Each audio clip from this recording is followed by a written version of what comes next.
The armored warrior fought the monsters mercilessly, cutting them with a giant sword. The blood of the enemies flew in all directions, and he confidently walked forward, coldly and calmly looking into the face of mortal danger. At that moment, Yuri's eyes flashed with determination, and with one movement he smashed the boulders into dust. Focused and fearless, he looked straight ahead, ready to overcome any obstacles that stood in his way. The monster, bleeding, called him a monster, but the guy just grinned, not hiding his pleasure from his strength. He looked dangerous and self-confident, completely in control of the situation and enjoying the moment of victory over a huge opponent. The young man walked calmly among the remains of the huge defeated creature. He looked small against the background of giant bodies, but his confidence and composure made it clear that he was the real monster and the winner here.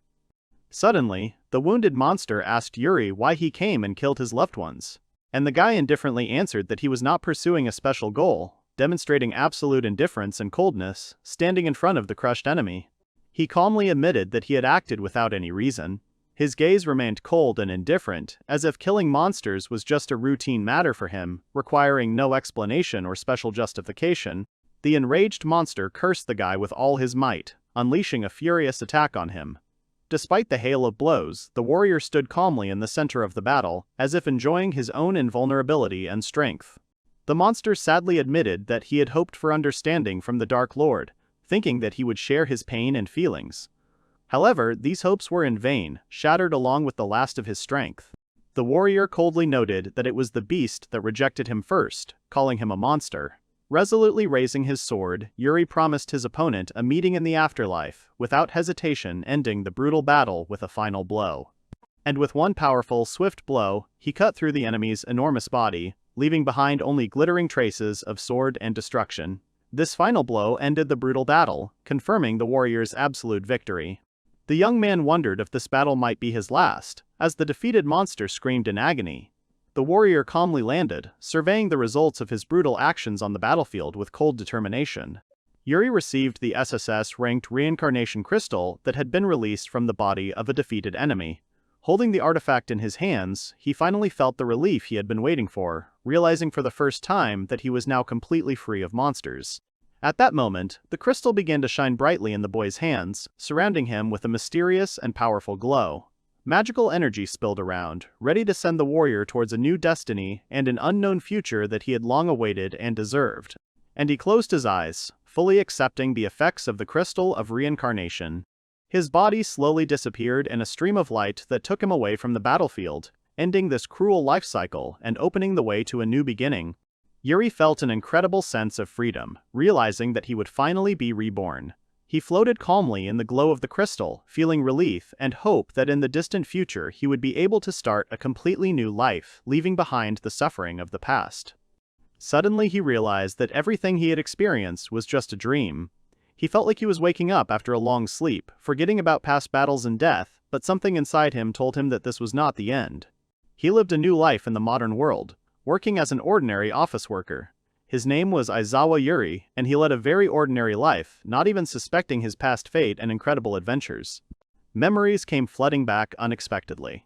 Once upon a time, when he was already an adult, he was reborn in another world. Now he remembered the moment when he first found himself among new lands, struck by unknown magic. In his first life, he discovered magic, marveling at its power. His teachers watched him with admiration, and the young man himself created flames with delight, enjoying the first real miracle in this fantastic world. He studied magic diligently, devoting himself to learning spells. Gradually, he mastered various types of magic, enjoying every success. In those moments, he was truly happy, feeling himself a part of this world.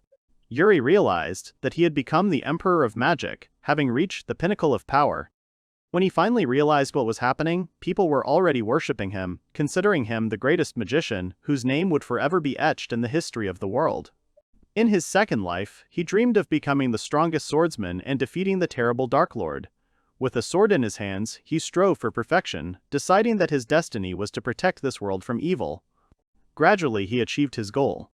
People already called him the God of Swords, admiring his skill. But when he again realized his reality, it became clear to him that this path was repeated over and over again. Despite his power, the young man felt empty. It seemed that his life was filled with glory and recognition, but the truth was different. He wondered if his power had truly brought him happiness, or if it was just an illusion. Every day he fought, killed, and conquered, but he felt no joy. Eventually, people began to consider him a monster. A life filled with endless battles left him with no satisfaction. He decided to live for himself, leaving behind his old ideals. However, when he woke up in a new world, he felt only darkness and incomprehension. The guy did not know where he was and what awaited him. Waking up in the ruins, he tried to make sense of what was happening. The world around him looked abandoned and destroyed. He felt strange, as if this place should be familiar, but his memory was empty. Yuri looked at the world around him and chuckled softly. Another test awaited him, and he knew it. However, his memories remained blurred, and the place he was in raised only questions. After examining the ruins, the young man asked himself important questions. Why did he end up here? What happened to him before? Trying to remember, the boy realized that his memory was fragmentary, and most importantly, he did not remember who he was. Suddenly, images flashed through his mind. Yuri remembered how he had come to this place.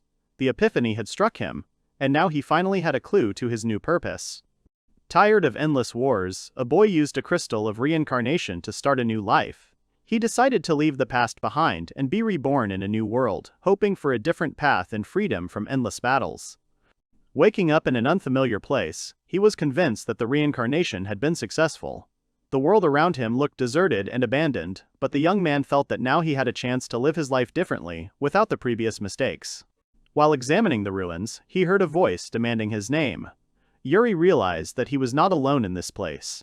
Caution forced him to assess the situation and prepare for a possible clash with an unknown enemy. A huge and terrifying B-rank goblin lord appeared before him. The warrior immediately realized that the creature was different from ordinary monsters and had a high level of intelligence, which made it a doubly dangerous enemy.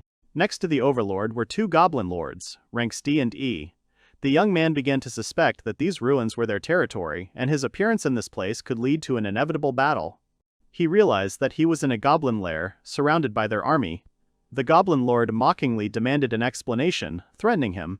Yuri realized that it would be difficult to confront the enemies without a weapon, but his abilities had not yet awakened. Thinking back to his past, he realized that he could turn any object into a sword. In his past lives, people called him the God of Swords, and this ability allowed him to use any weapon with absolute mastery. The boy looked around for something that could serve as a weapon. Soon his gaze fell on a wooden stick. In the hands of an ordinary person it would be useless, but for him it was a deadly weapon. As soon as he grabbed the stick, the system instantly activated, and he gained fencing skills from beginner to advanced level. His combat experience and skill began to return, reminding him of his past battles. The goblins realized the danger and rushed to attack, surrounding him from all sides. The lord ordered to seize him, but the youth, already fully prepared for battle, confidently met the first wave of the attack. Attacking swiftly, Yuri cut down the goblins with terrifying precision. His body moved on its own, as if the reflexes of past life battles had awakened within him. The enemies did not even have time to realize how strong the enemy stood before them. He realized that he was not in full control of his movements. His body acted instinctively, easily dodging attacks and crushing opponents. The goblins tried to attack, but their attacks did not reach their target. Feeling a surge of strength, he smiled. His skills had returned. Every move was precise and deadly. The goblins fell one after another. Adrenaline and battle excitement filled his mind. The goblin lord ordered a retreat, realizing that the battle was lost. However, the young man could not let them go. His memory told him that he should not let the enemies go, because it could lead to new troubles. At that moment he remembered something important, as if pieces of a mosaic had come together. And Yuri used his old technique Flash and cut through the goblin lord with a powerful blow. His movement was fast and deadly. The enemy did not have time to react. The main youth's blade crushed the enemy. The goblin writhed in death throes, not believing in his defeat. The remaining goblins watched in horror as their leader fell. The warrior stood among the corpses, causing fear in his opponents, but they still decided to attack. Realizing that even one escaped goblin could bring reinforcements, the young man rushed into battle, instantly destroying the enemies. He could not allow escape. After a brutal battle, he found himself the only one standing among a pile of bodies. With a cold look, he said that he expected more resistance. Yuri looked at his stats and realized that he had the passive skills of a mage emperor and a sword god. He realized that he could use both fighting styles at the same time, making him incredibly strong. The warrior thought about his rare ability and was surprised at how unique it was even in this world. His blood carried the memories of masters of magic and swordsmanship, passing on to him exceptional skills. After looking at the ruins and the bodies of fallen enemies, Yuri thought about his next step. He knew that his path was now entirely up to him, but he didn't know where to go next. Yuri's attention was drawn to the sword and bag left on the ground. These items could be the key to his next goal, but he didn't yet know which direction to take. Reflecting on his fate, the boy felt that this world was preparing new trials for him. The young man was surprised to discover that his new companion was a slime. After defeating the goblins, he collected supplies and examined the sword he had found. The sword he found reminded him of the old wooden stick, but raised questions about its usability. He suddenly gained the analysis skill, deciding to quickly check the sword's properties. His eyes lit up, activating his analysis ability. And the young man tested the new skill, analysis, and found that his sword was bronze rank, but in poor condition. He noted the convenience of the skill but was disappointed with the quality of the weapon. Yuri then looked around the area, hoping to find a city, but there was only grass and trees around. His discontent grew until he heard a strange rustling in the bushes. A slime suddenly jumped out of the bushes, making a Kyu sound. The guy watched the creature in surprise, wondering whether he should attack it.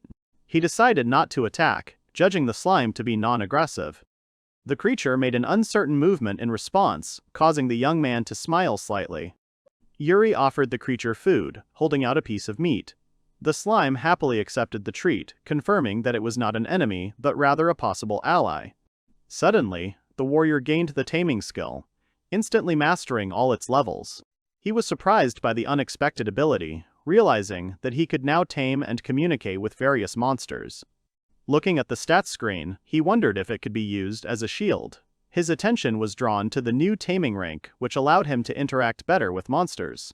Yuri carefully began testing his ability to communicate with monsters. The slime happily responded to him, making sounds. This confirmed that the skill really does allow one to understand and interact with creatures. The slime looked sad, and the boy wondered if it wanted to stay with him. He felt its emotions and realized that the creature did not want to part. Smiling, the boy decided to give the slime a name, Lime. Now he had a new companion, and he invited the creature to go on a journey with him. The slime happily jumped on the warrior, showing its affection. The guy wondered if it would be useful to him, but still decided to take it with him. Now he had his first companion. Night fell, and Yuri found himself alone in the middle of the wasteland. He looked around, observing the starry sky and the dark forest on the horizon. It was quiet around him, and he realized that it was time to find shelter. He began to vigorously spin his arms, trying to perform some kind of move. However, instead, his actions looked comical, as if he was trying to imitate a spinning top. As he continued to spin, he began to feel dizzy and uncomfortable. He gritted his teeth, realizing that this method was not as simple as it seemed. However, he was not going to stop. The warrior tried to start a fire using a stick and friction. He twirled it as hard as he could, muttering motivational words under his breath, but the flame would not appear. Yuri remembered how fire was made in his past life and tried to repeat the method. However, his efforts were not productive, and he began to doubt his knowledge. Thoughts about primitive techniques seemed ineffective. After many attempts, the boy did not give up and continued to blow on the smoldering coals, hoping to kindle a flame. His persistence did not leave him, despite his fatigue. The wind helped to fan the weak fire. Finally, his efforts were crowned with success. The flame flared up, and the young man breathed a sigh of relief. He was glad that he was able to light a fire using primitive methods. Suddenly, the system notified him that he had acquired the fire magic skill. He immediately reached the advanced level, which surprised him. The slime happily jumped around, rejoicing at its master's new achievement. And Yuri gratefully offered the slime some food for its help. He laughed as he watched the reaction of his new companion, who enthusiastically accepted the treat. The warrior ate the cooked meat with pleasure, enjoying its taste. In the distance, the fire's flames warmed and roasted the remains of the catch. He admitted that the result of his efforts was worthy, despite all the difficulties with getting fire. He asked the slime if it liked the food. The creature clearly expressed joy. Looking at the starry sky, the boy felt calm. However, the slime found something strange that attracted the attention of the young man and made him wary. A sudden scream broke the silence of the night forest. Yuri instantly became alert, turning towards the source of the sound. Something was clearly approaching. The warrior's eyes strained as he peered into the dark forest. His vision began to adjust, allowing him to notice the smallest details. He tried to determine where the scream had come from and what danger lurked in the thicket of trees. Without thinking, Yuri activated his perception and focused on the direction of the threat. The forest began to flash before his eyes, as if it was moving at an incredible speed. Something ahead caught his attention, approaching faster and faster. The lichen defended himself with shaking hands against the dark monster that was attacking him with all its might. He tried desperately to avoid the blow, but fear paralyzed his movements. The monster growled, reminding the victim of his helplessness before the shadowy horror. In turn, the boy activated the analysis skill to understand what they were up against. His gaze focused, and next to him, the slime watched what was happening. Analysis showed that the one in front of them was a rank F shadow, a monster vulnerable to magic. This gave them a chance to win, but required quick and decisive action before it could strike. The next analysis revealed the identity of the lichen. His name was Poncho Pantera. He had been a lycanthrope for 32 years. Judging by his appearance, he was not used to such battles and was clearly not here of his own free will. The young man quickly realized the weakness of the shadow monsters to magic. He grinned, realizing that they now had the key to victory. All that was left was to decide how exactly to use this knowledge in battle. The boy suddenly stopped, realizing that he could help the other. He tried to concentrate, assessing the situation. A whistle sounded in the air, like a signal for action, and he moved forward decisively. The dark monster chased Poncho through the forest. The young man was thinking, perhaps fulfilling hidden conditions to obtain a new skill. The thought of development gave him confidence. Slime watched the rapidly unfolding scene with alarm. Yuri's sudden jerk made him uneasy and he exclaimed. The warrior suddenly appeared next to the lycanthrope. The latter reacted to his appearance with shock, but the young man only briefly greeted him, showing that he had a serious goal. Poncho looked stunned, not realizing when the boy had appeared next to him.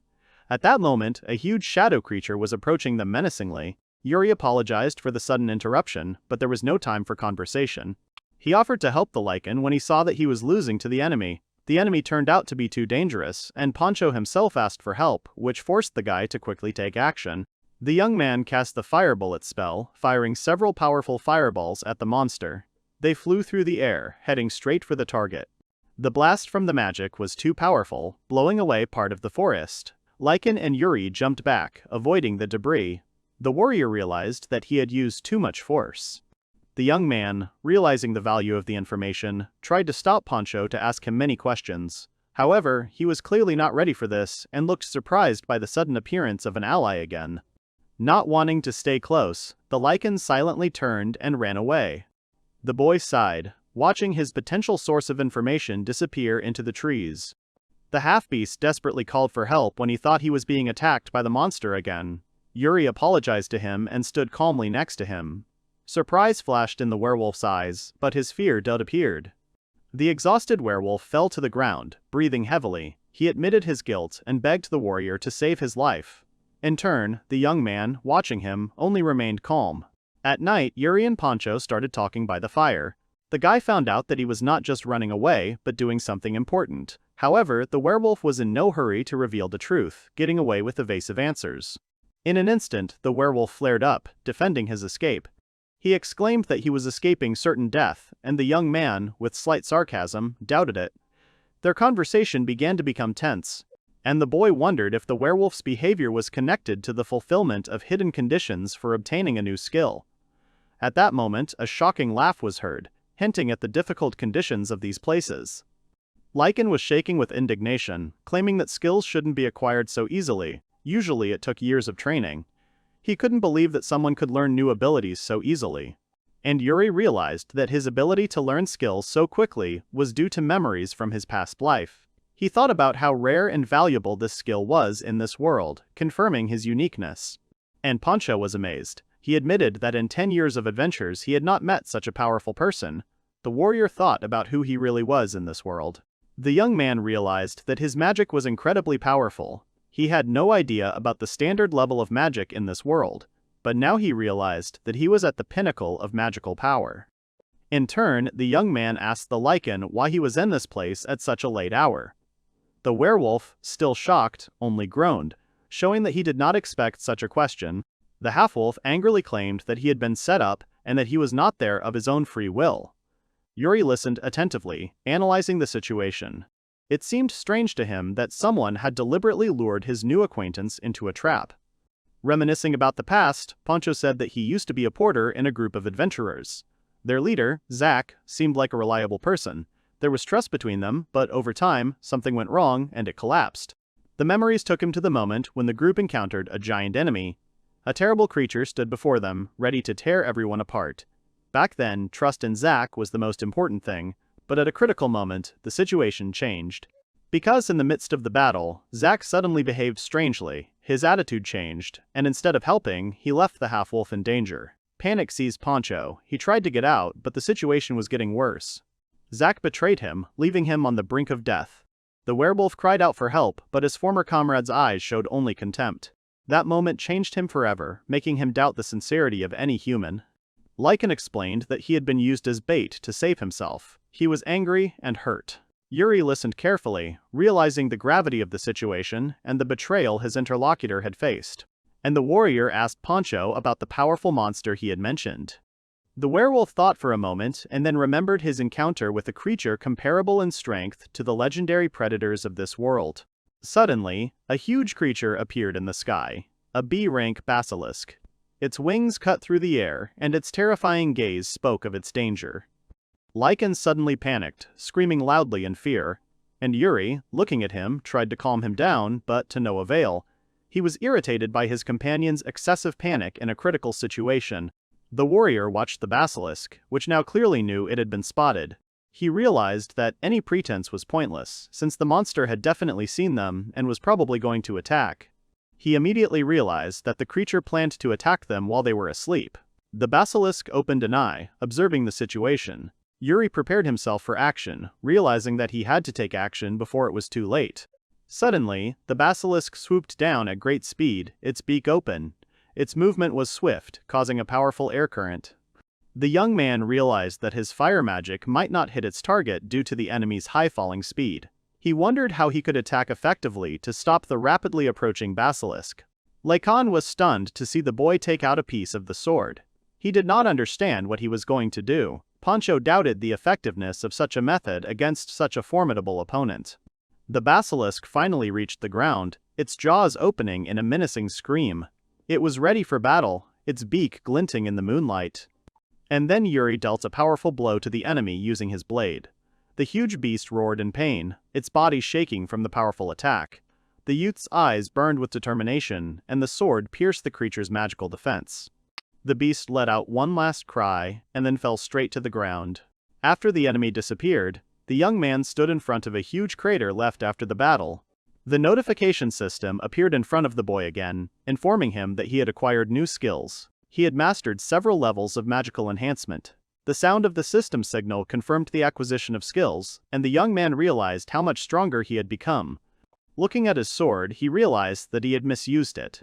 Instead of cutting through his opponent, he had simply struck with a powerful blow. His new powers required greater understanding to use them to their full potential. Suddenly, Yuri wondered where his companion had disappeared to, hoping that he would lead him to the city. In the distance, a deserted plain stretched out under the night sky, and Kyu made a surprised sound, sensing the change in the situation. The hero's name is Aizawa Yuri and his passive skills. Among them, the most notable are the memory of the Magic Emperor, the memory of the Sword God, as well as the ability to fire magic, swordsmanship, and taming. Yuri found the fallen basilisk and, wiping the sweat from his forehead, sighed with relief. His slug Kyu watched the process with curiosity, and he himself prepared to search the monster's body, hoping to find something useful. Aizawa reminded himself that yesterday, after defeating the basilisk, he had dragged its body back to the place where he had first seen it. Now he was going to study his prey and make the most of it. Looking at the massive body of the defeated monster, the young man thought that he could use fire magic to cook its meat. In this way, the basilisk would serve not only as a test, but also as a source of food. The young man continued to process the monster's carcass, using a sharp stone instead of a broken sword. He had been doing this since early morning, trying not to miss any important materials. He only had a little work left. As he worked, the warrior thought about a new skill he might gain in the process. He felt that if he continued to develop his body, he would be able to automatically acquire new abilities, which intrigued him. Yuri found a B-rank magic stone infused with the power of fire in the monster's carcass. It was a valuable and rare treasure that could be used to enhance magic or sold for a large sum of money. Having retrieved a huge stone, he decided to sell it at a high price once he reached the city. However, his companion, a small slime, became interested in the find and expressed a desire to take it for himself. Lime exclaimed happily, pointing at the stone, clearly showing interest in it. The guy wondered whether he should let him take the find or sell the artifact for future profit. Suddenly, the slime began to absorb the magical energy from the stone, surrounding itself with a glowing halo. The young man was surprised, but decided that it did not matter much. He admitted that he would not be able to sell the stone for a high price. But the slime suddenly increased in size, emitting powerful energy. Yuri only watched this process in shock, not understanding what this would lead to. He looked at the swollen slime with doubt, trying to figure out if it had changed other than being larger. The warrior hoped that the magic he had absorbed would have some beneficial effects, but for now everything looked strange. Suddenly, the slime transformed, spreading across the ground in chaotic shapes. It acquired new properties, changing its body and demonstrating an unknown power. Yuri became wary, not understanding what was happening. The guy just wondered what had happened to his companion. He called the slime by name, but it only continued to slowly change, not showing the usual signs of life. Suddenly, the slug transformed, becoming a giant creature. He couldn't believe what he saw, realizing that his companion had the unique ability to change shape. This surprised and slightly alarmed him. The slug took the form of a basilisk, which impressed the young man. He realized that his companion could imitate other monsters. This new fact opened up many unexpected possibilities for him. Suddenly, the basilisk slug flapped its wings, creating a powerful air current. The warrior was caught off guard by this sudden attack, trying to maintain his balance. The creature rushed forward, demonstrating incredible speed and strength. With lightning speed, the monster soared into the sky, heading towards the sun. Yuri looked up, stunned by how graceful and powerful his companion looked. This moment made him wonder about the creature's hidden capabilities. The young man was delighted to realize that his companion could not only copy the monster's appearance, but also recreate its anatomical structure. This discovery left him amazed and delighted. The flying monster flew closer, shouting loudly for Kaya. Yuri, standing below, watched this phenomenon in surprise, not fully understanding what was happening, and finding himself riding on the created creature. The guy realized that the flight promised a quick and convenient journey to the desired point. The boy exclaimed in delight, enjoying the flight. He realized that now the journey to the village would take much less time than he expected. The new method of transportation turned out to be surprisingly convenient. The flying creature raced through the sky, leaving the landscapes behind. The young man felt the joy of speed and height, realizing how much his ability to move around the world had now expanded. Yuri flew on his assistant. Sitting astride the transformed slime, the boy asked if he needed a break. However, Lime confidently continued on his way, showing his strength and determination. Looking at the speed of the flight, the guy gave the command not to slow down in order to get to the city faster. The city walls appeared ahead. Lime flew confidently, and the young man enjoyed the majestic view from above, anticipating a quick meeting with people. However, he knew that appearing in the form of a basilisk would cause panic, so he decided to stay outside the city to avoid unwanted attention. And near the city walls, the warrior jumped off the basilisk's back. The boy asked if Lime could return to its original size. In response, the creature made a sound and its body began to glow. And Lime suddenly shrank, which surprised the guy. He realized how conveniently his companion could change sizes, adapting to the situation. Approaching the massive city gates, Yuri called Lime to hide for a moment. He remembered that this city was mentioned by the big-eared guy. Entering the trading city of Radial, the boy looked around. He was surrounded by busy streets, many people and majestic buildings. As he walked through the market, he noticed a strange atmosphere. People seemed worried, and vendors were reluctant to offer their goods. The young man felt that something was wrong in the city, but he did not yet understand the reason. As he walked further, he heard loud calls from traders, enticing customers with low prices. Despite the lively cries, the city seemed subdued.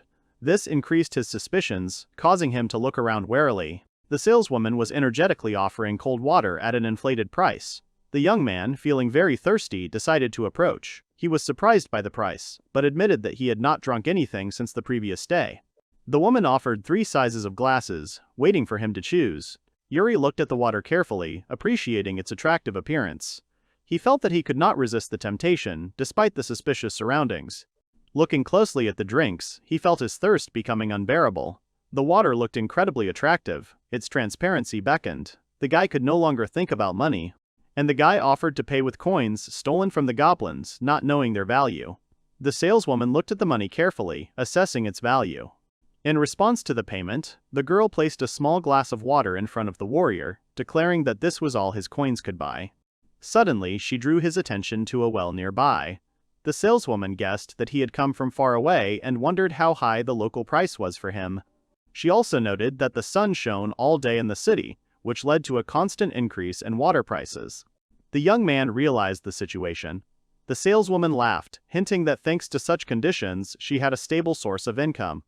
The girl explained with a smile that water magic was a lucrative skill. She demonstrated her power by creating water droplets in the air. And the boy understood why the people in the city looked exhausted. She immediately took a new order for water from another customer. Yuri drank the offered water. He realized that the city was in dire need of resources. After a few drops of water, he felt that it was not enough. The thirst continued to torment him, and the situation seemed unfair. Suddenly, he gained the ability to use water magic. The system informed him of 3 levels of mastery: beginner, intermediate, and advanced. Standing next to a shopping arcade, a young man was surprised when a woman called his clothes strange. He did not understand what exactly the problem was and why she thought so. Suddenly, the woman offered him an exchange. If he gave her his clothes, she would pour him the largest glass of water. With a coquettish smile, she emphasized that she was being too generous. She called him a little boy, which obviously surprised him. But he calmly refused the offer, turned around and walked away, leaving the woman in bewilderment and slight disappointment. The guy then started talking about his plan to solve the city's water shortage, leaving her confused and shocked. And as he approached the city's water reservoir, he prepared to use his magic. Clenching his fists, determined to fix the situation. Using his newly acquired water magic, he summoned a powerful torrent, filling the reservoir. The townspeople watched in awe and delight. The crowd gasped in disbelief. The woman selling water was particularly shocked by the sudden change in the situation. People happily rushed into the rain, rejoicing at the long-awaited water. They could not believe that someone could solve their problem so easily.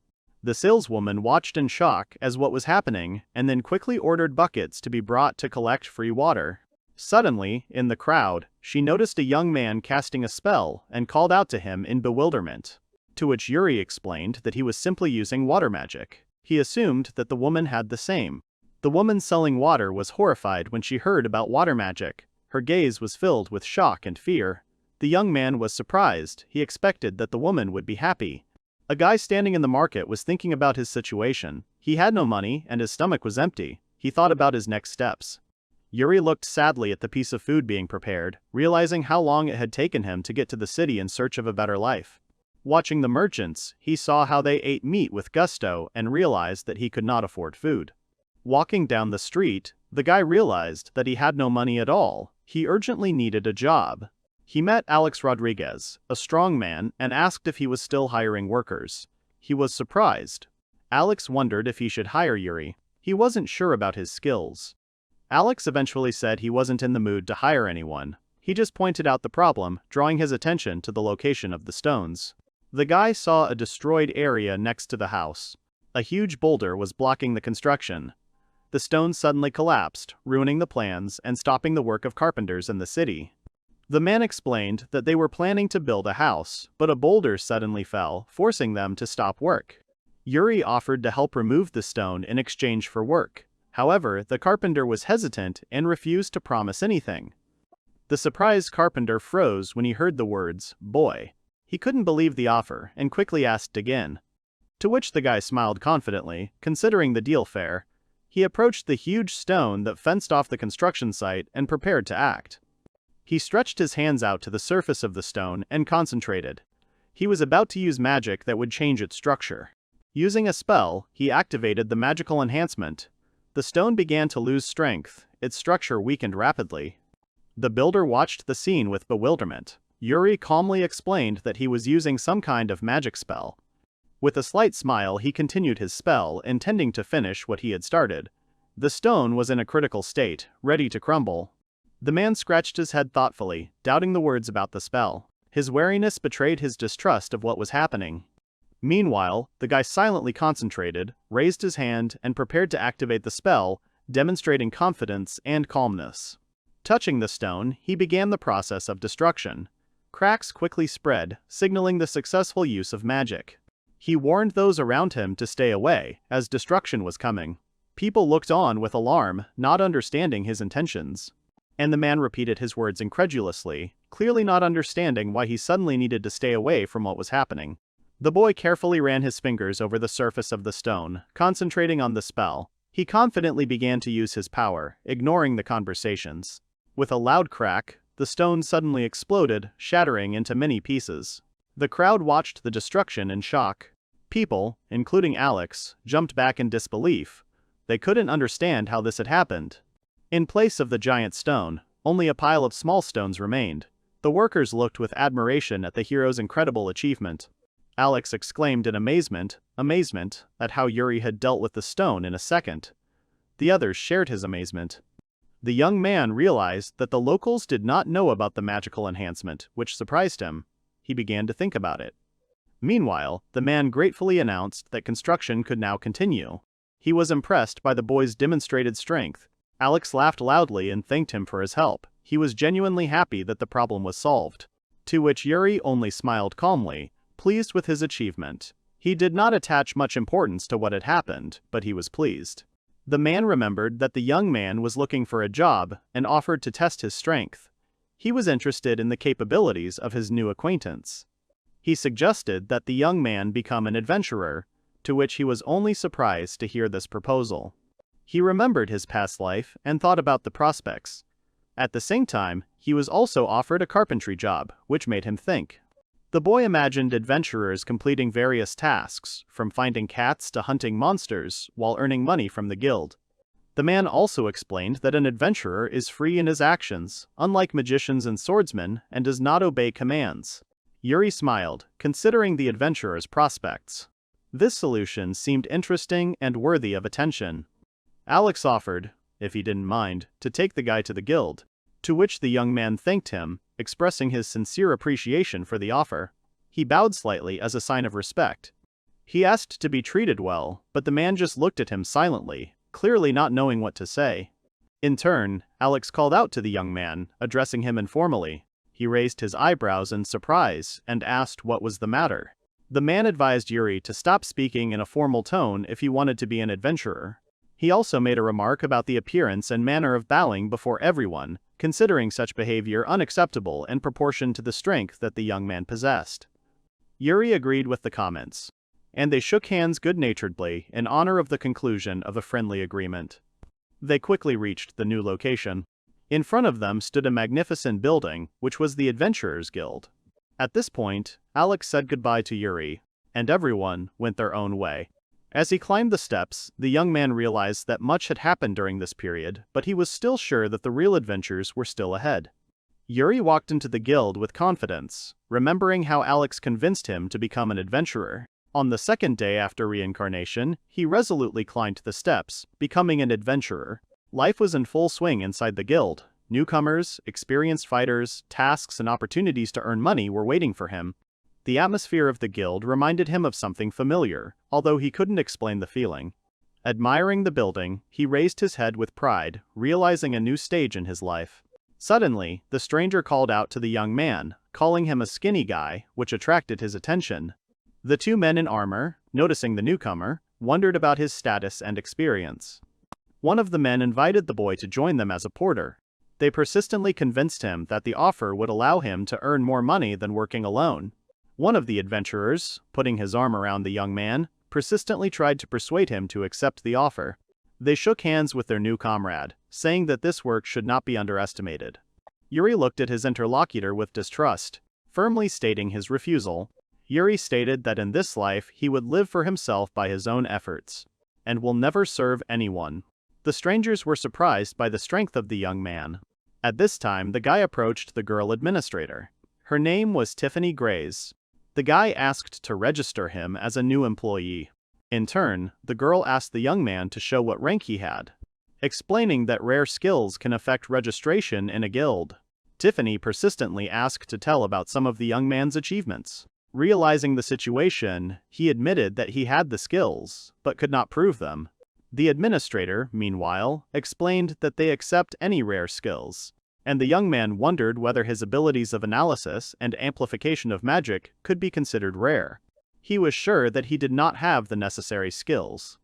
Suddenly, Yuri thought about the carpenter's words, realizing the discrepancy between the guild rules and the information he had heard. Then a man approached the reception desk, causing surprise from the receptionist girl and interest from the main character. A distinguished man named Galileo Figaro entered, clearly of high status in the guild. The girl administrator politely asked the guy to wait. Galileo loudly protested, believing that accepting the young man into the guild could undermine its reputation. And the man thought, assessing the situation with the new candidate. He decided to take the next step. Suddenly, Yuri saw a strange device in front of him, which was called a magic meter. It measured magical abilities. The magic meter worked by converting magic power into numbers. The minimum required was 30. People gathered around, watching the process. The young man remembered that he had once used this device. He suddenly became alert when he heard whispers. The group of experienced adventurers watched the proceedings with distrust, studying the newcomer. The guy assessed the atmosphere of the guild, noting that competition definitely plays an important role here. The guild worker showed interest, and the guy thoughtfully noted that the situation was becoming more and more interesting. He asked whether the device would pass the test if its readings were too high. The worker confidently replied that the device's limit was 9999, so there was nothing to worry about. Yuri realized the situation, made a decision, and prepared for the test, arousing the interest of the observers. He activated the device with confidence, his concentration filling his eyes, determination and hidden strength flashing in his eyes. People around noticed an unusual reaction from the device. Meanwhile, the guild leader and the cat girl watched in panic, not understanding what was happening. The power level on the device grew rapidly, the numbers exceeded the norm, which shocked all witnesses. The young man felt the tension as the flow of energy began to get out of control, shaking those around him. A burst of power tore through the air, creating a powerful whirlwind that sent the onlookers reeling. The people in the guild, including the old man and the administrator, looked at the destroyed remains of the device in shock. The enormous destruction left everyone stunned. The guy shrugged his shoulders indifferently, reporting that the device had completely failed after the measurement. Galileo and the receptionist were shocked by what had happened, realizing that such a thing was impossible. The man looked closely at the broken gear, amazed by its uniqueness and meaning. Not believing his eyes, he exclaimed about the impossibility of what was happening. The old man thought for a moment before chuckling nervously, realizing the situation and its implications. Finally, Galileo made a decision and solemnly approved the boy to participate in the tournament. Yuri thought about his words. At that moment, the man ordered to follow him, showing his determination. Suddenly, the guy remembered the registration rule. He looked at the situation doubtfully, not understanding why his points didn't give him the status of an adventurer. The young man walked down the long corridor, following Galileo. The old man led the boy to the venue of the tournament, announcing its imminent start. Yuri thought about the last registration of his carpenter friend, trying to figure out if the rules had changed. Galileo suddenly stopped, grabbing the door handle abruptly. His gaze became stern, clearly hinting at serious intentions. Yuri remembered how he accidentally broke the counter, causing chaos in the guild, and how quickly the older man got him to the tournament. With a determined look, he invited the guy to follow him without asking unnecessary questions. The young man followed Galileo, realizing that he simply needed to pass this test. He realized that this test would be the final step towards his dream of becoming an adventurer. Suddenly, the door ahead opened. The young man was surprised by what happened and prepared himself for possible developments. He arrived at the arena where the trials for new adventurers were to take place. Yuri noticed the groups of participants already waiting for the competition to start and realized that he had arrived on time. The judge announced to everyone gathered that the exam would begin in 5 minutes, urging them to prepare. The guy was surprised to see that the bearded man accompanying him also turned out to be a judge. The judges discussed the newcomers, considering Yuri weak and doubting his chances of success. The young man admitted that he does not judge people by their appearance, citing past experience. A girl named Philly Arnett introduced herself to the guy, explaining that this was her first exam. Philly called out to the young man, and he reluctantly confirmed that his name was Yuri. She expressed surprise, saying that she had never heard such a strange name, to which he was surprised that even his name seemed unusual in this world. After all, he imagined adventurers differently, but he saw rough and powerful fighters in front of him. He realized that his ideas about the world did not always coincide with reality.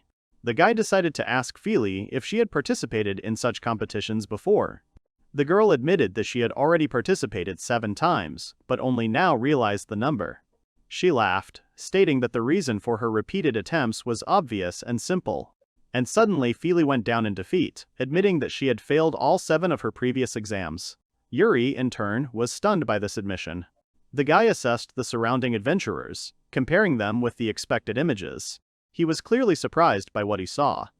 At this time, the girl told him that the exam had become even more difficult. And all this because of the new old judge. The young man did not understand what this bearded man would do. After all, it was he who asked to use the magic meter. Yuri wondered about Galileo's intentions as he watched his serious expression. The exam began. The participants gathered on the field, and the organizers loudly announced the start of the tests. The judge announced the first test, a demonstration of swordsmanship, attracting the attention of the participants. The examinees had to impress the judge with their skills in order to successfully pass the test. The first participant stepped forward, confidently declaring that he would try his best. The judge gave the signal to begin the test, and the first participant decisively entered the duel. The fighter rushed forward, attacking with his sword, but the referee confidently blocked the blow, demonstrating strength. The surrounding people watched the battle with interest, amazed by the speed and skill of the participants in the duel. Some of the test participants relaxed, deciding that the judge was not as scary as expected. The young man watched what was happening attentively, suddenly noticing something that greatly surprised him. The contestant attacked the judge with a sword, but he dodged it with amazing dexterity, causing him to be surprised. The attacker did not give up and tried to deliver a powerful blow, but looked tense and tired. The judge mockingly encouraged the participant, pointing out his weakening and lack of confidence in the attack. Enraged, the contestant launched a new attack, but the judge remained calm and in control. Here, the young man activated his ability to analyze, studying the battle tactics and assessing what was happening. The judge used a B-rank shock sword that had the effect of spreading an electric shock upon contact. The enemy fought with a rank F bronze sword, a common weapon common among adventurers. Despite the difference in the quality of their weapons, their strength turned out to be approximately equal, which surprised the audience. However, the judge's sword proved stronger, which gave him a clear advantage in the clash. In the end, the opponent lost, unable to withstand the final blow, and the spectators watched the fight in amazement. The judge called out the next contestant, choosing a guy with black hair, which surprised everyone present. Yuri noticed with puzzlement that another participant was supposed to take the turn. Realizing the situation, he opened his eyes wide. A sudden realization struck him. He had not brought the weapon with him for testing. He looked down, with alarm, realizing that he was left without a sword before an important fight. The young man realized that he had forgotten to take the sword for the test, realizing the seriousness of his mistake.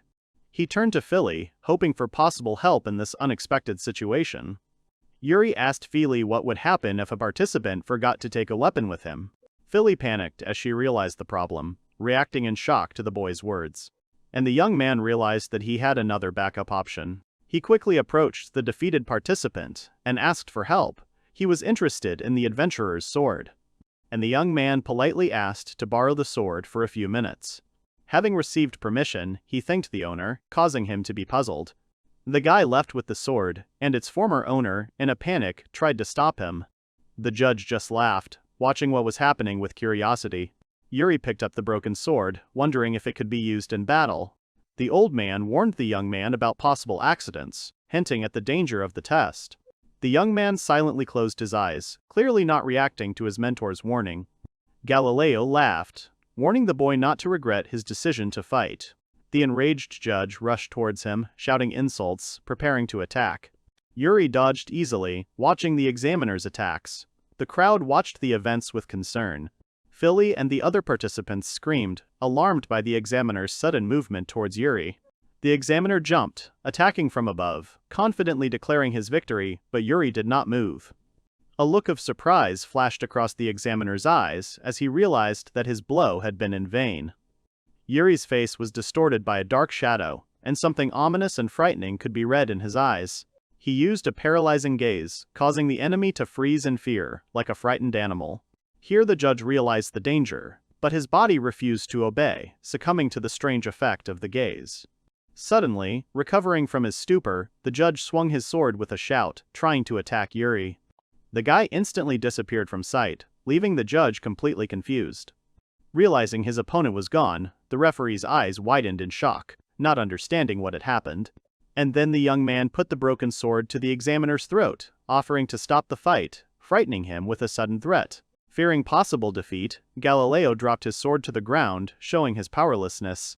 Realizing his failure, the old man admitted defeat, and the crowd responded to the outcome with delight. The participants were amazed, expressing admiration for Yuri's skill, who dealt with the challenge in an unexpected way. Philly happily called out to Yuri, admiring his victory, not expecting him to be so strong. One of the examiners congratulated the participants on passing the first stage.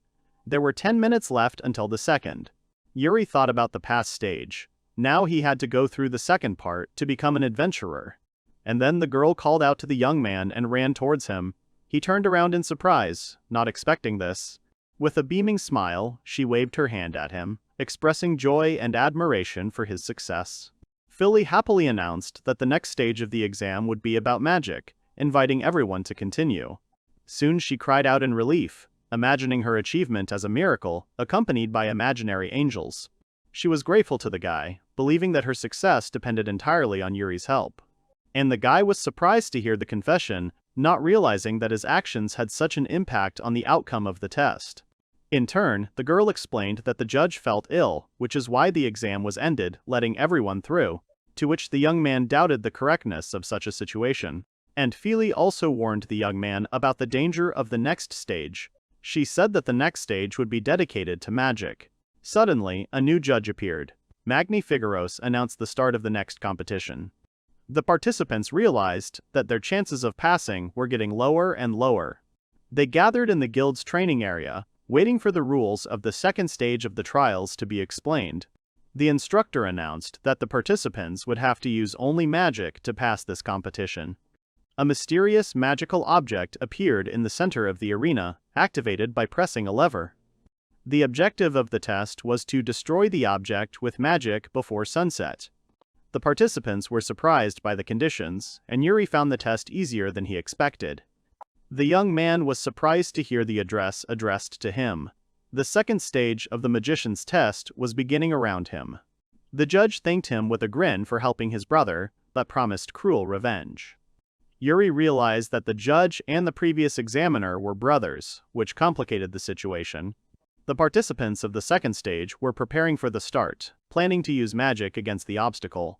Some candidates were nervous, aware of the difficulty of the task, but tried to remain calm. Yuri easily understood the essence of the test, which caused a violent reaction from Philly. In turn, Philly explained that this stage was considered impossible by everyone from the very beginning. And the young man wondered if this artifact was made of a special material, since it could not be broken. One of the participants released a fireball, intending to destroy the artifact. However, the magic did not work, and the participant exclaimed that it did not work. The magicians used various spells, fireballs, ice needles, gusts of wind, but to no avail. Everyone began to panic, realizing that from their range, attacks would not hit their target. The judge turned to the black-haired guy, demanding an explanation for his inaction. Meanwhile, the young man simply stood in front of the judge, who asked him about his intentions with a smirk. Magni, he asked in surprise, why the guy was hesitating and not using magic. He contemptuously reminded Yuri of his lack of magical skills, attributing it to his swordsmanship. Figueros ridiculed the boy, claiming that his brother's humiliation brought him joy and satisfaction. The judge loudly declared that in this test, everyone was subject to his laws, and magic was the only way out. And Yuri suddenly used the magic spell Fireball, causing shock and confusion to the judge. The fireballs he launched shot forward at lightning speed, demonstrating the power and accuracy of Yuri's attack. At that moment, the fireball collided with the magical object, causing an incredible explosion that amazed everyone present. Meanwhile, the audience watched in amazement at the destructive power of magic. The judge was shocked by what was happening. The boy suddenly realized that he had accidentally reproduced the legendary Inferno spell without putting in much effort. He thought about it because he used a normal spell, but the result was unexpectedly destructive. Magni recoiled in fear, realizing that before him stood a man with incredible magical powers. And the young man only looked coldly at his opponent when he, trembling, realized his complete defeat. Figaros fell to his knees in panic, shocking everyone around him with his sudden humility. He bowed down before Yuri pleadingly, admitting his mistake and asking for forgiveness. The young man looked at what was happening in bewilderment, not expecting such a development of events. And the judge, in despair, admitted his powerlessness, begging to forgive his arrogance. To which the guy only calmly asked if he had passed the test. His answer worried him the most. The judge immediately exclaimed that all participants had successfully passed the second stage of the test. The group loudly celebrated the victory, expressing joy and delight at the successful completion. Everyone was jumping and screaming, realizing that they were now officially adventurers. The girl enthusiastically praised Yuri, admiring his strength and skill. The guy mentioned his past life, which greatly surprised Phil. She chuckled, calling the young man strange, but he remained silent, not reacting to her words. A majestic cathedral stretched out before the heroes, striking with its beauty and impressive size. The administrator handed Yuri an adventurer's license, explaining its meaning and rules of use. And the guy looked at the map, thinking about his rank and plans to increase it. Suddenly, the young man heard strange sounds while accepting the quest, but did not manage to react in time. Suddenly, Philly crashed into Yuri, knocking him down, desperately screaming his name. The sudden blow threw the young man back. He felt the pain of the blow, but immediately noticed something strange about what was happening.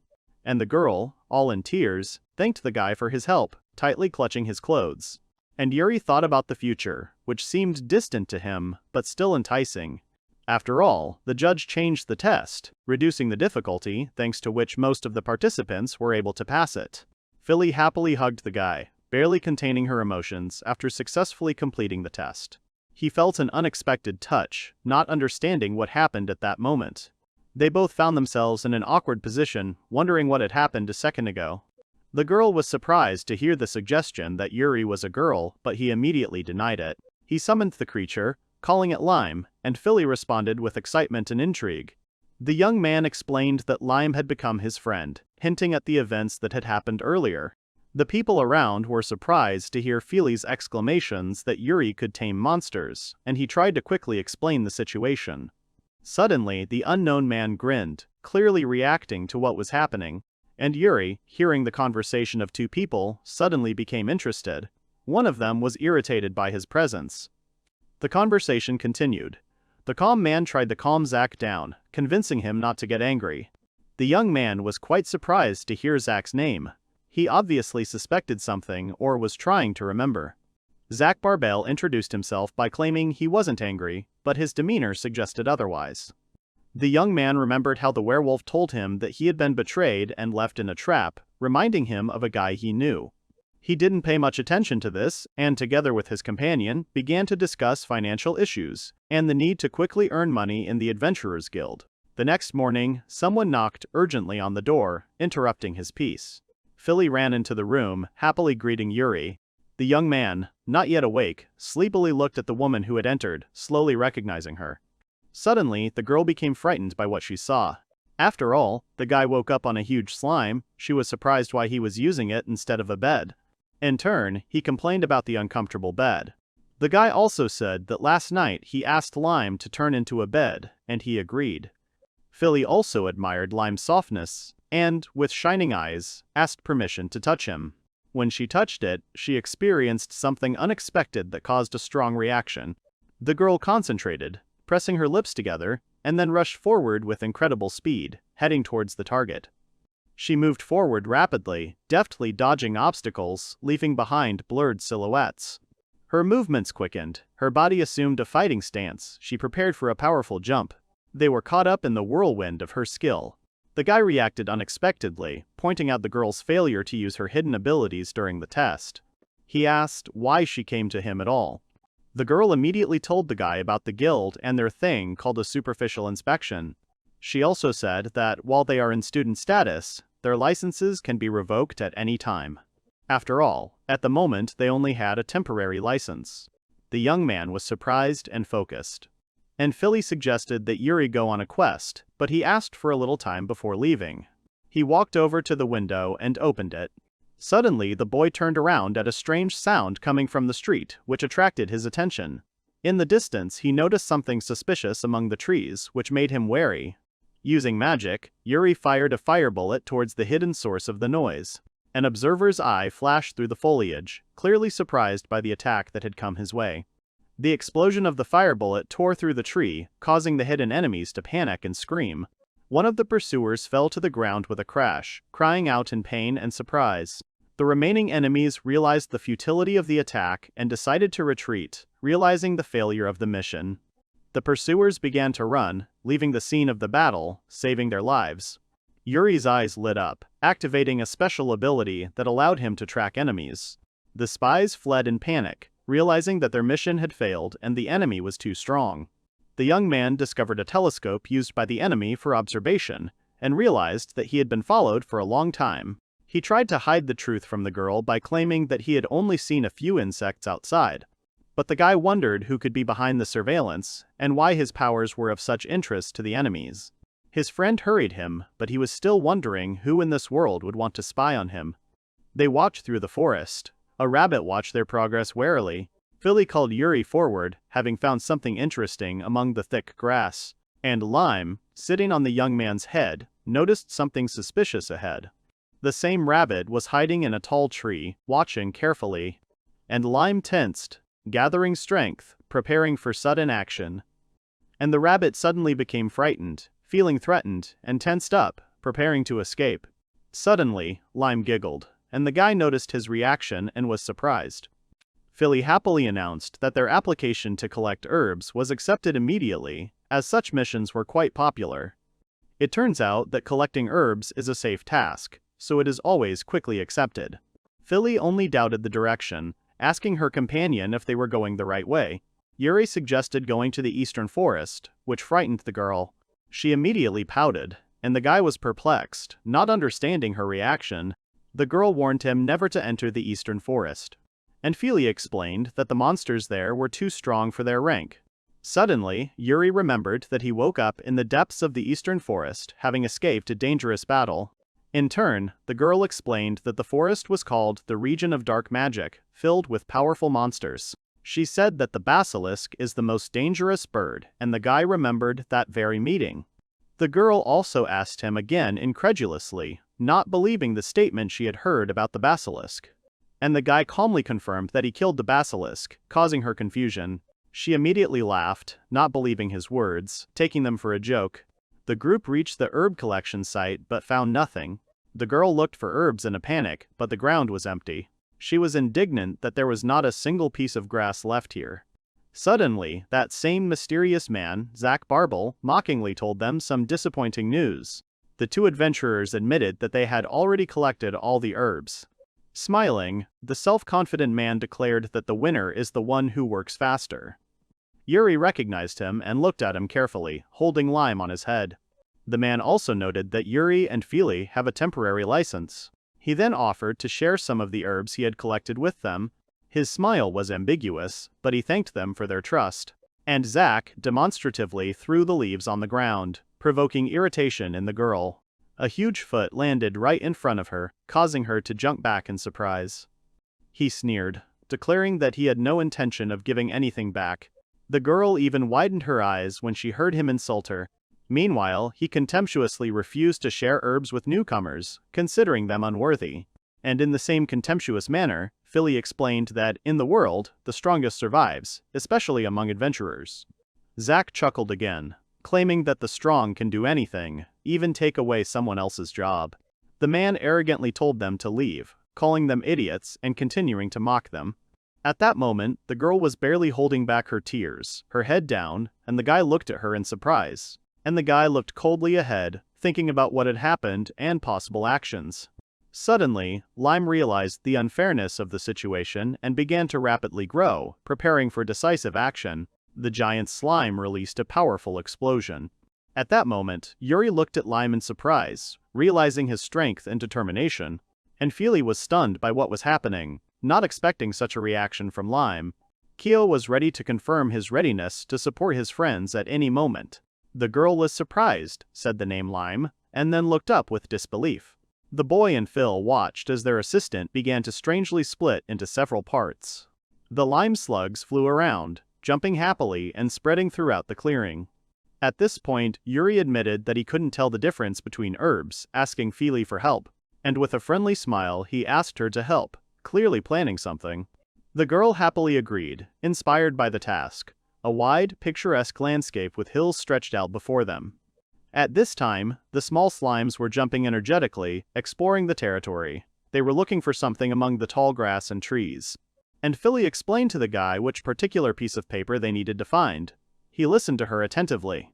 The slimes continued jumping, carefully checking the bushes. One of them noticed something unusual. The guy found strange plants, studying them with interest, and the girl continued to search nearby. Yuri was surprised to notice something unusual. He looked closely. At this time, Feely was breathing heavily, wiping sweat from her forehead. The long search had completely exhausted her. Yuri smiled, realizing a possible solution to the problem. He was pleased with the course of events. After all, a huge mountain of herbs appeared in front of them. Lime turned out to be incredibly effective in searching. The young man confirmed the guess. Lime had the ability to find herbs. This made the task much easier. Looking down, the girl admitted that she had collected too few medicinal herbs. The guy suggested joining forces to collect the required amount together. And Feely was at a loss, realizing that she could not accept the offered help. She realized that she needed grass, but not something she had collected herself. Clenching her fist, she firmly declared that she had to do it herself. Yuri watched her, thinking about her words. Lime-chan jumped on her head, which made her think and smile. And the girl suddenly screamed, noticing the strange behavior of the slimes stuck to her clothes. After the unexpected cleansing, she was delighted, thanked Lime, and admired the result. Yuri warned that the most interesting is yet to come. At that very moment, the surprised girl was surrounded by slugs. Suddenly, a huge slug appeared, swallowing her into a soft, jelly-like mass. She tried to resist, but Lime enveloped her, not allowing her to move. And gradually the girl relaxed, feeling a strange sense of comfort and coziness. Her fatigue disappeared, and her body was filled with lightness and a pleasant feeling. Philly screamed desperately as the situation quickly got out of control. With this unusual creature, she couldn't concentrate on her work. The young man responded mockingly, observing her confused reaction. The embarrassed girl demanded that the slime repeat the procedure later.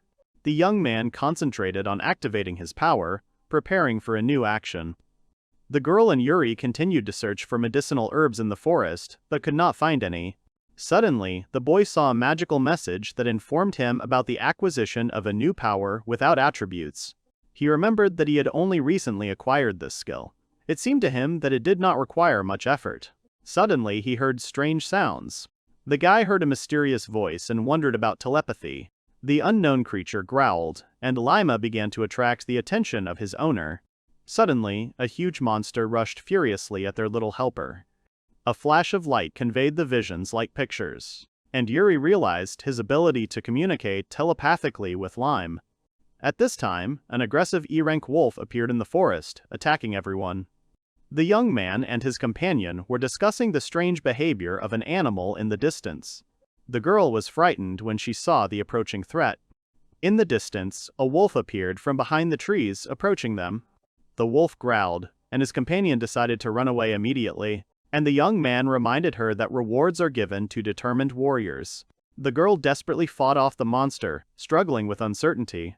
Realizing the importance of the moment, she decided to fight.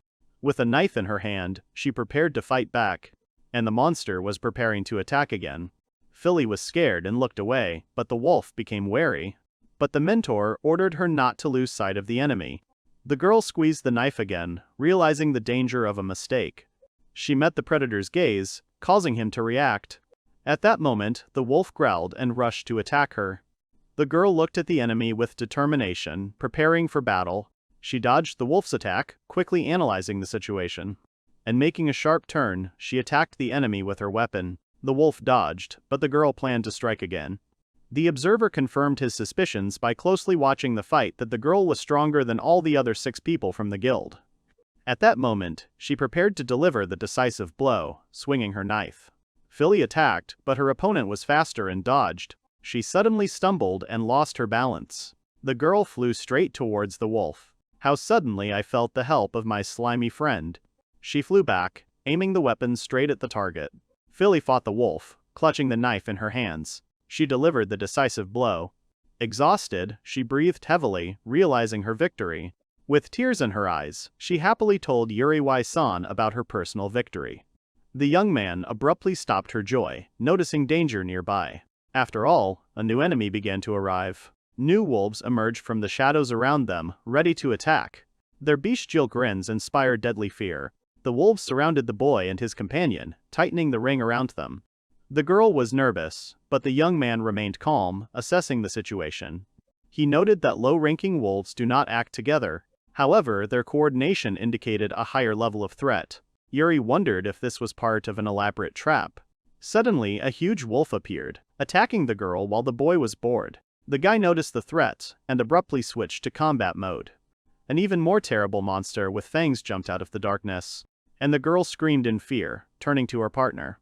The monster roared furiously, creating a tense atmosphere of battle. Philly was scared when she saw a strange liquid on the ground. And the young man fought with the huge beast, piercing it with a magic sword. The ice sword sparkled, shrouded in water and magic. The defeated beast collapsed, and the girl watched in fear. The young man clutched the ice sword, using powerful water magic. He ordered Philly to retreat, preparing for the monsters to attack. There were too many enemies, and conventional weapons were not enough. Suddenly, the wolf jumped forward, threatening to attack the guy. And Yuri realized that the fight was getting more difficult, and prepared for a decision. He used enhancement magic to strengthen his weapon before the fight. The wolves surrounded the young man, baring their teeth menacingly and advancing forward. He realized that without destroying the leader, the battle would not end. Yuri shouted to Lime, calling for his help in the fight. The little helper quickly rushed forward, exploring the area. The wolf also growled, demonstrating his strength and a call to action. The huge silver wolf Rango showed ferocity and readiness to attack. Then the young man realized that the leader of the pack of monsters was standing in front of him. He concentrated, gathering magical energy in his palm. The magic projectile rushed forward, piercing space with acceleration. The fireball left a trail of destruction in the forest. The wolf noticed the attack and prepared to dodge, focusing his gaze. He jumped up, dodging the blow and attacking quickly. The warrior realized that killing the wolf here was too problematic. He made a decision and jumped up, preparing to attack. At this moment, the girl warned Yuri about too many enemies. But the guy just raised his hand, releasing magical energy into the air. A giant fireball hung above the ground, illuminating the forest. The girl fought the wolf in panic, not retreating from danger. The mage activated the advanced technique Firestorm, creating destruction. The fire grew, incinerating everything in its path. The fire beast roared furiously, preparing for a powerful attack. A huge pillar of flame engulfed the earth, devouring everything around. Yuri used magic, stunning his companion with the power of the spell. The companion was frightened, not believing in the destructive power of fire. The forest was devastated, and the young man was perplexed, considering magic to be ordinary. The heroes returned to the guild after successfully completing the task. The girl with glasses was amazed by what she saw in front of her. Low-ranking magic crystals, with energy, appeared in front of them. The guild worker learned the origin of the presented magic stones. And Philly happily confirmed that the crystals were obtained from the wolves. She was overjoyed and overwhelmed with success. The guild member was surprised by the girl's success in the first quest. The administrator accepted Philly into the guild as an F-rank adventurer. The woman sincerely congratulated her on her new status, to which Philly joyfully shouted, gratefully rejoicing in her victory. She invited Yuri to show the card next. The administrator waited with curiosity for an answer about the artifacts brought. The magician immediately activated the spatial storage, summoning a magic circle in front of him.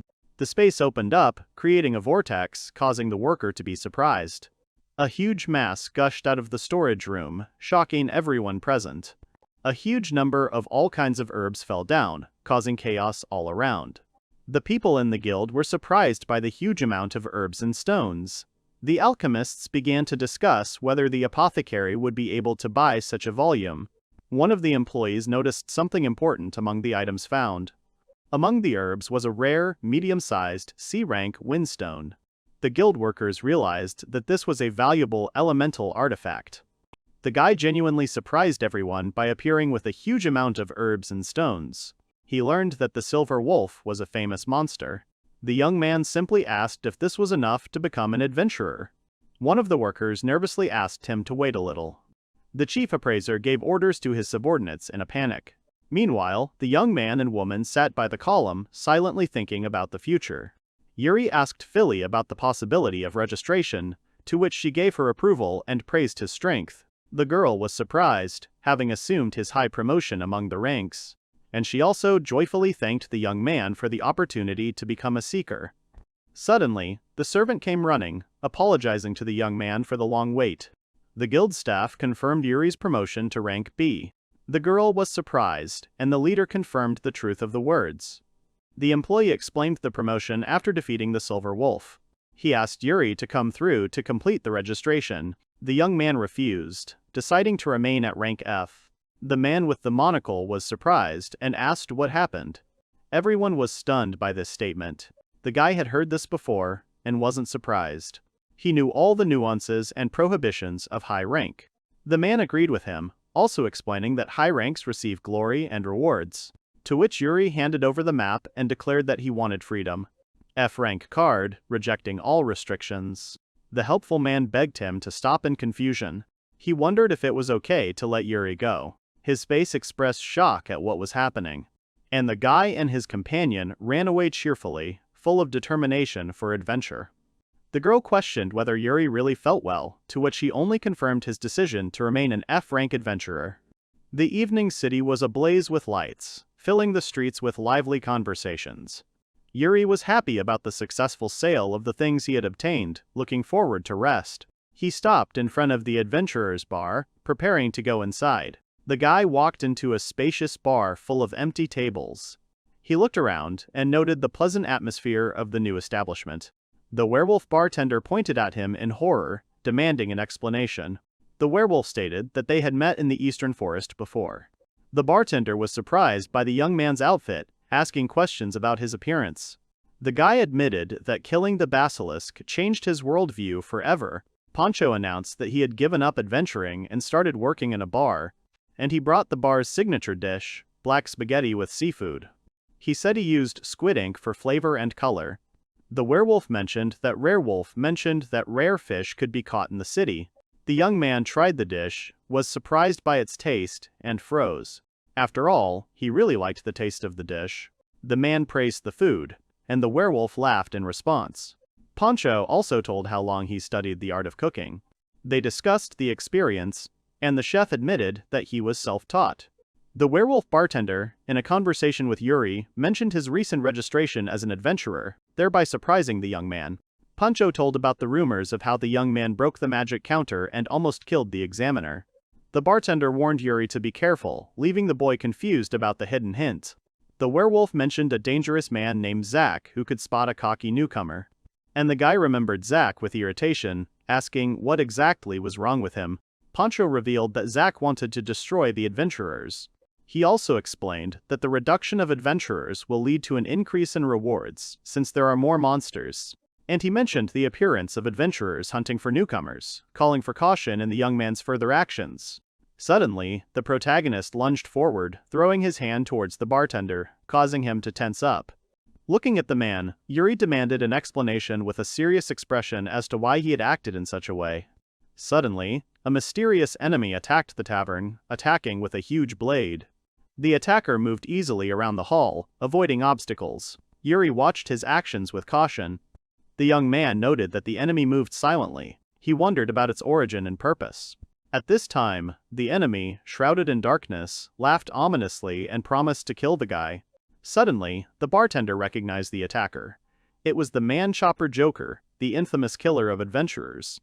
The guy noticed that the enemy was indeed known, but he did not understand why he was chosen as the target. The killer's mask hid his intentions, but the threat was clear. He intended to tear the victim apart. The attack began. The killer rushed forward, and the young man dodged the blow at the last moment.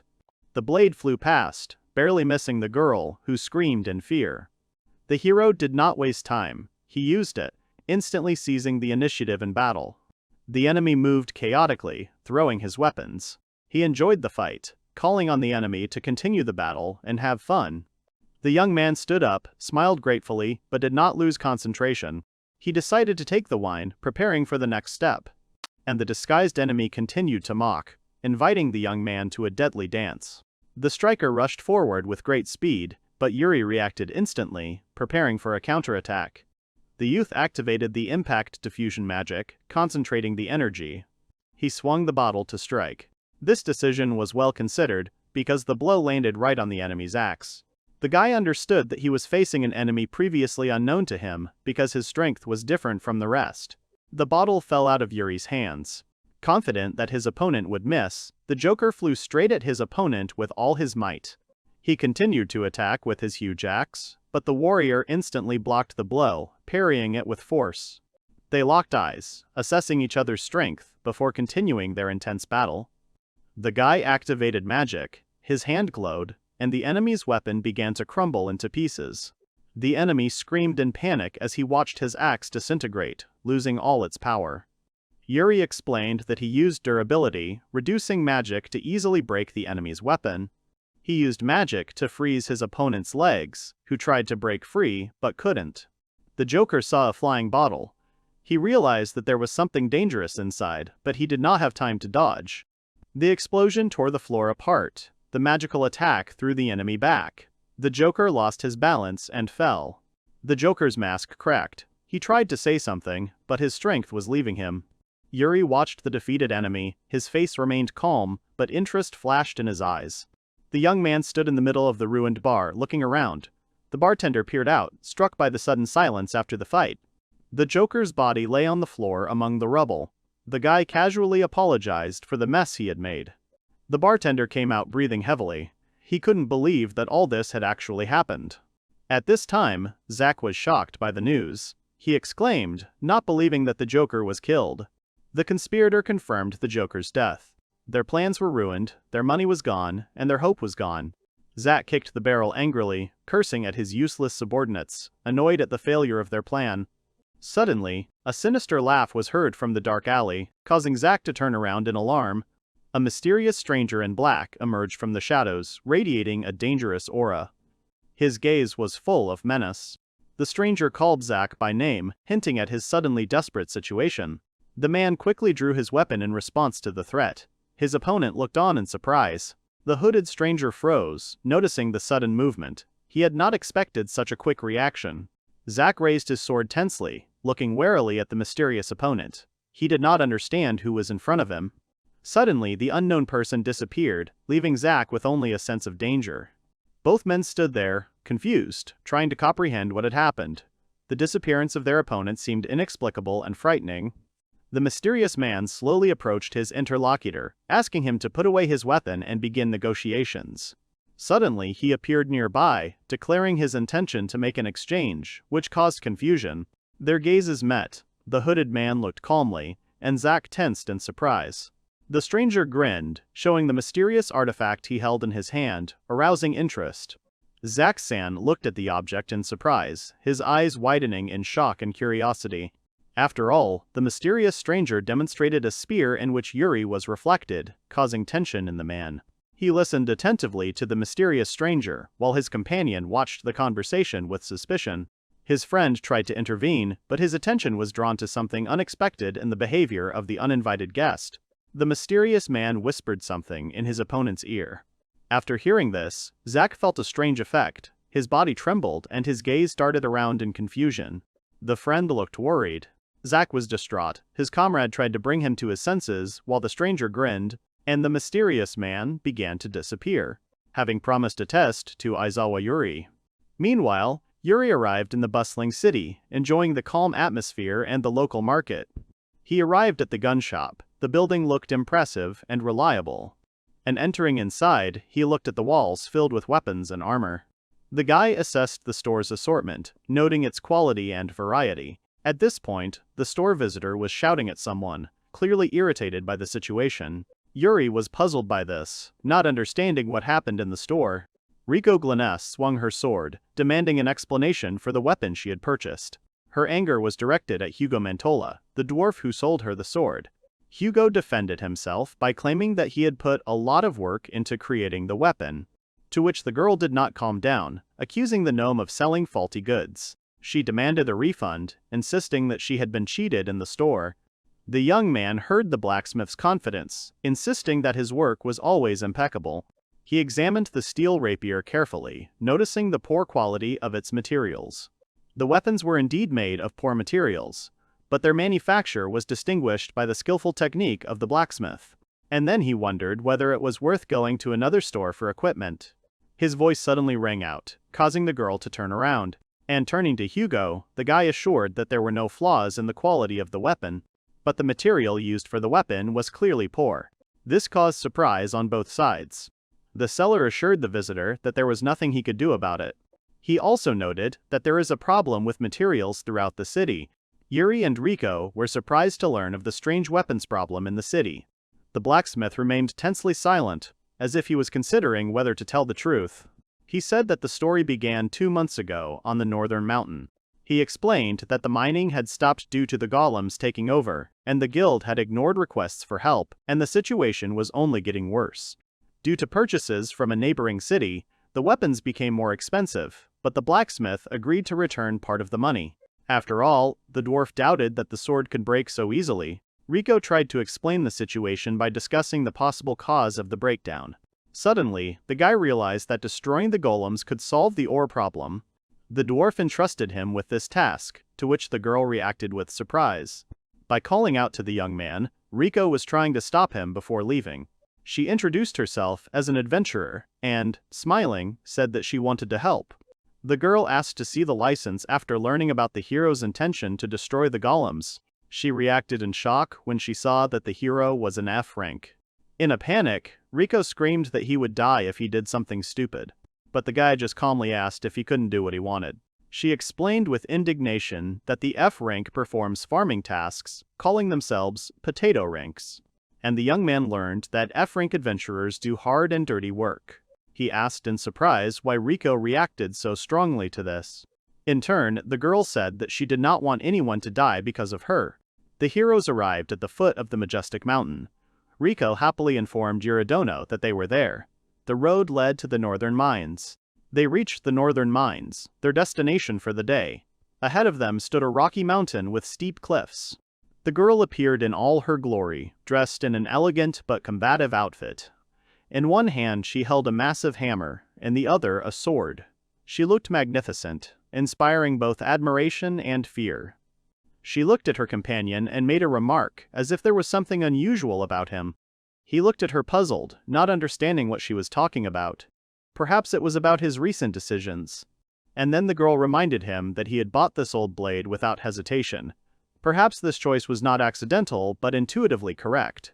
Yuri looked at his sword, which turned out to be a D-rank iron weapon. Although the metal was well crafted, its material was only rated as F rank. This meant that the sword was far from perfect, but still usable. He confidently stated that any weapon could be used. There was an unshakable confidence in his voice, as if the quality of the weapon did not matter to him. The main thing was how to use it in combat. The girl looked at him with distrust, her brows furrowed. She admitted that she had never heard of anyone fighting golems using only a sword. It seemed reckless or overconfident. Meanwhile, they went deeper into the mines, illuminating the way with the dim light of a lantern. The companion suddenly noticed that Yuridono was not at all what she had imagined. The conversation continued, and the guy reminded her that Riko wasn't what she seemed either. He explained that he came here after an argument with the owner of a gun shop. Apparently, this argument led them to their current situation. The girl flushed with indignation, loudly expressing her emotions. She reminded her companion that she followed him because she was worried. However, something clearly bothered her, because the situation was developing in an unexpected way. She stepped back, embarrassed to remember that she had said that before they had even arrived. The boy extended his hand, but her reaction was so violent that it seemed he had touched on some sensitive subject. Suddenly, a huge stone golem appeared before them. Its menacing roar echoed throughout the cave. They were both surprised by its impressive size.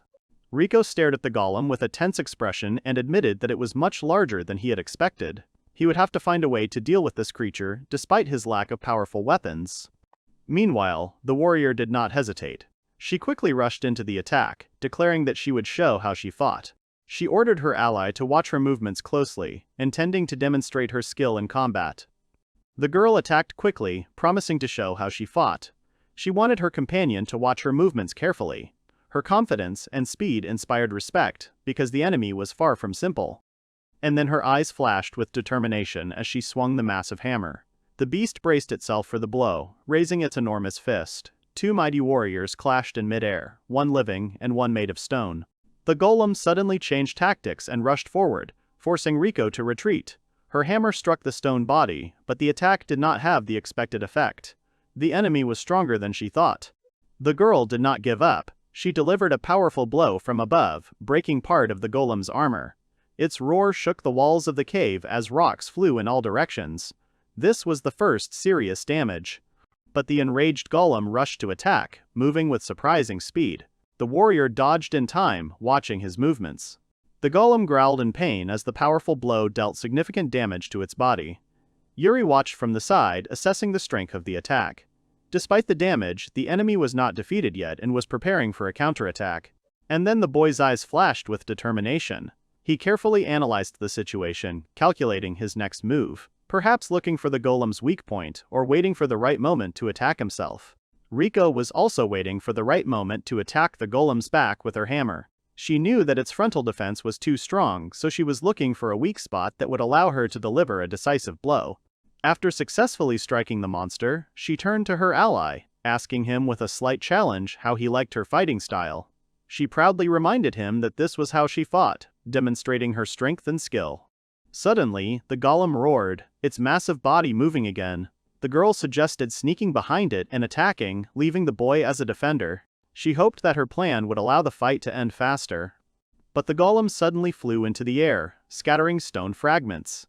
The girl and the boy watched in shock, not expecting such an attack. They had to quickly figure out how to deal with this new challenge. Suddenly, Rico was stunned and didn't know how to fix the situation. She knew the enemy was strong. At that moment, Yuri confidently grabbed the hilt of the sword. His hand trembled not from fear, but from anticipation. Perhaps the moment had come for him to enter the battle himself and show his strength. Suddenly, a powerful stream of energy burst through the air, sweeping away rocks and dust. The boy, standing in the center, seemed to be the source of this power. The ally watched in surprise, realizing that he was not so simple. The golem screamed as a beam of energy pierced its head. The boy watched with composure, as if he already knew he could handle it. The monster collapsed, making muffled sounds, but still moved. Rico and Yuri stopped, watching him. She asked in surprise what was going on, because it seemed like the fight was already over. The girl looked at her companion in shock and asked what he had done. The guy, remaining calm, explained that he had simply reflected the golem's attack back. He saw nothing unusual in this. The warrior couldn't hide her shock. Her reaction was violent, because she understood that what had happened was beyond the scope of a normal battle. The young man remained unperturbed, assuring that there was nothing strange here. They both turned to face their opponent, who was making low growls. Despite the heavy damage, the monster was still alive. This meant that the battle was not over yet. Then the young man confidently stepped forward and addressed the girl. He asked Rico to leave the golem with him, indicating that he intended to deal with the enemy himself. His words surprised her. She quickly handed the boy her hammer, insisting that it was impossible to fight the monster without a reliable weapon. However, he was confident and calmly replied that there was nothing to worry about, indicating that he had a plan. Yuri stood firmly in front of his opponent, holding his sword. He confidently declared that this blade was enough. He did not need a hammer because he believed in his strength and sword skills. He looked at the golem and calmly noted that in this fight he did not need to follow the established rules. The main thing was the strength of the opponent, not the material from which he was made. He prepared to attack. He thought about different ways to win. Using Rico's method might work, but it would take a long time. He needed a faster, more efficient way to end the battle. Suddenly, he rushed forward with incredible speed. The girl called out to him in amazement, not understanding what he was going to do. Her eyes widened in shock. He was clearly planning something unexpected. Rico yelled at the boy to dodge, but he continued to run straight at the monster. The huge creature roared in rage, preparing to deliver a powerful blow. However, the boy clearly had no intention of stopping. He activated the magic, Strengthen Impact, increasing his attack. He realized that despite their strength and defense, golems were slow. For him, the enemy was too clumsy, which gave him an advantage in speed. In the blink of an eye, his sword sliced through the golem's body. Stone chunks flew in all directions. The power of his attack exceeded expectations, proving that even an old sword can be a formidable weapon in skilled hands. The monster collapsed, making its last sounds, realizing its defeat. Yuri watched it with a slight grin, confirming his confidence in victory. The fight was over, and the outcome was obvious. After the blow, flashes of energy rose up around him. He stood in the middle of a magical vortex, personifying a power that was not to be trifled with. It was the moment when all doubts were dispelled. He was truly strong. The boy looked back at the surprised cry. Rico was standing in the distance, watching what had happened. Confusion was written on her face, because what he had done was beyond her comprehension. The girl fell to the ground in shock, looking at her companion with wide eyes. Her hands were shaking, and her face was frozen in bewilderment. She could not believe what she had just seen. After all, they had defeated the golem, and the girl couldn't hold back her emotions. She cried out loudly, demanding an explanation. She needed to understand what had just happened. Suddenly, a multitude of golems appeared, surrounding the boy. However, he did not seem afraid, only gripping his sword tighter and preparing for another fight. Yuri immediately rushed into battle, striking his opponents with rapid strikes. His movements were precise, and each swing of his sword cut through the stone armor of the golems. The enemies had a hard time keeping up with his speed. Rico stood there, shocked, watching the scene. Speechless, she watched as the stone shards flew around her. She couldn't believe that one person had done all of this. Looking around the battlefield, the young man sighed with relief. He realized that he had destroyed all the monsters. There was no longer any question of completing the task. They had successfully completed it. But the girl still couldn't come to her senses. She silently looked to her companion, realizing how strong he was. While Yuri was already holding the resources he had collected, non-elemental magic stones and iron ore. These items could be used to create equipment. Despite their low rank, they were valuable materials in blacksmithing. The guy calmly collected the remaining magic stones, thinking that they needed to be given to Lime. Rico remained silent, looking at her companion. Her face expressed uncertainty, as if she was trying to decide whether she should say something. They walked out of the cave, step by step moving forward. The atmosphere had changed a bit after the battle was over. Perhaps the tension between them had not yet subsided, and they needed to discuss what had happened. And finally, the warrior decided to speak and called out to her companion. Yuri turned with slight surprise, waiting for her words.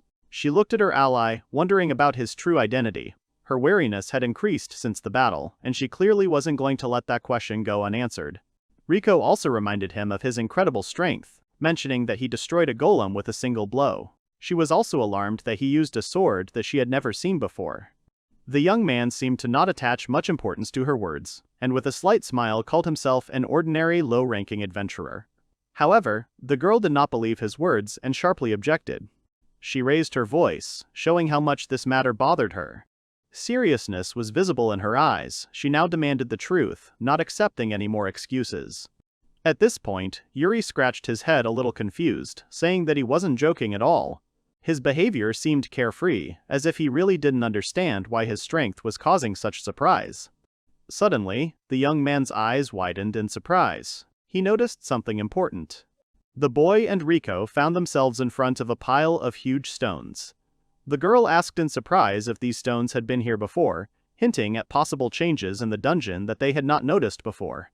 The two adventurers came closer, studying the blockage. The warrior assumed that it could be an exit, but something was alarming her. Yuri looked thoughtful, not rushing to jump to conclusions. Suddenly, a voice came from the darkness. The mysterious observer hiding in the shadows noted with surprise that the boy had managed to defeat all the monsters. His presence meant that they were being watched. A group of unknown people, led by Zack, emerged from the passage. They spoke mockingly of the boy's victory, mentioning someone named Joker. The man raised his hand to his head in irritation. He looked angrily at his interlocutor and, using a rude expression, contemptuously said that he was already fed up with him. In turn, Yuri looked at the opponent's hand extended to him in bewilderment. In his thoughts, he recognized this man, whom he had obviously encountered before, and wondered what he was going to do. The girl immediately blocked her partner's path, standing in front of him, looking at the opponents. She firmly asked if they had any business with her friend, protecting him with her presence. The leader of the enemy group raised his head arrogantly, looking down at the girl. He ordered her to get out if she didn't want to get in their way, clearly not considering her a serious threat. With a grim expression on his face, Zack coldly said that he would kill his enemy. With a decisive movement, Riko grabbed her weapon, preparing to strike. At that moment, Yuri ordered Lime to protect Riko. The group of enemies were caught off guard by the appearance of a huge slime. The creature swelled up, threatening to destroy everything around it. The enemies froze in shock, trying to comprehend what they were facing. One of the opponents watched the giant slime in confusion. He was silent, not understanding what to do, and the girl drowned in it right face down. Riko was immediately sucked into lime, struggling helplessly. Her eyes widened in surprise, and her body was partially covered in slime. She tried to free herself, but the soft substance prevented her from doing so. And the slime, towering over the enemies, demanded that they leave.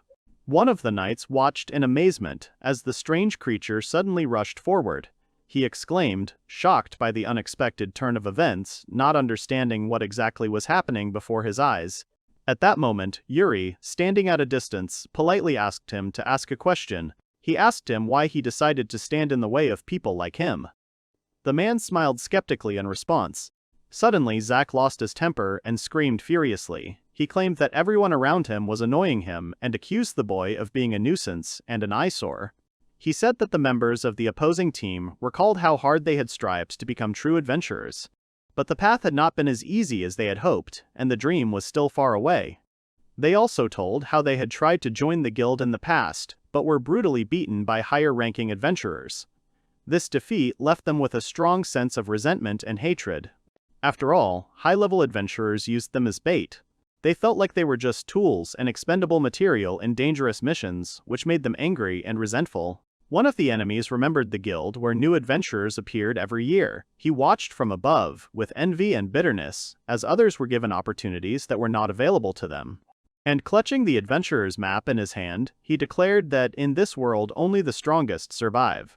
His determination grew stronger. He no longer wanted to be at the bottom of the food chain. And climbing the cliff, remembering how the powers that be had rejected them, it no longer mattered to him what they were offered, if it was all accompanied by humiliation and pain. When their group cornered one of the adventurers, the man remembered all the grievances. It was the moment in which he hoped to turn his fate around and prove the strength of his determination. Zack's face twisted as he recalled the expression of the victim they had once cornered. His madness and the pleasure of fear on the other's face showed the twisted essence of his character. At this time, Yuri listened in surprise as the stranger stated that everything started with his appearance. The young man's face expressed incomprehension while he tried to comprehend what was being discussed. The enemy furiously recalled how the guy suddenly appeared, completed a difficult task, collected many herbs, and received a recommendation for rank B. All this made him envious and distrustful. He glared at the boy, explaining his hatred. He despised people like Yuri, strong, successful, fast. Envy and hatred tore him apart from the inside, feeding his malice. Suddenly, the attack began. One of the enemy's companions jumped forward, shouting that the young man must die. He was called an F-rank adventurer, but he was treated as a threat. The enemy rushed to attack, but the young man did not seem worried. He stood calmly, not reacting to the approaching threat, as if everything that was happening seemed to him a trifle, not worthy of attention. The three attackers rushed at Yuri at the same time. He stood with his back turned, thinking out loud. Despite trying to understand their motives, he did not condone their actions and did not intend to give up. He instantly repelled the attack of three opponents. His lightning-fast movement and precision of blows dispelled the illusion of his weakness. The attackers were thrown back without withstanding even one blow. One of the enemies watched in despair as the boy effortlessly defeated his comrades. Fear and confusion reflected in his gaze as Yuri walked forward. Suddenly, a scream and a spell were released from behind. A blade of wind flew towards Yuri. One of the attackers tried to distract the young man by loudly declaring that he would be his opponent. He attacked, hoping to seize the initiative and gain an advantage in the fight, to which the boy activated advanced fire magic, preparing to attack. However, noticing that the enemy was approaching, he continued to move forward, keeping the fire under control in his hand. He stopped short, realizing the potential consequences. Using fire magic in the cave could cause a collapse. He extinguished the spell, deciding it would be better to take a different approach to the fight. The enemy suddenly launched a frontal attack. Yuri was surprised, not expecting them to recover so quickly. Their onslaught was unexpected, and he reacted instinctively. He looked at the approaching enemies in surprise, because he was sure that he had already knocked them out in the previous battle, but they rose again as if nothing had happened. Zack, having lost control, activated the Berserker effect, increasing his stamina and resistance to pain. Yuri quickly noticed that the enemy was also under the influence of an anomalous effect. He realized that this was not just an accident. Someone had deliberately provoked mass instability, and this was only the beginning of the clash. Suddenly, something on Yuri's belt lit up. He noticed a strange light and felt a new power awakening in him. It was unexpected even for him, causing a slight surprise. At that moment, the boy mastered 3 levels of wind magic at once, from beginner to advanced. But while he was surprised, the enemy took advantage of the moment and suddenly attacked, catching him off guard. In the background, one of the enemies shouted an attack, drawing attention. However, the young man already felt that the situation was getting out of control and becoming more and more dangerous. Yuri found himself pinned between 2 opponents who were trying to hold him down. Despite the resistance, he kept his cool and began to act. The next second, he extended his hand, preparing for a counterattack. The guy grabbed his opponent by the arm, demonstrating strength and agility. His confidence left no doubt. He was going to break free from the grip and strike back without hesitation. With a lightning-fast movement, Yuri freed himself and parried the attack. His powerful blow sent the opponents flying in different directions, leaving them confused by such a quick and decisive counterattack. One of the enemies saw a magic sphere in his hands. It was advanced wind magic. He was scared and did not have time to react, realizing the power that he was about to release. The young man activated the storm magic. Powerful air currents swirled around him, forming a deadly funnel. He was going to sweep away his enemies with one devastating spell. Zack, with his sword, stopped in confusion as he saw the raging wind magic in front of him. He clearly did not expect such a powerful attack, and anxiously asked what exactly was happening in front of him. The man tried to break through the wind flow, but his movement became increasingly difficult. He was angry and called out to his opponent, but he could not overcome the resistance of the elements. The element of wind burst forth in the form of a powerful tornado. All the enemies were swirled and lifted into the air. The bodies of the enemies were thrown aside in the whirlwind. One of them realized with horror that he was approaching the wall. The last frame before the blow was accompanied by a cry of despair and helplessness. After the complete destruction of the enemies, Yuri stood in silence among the rubble. He stood in the middle of the cave and, noticing an unusual shadow, realized that another enemy was hiding nearby. The latter began to laugh, confirming his guess. A mysterious masked man emerged from the shadows. He bowed elegantly, stating that he had not expected his presence to be noticed so quickly and accurately. The man introduced himself as Nero, Nigteamer, a 28-year-old man. He politely, but with a sly smile, asked Yuri-kun to remember his name and not forget it. The young man, watching Nero's movements, immediately realized that this man stood out from the others, and his strength was probably much more dangerous than that of his other opponents. Zeke and the others crazy, and without any physical impact. Nero gave Yuri a choice: join his clan or die. He showed confidence with a smug smile, as if he was sure of his opponent's decision. Yuri was surprised by the clan talk, but the magic caster continued with a threat. He stated that he had personally observed him and admired his fighting ability. The enemy assured the boy that he had enough talent to join their clan. The boy felt a strange excitement. The longer Nero spoke, the stronger the feeling became, as if he already knew this man, perhaps from another life. And suddenly he remembered, that man from the past, perhaps from his previous life. Everything came together. The smile on his opponent's face became sinister. The guy suddenly called his opponent a substructure man, which stunned him. The man in the hood clearly did not expect to hear something like that and tensed up, losing confidence. The enemy did not understand what a substructure person meant. He remembered his past troubles as a swordsman in a clan where relationships with others were tense and complicated. He admitted that he remembered almost nothing, but when looking at the young man, strange words came to mind. At that moment, Yuri asked if he was connected with the number, and Nero confirmed that he was the main one. Although he hated the title, he recognized the importance of numbers. He believed that he was fighting for the organization. Raising his hand, he showed the number 928 and exclaimed that this was proof of their uniqueness. He was proud of his belonging to the organization and having his own name there. And the boy remembered that each participant had a number on his hand. He looked at his palm and saw that the mark had not disappeared. He showed his hand, on which the number 0 appeared. The opponent was shocked and could not believe his eyes, clearly recognizing the meaning of the symbol. Nero realized that 0 meant the strongest.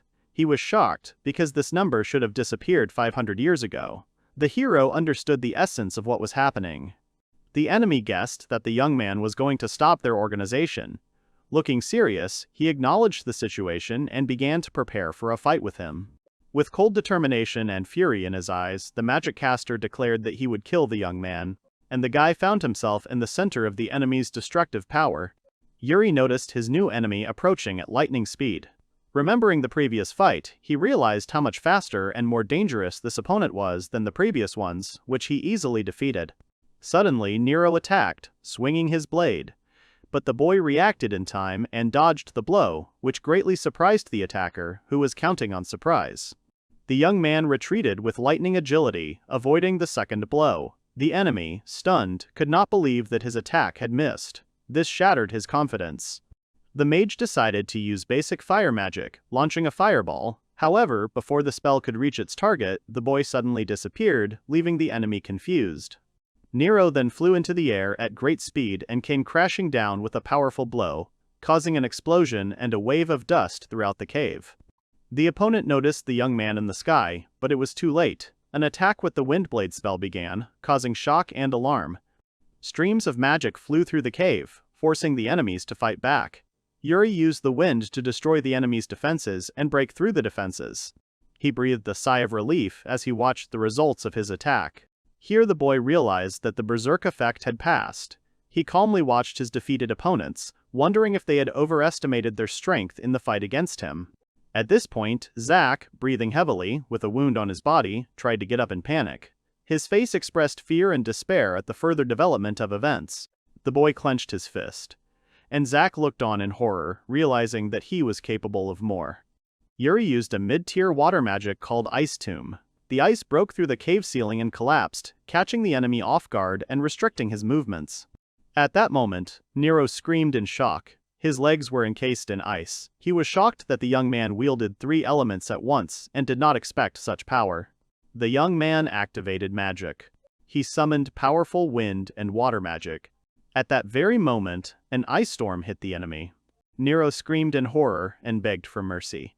The instant force of the elements froze his entire body, leaving him no chance of salvation. And now his enemy stood opposite him, absolutely invulnerable. At that moment, all the past days and the trials that fell on the shoulders of his friends flashed through the young man's memories. The young man was angry about the events that had happened, to which his enemy could do nothing to resist him.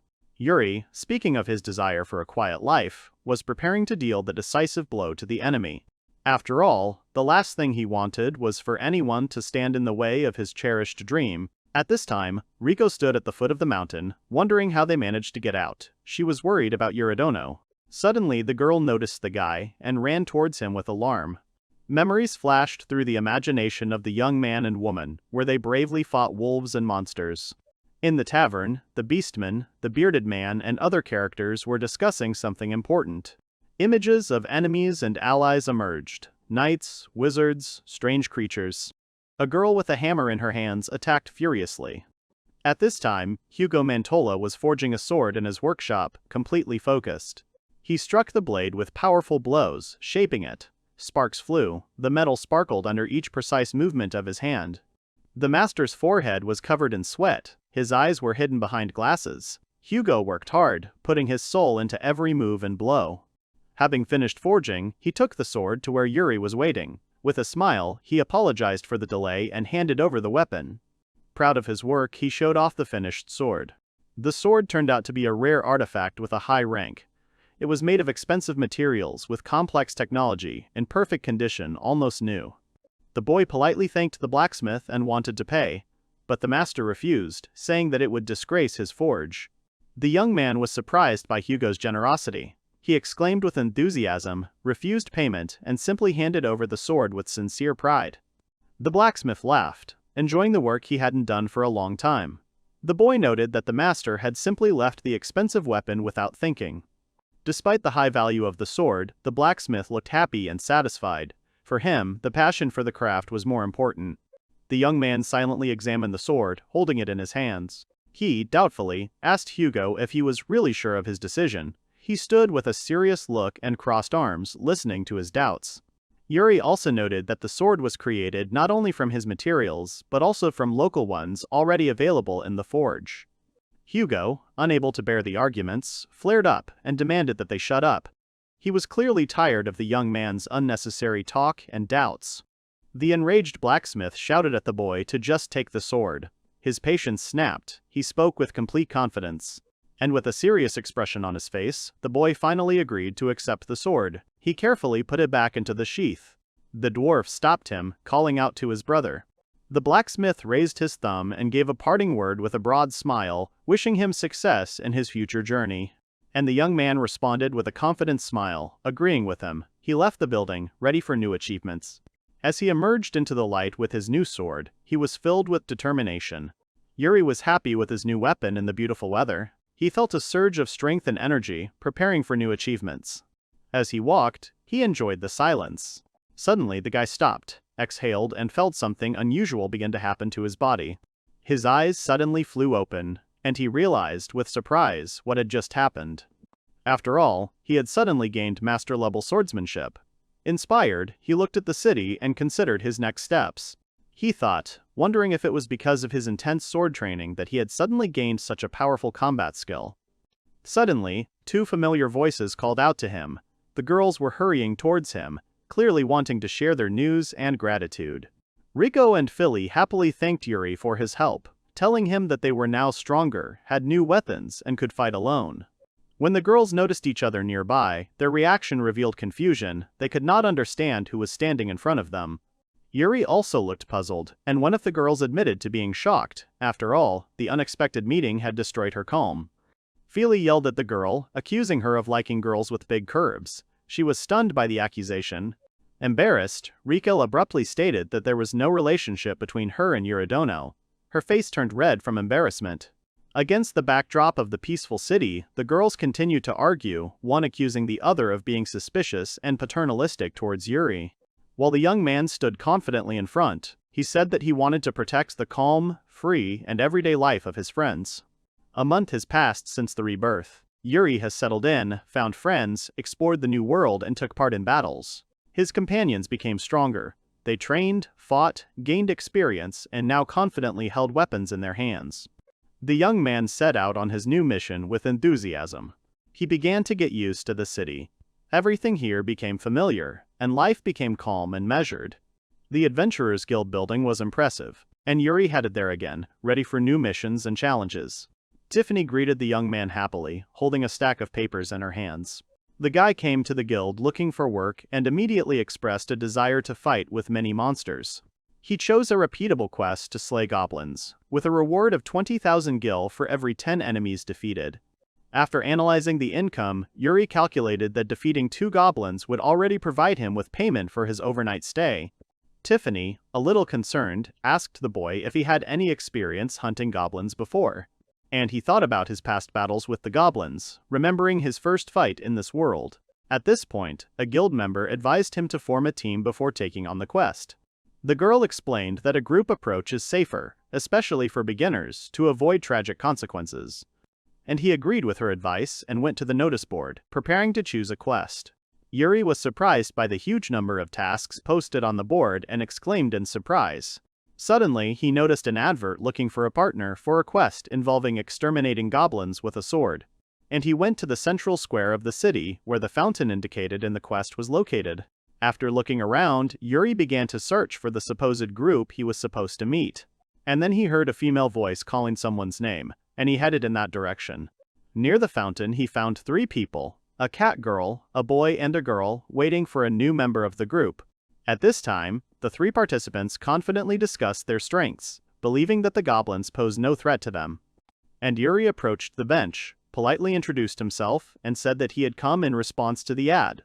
Rit looked silently at the young man, assessing the situation. He chuckled slightly, his gaze sliding to the boy's weapon, piquing his interest. The man greeted Yuri warmly, thanking him for coming, demonstrating friendliness and willingness to cooperate. He also praised the guy's sword and immediately noted that he was the perfect fit for the team as a swordsman. The stranger introduced himself as the leader of the group, and the girls also gave their names, Musil and the sorceress Emily. All 4 stood in the square, and Rit confidently explained the rules. He told how the loot and money are divided, everything is sold, and the profit is divided equally. And finally, he politely asked to see the adventurer's license to verify its authenticity. The man accepted the card without hesitation, not expecting it to surprise him. He was surprised to see the F rank, which greatly hurt his pride and ambition. And the group went away, leaving Rit in doubt, considering the meeting a waste of time, and the guy was upset, not understanding why his rank caused such a reaction. The man screamed in rage, demanding that he disappear, humiliating him for being an F rank. He agreed with Emily, who warned him that he might get dirty if he picked up the item, and with irritation, he threw the card at him. Emily and the others left the place, leaving Yuri behind, deciding that he needed to study. Rit cheerfully took the girls away, not paying any attention to what had happened, confident that he had done everything right. Meanwhile, the young man was left alone, watching as his former potential partners left. At this time, Riko walked through the market square, looking around in search of the necessary landmark for the meeting. Seeing the fountain, the girl confidently headed towards it. Having met the young man, Riko recognized him. Yuridono was standing in front of her, which surprised her greatly. The girl found him at the fountain, wondering what he was doing. Later, in the forest, they discussed the mission, and Yuri thanked Riko for accompanying him on the journey. She explained to the guy that there are 2 types of quests, regular ones and special ones that require a certain rank, emphasizing that in normal missions, one can encounter a strong enemy, urging caution. The young man learned that the required rank to destroy goblins was F, meaning the task was available to any seeker. At this point, Riko put on a stern teacher's expression and continued to explain the quest system using the rank chart. According to guild records, after the defeat of the Silver Wolf, the goblins began to attack everyone in the area. She warned her partner to be on guard. The young man agreed, preparing for a possible threat. A sudden noise in the bushes alerted the adventurers. They prepared for a possible attack. Yuri noticed something strange. 2 unfamiliar warriors were examining the grass. They found no trace of goblins and were puzzled. One of them asked the young man if they were looking for goblins. They confirmed that they were. The adventurers realized that the other adventurers had already cleared the area of goblins. They looked around the area in disappointment.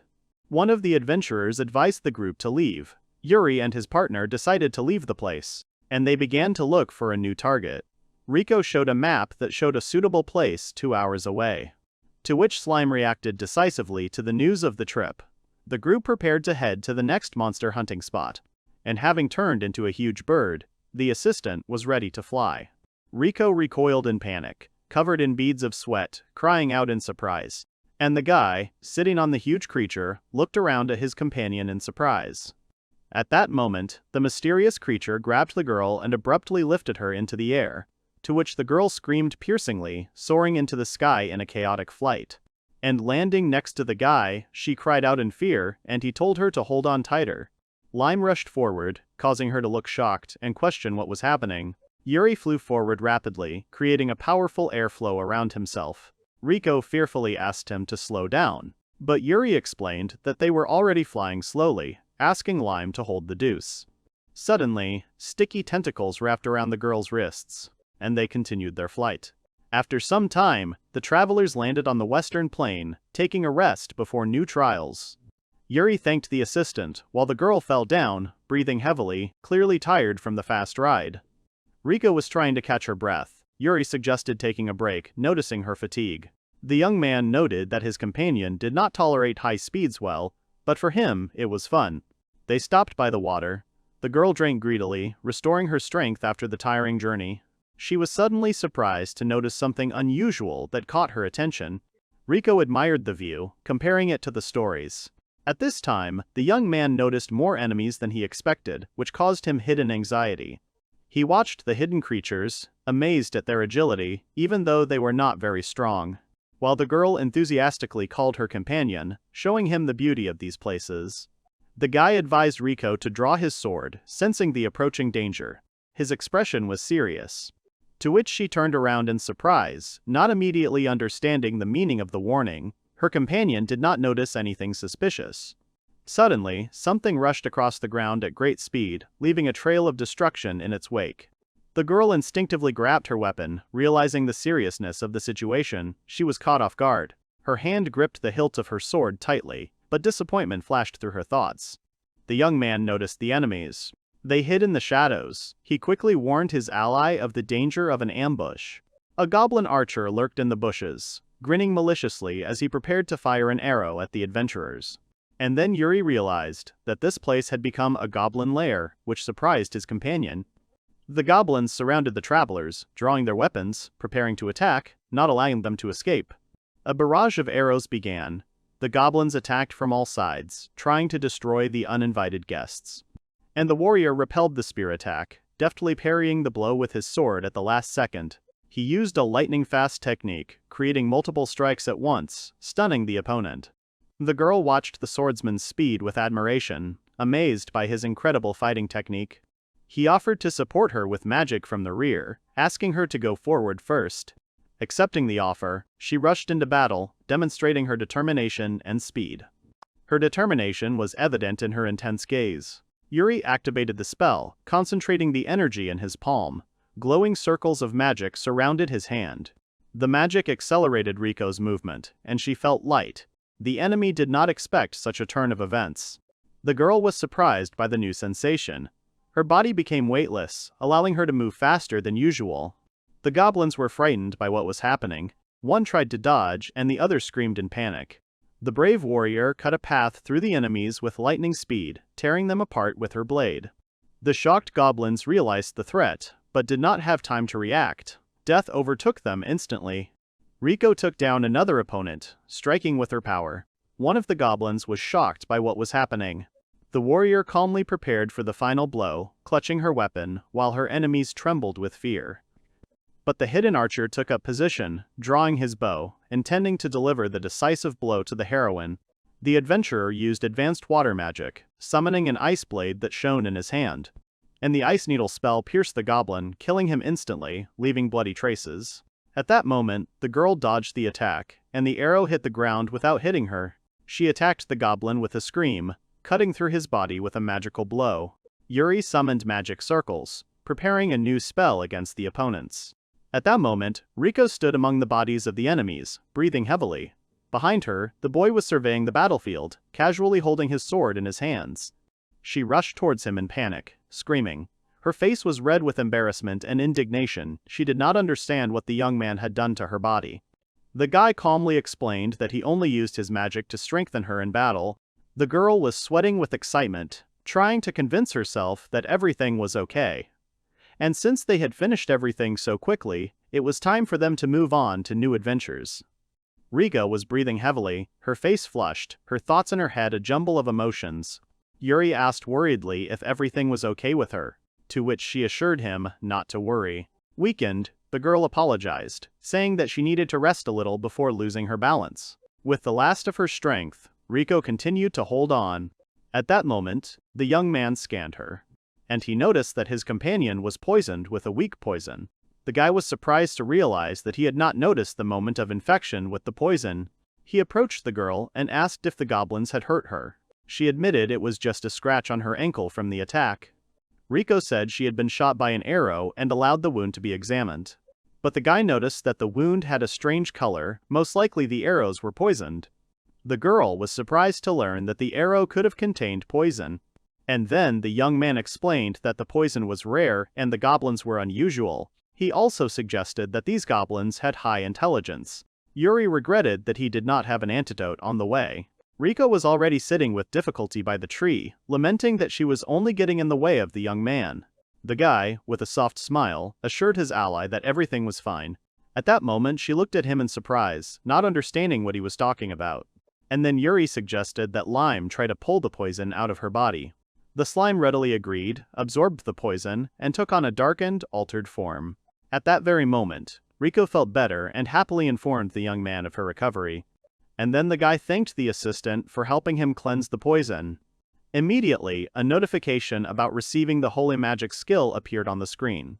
Yuri activated the healing spell, directing the magic directly at the wound. The girl watched in surprise as her wound began to heal with light. She felt relieved, jumped up and down joyfully, and thanked the guy for his help. She also asked Yuri in surprise where he got this rare skill from. In turn, the young man did not know that healing magic is an extremely rare gift. And Riko was shocked by the adventurer's slow reaction to his own discovery. And the squad ran forward cheerfully through the forest, accompanied by Riko's cries. They fought together, killing goblins with quick and precise strikes. After the battle, they surveyed the field, making sure that the goblins had been defeated. Yuri once again handed the task over to his assistant to complete. And the slime began to absorb the remains of the goblins, clearing the entire clearing of bodies. The slime also found a stone without attributes and absorbed it.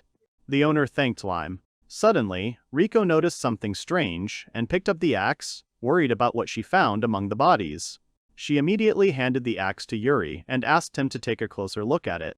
In turn, the guy was surprised by the quality of the weapon because it was a pretty good axe. And Riko confirmed with excitement. The axe was too good for a goblin. She jumped with joy, convinced that her health had been fully restored after the treatment. And she was surprised to learn that the young man had a rare magical ability to heal. The girl did not immediately realize the rarity of holy magic and was surprised. And the young man admitted that only now did he understand the value of his ability. Everyone hurried on as Rika screamed and ran deeper into the forest. The ally explained that the Goblin Lord is the most powerful type of goblin. And then Yuri realized that the recently killed leader was an unusual monster, and the girl was surprised that Yuri even knew about the Goblin Lords. To which the guy admitted he defeated the Goblin Lord for the first time in his life. Riko laughed, not believing that he had handled it alone. She screamed in surprise when she learned that he had defeated the Goblin Lord. In turn, Yuri wondered if the girl really understood who he was. They were discussing the problem of how to find a nearby boss. And the girl noticed that the goblins were too smart for a direct chase. The guy understood everything and confidently decided to track down the goblins himself. He suddenly noticed movement and instantly rushed in the right direction, and he discovered two suspicious creatures hiding among the trees in the forest. The young man asked Lime to deal with the enemies, entrusting the task to the slug. He tensed up, concentrated, and prepared to carry out the order without hesitation. Yet the adventurers became wary when Lime suddenly fired towards the target. The goblins ran through the forest, unaware of the danger. Meanwhile, the slime attached itself to the goblin, acting as a tracker. At this time, Yuri explained how Lime would be watching them. They prepared for surveillance and began pursuing these creatures. The goblins reached a place where a surprise awaited them. At this moment, Riko asked Yuri to be quiet so she could hide. They saw goblins enter a cave nearby. The adventurers entered the cave, and the shelter turned out to be spacious inside. Lime confirmed that the goblin boss was definitely inside. And in the cave, someone suddenly called out to them from the darkness.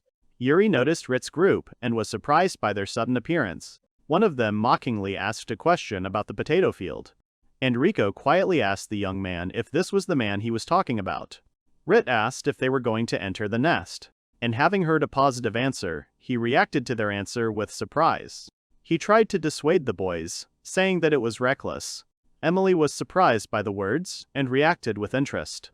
She approached the young man and offered to carry her luggage. The girl complained of fatigue from the long journey, and Riko suddenly became angry when she saw the girl too close to Yuri. Meanwhile, Emily promised a reward if the guy carried the bag. At this moment, the young man thought about it, but still agreed to help the girl. Suddenly, Riko stood between them, forbidding them to approach Yuridono. She was outraged and demanded an explanation from her ally. to which the young man explained that the uncertainty inside the nest worried him. The team entered the cave, and the first one was a self-confident leader. Emily complained to him about the pain to justify her actions. She looked slyly, continuing her manipulation with a smile. At this point, Yuri and Rico discussed a plan to use him as a shield, and all 5 of them headed inside the cave, beginning their exploration. After a while, the group stopped to rest, discussing the lack of goblins and their fatigue, and the girls prepared lunch, which they decided to share with Rito. In turn, Rito thanked both girls for their care and food. They vied with each other to offer the man a taste of their treats, to which he in turn joked that Muzel and Emily had a picnic right in the cave. Rico didn't like all this. She began to eat her portion with confusion, thereby causing confusion in Yuri. Suddenly, trembling, she handed the young man a sandwich. And carefully biting off a piece, the guy listened to her question. She waited for an answer, worried whether he liked the taste. Suddenly, they felt a strange vibration underground. They wondered what could be approaching at such a high speed. Everyone began to choke from the acrid smell coming from the cave. At that moment, Yuri covered Rico with his body, trying to protect her. He used wind magic to disperse the vapors. The young man applied the analysis, but the smell did not dissipate completely. He identified the fog as curse magic, Class E, and Rito tried to calm his girls down, suspecting magic from the boss, to which the guy promised to protect his ally as long as she was around. The man, meanwhile, still swore to protect the girls, causing them to feel touched. Suddenly, a huge foot appeared. They were afraid of the approaching enemy. The D-rank Goblin elite emerged from the fog, laughing. The group was surprised that they were facing elite and dangerous goblins. Rito instantly realized that the goblins were in a state of frenzy and did not feel pain. Emily asked her ally to fight, to which he tried to cheer himself up. He was frightened by the size of the enemy, doubting his own strength. And then one of the goblins attacked. Rito got into a defensive stance. The monster immediately repelled the attack with fury, demonstrating incredible strength. The man was surprised because the goblin stopped the sword with his bare hands. Suddenly, a second enemy appeared and struck from behind. The warrior's eyes widened in realization of the mortal danger. And the monster's powerful blow pierced the man straight in the chest. Then the girls screamed when they saw the wounded Rito surrounded by smoke. The goblin had already approached him, preparing to finish him off with his sword, at which the man screamed and rushed forward in despair. As he retreated, he grabbed the girls. And he ran, leaving them surrounded by a strange fog. At this point, the goblin warrior grinned ominously, enjoying the moment before the attack. And Muzel and Emily looked up in fear, trying to get out of the trap. Suddenly, the monster grabbed the girl. She screamed and resisted desperately. At that moment, Yuri and the others heard a scream and turned around in confusion. Rico calmed down and promised the young man to defend himself and not retreat. The girl suddenly blushed when she heard praise for her delicious sandwich. She smiled shyly and agreed to cook more. The guy used the boost to rush into battle. The goblin dragged the girl by her hair into the depths of the cave. He threw her with force in an unknown direction. Standing in front of the frightened Emily, the monster wondered what to do with her. By this time, the girl was completely exhausted. The goblins were harsh in their manners and behaved like barbarians. One of them began to attack the defenseless girl. Emily didn't know how to get out of this situation. Suddenly, a familiar voice sounded from behind. And the goblin's head fell next to his victim. After all, Yuri attacked him and was able to pierce him right through. The young man looked menacingly, preparing for the next blow. The second monster jerked back in surprise, surprised by the attack. And again the guy struck accurately, hitting the enemy from behind. Approached Muzel and checked to see if everything was okay with her. At that moment, Yuri saw 3 goblins quickly approaching him. He realized that it would be difficult with just one sword. The guy created a windshield, surrounding himself with a magical barrier, and the flow of wind blew away the enemies, who flew in different directions. Suddenly, the goblins hit the shield, unable to break through. With lightning-fast movements, he once again repelled the onslaught of enemies. Having defeated the goblins, he stood calmly as an enraged goblin crept up behind him. Enrico suddenly attacked the monster, saving her comrade from the blow. The boy turned around in surprise when he heard his name being called. After the girl's lightning attack, the goblin fell. Rico explained that she attacked the silhouette after noticing its movement. She explained that she attacked, counting on the young man's reaction in case of her miss. Suddenly, a fearsome B-rank goblin shaman appeared in front of them. The shaman grinned ominously, demonstrating confidence in victory. The girl was frightened by the power of the monster speaking in human language. Fear paralyzed her body, she did not move. Meanwhile, Yuri calmed Riko down, saying that everything was under control. He explained that the goblin was in charge of others and was smart. The young man also assured Riko that she was stronger than her opponent. In turn, she was embarrassed, but she felt support, and her determination grew. Suddenly, the goblins attacked, but the girl said that she was ready to help. Then the young man quickly cut through the enemies, protecting his team. He was surprised by the weakness of his enemies, remembering past battles. At that moment, the goblin shaman screamed, realizing the death of his subordinates. Ominous glowing entities began to emerge from the bodies of the dead. The shaman then activated the magic, aiming the power at Yuri, and the guy saw strange entities heading straight towards him. Yuri screamed in pain, his body began to burn brightly. He realized that magic was draining his target's strength. At this point, the goblin shaman announced that no fight had taken place yet. And then the monster screamed, threatening to show the full horror of his magic. The guy lost consciousness from the overload, his energy was leaving him, and suddenly he was able to master all the magic of curses, instantly. The young man recovered and confidently stated that everything was now normal. Yuri immediately activated a new ability, Reflection of Enemy Spells. And the goblin was already in a panic because his magic was reflected back. The shaman got his spell back, screamed and began to suffer from pain. His face was distorted and he was screaming, losing control of himself. It was immediately destroyed, while the guy watched the monster's overthrow. And the young man just watched calmly, cursing the enemy and increasing his influence. The story changed to a peaceful haven, the port of Lydia. Yuri sat on the pier, calmly fishing alone. For completing the task of exterminating the goblins, they received a reward. The girls were shocked by Rit's betrayal and the way he ran away. Putting aside the memories of the past day, he began his fishing quest with a feeling of excitement and calm. The young man successfully caught a rare D-rank rainbow fish. At that moment, he was delighted with his catch, comparing everything to a video game.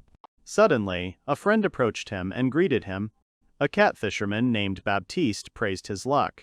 He talked about how rare it is to catch a rainbow fish. This man taught Yuri how to fish. He used to be an adventurer, but after an accident he just stayed in the harbor. At this point, Baptiste said goodbye to the young man and went fishing in another place. Sitting alone, the boy reflected on his past. Memories of difficult office work came to mind. The young man thought about his freedom. Suddenly, the fishing rod became very taut, and a fight began. He immediately activated the strengthening magic, strengthening the fishing rod instantly. The guy realized that he had greatly underestimated the fish at first. Onlookers gathered around, watching the boy's unusual fishing. He thought that perhaps a larger fish had swallowed the smaller one that was already biting. Yuri was told to pull out the catch immediately, otherwise the fishing rod would break. Suddenly, a huge fish jumped out of the water, astonishing all the spectators. A C-rank shark appeared, causing panic on the dock. The shark immediately rushed at Yuri, but he prepared for the attack. He attacked her with furious speed. The young man's blow caused panic. Everyone was terrified. Meanwhile, looking at the notification, the guy gained the fishing skill. And then the girls called him. He was surprised by the address, Sama. Muzelle and Emily smiled happily as they stood in their bathing suits in the sun. The girls admitted that a strong man is exactly their type. Emily asked the guy if the quest was going on now. Both immediately offered to help, promising to fulfill any of his wishes. To which he asked them to put bait on the fishing rod. The girls opened the box, and a comical fight for the bait began. They showed Yuri the bait box, causing surprise. A strange substance was visible in the box, which frightened the girls. Creepy black tentacles started to emerge from the bait everywhere. After this, Emily and Muzelle ran away in panic, screaming and making excuses. To which Yuri only shrugged. After watching the seagull, he thought again about how good it was that after what happened, the girls did not feel unhappy. Birds were chirping on the branch. The morning began calmly and brightly. The Yuri were sleeping, immersed in a deep sleep. Suddenly Philly woke up the young man, worried and calling his name very loudly. He woke up and was surprised by such an early visit from the girl. In turn, she was surprised that Yuri knew nothing at all. Suddenly, Feely showed a book with rules for preparing adventurers, to which the guy asked what would happen if he refused to train. And the girl began feverishly searching for the necessary information in the book. They learned that failure to pass would result in the loss of a license, to which the adventurers agreed to the rules and decided to head off to training. The young man asked for a minute before going out, looking out the window warily. Then he saw a tree opposite, and something in the foliage. Suddenly, he felt a killing urge coming from behind the cover. And Yuri, using magic, instantly activated the sniper fireball. The fireball flew quickly and exploded at the target. The young man destroyed the tree with a blow, telling the waiting girl that he had simply killed a beetle. He noticed suspicious activity near the bell tower, looking around warily. And then a mysterious man in a cloak watched, discussing what was happening.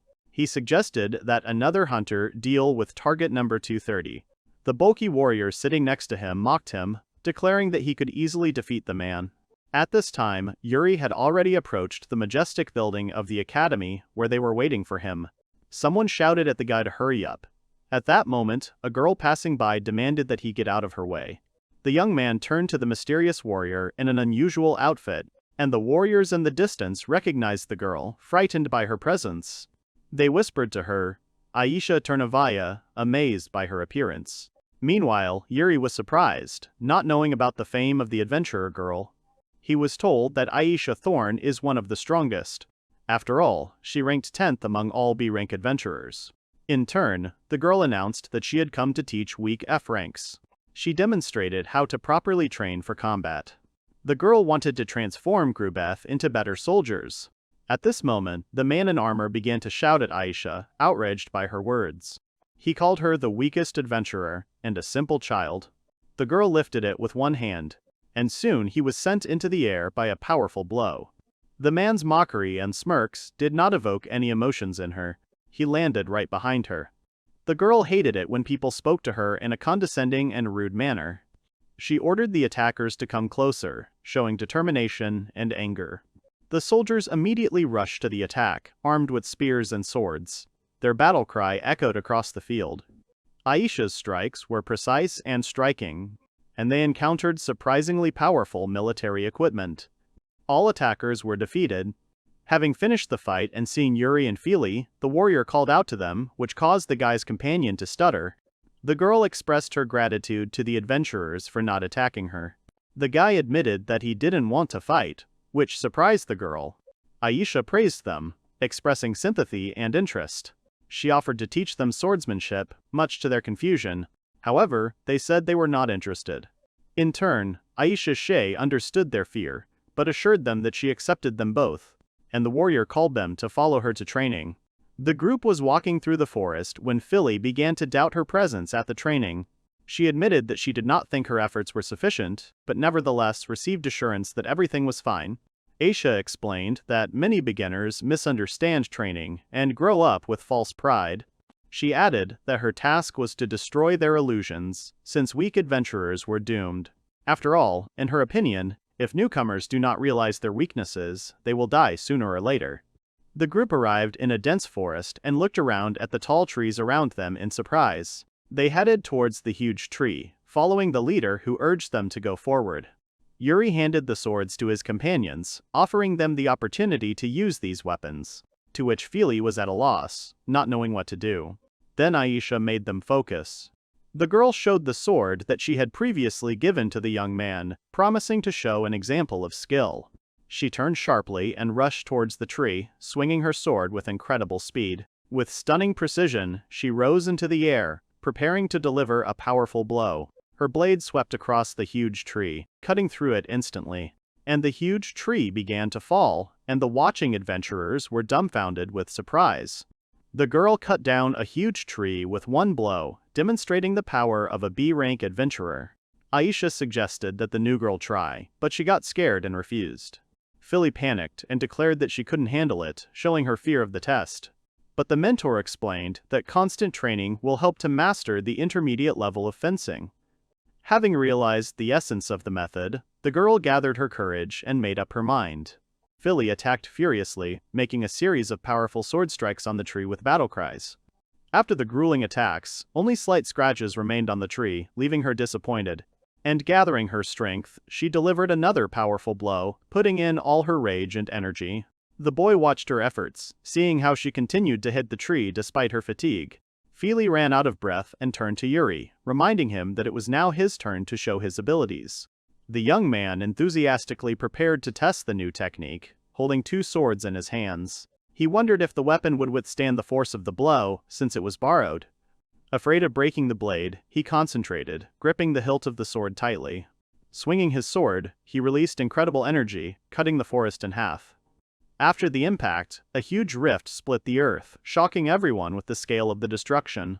And the young man was convinced that he was able to control the power without destroying the weapon, and he was satisfied. He looked at Aisha, who was standing at a distance and was clearly nervous. The girl screamed in shock, which caused confusion in the guy. Confused, he asked if he had done anything wrong. The young man took the test, and his companion found the result impressively abnormal. The girl announced that the next step would be learning magic, then suddenly asked the boy's name again. Yuri replied that he had not been taught magic. He looked slightly surprised by the girl's question. The magic teacher smiled mysteriously, hinting at something.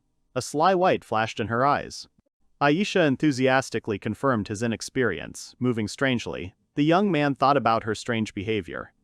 The group arrived in a mountainous area where they could safely practice magic without fear of destruction or fire. The girl explained that magic is studied in the mountains, and swordsmanship is studied in the forest. So they were now in the perfect place.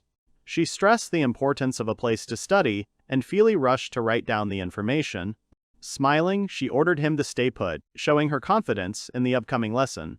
The warrior stood up, drawing her sword. She spoke the words that heralded the beginning of the spell.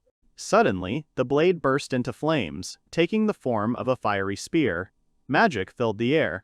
The mage swung his weapon, sending the flaming projectile forward. The spell had reached its peak power.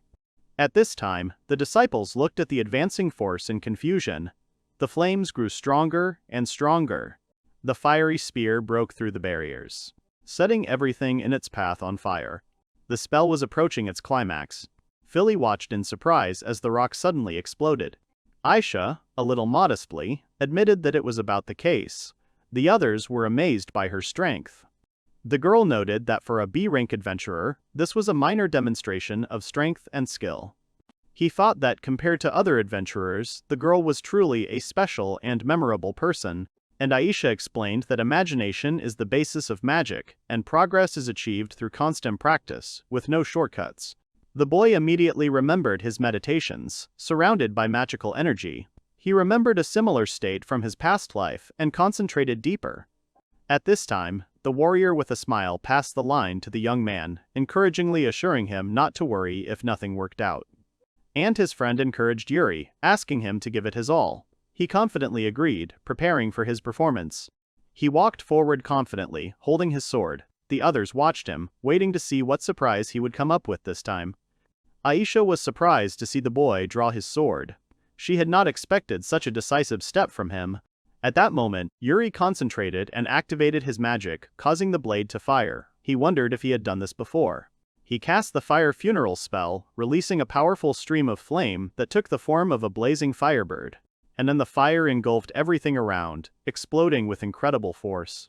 The girls froze, watching as the battlefield turned into burning ruins. The scale of the destruction stunned them both. What they saw shocked them to the core. They exclaimed in shock, not believing the strength the boy had shown. And the young man received a new skill, super-class fire magic. He was pleased with the results of the training and his progress. Suddenly, a rockfall began. The girls screamed in panic, warning Yuri about the landslide coming straight at them. Seeing the danger, both girls became scared and screamed. They hugged each other, expecting the inevitable blow from the falling rocks. But Yuri activated water magic. A magic circle glowed in his hand, preparing a powerful protective spell against the landslide. He created a wall of ice that instantly grew, stopping the rockfall and saving everyone from death.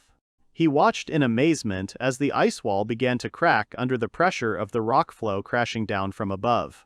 The situation was getting worse, requiring a quick solution. Aisha asked the young man to run away with them, to which he refused. He activated a series of magic circles in the air, declaring that he would not allow the girls to be harmed by the landslide. The earth flow collided with the ice shield. Yuri remained determined, and his frightened friends looked at him in amazement.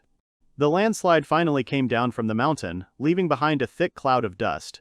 Everything became quiet, and a tense silence fell. Yuri finally breathed a sigh of relief, realizing that it was all over. Calmness and concentration flashed in his gaze. He was pleased to note that he had learned a new skill again. His face lit up with satisfaction at his own success. Feely immediately rushed to the boy, joyfully exclaiming that he had saved them. She hugged him out of gratitude. Aisha watched in amazement, her face expressing a mixture of shock, recognition, and genuine admiration for the young man's actions. After all, a giant, sparkling ice wall rose up in front of her. The girl shouted to the young man in confusion and surprise, not understanding the scale of his power.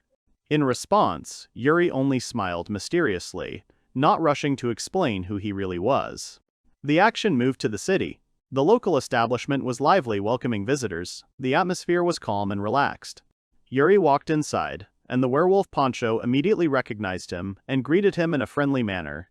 An exquisite dish appeared on the table right away, bull carpaccio.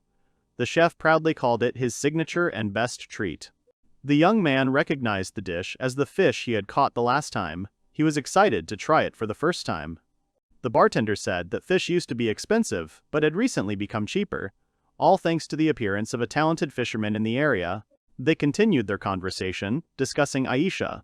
The bartender mentioned that this was all part of her training program. He admired her. The young man was surprised to learn of the bartender's relationship with the girl. He was genuinely interested in how he could have known her. The bartender said that he often saw her. She was always proud of her skills and never missed an opportunity to demonstrate them. And having heard the opinion about the girl, Yuri confirmed it. The bartender noted that she is a truly proud person with a strong character. The sound of footsteps could be heard in the bar. Someone was entering. The atmosphere changed, attracting the attention of those present. The bartender, seeing the guest, greeted him warmly, inviting him in. The guy turned around, interested in the appearance of the new visitor. Poncho instantly recognized the newcomer. His face lit up with surprise and, perhaps, a joyful anticipation of the meeting.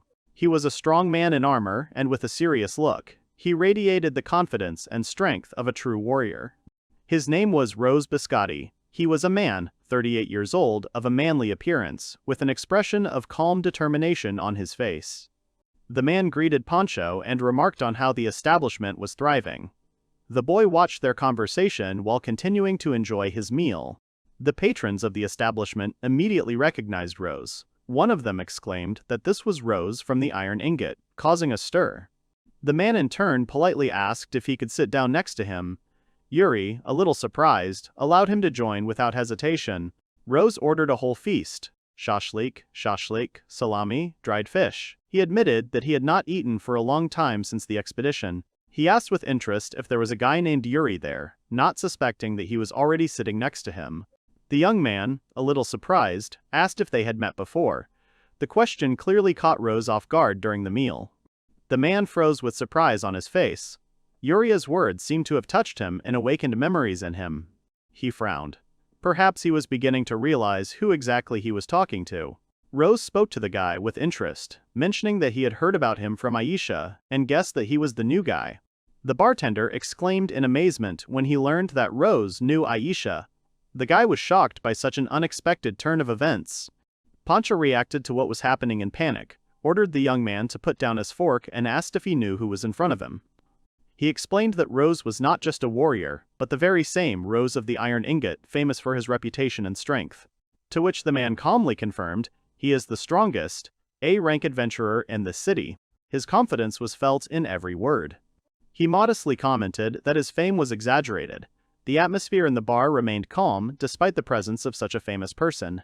With a slight smile, he continued speaking, hinting that despite his modesty, there was something important he wanted to talk about.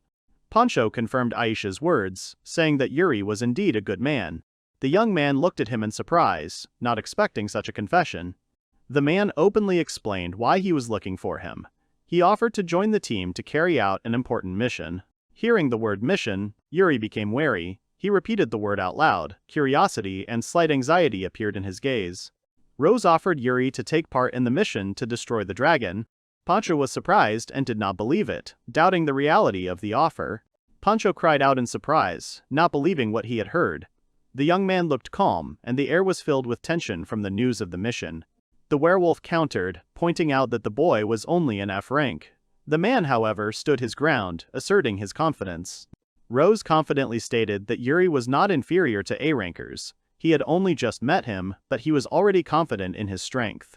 And then the mysterious girl in the hood reminded him of her order. Pancho froze in tension, hearing her voice. The girl sat without looking up. The bartender quickly replied that everything was ready, clearly feeling anxious in front of her. An alarming flash of light suddenly appeared above the guild building, which immediately caused panic and an urgent movement of everyone inside the building. There was chaos inside. The mages and doctors had already started to act, but unfortunately 5 people remained unconscious, and for the rest it was too late. The guild president gave urgent orders: inspect the building again and freeze all quests within a 50-kilometer radius of the western plateau. He ordered that nearby villages and towns be notified as soon as possible. During the organizational meeting, a man in a wheelchair entered the room. It was Captain Lanner, looking weakened. His appearance meant that the situation had become extremely serious. The president was wary. He did not understand what had happened to the adventurer from the rank, to which he, barely breathing, uttered only words about a fight. At this time, in the tavern, a man was telling how yesterday a man who survived a strange battle lost everything. Pancho agreed with him, adding that the adventurer was of C rank and had lost his limbs. He said that the region where the dragon appeared was rapidly changing its ecosystem and environment, and many adventurers had a hard time in these battles. And Rose was just inviting the young man to join them to help get rid of the evil dragon. The mysterious figure loudly declared his disagreement, surprising Yuri. The guy turned around and froze, not expecting such a sharp remark from the new participant in the conversation in the bar. Chloe Dowell, a dark elf, suddenly appeared, accusing Rose of madness. She questioned his decision to call a rookie on a mission that she considered completely unprepared. The girl sarcastically questioned Rose's common sense. She emphasized that asking for help from an F-rank adventurer was a mistake and evidence of poor eyesight and judgment. Chloe was reserved but sharp in her concerns that Yuri's participation would embarrass them. She believed that the A ranks would look ridiculous if they invited an inexperienced newcomer to join the team. The young man, surprised by the girl's words, asked Rose about her identity. In response, the girl introduced herself to the guy in a reserved manner. She rejected the boy with disdain, declaring that even in 1,000 years she would not accept an F-rank seeker into her group, no matter what his tricks. Yuri calmly understood the essence of what was happening. He realized that Chloe was also participating in the quest to destroy the evil dragon, despite her hostility towards him. Rose called out to the girl sharply, dissatisfied with her words. Her behavior irritated him, especially considering the unfairness of her assessment of the guy. Rose gravely reminded that an adventurer's strength is not limited by rank. He expressed dissatisfaction with the fact that abilities are assessed by a formal system. Chloe, however, turned and suddenly offered an alternative. Her tone changed from judgmental to businesslike, as if she had decided to give the young man a chance to prove his worth. And looking at Yuri, she admitted that she had never met such a talented F-rank fighter before. This admission sounded unexpected and seemed to change her mind. She came out, holding a fork in her hand, and challenged the guy to a duel. Her offer sounded more like a challenge than a friendly game. The young man asked in surprise about the game, but the girl reassured him, saying that it was not difficult. He threw down his fork, as if accepting the invitation without fear or doubt. Chloe suddenly activated the spell, and immediately knocked the fork off course, sending it crashing into the ground. The power of the magic showed the seriousness of her intentions. Yuri exclaimed, wide-eyed, astonished by the sudden magic. His amazement was heightened by the recognition of the fork as a symbol of the beginning of a serious test.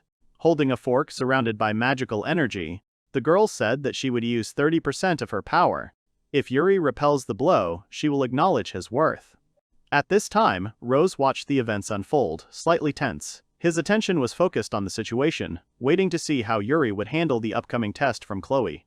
The young man stood in front of her and seriously asked what would happen if he lost. Chloe coldly stated that if the guy lost, he would have to disappear from her sight. Her eyes were full of determination and confidence in victory. And without looking away, he calmly replied that F rank was just a letter. His voice was filled with a firm determination to prove his strength. She urged him to get ready. And at that very second, the girl launched the fork into flight. She almost touched the young man's face, but he stopped her. Everyone was surprised by what happened. The group commander was the happiest of all.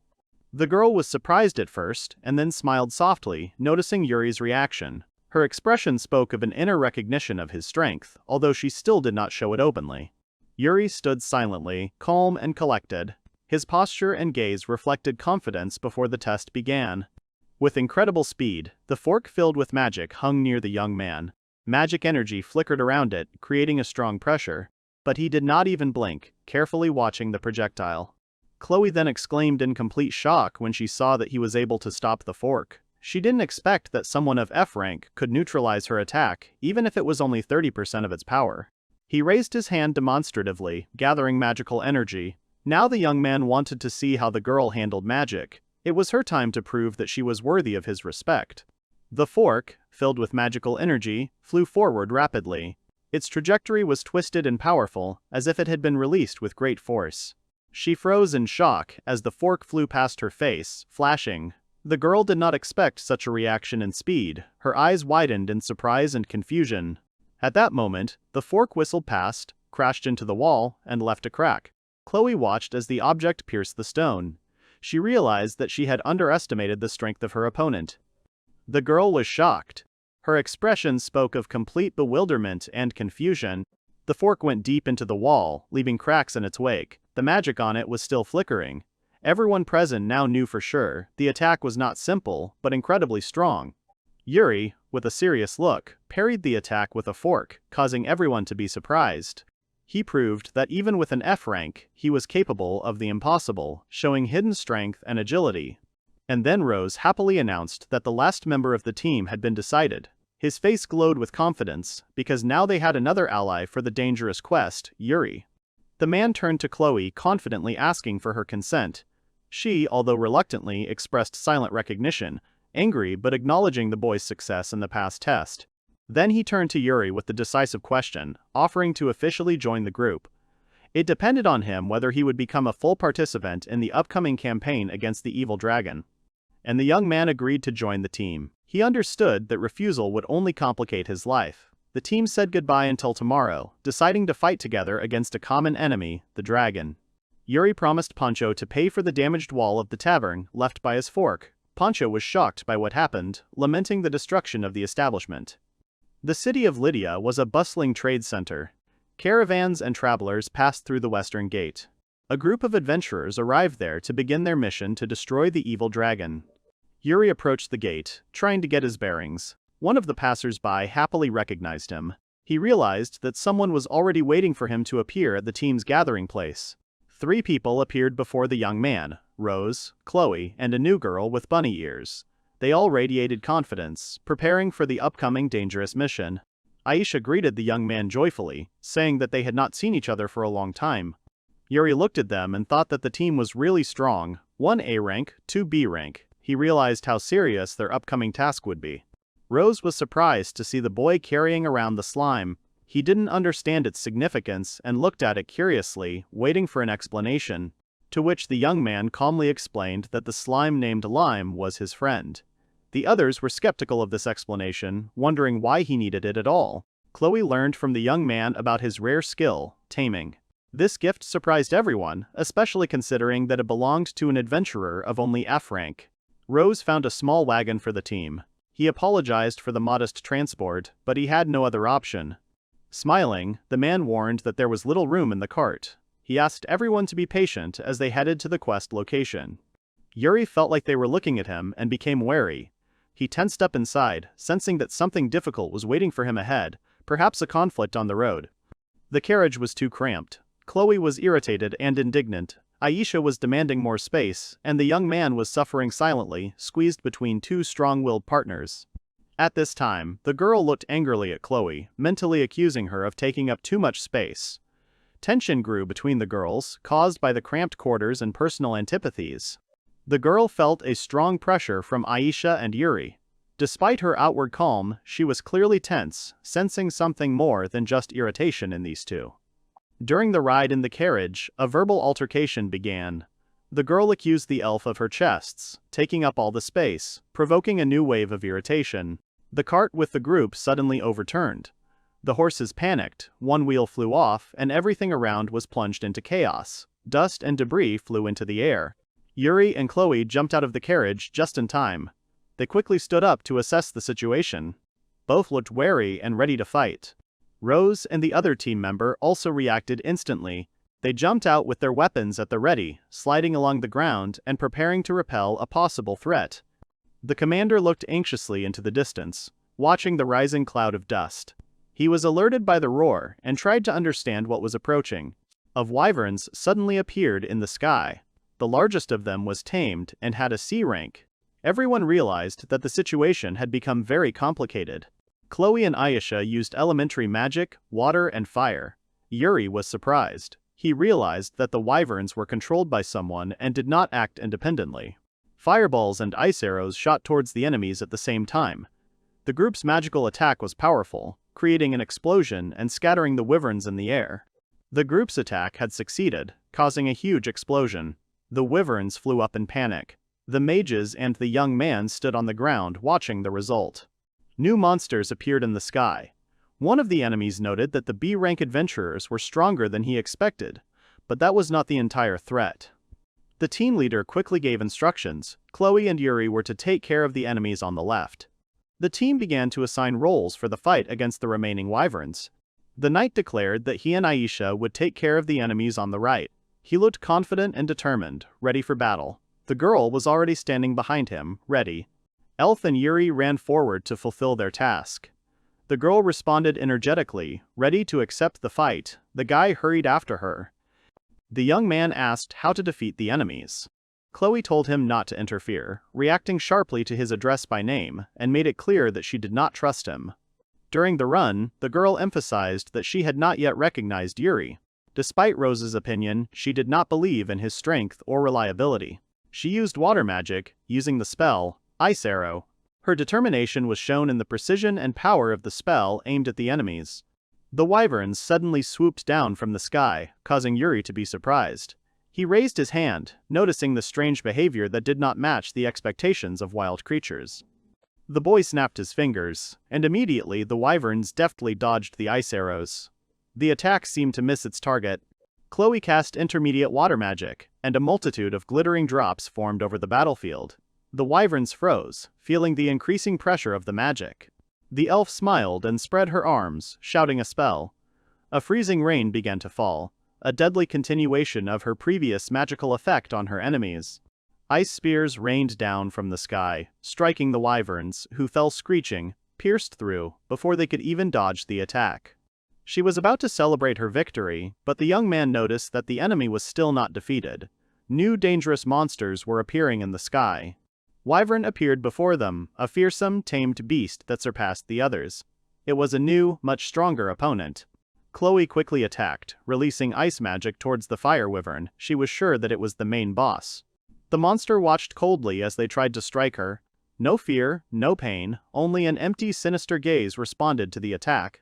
The creature spread its wings and released a blazing fireball, its roar echoing across the sky, signaling the start of a serious battle. At that moment, the monster released a fiery breath, causing a powerful explosion and a scream. Yuri called upon Lime. The mucus suddenly grew to gigantic proportions, and she swallowed the fireball, repelling the attack. Everyone watched in shock as the assistant ate the wyvern shells. Chloe was shocked. She squeezed out the words with difficulty, not believing her eyes. The girl used water magic to summon a giant ice spear. At that moment, the ice spear rushed towards the enemy. The wyvern screamed in rage as it received a powerful counterattack. And the elf thought that her attacks were not enough against the enemy. Then she abruptly changed her mind after hearing the young man's confident statement to the contrary. And Yuri activated special magic, strengthening his body for a powerful attack.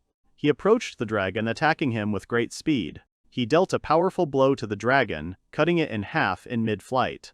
Yuri calmly walked out of the fiery flames, sword in hand, having just dispatched his enemy. His face remained impassive despite the raging flames and the disintegrating monster behind him. Completely confused, the girl demanded an explanation, asking what he had done. Yuri, on the contrary, seemed genuinely puzzled and answered with a counter-question, as if he did not realize what the problem was. Meanwhile, her eyes widened in shock and she screamed in complete confusion, her expression showing how unbelievable and terrifying she found what the boy had just done. Stunned by what was happening, she still couldn't believe what she saw. Chloe's lips pressed together in irritation, her eyebrows trembling with indignation, and her voice was filled with a low note of protest and disbelief. The girl screamed in horror, pointing at the huge, defeated monster. The monster was cut in two, and the ground around it was slashed with traces of a vicious attack. The scene looked truly abnormal, even for experienced fighters. After the battle, the landscape became calm, but the young man's attention was suddenly distracted by a noise. He looked warily towards the hill, as did his comrades. Approaching figures appeared from around the bend, causing surprise. Rose stood with a shield in the middle of a pile of dead monsters. He acknowledged with a smile that the fight was over for both them and the other team. Aisha stood behind him, holding a staff. The warrior was shocked when he noticed how many of these monsters Yuri had destroyed. Among the corpses were even rare meteor wyverns. He was quietly surprised that the young man had done twice as well. At that moment, Aisha quickly called the young man, showing him something important. She announced the ranks of the fighters, including herself, who took 10th place among the adventurers. The boy responded calmly, although it was clear that he was interested. Yuri looked at the man named Rose with admiration. His charisma and strength were felt even from a distance, and lightning literally flashed behind him. This warrior inspired respect with his appearance alone. The team gathered together. The captain had a plan of action. Rose frowned and warned the others that they didn't have much time. However, he noted that there was one problem preventing them from continuing on their way. His serious look did not bode well. Doubt hung in the air when the man expressed suspicion. If his guess was correct, the situation could become much more serious. The others, including Yuri, took his words with caution, waiting for an explanation. Attention was once again focused on the body of the slain monster. The wyvern's wings and tail lay flat on the ground, as if symbolizing a still undisclosed impending threat, since the captain guessed that someone was controlling these monsters. The team froze abruptly at the unusual statement, their faces reflecting shock, as if the enemy's presence had suddenly become obvious. Then Aisha, confused, tried to comprehend what was happening. She said out loud that controlling B-rank monsters was impossible. The elf shared her concern because it violated the logic of the magic they knew. Despite her surprise, the girl admitted that Rose was right. Their conversation became serious. The discussion turned to abilities that clearly exceeded the usual framework. Yuri listened attentively, trying to understand what was really going on. And then the young man spoke confidently and calmly. He admitted that he had felt a strange force, the same one that controlled the monsters. His confession caused the others to become alarmed by the scale of what was happening. The elf suggested that the power that controlled the monsters could somehow resonate in the boy. Rose supported her thought, and asked if he had unconsciously resonated with this power. Yuri awkwardly confirmed that he had felt a strange reaction. The young man thought that he had understood this thanks to his analytical ability. All participants in the dialogue gradually began to put together pieces of the overall picture of what was happening. Rose suddenly changed the subject and warned of a new problem. A wounded horse lay on the ground, surrounded by debris. Its heavy breathing and bloody side indicated that it had barely survived. The animal was a victim of the previous battle. The entire team gathered around the wounded horse. The man voiced an alarming thought. The recent attack had nearly destroyed their only means of transportation. The situation required an urgent solution. And then Aisha looked at the road and informed the others. The journey on foot would take at least 2 hours. The loss of transport could seriously affect their plans. The team found itself in front of a temporary obstacle. Yuri thought about a solution to the transport problem. He could ask Lime to take the form of a basilisk, but even so, the creature would have a hard time carrying all 4 members of the squad at once. And approaching Rose, the boy offered to examine the horse's wound. His confident look hinted at a possible solution. The commander was surprised and immediately asked if the young man had any plan. The man reminded that the horse was in critical condition and its chances of recovery were negligible. He did not object to the attempt, but did not believe that Yuri would be able to succeed in the treatment.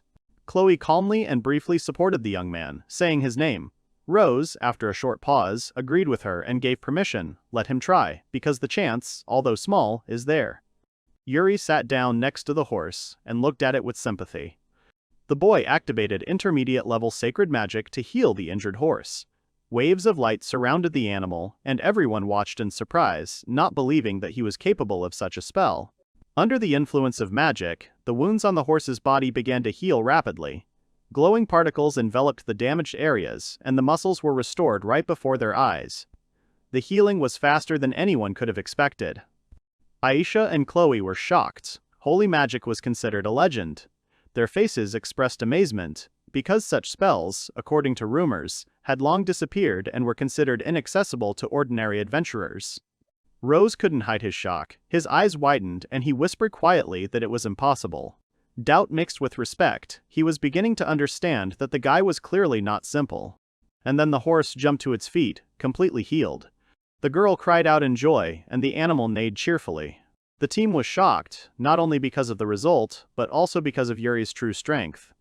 The boy carefully examined the horse, and confirmed that it was now fine.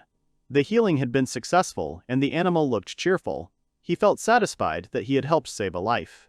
As the young man was about to step away from his horse, the commander called out to him. His tone was soft but wary, as if he was about to ask an important question or begin a serious conversation.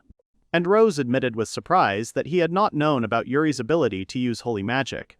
The young man, a little confused, answered uncertainly. For him, this ability remained something not entirely clear. And turning to him, the commander lowered his voice and advised, the boy should not tell anyone that he possessed holy magic. It sounded like a warning, hiding a deep reason behind it. And the young man thought about Rose's words. He remembered how Rico had also been surprised by his magic. An internal question haunted him. Why was it necessary to keep this a secret? Was there a hidden danger? Then the man seriously explained to Yuri that holy magic is a great rarity. If outsiders find out about it, he could attract too much unwanted attention, which would turn into a threat to him. He continued and imagined the worst-case scenario. Warriors, kingdoms, or armies might want to capture the boy to use his power. Therefore, using holy magic in public is extremely dangerous. The boy silently admitted that he understood Rose's concerns. Rose was clearly sincere and wanted to protect him, but the boy had a different motivation inside. He felt that he was doing the right thing. Despite the warnings, Yuri calmly said that it didn't matter. The commander was taken aback by such an answer. He didn't expect the guy to be so unwavering in his decision. Smiling, the young man stroked the horse and declared that he would use magic whenever someone was hurt. It didn't matter where he was, as long as he could help those in need. Chloe turned to Rose in a low voice, hinting at Yuri, her words laced with surprise and respect, as if she was just now truly realizing who they were dealing with. And Aisha, looking at the young man, was perplexed. How could he remain so carefree after everything that had happened? Meanwhile, he was peacefully stroking the horse, as if everything that was happening was a normal thing. The man could hardly contain his laughter, exhaling with a slight grin. Apparently, he shared the bewilderment about the guy's behavior, but at the same time, he began to feel sympathy and admiration for him. The girl immediately burst out laughing and admitted that she didn't understand the boy herself. She rode her horse, smiling mischievously. Rose admitted that he had been thinking the same thing. The team had clearly begun to perceive the boy as special. The group was on the road again, Yuri and Chloe riding their horses through the dense forest, returning to their mission. Hearing the alarming sounds, Rose called for everyone to speed up. Something was happening up ahead. The boy and the girl raced alongside, trying to keep up. Yuri and Aisha saw a bright light in the depths of the forest, which shocked them. Then the girl screamed, and the guy frowned. Something was clearly wrong. The threat was getting closer. Reaching the edge of the forest, the group stopped, stunned by the sight. The landscape was engulfed in destruction and fire. The land was disfigured, as if it had been incinerated. Rose immediately ordered them to leave the horses and continue on foot. He warned them that no one knew when they would encounter the evil dragon, so they had to be prepared for any eventuality. The commander's gaze turned stern as he demanded that everyone be on guard. Yuri, Chloe, and Aisha responded by confirming their readiness. The team fought the demonic beasts. Rose slammed into the enemies with his shield, the girl accurately attacked with a spell, and Aisha deftly struck with her blade. The enemies were unable to break through, their power was overwhelming. After the battle, the group surveyed the field. The girl confidently declared that the enemies had gone mad to dare to attack. The commander thought about it. They had come to the right place, which only confirmed the seriousness of the situation. Yuri watched everything with a slight smile. He was not drawn into the fight. The monsters were too weak, rank E and D. He noted the strength of his comrades, considering it worthy of adventures of rank B and above. Chloe and Rose discussed the demon's behavior. They were too aggressive, which was unusual for them. Rose hypothesized that this could all be a consequence of the evil dragon's influence, which increased their rage. The man turned to the team, about to give an order. His face became serious. He sensed the approaching danger. Suddenly, all the team members froze from the unexpected tension in the air. Their faces reflected anxiety. Something was approaching. They were prepared for anything, but they sensed danger. Sparks and flashes of light rained down from the sky. The crew looked up in panic. A silhouette appeared in the clouds. Something huge was approaching from above with a roar. The pressure became unbearable, as if the sky itself was pressing on their shoulders. Everyone was astonished. From the clouds of ash, a huge skull appeared, belonging to a monstrous creature. Rose was the first to shout, pointing upward. Everyone's heads immediately looked up. Even the seasoned adventurers couldn't hide their fear. Something terrible was coming from above. A skeletal dragon appeared in the sky, cloaked in taming magic. Its wings spread over the ground, eclipsing the light. The crew froze, realizing the scale of the threat. The crew watched in horror as the danger approached, their gazes expressing anxiety and tense anticipation. A powerful energy wave descended from the sky, shocking the entire team. They instinctively raised their heads, and a gigantic figure appeared in the sky, eclipsing everything around them. A huge pressure pressed everyone to the ground. The air seemed to thicken. Everyone could barely stand on their feet when they began to discern the outline of the dragon's bony head. Chloe and the knights screamed as they spotted danger in the sky. They only had time to point upward before it became clear what was approaching: a flying dragon skeleton. A terrifying skeletal dragon appeared before them, floating in the air, engulfed in dark magic. The squad fought the enemy onslaught. The knight covered himself with a shield. The others tensed up, preparing for battle. The unexpected attack alarmed everyone, especially Yuri, who did not understand what was happening. The young man felt the power of the roar, surprised by its strength. The magic hint showed that it was a B-rank skill. It shocked the target and weakened them. This explained their confusion. And then the dragon landed, radiating an ominous pressure. The guy mentally noted, if they were weak, they would immediately lose consciousness from the horror of this creature and its aura. At this time, the commander was barely holding back the onslaught. His shield was shaking under the powerful attack, and Yuri, watching from the side, noticed that the force of the blow exceeded their expectations. It was dangerous. The roar was followed by a blow. The shield flared with the energy of the attack. Rose stood, straining with all his strength. The enemy was much more dangerous than expected. The team froze in place from the powerful attack. Chloe couldn't move, and the others felt an incomprehensible force that constrained their movements. The girl made fun of the attack, confident in its weakness. But from above came a voice full of contempt for modern adventurers. Atop the cliff sat a muscular demon with a horn. His name was Zakpotnev, and he watched the proceedings with an arrogant grin. The demon uttered Yuri's name with a grin, confirming that he knew him well. There was a sinister curiosity in his voice. He remembered someone by number, surprised that the young man managed to defeat him. It seemed he underestimated the strength of his opponent. The squad was paralyzed by magic. No one could move. Everyone felt a strange pressure, not understanding where such a powerful force was coming from.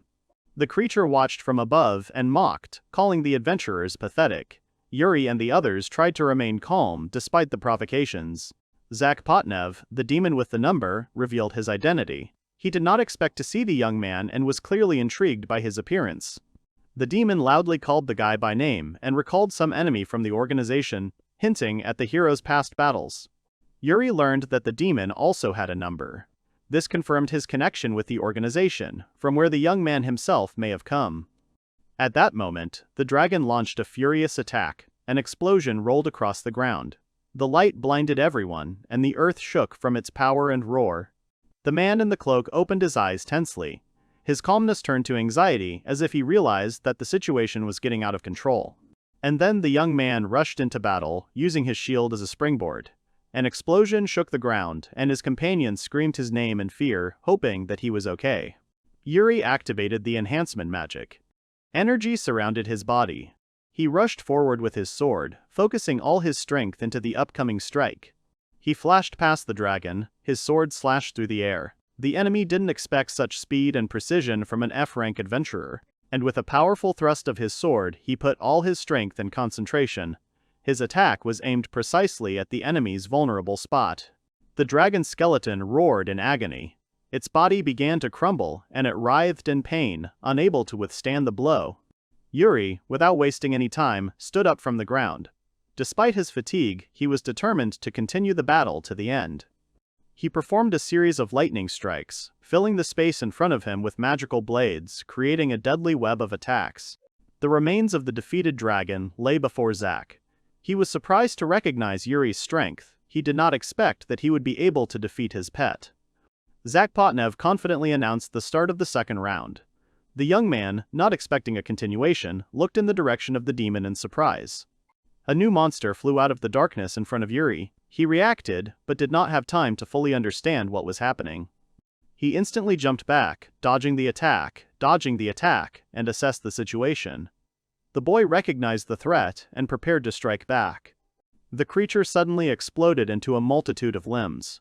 The young man struggled to contain the onslaught, not understanding what exactly he had encountered. One of the powerful blows reached Yuri. He flew back with a scream, not having time to fully repel the monster's attack. He realized that the evil dragon was capable of regeneration and was almost invulnerable. The young man was confused, not knowing what to do next. At this moment, the dragon ominously rose above the battlefield. From behind the rock, a mysterious figure in a cloak approached him. Chloe and Rose began to come to their senses. The commander asked if they could move. Both confirmed that their strength was returning little by little.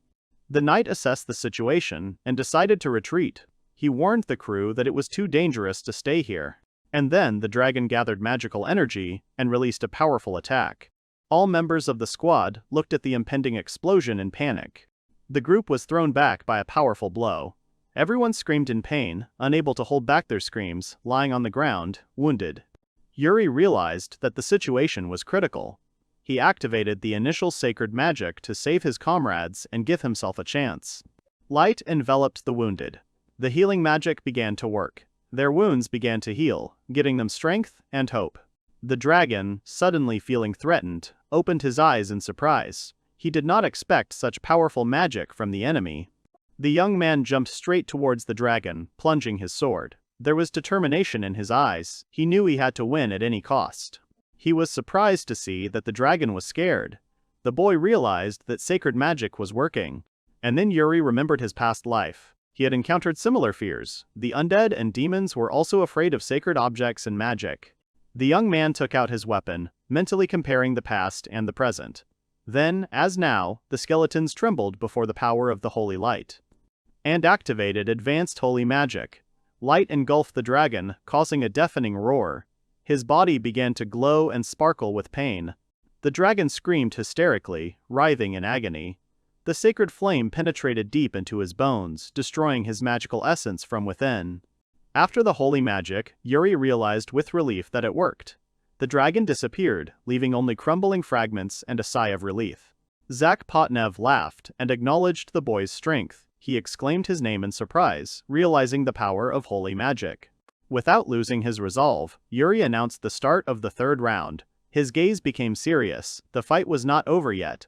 Zack jumped from the top, landing in front of the boy. The ground shook. Now their fight would begin in full force. The opponents stood opposite each other. The demon expressed respect by calling Yuri's name, and they simultaneously began the third round. The demon and the boy exchanged glances, one grinning smugly, the other keeping his focus, preparing for the next stage of the battle. The monster tried to joke, diffusing the situation. He reminded the young man that he understood perfectly well where this was all heading. While the demon spoke of the insignificance of adventurers, his defeated opponents lay nearby. He prepared for a new blow. And then Zack attacked with fury, shouting threats. Yuri watched calmly, assessing the strength and intentions of his enemy. Yuri dodged the attack and assessed the demon. It was strong, but too slow to catch him. The young man made a swift leap from a height, heading straight towards the demon, hoping to deliver a decisive blow from above. The guy's eyes widened in surprise. He sensed something was wrong before he could understand what exactly was happening. The demon's blow shook the earth. It cracked, spreading a shockwave across the area. Yuri found himself at the epicenter. In amazement, not believing that the demon was capable of such destruction with one attack. The scale of the destruction shocked the young man. He could not understand where the demon got such terrifying, inexplicable power from. He dodged the attack again and moved to the side, while the enemy furiously pursued him from behind. The demon fell to the ground with a furious force, crushing the stone platform beneath him. Zack's massive strike caused an explosive aftershock, the flying debris indicating the extreme power of the attack. The boy assessed the destructive force of the blow, realizing that even the wind pressure could seriously injure him. Suddenly, the creature laughed loudly, filling with power. Its body emitted an overwhelming, sinister aura, inspiring fear. Every time he tried to verbally hurt the young man, and it was aimed at destroying his friends, which were still lying lifeless nearby.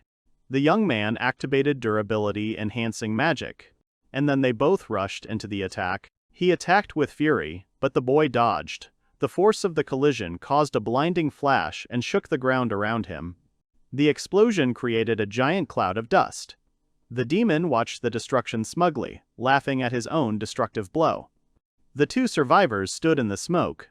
Zack admitted that Yuri had surprised him, but he still felt superior. The young man ordered Lime to take the others to safety. He was aware of the enemy's strength and was preparing for a new fight. The demon charged again, screaming calls for death. The young man kept his cool, preparing to intercept the blow head-on. He realized that he couldn't defeat the demon in a frontal attack, and decided to strike from behind. The boy pierced the enemy's back with his sword, putting in all his strength, but the demon didn't seem to receive any serious damage. Zack threw the boy back with a powerful blow, calling him a weakling. The impact threw Yuri into the mountain, causing the rocks to explode. The monster watched the aftermath from a safe distance. Zack meanwhile mocked him, calling him a pathetic ant, enjoying his suffering. And then the young man used the primordial sacred magic to recover from the severe injury, surrounded by a glowing stream of power and mana. He realized that he had used up a lot of mana during the day, and decided to be careful not to run out of strength. The demon mocked, thinking that Yuri had given up, watching as he hid on the rock, waiting for the right moment. At this time, the guy concentrated, opened his eyes with determination. He was not going to give up, no matter what. And enveloped in a shining aura, the young man resolutely stepped forward, preparing to enter the decisive phase of the fight. The monster charged with a wide grin. The young man did not retreat, steadfastly meeting the enemy's furious onslaught. He gathered all his strength and knowledge for a powerful blow that could cut through any obstacle. And having chosen a stance, he transferred his weight and waited for the moment to deliver the perfect blow to the enemy. Yuri activated his magical enhancements, increasing his strength and power. His sword glowed, preparing to strike. He swung his sword with precision and speed. The decisive moment of the fight had arrived. The boy used the holy blade, attacking the demon from behind. The blow passed through his body with lightning speed. Gazes met. Zack felt fear, realizing that Yuri's attack was deadly accurate. The demon screamed in horror and pain. He couldn't believe that an ordinary man had defeated him. The surprised monster recognized the equipment. It belonged to the mysterious man from the past. He couldn't believe his eyes. And then the dragon appeared. Saying goodbye, the demon promised revenge, admitting that the battle had been fun. The monster flew up on the dragon, and the young man activated magic, preparing to strike back. He used special fire magic. A huge fire tornado soared into the sky, shaking everything around. Zack screamed in panic as the tornado engulfed him. He had not expected such a devastating attack. And Yuri calmly watched the storm, his face remaining serious despite the power of the spell that had engulfed the enemy. Exhausted, he collapsed to the ground, admitting fatigue. But the mission was completed successfully. At this moment, Lime was rapidly falling down. He was glad to help his master. After a fierce battle, the area was deserted. Traces of destruction indicated a brutal fight. The allies woke up in the middle of the forest, confused. The knight, the mage, and the others looked around in surprise. Yuri greeted the team with a slight smile. He confirmed that everyone was alive and the danger was over. Everyone asked in shock if the young man had really defeated the dragon. Their faces were full of amazement. Rose couldn't believe it. In his opinion, that dragon had S-class power. Everyone was amazed. He said that he was able to win with the help of advanced holy magic. The warrior, surrounded by his comrades, wondered in surprise how to properly divide the trophy received after the battle. Yuri took out a huge dark magic stone of rank A, a source of power that inspired awe. Upon hearing the origin of the stone, the allies gasped, not believing that this happened after defeating the dragon. They looked at the magical artifact in surprise, admiring and not believing its size and power. And then Rose thought for a moment, and then admitted that the team had no right to take Yuri's magic stone. To which the young man was surprised to hear that the magic stone belonged entirely to him. The rest of the group supported this decision. All team members confirmed that the artifact rightfully belongs to the guy. They respectfully acknowledged his merit. But the commander warned the boy to be careful with the stone, hinting at its potential danger. He explained that the magic stone could either elevate the country or lead to its destruction. In turn, the young man assured that he would use the magic stone as an amplifier for Lime, without causing harm. The team completed the task, took their horses, and set off on their way back home, pleased with the result. The next day, Yuri woke up in the room, surprised by the cold floor and a strange feeling. Waking up on the floor, he remembered that he had gone to bed next to Lime, but he did not find him. He stood up and called out to Kyo in confusion, hoping to find at least someone nearby. He looked in surprise at the strange girl who was lying on the floor in the sunlight. Rubbing his eyes, the young man tried to understand whether he really saw a stranger in front of him. The girl woke up. She looked up, recognized Yuri, and cried out with joy, rushing towards him. And she hugged him with unexpected force, and the young man froze in complete confusion from what was happening. The guy noticed a familiar voice and smell, and began to guess who the stranger might be.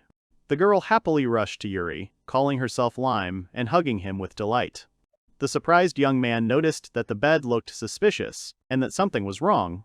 He remembered that he had left the dark magic stone on the bed, but now it was gone.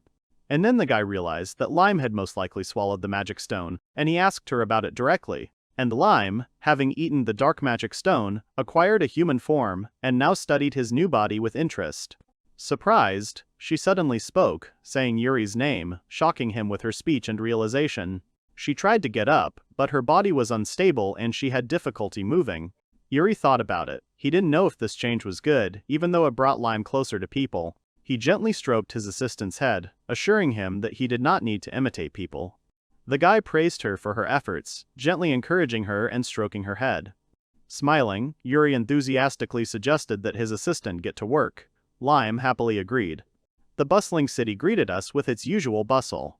People were calmly going about their business. In the center of the city stood the magical guild tower with 3 spires decorated with flags and runes. Adventurers were scurrying around inside. Yuri approached the board with new tasks. He decided to take a look at the available tasks, hoping to find something interesting and worthwhile. All the tasks turned out to be the same. Goblins, wolves, goblins again, nothing exciting or useful.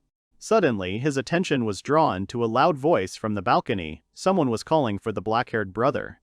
The stranger jumped down from a height, quickly heading straight towards Yuri. Landing with a flourish and a loud thud, the man walked closer with a smug smile, causing the crowd to marvel. Dutch was rapidly approaching Yuri, stopping abruptly in front of him in a theatrical pose. The man paused, breathing heavily, trying to catch his breath, causing awkwardness among those around him. He proudly stated his name, the 8th strongest C-rank adventurer willing to help. Dutch showed his confidence by calling himself a master of rare monster hunting, with a pompous pose. Next to him stood his assistant Leon, a smart, talking mouse with a smug grin. Yuri admired the intelligence of the mouse Leon, considering him to be as smart as Lime. A new acquaintance offered the guy to work together. The young man agreed.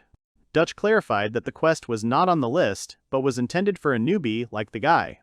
He explained to the guy with a serious look that this was a special, important quest. The young man hesitated, but decided to agree, since there was nothing else interesting among the available tasks. An acquaintance promised to take care of Yuri like a brother. They left the city, and Dutch realized that his companion had only recently become an adventurer. In turn, the young man admitted his inexperience, and his friend promised to teach him everything he knew. His companion was sure that the cart he sold was of poor quality and even promised to repair it upon his arrival. The man also asked the young man if he had a contract with the slime, which caused confusion. He told the guy that there were other types of slime, surprising the guy. To which the young man sharply criticized the idea of a contract with a weak slime, calling it the worst choice for an adventurer. The man with a serious look decided to recommend the young man to choose another monster. The young man did not know what to answer to this. But he quickly got his bearings and nevertheless stood up for the assistant he had chosen at the moment. This only made Dutch laugh. He said with a grin that he would give up the title if the slime turned out to be really strong. At that moment, the cart suddenly turned over, the axle broke, and everyone started falling. The situation got out of control. Yuri, losing his balance, screamed, calling for Lime's help, looking at what was happening in panic. The assistant suddenly appeared in a giant form, covering the cart and all its passengers. Everyone, including Yuri, Dutch, the horses, and the cargo, into itself, thereby ensuring safety. The young man, while inside the giant slime, thanked the slime for saving him from the accident with the cart. The guy came out of Lime and asked worriedly if Dutch was okay after the incident. The man screamed in fear as he found himself inside the slime, not understanding what was happening around him. He screamed indignantly, surprised that the slime could be so huge, accusing the young man of deceit. The guy smiled and pointed at Lime, implying that the blue slime was the weakest. To which their fellow traveler was stunned to realize that he had indeed recently called slime weak and hesitated in response. While repairing the cart, the man asked in surprise about the Valley of Dragons, amazed that Yuri did not know about it. He explained that the Valley of Dragons was a holy land, as if everyone should know that. Dutch's words doubtfully, not knowing what the Holy Land meant in this context. The Dark Valley was inhabited by powerful dragons that emitted terrifying power. The place was nicknamed Holy because of their concentration. The boy was surprised by the name, beginning to understand the essence of the valley. The man reproached him for his complete ignorance of the dragon's place. He told about his dream to catch a dragon, and asked Yuri to help find a young, weak dragon. Hearing the plan, the guy was genuinely inspired. He called the goal great, expressing his willingness to help and interest. To which Dutch acknowledged the danger of the mission but assured that he had thought of everything. He cryptically promised a great strategy, raising a finger. He said that now that the dragons were nesting, they were even more dangerous, and the man also admitted to having lost the necessary skills. Yuri noted the benefit of catching the dragon. The guy was impressed by his knowledge and views. He hugged the boy, deciding to mentor him as a hero, sharing personal stories and bragging about his successes. The wagon entered the gorge as Dutch talked about how he became a famous dragon hunter. He finished the story proudly, expecting admiration, and again expressed his surprise at his own legendary fame. The team rode in the wagon, discussing past exploits. The man spoke admiringly of himself as a hunter. Yuri expressed interest in Dutch's past. He asked a question that really excited and intrigued him. He asked why a man with his merits was only ranked 8th in the C rank. This surprised him. To which Dutch admitted that he wasn't looking for fame. He felt his contributions weren't appreciated and wanted to remain humble. And the boy respectfully agreed, laughing. The cart moved along a narrow mountain path and the conversation continued in a light atmosphere. They spent the day on the road, made a stop, had dinner by the fire, and continued on their way, discussing the upcoming mission together. Dutch happily announced his arrival, and the guy looked around in surprise, not expecting to arrive so quickly. The cart stopped at the entrance to a narrow valley, and the man announced that this was the Valley of Dragons. The hero saw a mountain from above. He explained that they would have to climb it to see the dragons. Leon and the owner enthusiastically declared that the moment had come for him to appear. To see the dragons, they had to climb a steep mountain. The man suggested to the young man what to do next. And the guy took advantage of their team's coherence. In the pack, the group began to tire. Suddenly, they encountered kobolds on their way. Their rank was equal to level D. The creatures looked aggressive, which caused concern and surprise in the young man. But his friend assured him that the kobolds were friendly and did not pose a threat. He behaved calmly and confidently. He explained that one can understand the character of a monster by its behavior and appearance. Yuri began to doubt this statement. Despite Dutch's words, the young man sensed obvious hostility from the kobolds who were watching them with tension. The man, calling himself an elder and experienced one, promised to explain everything. He was clearly confident in his knowledge. He explained that there were 2 main ways to tame monsters. He held up 2 fingers to demonstrate the options. The first way is to fight. The second is to use food. Yuri remembered how he tamed Lime with dried meat. And Dutch showed me dango, the best food for taming. He cooked it at night especially for kobolds. The young man and his assistant were horrified by the appearance and smell of the bait. The man, however, was confident in its effectiveness. Enthusiastically, he approached the kobolds and called out, offering friendship, hoping the food would work. One of the kobolds smelled the dango and showed interest, but the others looked at him with alarming aggression. The lead kobold suddenly charged forward with a loud roar, attacking Dutch, who was caught off guard. The man screamed in panic and hugged Leon, asking for help and not understanding what was happening. Yuri instantly drew his sword and rushed forward to protect his comrade from the attacking monsters. He appreciated the kobold's quick reactions, admitting that they were clearly smarter than they were supposed to be for a D rank. The boy activated the power, surrounded by darkness and smoke. His eyes shone with determination, and his aura became denser. And the kobolds froze in fear, watching as Yuri exuded terrifying energy. They understood, the enemy is extremely dangerous. With a cold gaze, he thought, noting that monsters sensed strength better than people and were able to sensibly assess the threat.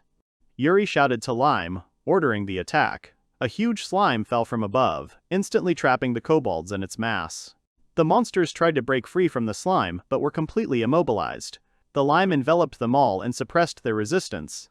And the young man praised Lime for his excellent work. Slime responded happily, beaming with pride. Their bond became even stronger. Dutch was shaking with fear, hugging Leon. Yuri asked with a smile if his assistant had managed to catch all the monsters. The team stood in the middle of an empty plain. There was not a single enemy around, everything ended in silence and calm. The kobolds, previously hostile, now knelt humbly, their gazes expressing respect and perhaps remorse. Yuri realized that the kobolds were suffering because of the dragons. He asked to show the way to the lair so he could help. Dutch was once again shocked by Yuri's ability to understand the language of monsters. He didn't believe that such a thing was even possible among hunters. Realizing his ignorance, the man joked that he refused to be called a hunter if he did not know the language of monsters. The young man calmly talked to the kobolds. They understood him, agreed to help, and offered to show him the way to the nest. The party, with the kobold guide, began to climb the cliffs. Crevices and rocky terrain were visible ahead. Kobold Vankichi led them up briskly, despite the fatigue of the others. There was a long and difficult way to the top. At this point, Dutch joked with Yuri, saying that he had a special talent for giving nicknames. Yuri was surprised and asked again. One of the kobolds responded happily to the nickname. Apparently, the name was to his liking. Then the boy officially gave the kobold a name, Vankichi. He responded happily, inspired by his new name. The kobold ran forward enthusiastically, showing his readiness to lead the team further, with Dutch and Yuri following behind. The man suddenly became very surprised when he noticed something unusual ahead, his face distorted with shock and confusion. The group reached a steep climb. They were surprised to see how difficult the path leading to the top of the cliff was. Dutch began the climb, but quickly realized that the task was more difficult than it seemed. He was breathing heavily, feeling tired. Yuri warned him to be careful. The climb was becoming more and more dangerous, but they continued their journey together step by step. The man stumbled. The stones began to crumble. And suddenly, he fell down. The guy tried to grab him with a scream, but it was too late. Everything collapsed into chaos. At that moment, Leon screamed furiously, trying to reach his falling master, rushing in panic to help his partner in trouble. And Yuri, without wasting a second, called Lime for help. He was sure that he would cope with the task. Slime Lime instantly stretched out and grabbed Leon. He, clutching the slime, held the falling Dutch, straining with all his strength to not let him go into the abyss. Leon held on with all his might, with despair and fear in his eyes, not believing that he could endure it. With every effort, the team was able to pull the man out. Being safe, he couldn't catch his breath. And he fervently thanked everyone for saving him. Soon the group moved on. As they approached the volcano, they noticed an obstacle. Dutch screamed in panic as he saw the surprise that had appeared in their path right in the gorge. A huge boulder blocked the passage, and the group did not understand why it was there, completely blocking the way forward. Finding that there was no way around, the man cursed in irritation. He did not want to go back along the dangerous route over the cliff. A tired Dutch stated that if he had to go back, he would definitely not reach the end of the journey alive. With a mysterious grin, he showed Yuri something strange, hinting at a new plan. The man enthusiastically activated the magic circle, intending to use a powerful move that he had clearly been preparing for a long time. A summoning circle flared up on the ground. an ancient symbol of magic, meaning that something truly extraordinary was beginning. With determination in his eyes, Dutch shouted out the spell, using a summoning technique full of power and confidence. Immediately, a huge golem grew out of the ground, a stone creature summoned by an ally, which amazed the young man with its size and power. Yuri was surprised to recognize the technique, the summoning magic that he himself had used in the past when he was an emperor magician. Dutch proudly presented his D-rank summoned golem, standing next to it in a heroic pose. He pointed confidently forward, ordering the golem to remove the huge boulder blocking the path to the summit. The golem let out a roar and began to swing a powerful blow at the stone barrier, raising dust. After a powerful blow, the monster froze, buried itself in a boulder, uttering an uncertain groan and stopping moving. Dutch's face showed confusion. He realized that his pride had collided with reality. The golem was not up to the task. And the man asked his ally for help, to which Yuri responded immediately. The guy was thinking about his actions, and soon he asked the man to move away. Suddenly, Yuri pulled out a sword, surprising the man, who did not understand why he was going to use it. Dutch and the golem froze, watching the boy's actions. The man suspected that the boy had a secret plan. The young man looked forward with a concentrated expression on his face. He was preparing to use the power that had been hidden until now. With a powerful blow, Yuri destroyed the huge rock blocking the way. The explosion was stunning, and the energy was overwhelming. Dutch watched in shock as his companion acted, not believing that a human was capable of such destructive power. The boy delivered a powerful blow with his sword, splitting the huge boulder in half. The blow was accompanied by a blast wave and shock. The entire group stood in shock as they watched the path cleared with a single swing of the sword. They were amazed. His new acquaintance could not understand how this was possible. And he was surprised for a long time because he considered it impossible to be a swordsman and a tamer at the same time. Yuri calmly admitted that he could handle it. Here the guy remembered that he had already heard somewhere about the difficulty of overcoming several skills at the same time.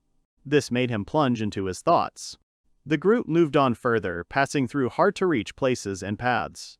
The man was breathing heavily. The road was clearly bringing him a lot of difficult moments, when suddenly he pointed to the very place they were heading for.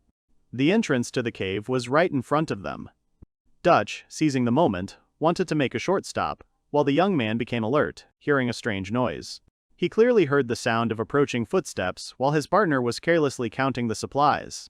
Yuri ordered to keep silence, feeling someone approaching. He sensed the presence of an outsider and immediately got into a fighting stance. Dutch was surprised. How could there be people in this place? Aisha emerged from the depths of the cave. Seeing the young man, she exclaimed with surprise and joy, recognizing him. Dutch was shocked to meet Aisha Turnova. He and Yuri simultaneously asked her what she was doing here. The girl reminded him with a smile that a lot of time had passed since their last joint mission. In turn, Yuri asked Aisha in surprise if she had really come to kill the dragon. She sincerely did not understand why she needed it.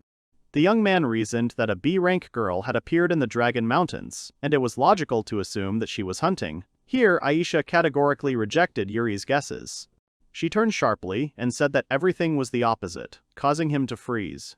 The girl also announced that she was here to stop illegal dragon hunters.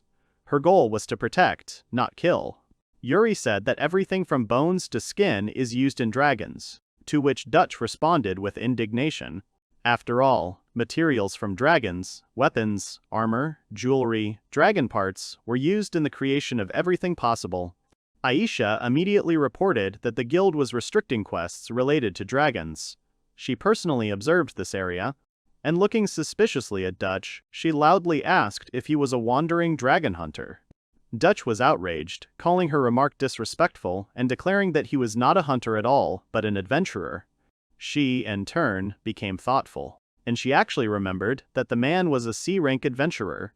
The young man did not fully understand what was happening, and the girl explained to him that this old man was known for telling newcomers about his heroic deeds, and with the help of this he was able to raise his rank.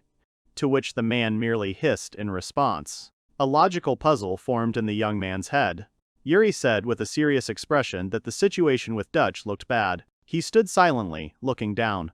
The young man covered his face with his hand and calmly said that it was impossible to achieve the power you so desired through lies. Dutch immediately fell to his knees, loudly begging for forgiveness. He admitted his mistakes, adding that he realized everything and would change. With tears and despair, the man assured that he would improve. Leon shouted next to him, confirming his words and sincerity. At that moment, Aisha asked Yuri if this old man could be trusted. He thought about it, looking at her with slight hesitation. Then the guys heard a strange sound. Taking cover, the girl with the sword ordered to leave everything for later. Yuri agreed, and Dutch watched in confusion to see what would happen next. Yuri immediately noticed that they were surrounded. These were the illegal dragon hunters that Aisha had warned about earlier. He assessed the situation with a cool head. His serious look showed that he was ready for a fight and would not back down. The girl immediately pulled out her sword and asked the young man if he could deal with the enemies on the right. He looked at her in surprise. Aisha spread her cloak with the grace of a warrior, introduced herself as Urumi rank B, and declared that she would take on half of the enemies. Yuri asked his ally to entrust him with all the enemies. He said he had an idea, which surprised her. He stood on the ledge and announced that he wanted to try a new move. He drew his sword, causing tension. Dutch noticed that the boy was using a magical ritual. He began drawing runes, causing growing alarm among his companions. Yuri finished the spell and commanded the summoning of a kobold. Several strong kobolds appeared from the magic circle. The summoned kobolds took up a fighting stance. With an angry growl, they prepared for battle, instilling fear in their opponents. Dutch was surprised to recognize the summoned Venkichi, a powerful kobold. He did not believe in the possibility of multiple summons. Several kobolds materialized around the boy. Each of them took up a fighting position, preparing to attack. The young man, looking forward with concentration, gave the order to the kobolds to destroy all the suspicious people surrounding him and Aisha. One of the Venkichi suddenly attacked the enemy hiding behind a rock. The other enemies realized the seriousness of the threat. All the kobolds rushed into battle furiously, breaking through the rocks. The enemies began to run away in panic, realizing their defeat. Yuri reacted with surprise to what was happening. He clearly did not expect to see something so sudden and shocking. One of the kobolds roared, showing off its strength. Dutch was surprised. These monsters did not look like weak D-rank creatures. Yuri gave the order to the creatures to attack. Aisha was shocked by their power, and the enemies began to run away in panic. The young man found himself surrounded by powerful kobolds. He realized that their movements surpassed rank C, closer to rank B. To which the man also confirmed that the rank can be raised with the help of darkness. While the allies were exchanging pleasantries, the mysterious figure disappeared, and the entrance to the cave was completely free. Meanwhile, torches lit up inside the cave. A dark figure watched the events from the depths of the tunnel. In a large stone room, a group of people were relaxed. It was obviously a camp of dragon poachers. One of the people called out anxiously to a certain Anzese-sama. The man with a bandage on his face woke up from the scream of his subordinate. The scout panicked and reported that they had encountered Aisha Ternova, C-rank Dutch, and F-rank rookie Yuri. Angus blamed Aisha for the wound, calling her problematic. One of his subordinates tried to justify himself, but was at a loss. The second bandit regretfully admitted that he was wounded by an F-rank adventurer, shocking the rest of those present. Angus frowned upon hearing the confession. The bandit explained that he was talking about one of the most famous people in the world. The leader refused to believe in the power of an F-rank, calling it impossible. He stood up, radiating a dark, oppressive threat. He then grabbed his subordinate by the head, declaring that he had a good idea. Everyone around froze in fear. Angus mocked his subordinates, saying that they were defeated by an F-rank weakling without believing it. The man gasped in pain as the leader continued with a smile. He admitted that he hated lies, especially from younger friends. Angus finished the massacre. He announced with a smile that he had gotten rid of a liar, an F-rank. Meanwhile, Yuri, Aisha, and Dutch approached the cave into which the enemies had recently gone. They moved cautiously. The girl thanked the boy for helping with the robbers. The man walked silently, feeling awkward. She also noticed Dutch's agitation, and asked him what was going on. He hesitated, not knowing how to answer her question. To which he shouted at Aisha, accusing her of spying, and demanded that she stop, since the bandits had already been dealt with. The girl said that she was doing her job and still did not trust the old man, causing his indignation. She thanked them for their overtime help, and the man meanwhile flared up, indignant that her B rank was higher than his C rank. Dutch stated that life experience makes him a better person, and called Aisha a little girl, hurting her pride. She beat the man for his impudence, and Yuri watched. Despite the quarrel, he noted that they got along well. The girl admitted that every time she saw the young man, she was surprised. His height and potential were beyond the ordinary. Dutch admitted that he was surprised by Yuri's abilities, noting that he absorbed the swordsman and mage's skills like a sponge. The young man was genuinely surprised that his abilities seemed unusual. His comrades agreed, exclaiming in unison.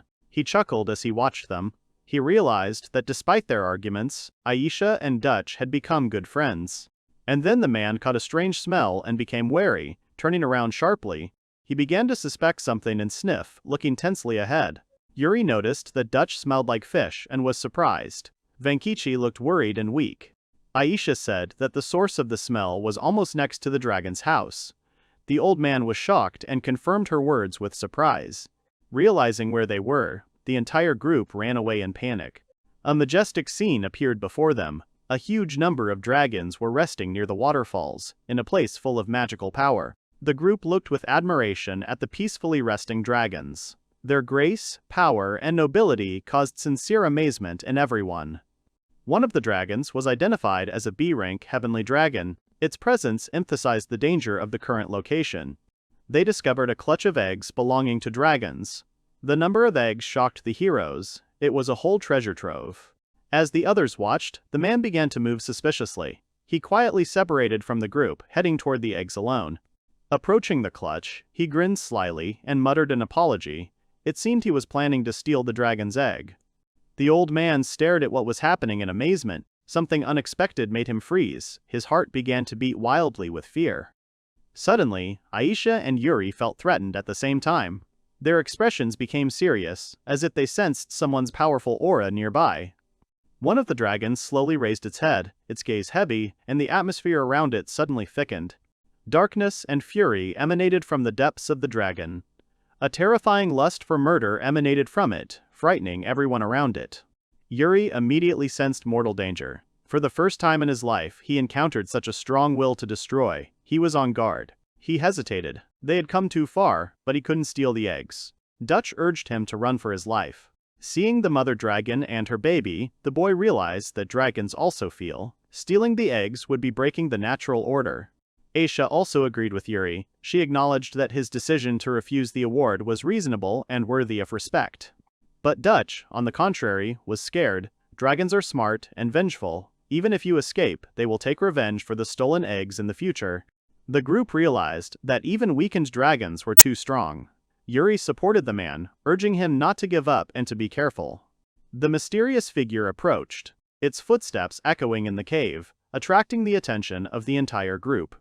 They looked up and were surprised to see someone approaching from above, sensing that the meeting would not be easy. Anges and his companions emerged from the shadows of the cave. Aisha recognized her old acquaintance with surprise and tensed up. The girl guessed that the robbers could have been the leader's subordinates and began to suspect him of involvement. Anges, looking confidently at Aisha, stepped forward. His name echoed in the tense silence. One of the survivors stalked Yuri, sneaking up behind him. The young man remained calm, but he felt like he was being watched. Suddenly the girl noticed movement and her eyes widened. Her reaction was instantaneous. She realized that something had happened. The attacker's hand slowly reached out to the boy to suddenly grab him. The attack was prepared quickly, without unnecessary sounds. The enemy grabbed Yuri in a hold, trying to deprive him of the ability to resist. The guy remained calm and did not panic. The man whispered in the boy's ear, ordering him not to move. The situation escalated.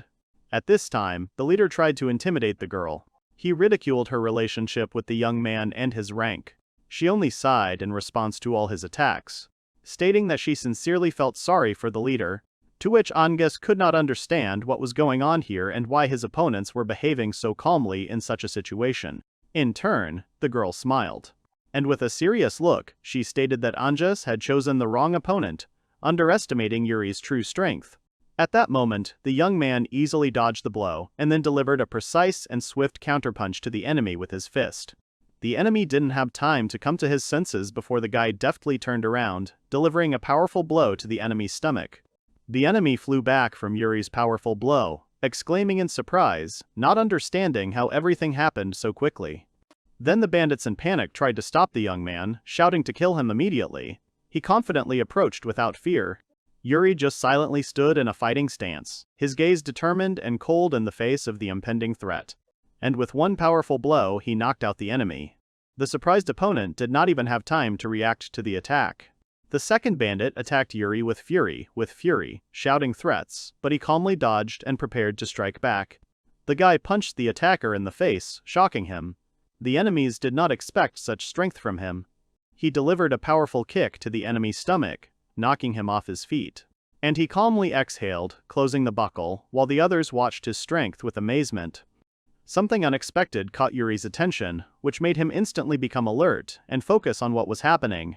At this moment, Anjas looked at what was happening with confusion, not understanding what this sudden change in the situation was.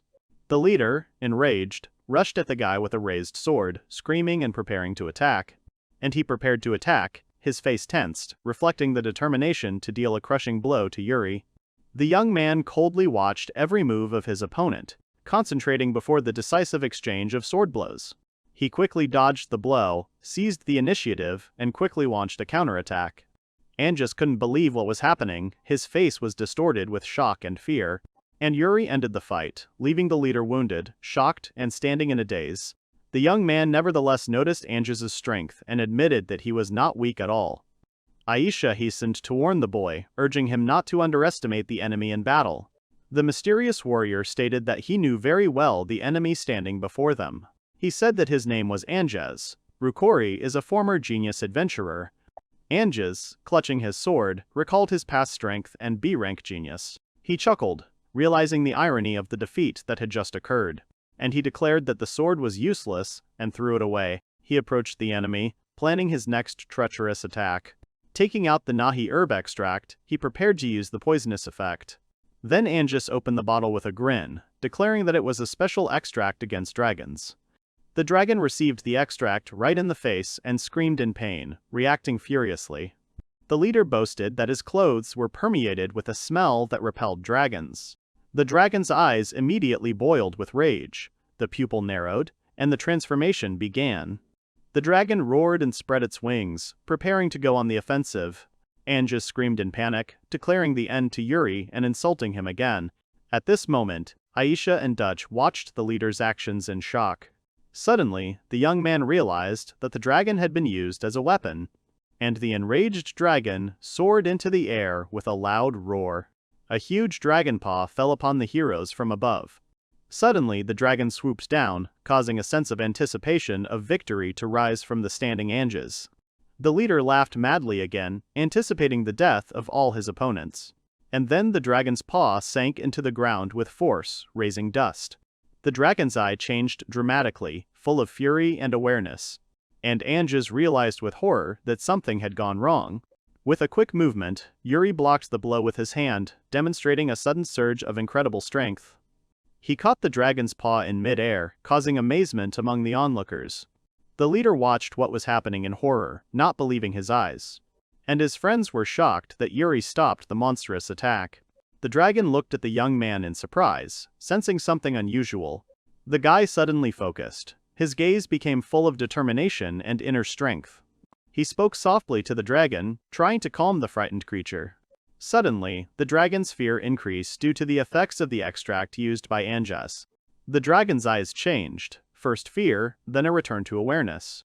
The Trinity stood in front of the dragon, watching as he gradually calmed down. Aisha and Dutch realized that the dragon was actually harmless. Anjas was in shock and couldn't believe what was happening. And the guy extended his hand, activating an unknown magical taming ability. The dragon immediately froze, showing no aggression, calmly looking at Yuri. Unknowingly, Yuri was able to tame the heavenly dragon with the skill. He gained the taming skill, surprised by the sudden system notification of the achievement. The leader didn't believe that an F-rank adventurer had tamed a dragon, and then the guy ordered the dragon to attack the leader, entrusting him with the enemy. With lightning speed, the dragon rushed at Angus, and he screamed in horror. The enemy was in a panic, stunned by the dragon's sudden attack. The team was surprised by what was happening, watching the strange light above the dragon. Yuri was also stunned, not understanding what was happening around him, as suddenly, the light emanating from the dragon suddenly began to shine brightly, and the dragon's body crumbled into pieces in the light of the transformation. The awakened dragon roared, activating the power of the taming skill. The dragon immediately rushed forward, stunning Anges with its speed. The blows fell instantly, leaving the enemy with fewer and fewer chances. The dragon captured the enemy, completely disrupting his plans. Against his will, Angus was carried high into the sky. He tried to resist, but was completely confused. The leader screamed in panic as he fell into the crater from above, and then a stream of boiling water burst out of the crater with a roar. The leader surfaced exhausted, believing that his end had come, and Yuri confirmed that he had tamed the dragon, completely surprising his allies. Yuri and his team watched as Lime neutralized all the criminals. At this point, Aisha praised Lime, saying that the slime was incredibly convenient. The girl said that she would send a request for support to the guild. At that moment, a black raven quickly descended from the sky. The messenger landed on the girl's shoulder, who smiled happily. She held out the letter and asked the raven to deliver it. The raven soared into the sky, carrying an urgent message. Suddenly, Yuri looked back and asked in surprise where Dutch had disappeared to. Aisha pointed into the distance, to the place where the old man was at that moment. Meanwhile, Dutch and Leon were rejoicing after finding treasure among the rocks. The girl noticed them from the top, not understanding the chaos that was happening. And then the young man saw a strange object in the man's hands, which turned out to be F-rank dragon dung. Aisha and Yuri watched as Dutch happily rejoiced at the find. They wondered what could make him so happy. The guy explained that the man mentioned debts due to business. And looking at the man, they both said that they felt sorry for Dutch. At this time, the dragon watched Yuri with interest and growled quietly. Yuri turned around, slightly surprised, not understanding the meaning of this sound. After awakening, the dragon shed its old skin, a valuable resource. Yuri examined the remains, realizing the rarity of the find, B-rank skin. The guy, not believing his eyes, asked if it was really a gift, and the dragon, with an approving roar, confirmed that he was giving up his skin voluntarily. The young man immediately called Dutch over to tell him the good news and share it with him. He looked up, dumbfounded, not immediately understanding what had happened. Then Yuri smiled sincerely, pleased with the situation and the dragon's decision. He felt recognized and respected even by such a powerful creature. And Dutch was in tears of gratitude and rushed to Yuri with delight. Soon the boy called Vankichi, his animal companion, preparing to return home after an unexpected but successful mission with a dragon. Vankichi, a strong and sweet dog, looked at his owner in surprise, not immediately understanding why he was being called. And by calling the two sides to negotiations, the young man was able to divide the territory between the creatures. The group returned to the city, where the familiar guild stood tall, and everything around seemed the same, but different. There was a daily bustle inside the guild. Some were discussing tasks, others were relaxing, and Yuri headed to the counter. Aisha gave the guy an impressive reward, thanking him for completing the mission with the dragon. She acknowledged that he had done it alone and therefore fully deserved the award, admiring his abilities. The girl was about to leave, but Yuri called out to her, stopping her. He wanted to find out some important information before she left.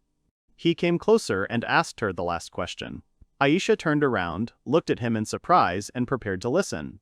He mentioned Angus, the man he had fought before. The question clearly evoked strong emotions in the girl.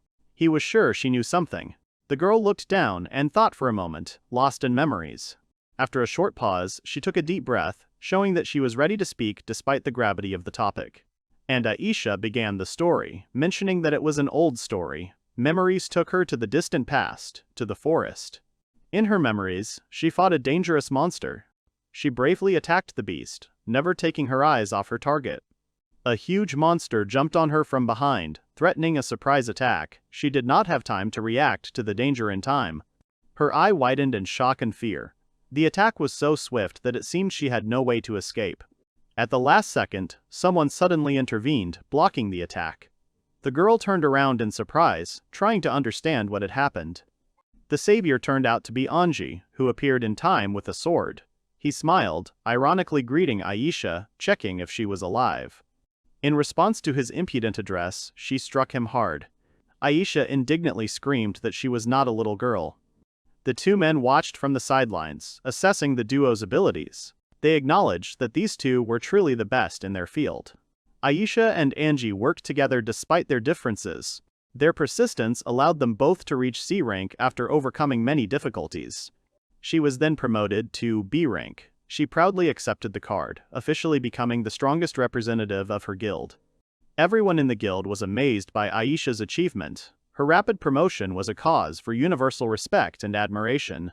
Soon, Anjas appeared with pathos, declaring that the girl was the hope of the guild, despite hidden envious feelings. Inside, the man felt angry. He was irritated by other people's praise, because he could not achieve the same. Aisha felt the tension. Her gaze became wary, sensing that the leader's behavior would soon cross the line. And he left the room. In his thoughts, he confessed that he could not stand her success and was afraid of being left behind forever. Later, he snapped at his subordinate, harshly reproaching him for being late. His pride would not allow him to suffer defeat.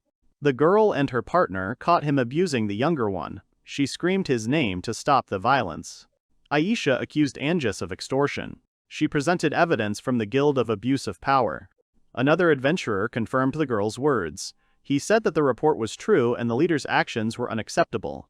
After the accusations, Anjas ignored them, turned around, and walked away. He soon lost his license and left the city. She later admitted that she had not expected to meet him again in such a place. The memories came flooding back. With sadness in her voice, Aisha said that she was unable to save the man despite her efforts. Her eyes expressed sadness, regret, and indecision. At this point, Yuri was surprised by the girl's strange question, not understanding what she was getting at. He looked at her in bewilderment. Then she asked what happens to adventurers who take the path of evil. The young man answered honestly that he did not know, and Aisha explained that the dark guilds accept evil adventurers. Deprived of their licenses, they become weapons of criminal organizations. She looked at Yuri and acknowledged his strength. She had no doubt, his abilities truly inspired respect. Continuing, the girl admitted that next to the young man, she felt as if next to a helpless baby. That's how he seemed. Yuri was surprised by her words. He did not expect that he would be perceived this way from the outside. The reaction was sincere. Aisha spoke out sharply. The guy's strength is like that of an A rank, but his intelligence seems to remain at the level of an F rank. Yuri admitted that he had only been in this world for 6 months, which explained his naivety and unexpected actions. She sighed tiredly and compared the boy to a child that she had to look after, despite her lack of strength. He became enthusiastic and promised to come to the seminar where Aisha intended to train his mind. At night, Anjas trudged along a narrow stone path. Exhausted and in despair, the man breathed heavily and cursed fate, wondering why everything had turned out this way. He remembered seeing an opportunity to escape. Using the brief moment, he ran away from danger, leaving the others behind. With wild eyes, he blamed Yuri. He was angry that it was this F-rank weakling who had ruined everything. Anjas screamed furiously at the sky. He had never gotten the dragon's heart, and the guilt of it burned within him. But suddenly he calmed down. A sinister smile flashed under his cloak. It seemed he had another plan. Suddenly, a stranger in a cloak appeared in the forest in front of Anjas. Noticing his despair, he turned around in fear, not expecting guests. The mysterious woman offered her help to the man. Her voice was calm, but there was a sense of power and danger in it. Anjas responded to the proposal hesitantly, stuttering nervously. He felt fear, but also a faint hope of salvation.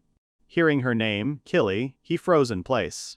The woman seemed not only strong, but also ominously influential. She approached him, her gait graceful and intimidating, her intentions unknown, but the threat growing. And she sharply raised her finger to Anjas's face. The eerie scene foreshadowed the conclusion of a sinister contract or the beginning of manipulation. The mysterious woman in black said that the culprit of all the problems was Yuri Aizawa. This greatly surprised the man. The leader pointed in panic, realizing who she had named. His face showed shock and confusion. The woman extended her hand, and Anjas jerked back, startled by the sudden movement and unexpected intent. In fear, he began to justify himself, promising that he would soon obtain the necessary artifact if he was given time. Killy coldly stated that she had changed her mind. In her eyes, he had become useless, and the item was no longer needed. He tried to say something, but his face showed alarm. He realized that he was losing his last chance for salvation. The mysterious woman snapped her fingers with an enigmatic smile. She was confident and ready for the next step. After the click, magic flared on Anjas's forehead. He was scared, not understanding what had just happened to him. His body immediately shook with pain. He screamed as something terrible began to happen from inside, completely twisting his consciousness. The man continued to scream, twisted with terror. The pain grew stronger with each passing second, turning him into something new and terrifying. The woman laughed as she watched Anges transform into a monster. She admired his new body, calling him handsome. She immediately threw off her hood, revealing a demonic face with horns and a creepy smile. A new threat had emerged. Morning came. The young man's room was light and calm. He slept carefree, until Philly came into the room again. Having barely opened his eyes, the guy could not figure out why the girl would be his so early. To which she reminded us about the training day for newcomers. She told how Aisha recommended Yuri to join the team. He thought about her words and narrowed his eyes. And when asked about changing housing, Yuri said that he had an additional income, so he decided to change the room. Phil noticed that Lime was nowhere to be seen. The guy was also surprised by his absence and looked around. He shuddered in surprise. At this time, Phil had already been cheerfully looking for Lime since the morning. Phil screamed in fear as kobolds suddenly attacked her. She didn't understand who they were. Entering, Yuri saw the scene, grabbed his head and exclaimed he completely forgot about the kobolds. Phil panicked and asked the young man for help, finding herself surrounded by strange monsters right in the morning. While walking around the city, the girl explained to Yuri why kobolds were temporarily living with him. They crossed the bridge, and Phil admitted that she was surprised to see kobolds in his room. They arrived at the training yard, where training for new recruits was to begin in the morning. There, Aisha introduced herself to the new recruits, announcing that she had come to train them again this month. She was impressed to see that all the newcomers had already gathered on time and were listening attentively. Yuri and others were surprised that there were fewer participants. The girl explained that 3 died and 1 surrendered his license. The group was shocked by her words. The man with the mustache asked in shock about the deaths. Another participant called the survival of half an achievement. At that moment, Yuri thought about the fate of the adventurers, realizing how harsh and merciless their reality was.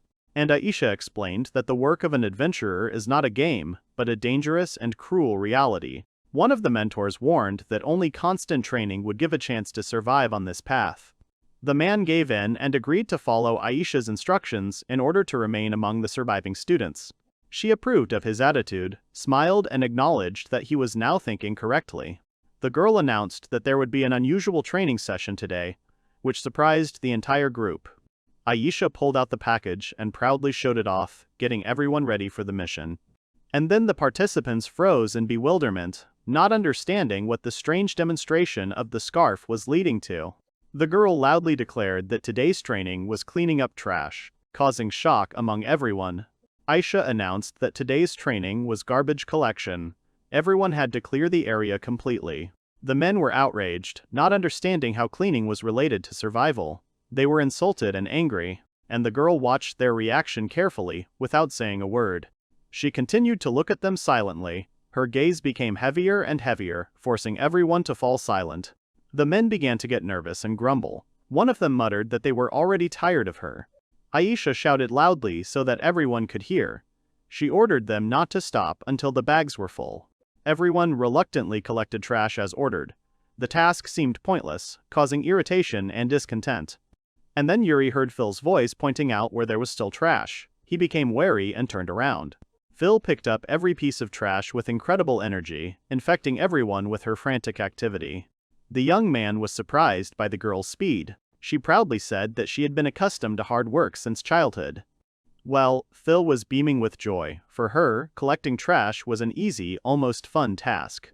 Yuri looked at his bag, gathered his courage, and decided not to give in to Phil in zeal. She praised the boy for his success in collecting trash. He was surprised by his result. The guy admitted that he hadn't noticed the dirt before, but there really was a lot of trash in the city.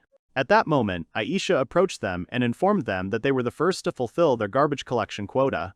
The young man admitted that collecting trash was hard. The girl asked him how he felt about the job. He didn't understand how scavenging was related to survival, and she gave him a 50 out of 100. The guy immediately asked what answer would allow him to get the remaining 50 points, to which Aisha only smiled mysteriously. She looked at the young man seriously and explained, "There are 2 types of people, those who litter and those who clean." At that moment, Yuri froze. hearing the girl's words, and suddenly realized that she was talking about more than just trash. Aisha stated that an adventurer must know the rules of ethics, because garbage will not disappear on its own. She added, "It is important not to be someone who pollutes the world. This is the basis of survival and honor." The girl remembered Anges. He followed the path of selfishness, forgetting to think about others, and suffered defeat. She wanted Yuri to understand that by sacrificing for others, a person will one day receive the same return. He realized that with the support of his friends, he could survive as an adventurer and a human being. In the morning, the square was empty and everything seemed calm before the start of the next stage. Residents gathered in the shelter, unaware that something unusual would soon happen. Phil noticed something in surprise as she looked up, suddenly stopping in the middle of clearing out the trash. Before her eyes appeared a pile of rubbish, scattered at someone's feet without restraint. With a joyful cry, Phil pointed out a new place with garbage to Yuri, calling him to help. Suddenly, she crashed face first into a man, miscalculating her speed and distance while running. The man with the cigar scolded the girl for her inattention and sudden attack, and she apologized in fear, running away with a scream and a frightened face. And the stranger continued the conversation, joking and recalling the comical scene with the girl. Yuri noticed how a familiar woman landed nearby, clearly in a state of shock. He looked at what was happening with a gloomy, concentrated, and suspicious expression. The guy approached the men and called out to them in a stern voice, instantly attracting their attention. He picked up the cigarette butt, examining it carefully, not hiding his indignation at the act. And Phil, hearing the sharp tone, became indignant and immediately entered into a verbal altercation. Yuri scolded the men, accusing them of polluting the city and disrespect. One of the men made excuses, trying to make a joke but looked awkward and unconvincing. Despite his words, he threw the trash on the ground, emphasizing his indifference. The two began to laugh loudly, humiliating the young man and calling him untalented. One of them demanded that the guy pick up the trash, confirming his place. Then Yuri turned to Aisha, preparing to act in his own way and with confidence. He suggested that the scoffers be considered trash, surprising and angering both men. The men reacted to the young man's words with rage, not believing what they heard. Aisha supported Yuri, saying that he needed to act according to his decision. Suddenly, a huge man pounced, shouting at the boy, insulting him. And the young man deftly dodged the blow, without even blinking in response. He silently grabbed his opponent's hand, showing his strength. And he threw him to the ground, knocking the brute down with one movement. The second hooligan tried to attack in the same way, but Yuri was already expecting the attack. "Calm down," the guy noted that he taught them a lesson for littering. Yuri used fire magic to set his opponent's hair on fire. The enemy immediately screamed in pain, realizing the loss of his hair. The second hooligan, in panic, rushed at his burning comrade. Aisha activated mid-level wind magic in her palm. A magical whirlwind appeared, frightening both bullies to the point of stupefaction. The men flew in terror inside the powerful wind. The huge urn burst into flames, causing surprise in the watching Yuri. The young man finished cleaning and expressed hope that the hooligans would be corrected. In a remote snowy valley stood a gloomy, half-ruined castle. Inside the castle, mysterious figures gathered around a long conference table. One of the seated people announced the news, attracting everyone's attention. The long-haired vampire smiled mysteriously, preparing to listen to the message. The demon boss was shocked to learn of the defeat of his strongest subordinate. And another demon confirmed, the enemy defeated a cruel monster with exceptional abilities. Analysis of the site showed that the evil dragon was killed with one blow. And one of the demons volunteered to deal with the unknown enemy himself. Other members of the assembly laughed and confidently threatened violence. And the vampire, with a grin, asked the boss to give the task to him personally.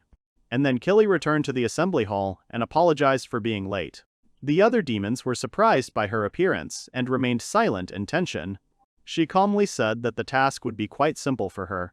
Suddenly, Killy destroyed the demoness who tried to attack her. She looked at what was happening with bewilderment, as if she did not sense any threat. One of the demons stated that by killing her, he would raise his own rank. The girl easily dodged and her opponent immediately received a blow. All three of them realized what was happening with surprise, instantly becoming confused. The attacker rushed forward, but received unexpected resistance from two sides. The girl destroyed her opponents, demonstrating speed and deadly accuracy. She grinned, anticipating a new battle and a strong opponent. Meanwhile, in another place, the majestic building of the Academy of Magic was shown. The adventurers crowded around the board, discussing the latest quests and tasks. One refused the mission, saying that life was more important than money. A friend called Yuri, pointing to something interesting on the board. Yuri was surprised to see an advertisement that piqued his interest. He read a quest to subjugate an ogre with a good reward. Then I noticed a special quest, subjugation of the Ogre King for millions. Then the young man realized, even Aisha and Chloe would not be able to participate. After all, the ogres were feared, despite their formal C rank. The team discussed the Ogre King and looked for more information. One of those present hinted that he knew something important. He spoke about the failure of an experienced A-rank adventurer. And hearing this, Yuri smiled mysteriously, confidently looking forward. Yuri and Lime climbed the stairs to the guild. He declared decisively that it was time to fight the ogres. Suddenly, Yuri noticed something and was surprised by what was happening. He saw Phil thoughtfully reading the notice on the steps. The guy approached her and loudly called her name. Surprised, he did not understand why she was silent and sad. Yuri accidentally startled Phil by approaching too suddenly and too close. The girl admitted that she was scared, but quickly calmed down. Phil asked anxiously if Yuri was going on the mission. She hesitated, clearly hiding something important from him. Unable to bear the pressure, Phil burst into tears and ran away. The guy remained in place, watching her reaction in surprise. He decided to complete the task alone, leaving the girl alone. Yuri planned to go to Moinello, the destination village. Realizing that he didn't know the way, he looked for transport. And I found a cart heading straight to Moinello. Suddenly, Phil ran up to Yuri, wanting to say something. They both realized at the same time that they were going to the same place. Yuri and Phil stood silently, not knowing what to say. After all, they met again by chance and exchanged friendly greetings. Suddenly, the driver broke their silence, asking if they would go together. Yuri sat down in the cart, preparing for the journey ahead. Phil looked depressed, and the young man noticed her state. The girl apologized to the guy for the words she said earlier. He accepted Phil's apology for her previous words with understanding. She admitted that she was born and raised in Moinello. The girl said that the village attracts ogres for an unknown reason. Despite the danger, Phil said she would not back down. Yuri was surprised to realize how serious Phil's intentions were. The girl immediately warned, there are oddities in Moinello that require preparation. At this time, they were all riding together in a cart through the forest. They decided to go together to Phil's home village. The path ran through mountains, thickets, and a narrow road. Sleeping Yuri was awakened after a long journey. The charioteer reported that they had finally arrived at the place. The carriage stopped in a mysterious forest full of light. In turn, the young man was surprised. There were only trees around, not a village. At this time, Phil called out to him from the forest, directing him forward. The girl explained that the village was behind a dense forest, and they went on foot through the thicket. She also warned about snakes. Yuri silently agreed. Together they moved forward, overcoming the natural obstacles of the forest. The guy was surprised when Phil announced their arrival. They saw a village in the trees, an incredible sight. And Yuri noted the unusual architecture. The houses stood right on top. It seemed to him as if the buildings merged with the nature around them. The group decided to ask the village mayor about the current situation. Suddenly, a stranger fell from above with a scream. Yuri and Phil were frightened by the shells that fell next to them. They ran up to the man who had collapsed on the ground in the dust. Meanwhile, the man was shouting at the old woman who had thrown a projectile at him. The old woman was Hilda, a 102-year-old village resident. The guy was surprised when he first met a man over 100 years old. At this time, Hilda threw chestnuts again, chasing the uninvited guest away. The old woman impressed Yuri by easily driving the young man out of the village. The woman was surprised to hear a familiar voice from the ground below. Phil shouted her name and got her grandmother's attention, and then Hilda ordered them to rise, expecting to meet them at the top. She thanked Yuri for taking care of her granddaughter. Inside the house, the old lady and Phil warmly reminisced about the past. Obaba felt that the girl had become a lady, despite her doubts. Phil doubted her grandmother's words and began to quickly look herself over. The old woman also accurately suspected Phil's feelings for Yuri, causing awkwardness. At that moment, the girl jumped up, refuting the suspicions and justifying the young man. Although she was confused, she nevertheless acknowledged the guy's care and kindness. And Obaba laughed, and Phil howled with embarrassment. The old woman knew her granddaughter and sensed that the matter was serious. The elder said that she understood the purpose of their visit. She warned, they do not have enough strength for the task. In turn, Yuri and Phil did not understand why they could not fight. And Obaba explained, the ogre god is too strong for humans. She told about the ogre king who appeared 30 years ago, describing him as a huge demon that instilled horror and hopelessness. The villagers performed a ritual of worship before the altar of Kishin-sama.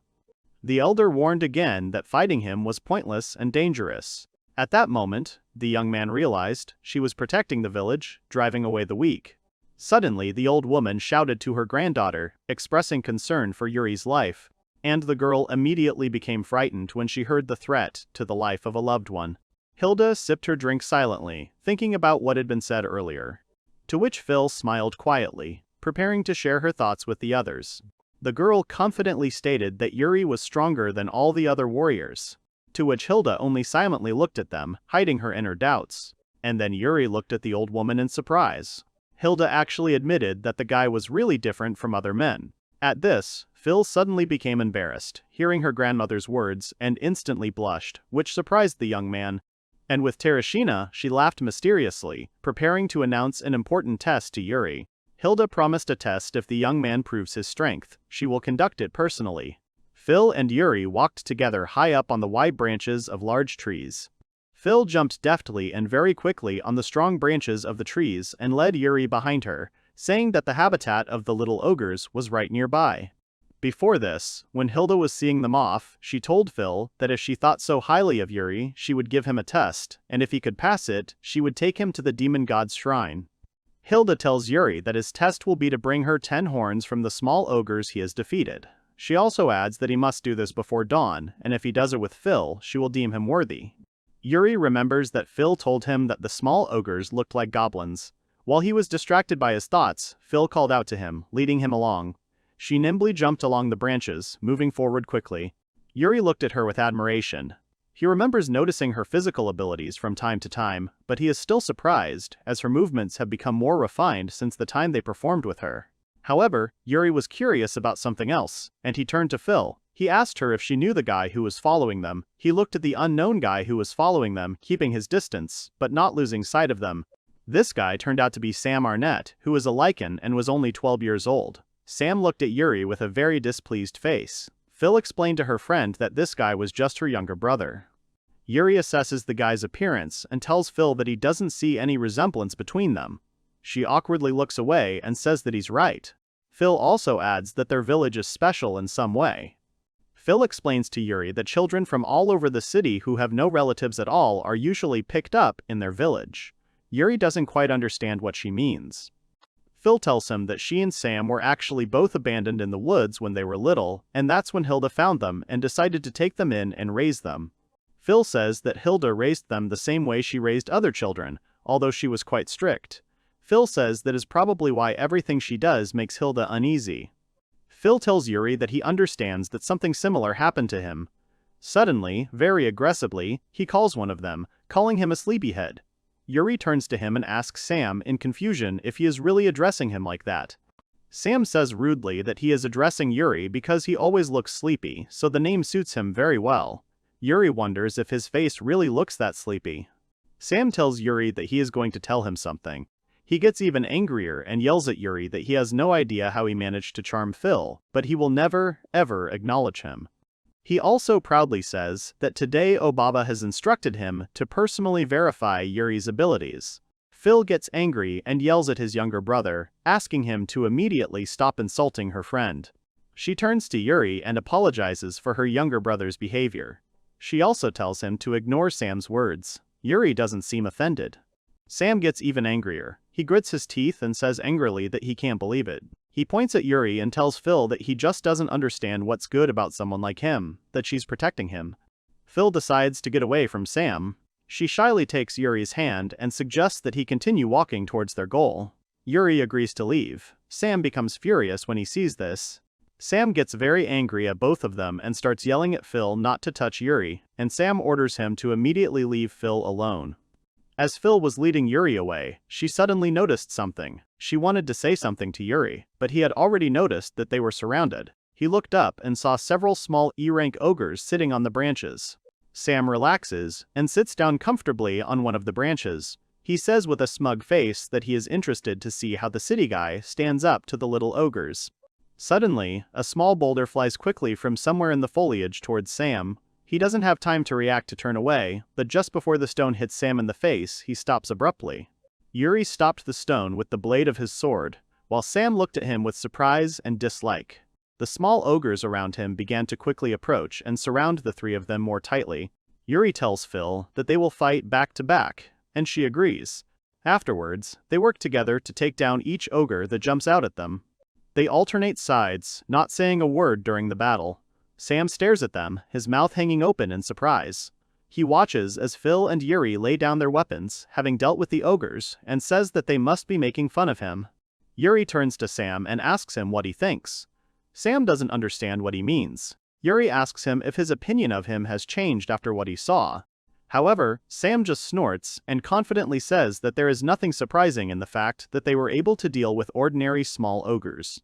Sam smiles smugly and says that even a common man from their village can do it. As Sam speaks, he doesn't notice someone approaching him from behind. Phil and Yuri look at something behind him in horror and ask him to turn around in fear. Sam turns to something behind him, casting a huge shadow, and freezes in horror. This something turns out to be an unknown monster of enormous size. Turning around, Sam lifts his head and sees a tall monster of enormous size in front of him. This monster turned out to be a C-rank ogre. It had a face that was somewhat reminiscent of a human, and it also had light hair. Sam is very scared and cannot utter a word. He begins to tremble violently and freezes in place. At this moment, the ogre suddenly lifts his left leg. Swinging it, he directs it towards Sam, intending to hit him. However, just before the ogre can strike Sam, Yuri intervenes. He grabs Sam and lifts him into his arms, jumping back to a safe distance. With Sam in his arms, Yuri turns to Phil and orders her to take his brother away so he can be safe. Phil hesitates a bit, but agrees, and holds out his arms to take his little brother. Suddenly, Yuri hears the monster making sounds that resemble human speech with difficulty. Since Yuri understands the speech of monsters, he understands that the monster is addressing him, threatening to destroy and tear him to pieces. Suddenly, two horns appear on his head, which begin to grow rapidly.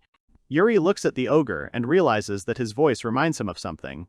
He also wonders how the monster could know his name. The ogre says his name again, and in that moment, Yuri understands. Yuri looks at the ogre's face and suddenly realizes that his features and hair color are similar to Ange's, despite the ogre's heavily distorted and almost unrecognizable features. The ogre raises his hand, then starts to run quickly towards Yuri, who manages to fly back, not allowing the ogre to reach him. Suddenly, the ogre takes the body of one of the little ogres he just defeated in his left hand. The monster squeezes the small ogre's body in its hand with all its might, causing a lot of blood to ooze out from the crushed body. The ogre swings its hand right in front of Yuri, splattering blood in front of his face. Yuri is immediately completely splattered with the monster's blood. He tries to cover his face, especially his eyes, and struggles to open them despite the blood flying into his face. Phil is very worried about Yuri and calls out to him. At this time, the ogre swings his hand, intending to hit the enemy. Yuri can't see anything, since he can't open his eyes due to the large amount of blood. Yuri recalls that if he sharpens his senses, he can use air currents and magic to predict where the enemy is and how he is going to attack, without even seeing him.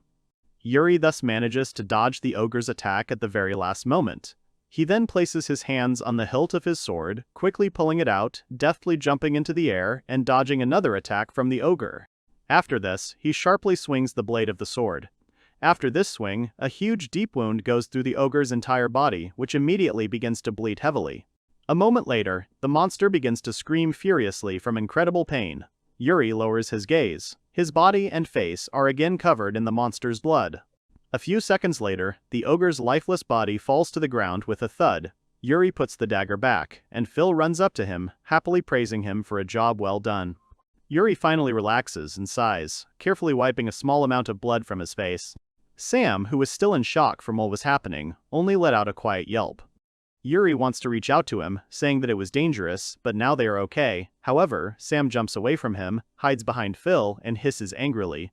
Yuri is surprised and looks at Sam with incomprehension.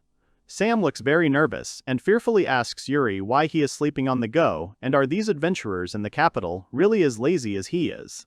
Yuri tells Sam that he is the lowest rank of adventurer, rank F, and in the capital everything is much stronger. Sam is very surprised to hear this. Then he immediately suggests going to the capital. However, all three are talking. They do not notice that the monster has come to its senses until it lands on the ground with force. The ogre rises to its feet behind Yuri, its huge wound still actively bleeding. The monster stands with its head down for a few seconds, then lets out a loud roar, while streams of blood also flow from its mouth. Sam is scared again and squeals like a frightened animal. Seeing that the monster is not defeated yet, Yuri tenses up. However, the next moment the monster falls to its knees, powerlessly, continuing to growl either from anger or from incredible pain. The ogre makes strange noises before falling face down on the ground again. Phil wants to ask Yuri what's going on, but he tells her he doesn't know. Suddenly, the ogre's body begins to writhe and change strangely in size, disproportionately changing shape, while making strange sounds. At this time, he continues to hurl insults at Yuri. The monster's body is suddenly surrounded by white smoke. When it dissolves a little, it becomes clear that the ogre's body has partially, only half, shrunk in size. The monster roars loudly in pain again. During this process, most of the thick white smoke slowly dissipates, allowing a better look at the ogre's more human-like body and face. Looking at it, Yuri realizes that he was, and that this monster was indeed Anges. He stood on it and began to approach Yuri with difficulty. Phil and Sam were frightened and moved away. Anges, with a bloody and exhausted face, looked at Yuri and called him by name, stretching out his hand to him. Yuri stands still and does not run away. Suddenly, Anges looks up in fear and finally falls dead. At this time, someone was watching all this from above. On one of the branches stood Killy, who said with a confident grin that she had finally met Yuri. After successfully completing the mission, Phil and Yuri returned to Hilda's hut. She was very surprised when she saw many ogre horns on her table. She asked Yuri in surprise how many demons he killed in one night. She looked at one of the many horns that was different in size. She said that it was definitely not an imp horn, and that it definitely belonged to a huge demon. Sam tells Hilda that Yuri is really strong. He also tells her that Yuri is just like him and that he even managed to defeat a demon with one blow. Sam happily tells her that Yuri even saved his life, and that he is very grateful to Yuri. Hilda does not answer, but only thoughtfully lowers her eyes. She tells Phil that she expected this from the one Phil chose. After that, she offers the two adventurers to stay the night with her. She will give them rooms. Phil happily accepts her offer. Hilda tells them with a smile that she will take them to the chapel of the evil god tomorrow at dawn. Phil happily tells Yuri that they were able to do it. Yuri was also happy, but he also noticed that Hilda was looking thoughtfully at the horn of the great demon. Night falls and everyone goes to their rooms. Phil and Yuri stay to sleep at Hilda's. Yuri is over Phil lying down. He holds her hands while she trembles and struggles, asking him to stop. At one point she yells at him, calling him a fool, and kicks him in the crotch. Yuri looks sleepy and irritated. He thinks that this has happened for the 8th time that night. For some reason unknown to him, Hilda made them both sleep in the same bedroom, and even provided them with only one bed for the two of them. Yuri was not against sleeping in the same bed with Phil, but he could not sleep peacefully. Phil fell asleep before him, and in the last hour she woke Yuri several times, constantly moving in her sleep. Finally, he nimbly jumped out of bed and walked out of the small house that housed the bedroom. He walked along the bridges that connected the houses together and thought that the village was still very beautiful.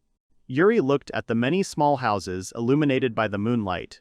Suddenly, in complete silence, he heard incomprehensible words, as if someone was singing some spells and prayers. In one of the houses, 2 torches were lit, standing on either side of a large stone. Hilda was jumping around the room, waving something and calling out to the spirit of the gnome, the avatar of the gods, asking him to protect the lives of his children. There was also a shelf in the room with many statues of different people on it. Hilda was dancing and jumping around the room, shouting prayers, and at that moment Yuri entered the room. Yuri looks at this with incomprehension. Hilda sits down in front of the stone, trying to catch her breath. She turns sharply to Yuri and angrily asks him if he really likes to spy on women. Hilda turned to him and asked why he was walking around the village in the middle of the night. He replied that he simply couldn't sleep. Yuri noticed the many figurines on the shelf. He suggests that all these figures represent Hilda's children. She replies that these figures are her family.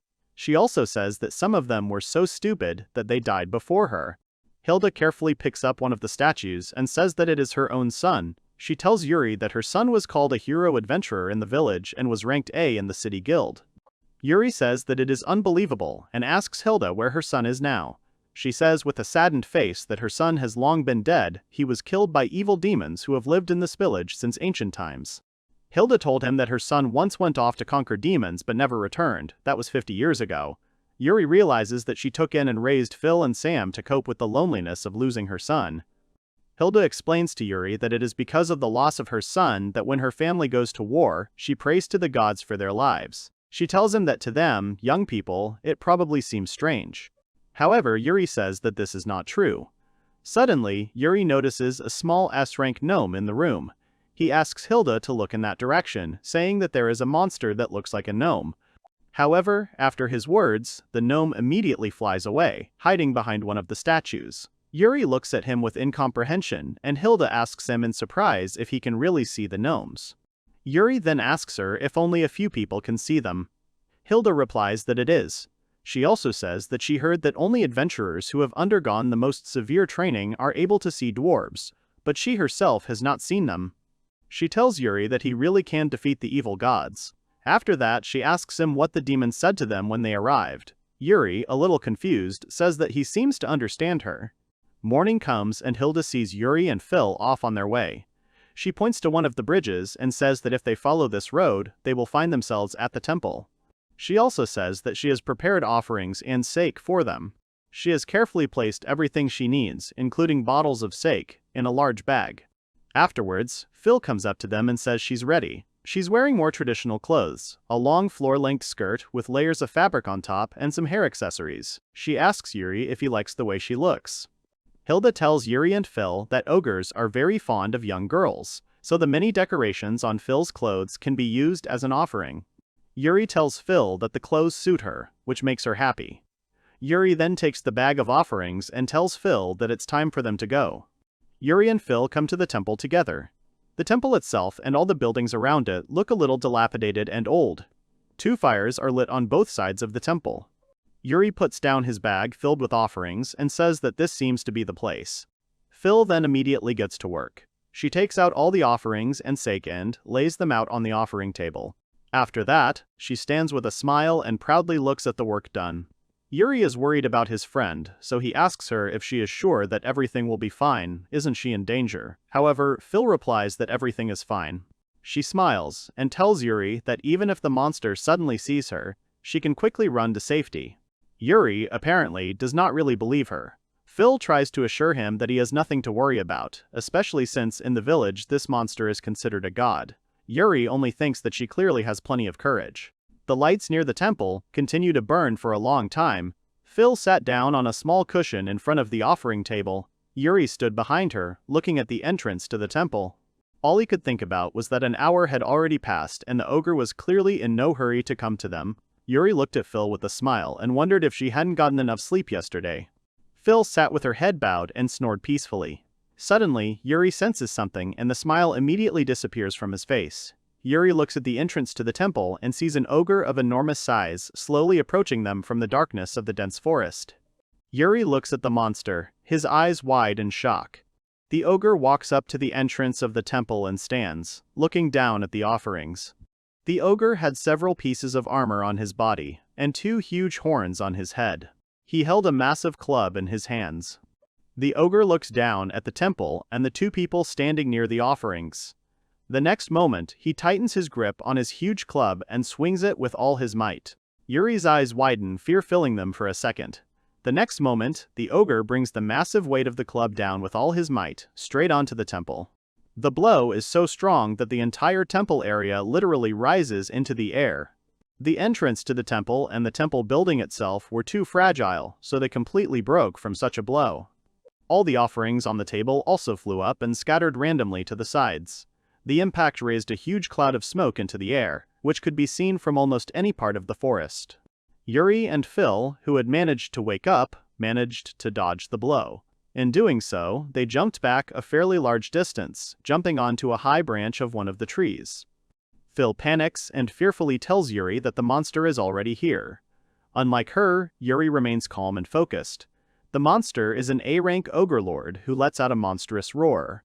The ogre stands motionless for a few moments as the smoke from the blow dissipates into the air. Yuri calmly watches the monster's next movements. Suddenly, the ogre turns sharply, looking straight at Yuri.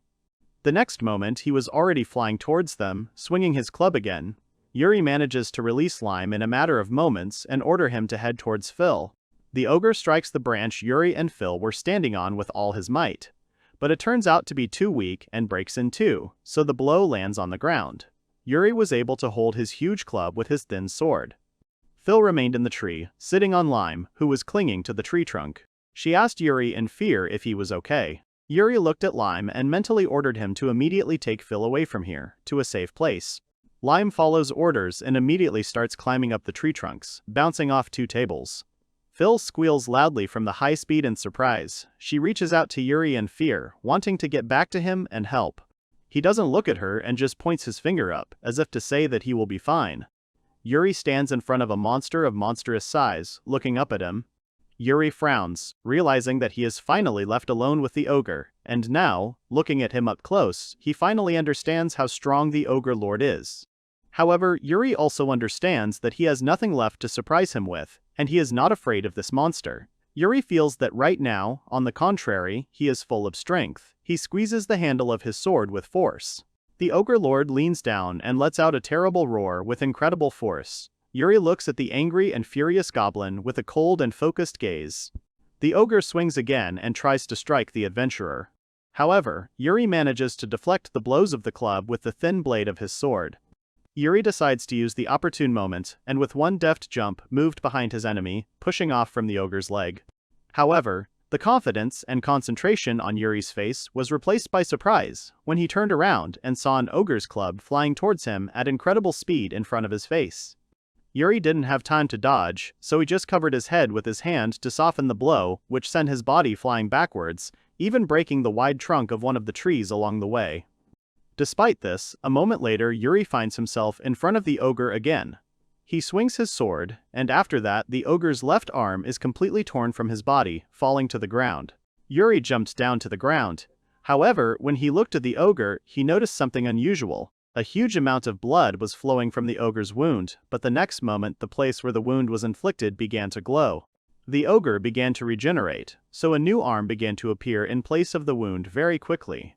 Suddenly, Yuri hears the voice of the ogre, who says, he has finally met the unbending. Yuri suddenly stops and looks at the ogre with incomprehension. The ogre holds his newly restored arm.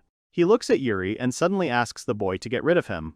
The ogre says that he doesn't want anyone to hurt him anymore. Yuri looks at the ogre with wide eyes and realizes something when he hears the ogre's voice. The monster again desperately asks Yuri to deal with it. However, suddenly an unknown man in a dark glove snaps his fingers sharply. After that, the ogre immediately falls silent and his eyes open wide.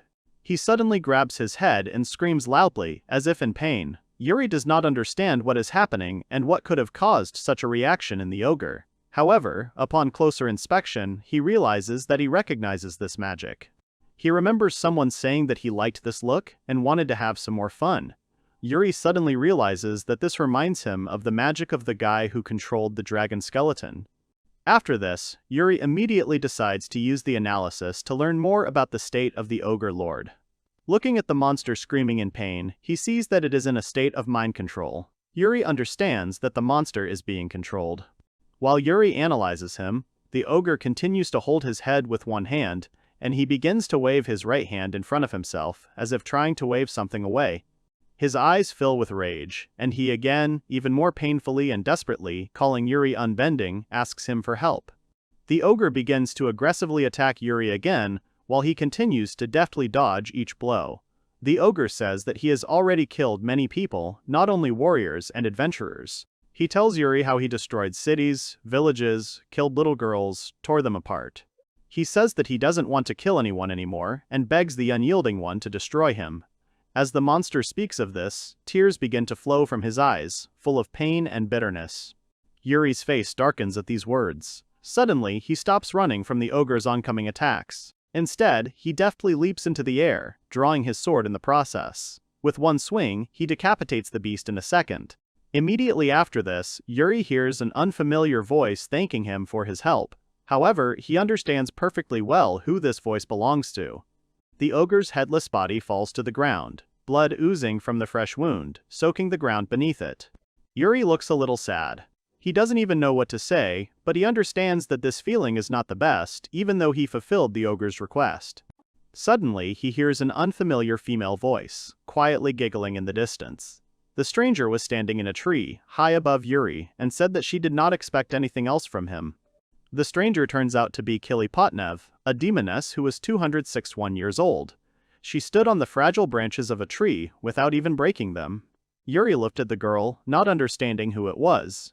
However, he only had to blink when the spot where the girl had just stood turned out to be empty. The thin branch was only slightly trembling. In the seconds when Yuri is still distracted by Killy's sudden disappearance, she deftly and silently descends behind him. She also runs up silently, but he manages to notice her at the last moment. Before Killy can stab him with a small dagger, he manages to block her attack with the blade of his sword. Killy smirks and tells Yuri that he has pretty good reflexes. A second later, she jumps back, saying that it's even more interesting this way. She giggles and tells Yuri that he was the one who defeated her brother. Yuri realizes that her power is similar to that of the demon he defeated earlier, so perhaps they were related.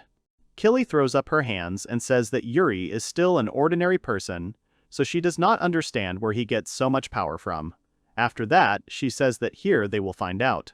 She extends her hand forward and snaps her fingers. After that, the ground around Yuri began to squirm, and dark smoke began to ooze out of it.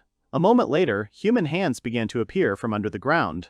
Several creatures began to crawl out from under the ground with difficulty. Looking at the creatures, Yuri realized that they were D-rank zombie ogres.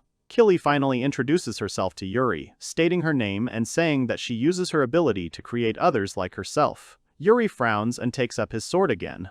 Killy says that with her ability she creates others like herself, and she uses living people to do this. She looks at the many bloody bodies hanging by their arms and says that one of them is his mother. Yuri freezes and watches this with wide eyes. He remembers what he was thinking earlier about why the monster spoke to him with a human voice. He realizes that if that ogre was really Angus, then everything fits. Killy saunters along, feigning sadness as she says that the ogre lord was her favorite. She leans over the ogre's head and says that in a village not far from here, they called him a hero. Yuri remembers that Hilda said the same thing about her son. Killy swings her leg and says that she used the ogre to ride him like a carriage. After that, Killy kicks the ogre's head with all his might. The head flies several dozen meters and crashes into a rock, after which it begins to bleed even more. After this, Killy smiles widely and starts laughing loudly. She asks Yuri if he can hear the angry voices of the zombie ogres.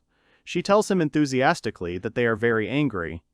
Yuri sees the zombie ogres starting to walk towards him. He hears their voices, screaming furiously about how much they hate him. They say with hatred in their voices that now he will pay for all those he has slaughtered. After this, Yuri realizes that all these zombies are the imps he destroyed yesterday. Suddenly, someone calls Yuri by name. He turns around and sees Anjas trying to tell him something. Yuri is distracted, after which the zombies around him pounce on him and begin to clasp his entire body. They growl angrily and continue to say that they hate him. Yuri stands still for a moment, then frowns and orders them to shut up. After saying these words, he immediately pushes away all the zombie ogres that surrounded him, causing their bodies to fly off in disarray. At that very moment, Yuri grips the hilt of his sword tighter. After that, he begins to swing the sword incredibly fast, dealing multiple blows to the bodies of the zombie ogres who have not even had time to fall to the ground yet. The bodies of all zombies are covered with multiple deep wounds, after which their bodies simply disintegrate and fall to the ground. Yuri sighs in relief, folding his sword. Suddenly, he hears an incomprehensible angry roar behind him.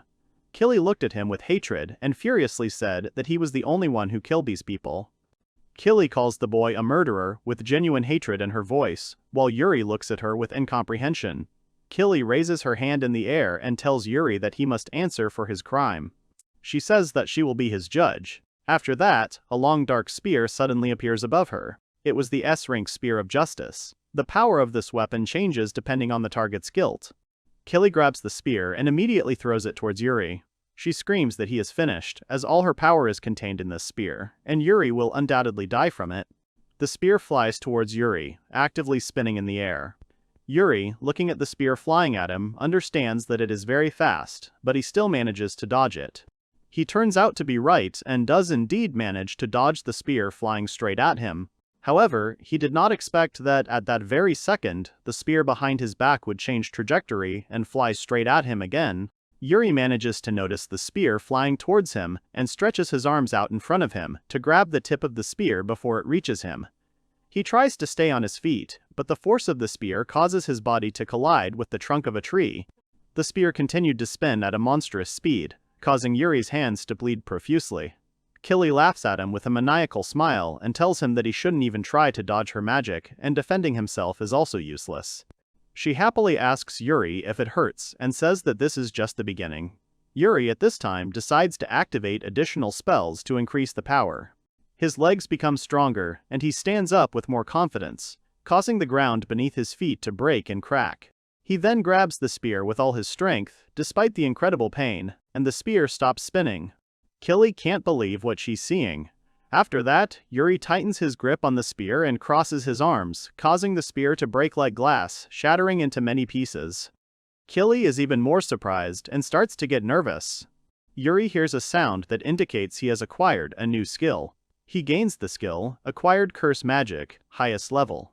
Yuri asks Killy why she is punishing him. At first, she does not understand what he means. Yuri looks at her with an indifferent look and asks her why she thinks that murder is evil. Killy is very surprised and nervously begins to say that killing is undoubtedly evil, because from birth their instincts do not allow them to destroy their own kind. She tells Yuri that he cannot get rid of them so easily. Yuri responds to this by saying that it is indeed not worth killing people without any need, but the demons he destroyed were people who had lost their dignity, and the Ogre Lord himself wished for his own death. Killy starts to get even more angry and clutches her head in panic. She realizes that Yuri can understand the language of demons. Not only did he destroy her brother and the ogre, but he also took away her most powerful weapon, breaking the Spear of Justice. Killy looks at him with rage and tells Yuri that she hates him. She says that she is very angry and that now he will see her true form with his own eyes. After this, her body changes, taking on more demonic forms. Yuri looked at Killy, who a moment later suddenly disappeared again. In a second, she deftly jumped high into the air and swung to strike Yuri. He managed to notice her. Killy's blow hits the ground, causing a strong shockwave to appear, shattering the ground into many boulders. A small magic circle is visible under Killy's hand. Yuri manages to dodge it at the last moment.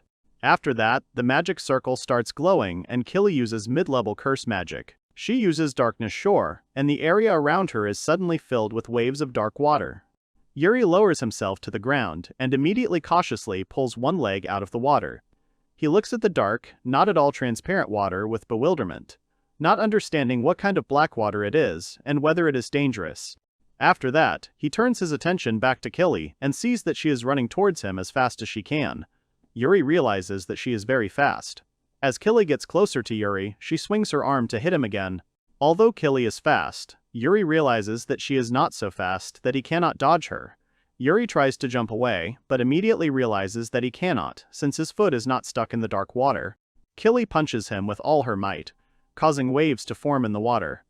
Killy looks at Yuri and sees that he has stopped her hand. Killy says that she expected him to be able to take the blow. After that, she pulls her hand away and deftly jumps away from Yuri, smugly telling him that he must be surprised that he doesn't have the ability to move the way he wants.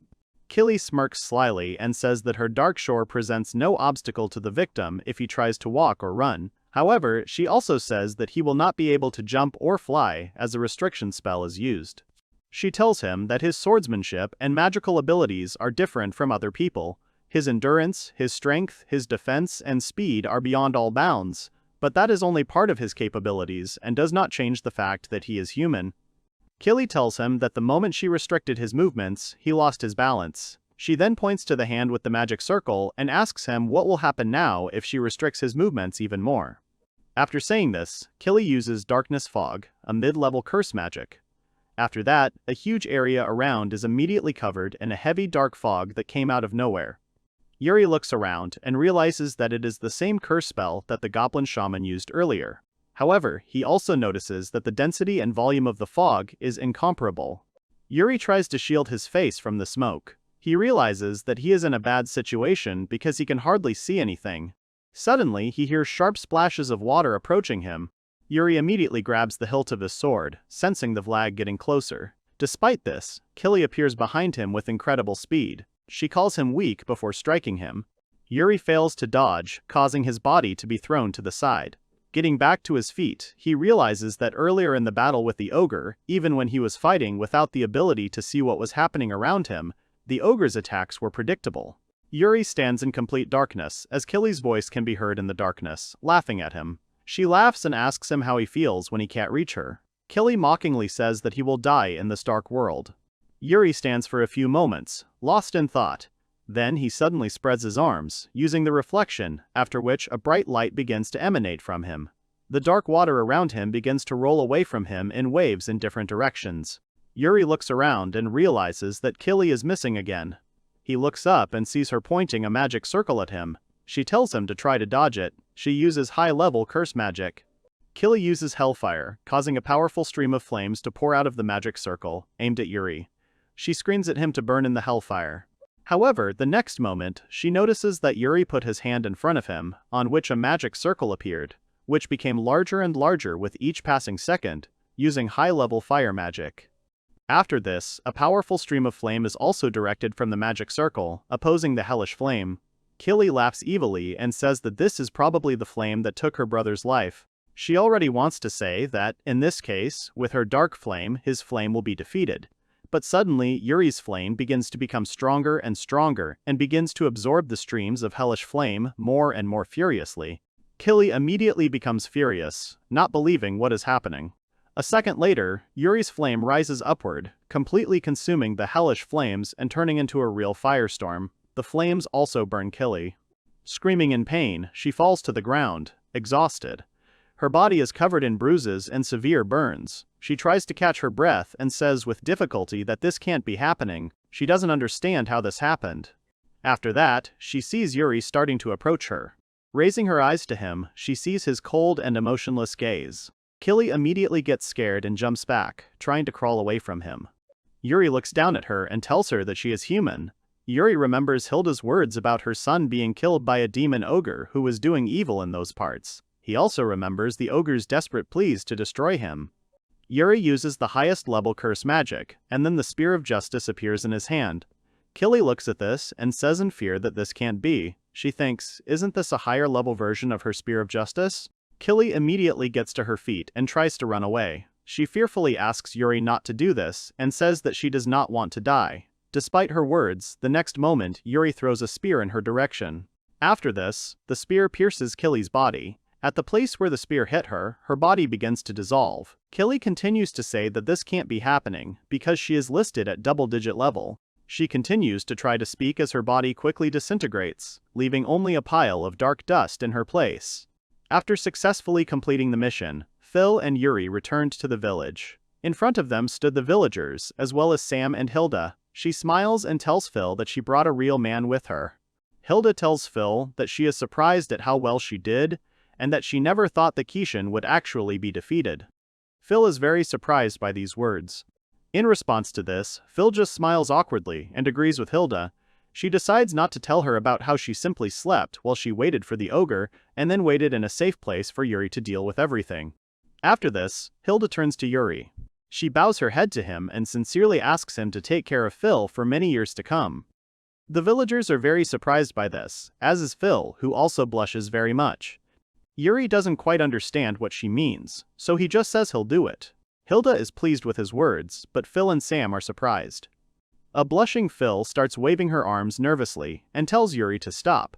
He looks at her with confusion. Meanwhile, the villagers start laughing and congratulating Phil, saying that it's high time for her to find herself a lover. The next second, Sam runs away with tears in his eyes, and at the end, he asks Yuri to make sure Phil is happy. Phil becomes even more embarrassed and nervously tells Yuri that he shouldn't decide something like that for her so easily. Yuri asks her if she doesn't want to be friends with him. Phil grabs his head and desperately tries to explain to him that this is not what it means in this situation. After that, Yuri goes to Hilda, wanting to tell her something.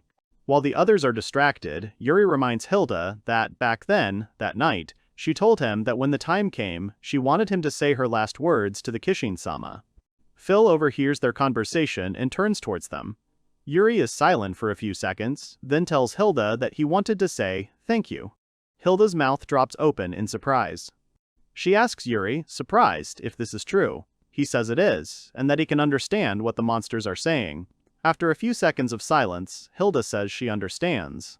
She continues to repeat this until tears start to flow from her eyes. She herself begins to tremble a little, and a soft smile appears on her face. Yuri looks at her silently with a slightly saddened face. He understands that his words were a lie, although it is true that the Ogre King's last word was "thank you," it was not addressed to Hilda. Looking at Hilda crying, Yuri thinks that telling her all the real details of this incident would be too cruel. He understands that Hilda was worried about her son, and he just can't tell her that her son was attacking the village and tormenting people. But the fact that he didn't attack the village of Moilan is because he had memories of that time. After this, the villagers approach Yuri and Phil. Phil is surprised by the respectful tone with which they are addressed. After this, they all, together with Hilda, bow deeply to the heroes and thank them.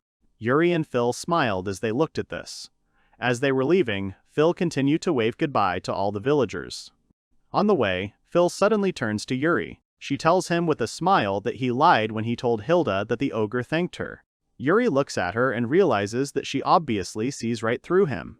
Phil tells her that she is right, and he did lie back then. However, he also asks Phil if she thinks he should have told Hilda the truth after all. Phil says he doesn't think so. She leans over and tells Yuri with a smile that she likes a good lie. She says she thinks there are good lies and bad lies in the world. After these words, Yuri stops. He realizes that this is one way to think about it, and it is true that depending on how lies are used, they can help people. Phil turns around and asks Yuri why he suddenly stopped and urges him to hurry. Yuri agrees with her and again follows his smiling friend. A multitude of air bubbles quickly rise upwards. Yuri slowly and tiredly opens his eyes, feeling as if his body is levitating as it slowly and smoothly descends somewhere. He looks around and notices many fish and seaweed. He sees that he is inside some abandoned underwater structure. Yuri looks around with confusion. Looking down, he notices a small platform below, with steps leading to it. Having dropped to the bottom, Yuri carefully steps onto this platform. Looking around, he thinks that he definitely fell asleep in his room and does not understand how he could have ended up underwater.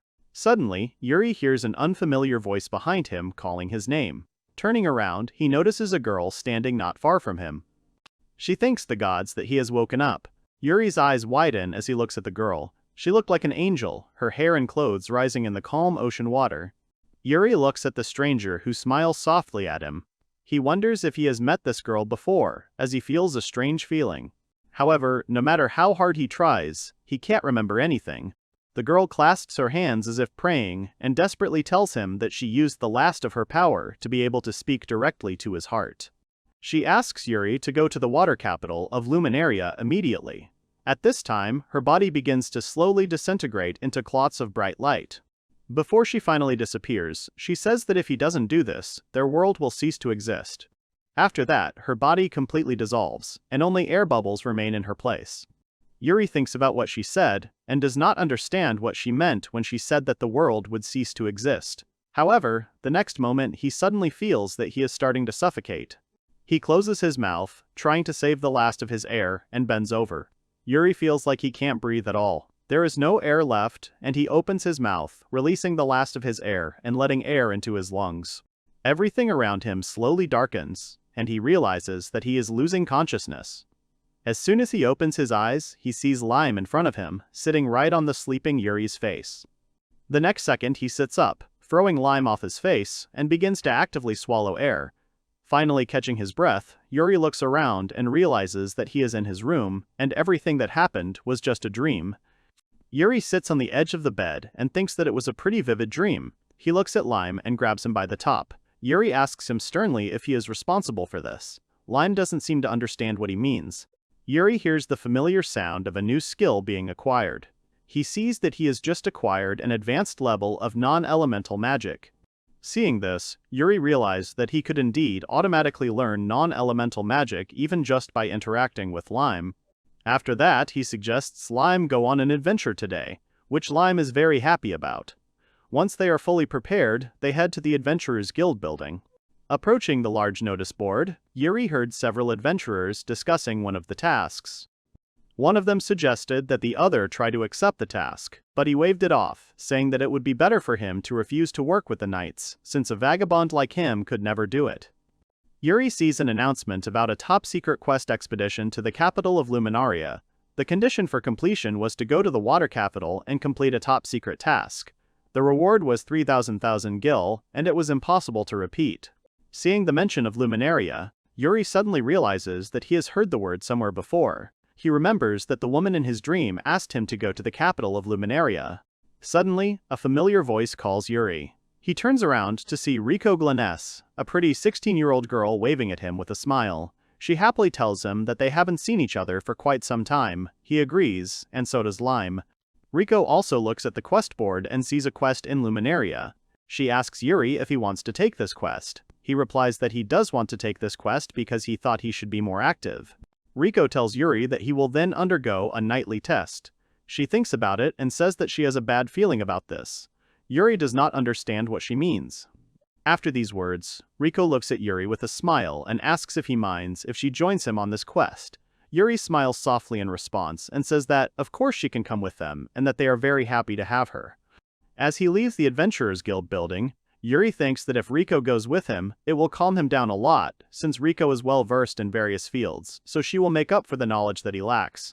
Riko quietly says something about knights. Her gaze becomes sad, and she suddenly stops. She quietly says that the memories of knights bring her back. Yuri didn't hear what she said and asked Riko to repeat her words. However, she only says that she didn't say anything important and that she was just talking to herself. After Riko and Yuri left the Adventurers Guild, she brought him to the very place where they first met, namely, the place where they both bought their weapons. Riko opened the door and called out to Hugo with a big smile, asking if he was there. Hugo Mantle, a 53-year-old dwarf and also a master of weapons, turned to the customers who entered. Seeing Riko in front of him, he just snorts and turns back to his weapon case. He tells her that if it's what he promised her, it's right there on the shelf. Riko smiles happily as he looks in the direction Hugo pointed. There is a beautiful dark sword with a thin blade and an elegantly decorated sheath and hilt. Riko picks up the B-rank ruby rapier, a sword made of a rare metal that is sharp and resistant to corrosion. Riko looks at the sword happily and says that she has been waiting all this time for it to be completed. Yuri asks her what kind of sword it is. After this question, she immediately comes closer to him and with a very inspired face says that she is very glad that he asked. Yuri is a little surprised by her reaction. Riko tells him that the sword is made from ruby ore. She explains that, firstly, it is an incredibly rare ore that can only be mined in the southern mines. Riko says that she once managed to get something from a quest she was doing, and that's why she asked Hugo to make her this sword. It's a popular material, and it constantly emits heat, making it warm in the winter. Yuri feels a little awkward from such an emotional description. He just smiles awkwardly and says that he understands. He thinks that he never would have thought that Riko, who usually seems so calm, could be so enthusiastic about a sword. Riko smiles widely and giggles, saying that she really wanted him to see her improved sword abilities. Riko excitedly says that, with this sword, she will be a little different than before. Hugo looks at her companion and suddenly recognizes him. He asks Yuri if he is not the F-rank guy who came to him not long ago to buy a sword. Hugo asks Yuri how the sword he made for him is doing. Yuri smiles and thanks Hugo for his work and says that the sword is great and he uses it all the time. Yuri says that he is completely satisfied with this sword. In response to this, Hugo smiles proudly and laughs. He says that, after all, he made this sword, and his swords are famous for the fact that the blade will never chip no matter how many years they are used. The sword was made of the highest quality iron ore and has a much higher level. After these words, Hugo extends his hand to Yuri and asks to let him look at the sword. Yuri agrees and pulls the sword out of its sheath. Hugo looks at the sword and unexpectedly sees that the blade of the sword was in a terrible state. The blade was dull, old, and uneven, and in some places it had even turned black. Hugo grabs the sword and with a frightened face desperately asks what it is. Yuri does not understand such a reaction. Hugo starts screaming that the blade is completely worn out. He asked Yuri what he could have done with it that the blade was so damaged. Yuri scratched his head and apologized so guiltily for ruining the sword. He also told Hugo that he was just using the sword as usual, which surprised him greatly. Hugo looks at the damaged blade carefully and says that in this state, he won't be able to use even 30% of the sword's true power. He asks Yuri in surprise if he didn't find it strange when he used the sword. Yuri thinks about it and says that there was something wrong with the sword, but it was able to keep its sharpness with the help of enchantment magic. Hearing this, Hugo's mouth drops open in surprise. Hugo closes his eyes and sighs a little, saying that he really did that. However, immediately after that, he confidently tells Yuri that he will definitely sort this out. Hugo confidently says that he will service and improve the sword so that it will be as good as new, all in just 30 minutes. Afterwards, he invites Yuri and Riko to have tea somewhere while they wait. Yuri apologizes to Hugo, a little guiltily, for causing him so much trouble. Behind him, Riko looks very happy to have tea with Yuri. However, Hugo only laughs in response and tells the young man not to worry about it. He winks and tells Yuri that he'll just have to remember to pay him for this job. Yuri smiles back. At the gathering place of people who took the quest with the knights, many people had already gathered. Among them were many knights, as well as adventurers. One of them nervously told the other that this was his first time taking a quest from the knights, so he was very nervous. The other adventurer told him that it would not be easy, he failed last time, but this time he would definitely pass. Although the words that the selection will indeed be difficult are not encouraging, another adventurer points to the side with a smile and says that that pretty girl looks like she will also take part in the selection. Among all the other participants, a young girl in armor walked confidently. Her light hair was styled into 2 neat buns. She herself walked looking around, as if searching for someone in the crowd. Half an hour later, Hugo finishes completely restoring Yuri's sword. He hands the sword to the adventurer and apologizes for keeping him waiting. Yuri looks at the sword's renewed blade in surprise.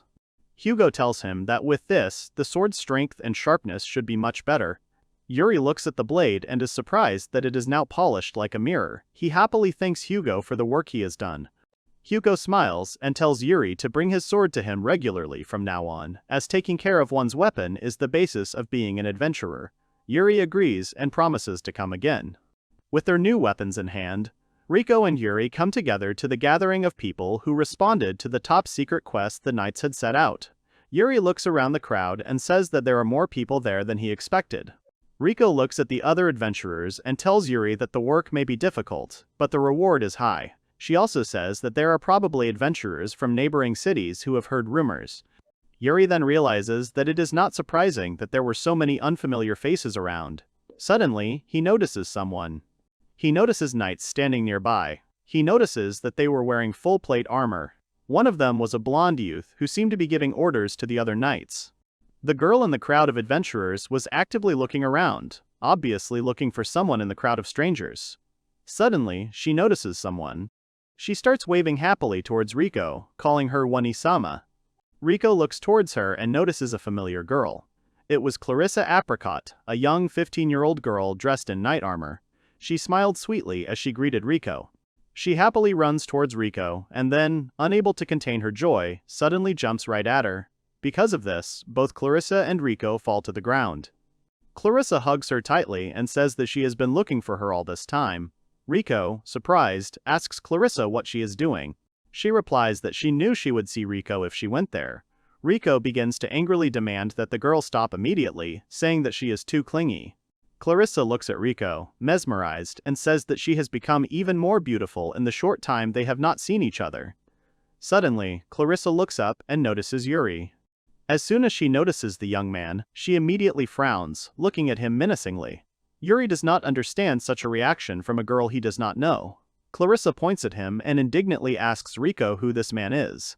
Riko replies that she will introduce them now. She tells Clarissa that this is Yuri, her adventurer friend who has done a lot for her. Clarissa says nothing, but only frowns more.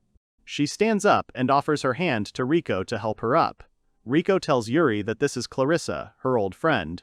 Riko tells him that she was actually a knight before she moved to this city, which is where she met Clarissa. Yuri says he understands.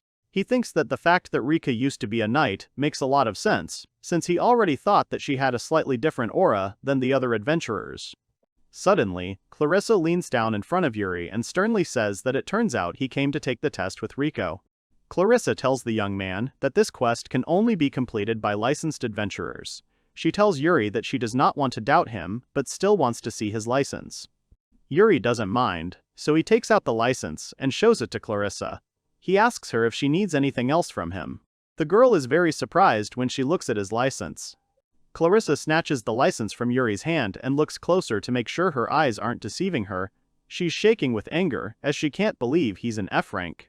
Rico is about to explain everything to Clarissa, but she immediately starts yelling at Yuri. She rudely asks him how dare he take the test as an F rank adventurer, since it is not something that people like him can do. Rico tries again to explain to her friend that, even despite being an F rank, Yuri is actually very strong, but Clarissa doesn't listen to her and shouts that she will never allow this to happen. Afterwards, she angrily throws Yuri's license onto the ground, saying that she has no idea how he managed to deceive her Wanya-sama, but she will never approve of him. Clarissa leaves immediately after these words. It was clear from her that she was still terribly angry and offended. Rico sighs tiredly and apologizes to Yuri for her friend's behavior, saying that she was always quick to assume. Yuri replies that it is true that he is an F rank, so she shouldn't worry about it. Yuri had already gotten used to being treated like this simply because he was an F rank. Suddenly, one of the knights stood in front of the adventurers and addressed them. It turns out to be 27-year-old Brian Hawks. He stands before the adventurers and, with a smile, thanks them for being here today and asks them to accept his gratitude. After this, he tells the adventurers that he would like to ask them to take on a certain mission. However, he also says that before this, they will introduce themselves to each other, since they, the knights, have a different position and different beliefs than the adventurers. Brian wants to suggest that the adventurers prepare first, but they immediately interrupt him with disgruntled shouts. They claim that they do not need any preparation. One of the adventurers angrily says that they came here for the 3 million reward, and that they are not going to be friends with the government dogs. The other adventurers cheerfully agree with him. They indignantly ask why they should get along with dogs. Brian does not answer, and only smiles softly and calmly listens to all the discontent from the adventurers. Suddenly, Clarissa intervenes in the conflict. She asks the adventurers with displeasure what all this means, and how they can speak so disrespectfully to the captain. Brian tries to stop the displeased Clarissa. The adventurers ask in displeasure what she is trying to tell them, calling her little one. Clarice reaches for her sword and gets even angrier, asking the adventurer what he just called her. The conflict was getting worse, so at one point, Brian raised his massive sword and slammed the tip of the blade into the ground. It made a loud sound, and the adventurers and Clarissa fell silent. The impact caused cracks to form in the ground. Brian was still smiling, but it was a grim smile. He coldly ordered Clarissa to sheath her sword immediately. After that, he took a deep breath. After that, he tells the adventurers in a loud, commanding tone that this is a top-secret mission ordered by the government, which has been entrusted to them, the knights. He also says that because its contents are top secret, it was decided that only the knights' comrades could be informed of it. All the adventurers are surprised and ask him why they are here then. Brian explains to them that this is why he will now ask them to take a preliminary exam for knighthood. The words about the exam interested Yuri. Brianna continues to explain to the adventurers in a commanding tone that over the next 2 days they will be undergoing a survival test, and only 5 people out of everyone present will be able to pass this test. Brian adds at the end that if any of the adventurers are unhappy with these conditions, they would be better off leaving immediately. The adventurers are at first surprised by such a statement, but then they get angry. One of the adventurers asks the captain indignantly if he really thinks they're just going to put up with this. Several other adventurers back him up. Several of them leave, saying that they are not obliged to lick his boots and that knights cannot look down on adventurers. Some adventurers join them and say that they agree and that they will not allow the knights to command them even for 3 million. Brian watches them go silently. Rico asks Yuri what he is going to do. He thinks for a moment and says that he will most likely participate, as there is something he is curious about. Yuri looks towards Brian and thinks about how this quest is obviously bigger than he expected. He also thinks about how he can't get out of his head what the woman in his dream said about the destruction of the world. Brian looks at the remaining adventurers and asks if it is safe to assume that all of the remaining adventurers will participate. He tells them to follow the orders of the person in charge of each of them and head to the eastern forest. Finally, he smiles and sincerely wishes everyone involved good luck in passing the knighthood exam. Eventually, all the remaining adventurers, as well as the knights in charge of them, entered the forest to begin the preliminary examination for knighthood. Brian said the exam was pretty simple. He explained that the adventurers would have to survive for 2 days in teams of 2, and each team would enter the forest through a different route, accompanied by a knight. After the exam details were explained, everyone split into groups and entered the forest. Yuri and Riko were in the same group. Riko looked at the paper in her hands, and Yuri turned to the knight accompanying them. This knight turns out to be Clarissa. She looks at Yuri with a very displeased and frowning face. He asked her why she was accompanying them, to which she remained silent. Clarissa then raises her head haughtily and tells Yuri that it is a stupid question. She does not address him by name, calling him simply F rank. She tells him that they, the knights, will judge whether he passes the test or not. She also tells him that, from now on, she will be watching them to assess their skills. She is standing right next to them. Yuri asks if she is standing too close. She replies that it is observation. Suddenly, Yuri thinks about something. He asks Clarissa if she is really going to be here with them all day. She replies that she is. Clarissa continues to look at him with disdain. She says that, after all, this test is also meant to test their knowledge as adventurers. Clarissa also says that she already has a full understanding of Rika's skills, so there won't be any problems for her, so the highest priority is to observe the F rank. At the same time, she points her finger directly at Yuri. Clarissa looks at him angrily, thinking that Riko has undoubtedly been fooled by this man, so she must help her come to her senses as soon as possible. Her gaze presses heavily on Yuri. Clarissa desperately says that she will protect Wani-sama. Riko asks her in confusion what she is talking about. Isn't she an examiner? Yuri thinks that he is an F rank, so it all makes sense. He realizes that in moments like this, instead of explaining everything with words, he just needs to demonstrate his skills. He tells the girls that he didn't want to interrupt them, but monsters appeared in front of them. Riko and Clarissa finally notice that they are completely surrounded by a pack of wolves. They were D-rank fanged wolves. They growled viciously as they approached their victims. Clarissa only smirked as she watched. A smug smile appears on her face, and she says that the fanged wolves would be the perfect opponents for the exam. A second later, Riko quickly rushes forward, drawing her new sword as she goes. She asks Yuri to give the 4 wolves in front to her. Riko immediately rushes towards the wolves. She deftly jumps from one opponent to another, simultaneously dealing with each wolf with one precise swing of the blade near the neck.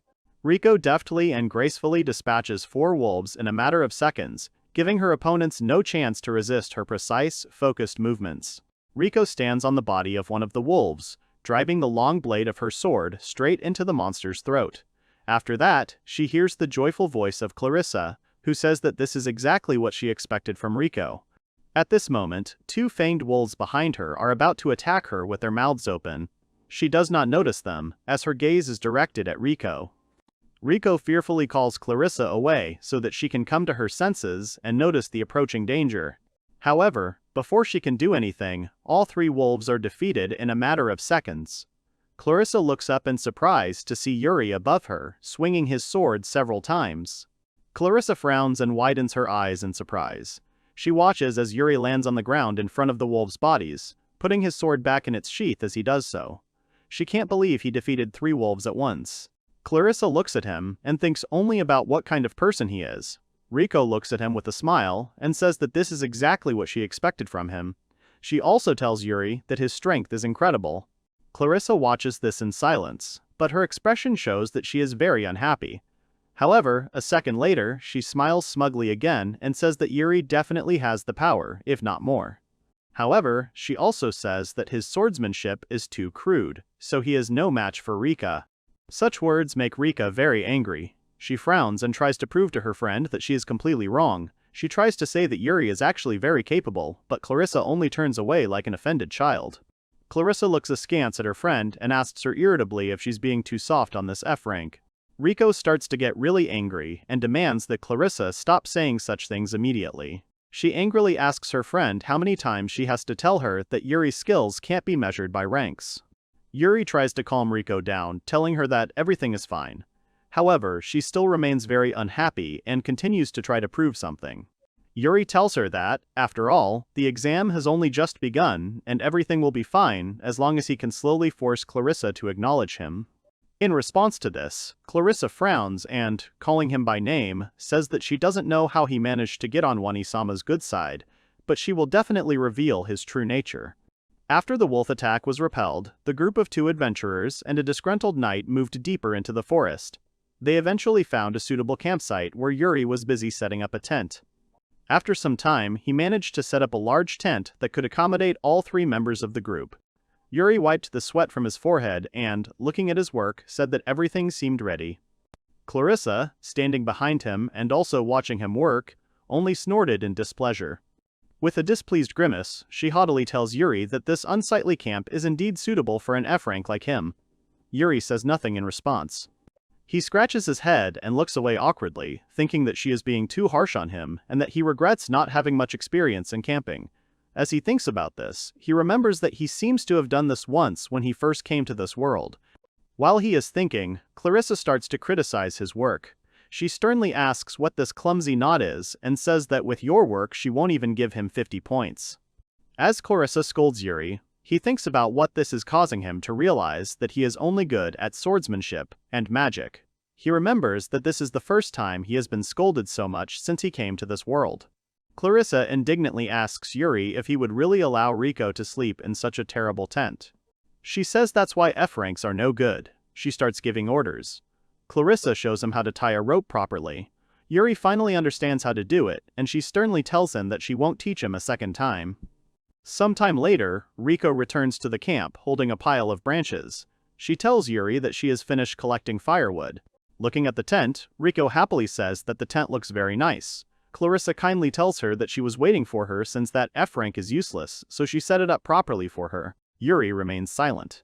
After some time, they make a small fire in front of the tent, using the kindling Rika brought. She says that this completes the preparations for the night, and Yuri agrees. Rico turns to Yuri and says that this is where the real problem begins, which is that they still need to get food for themselves.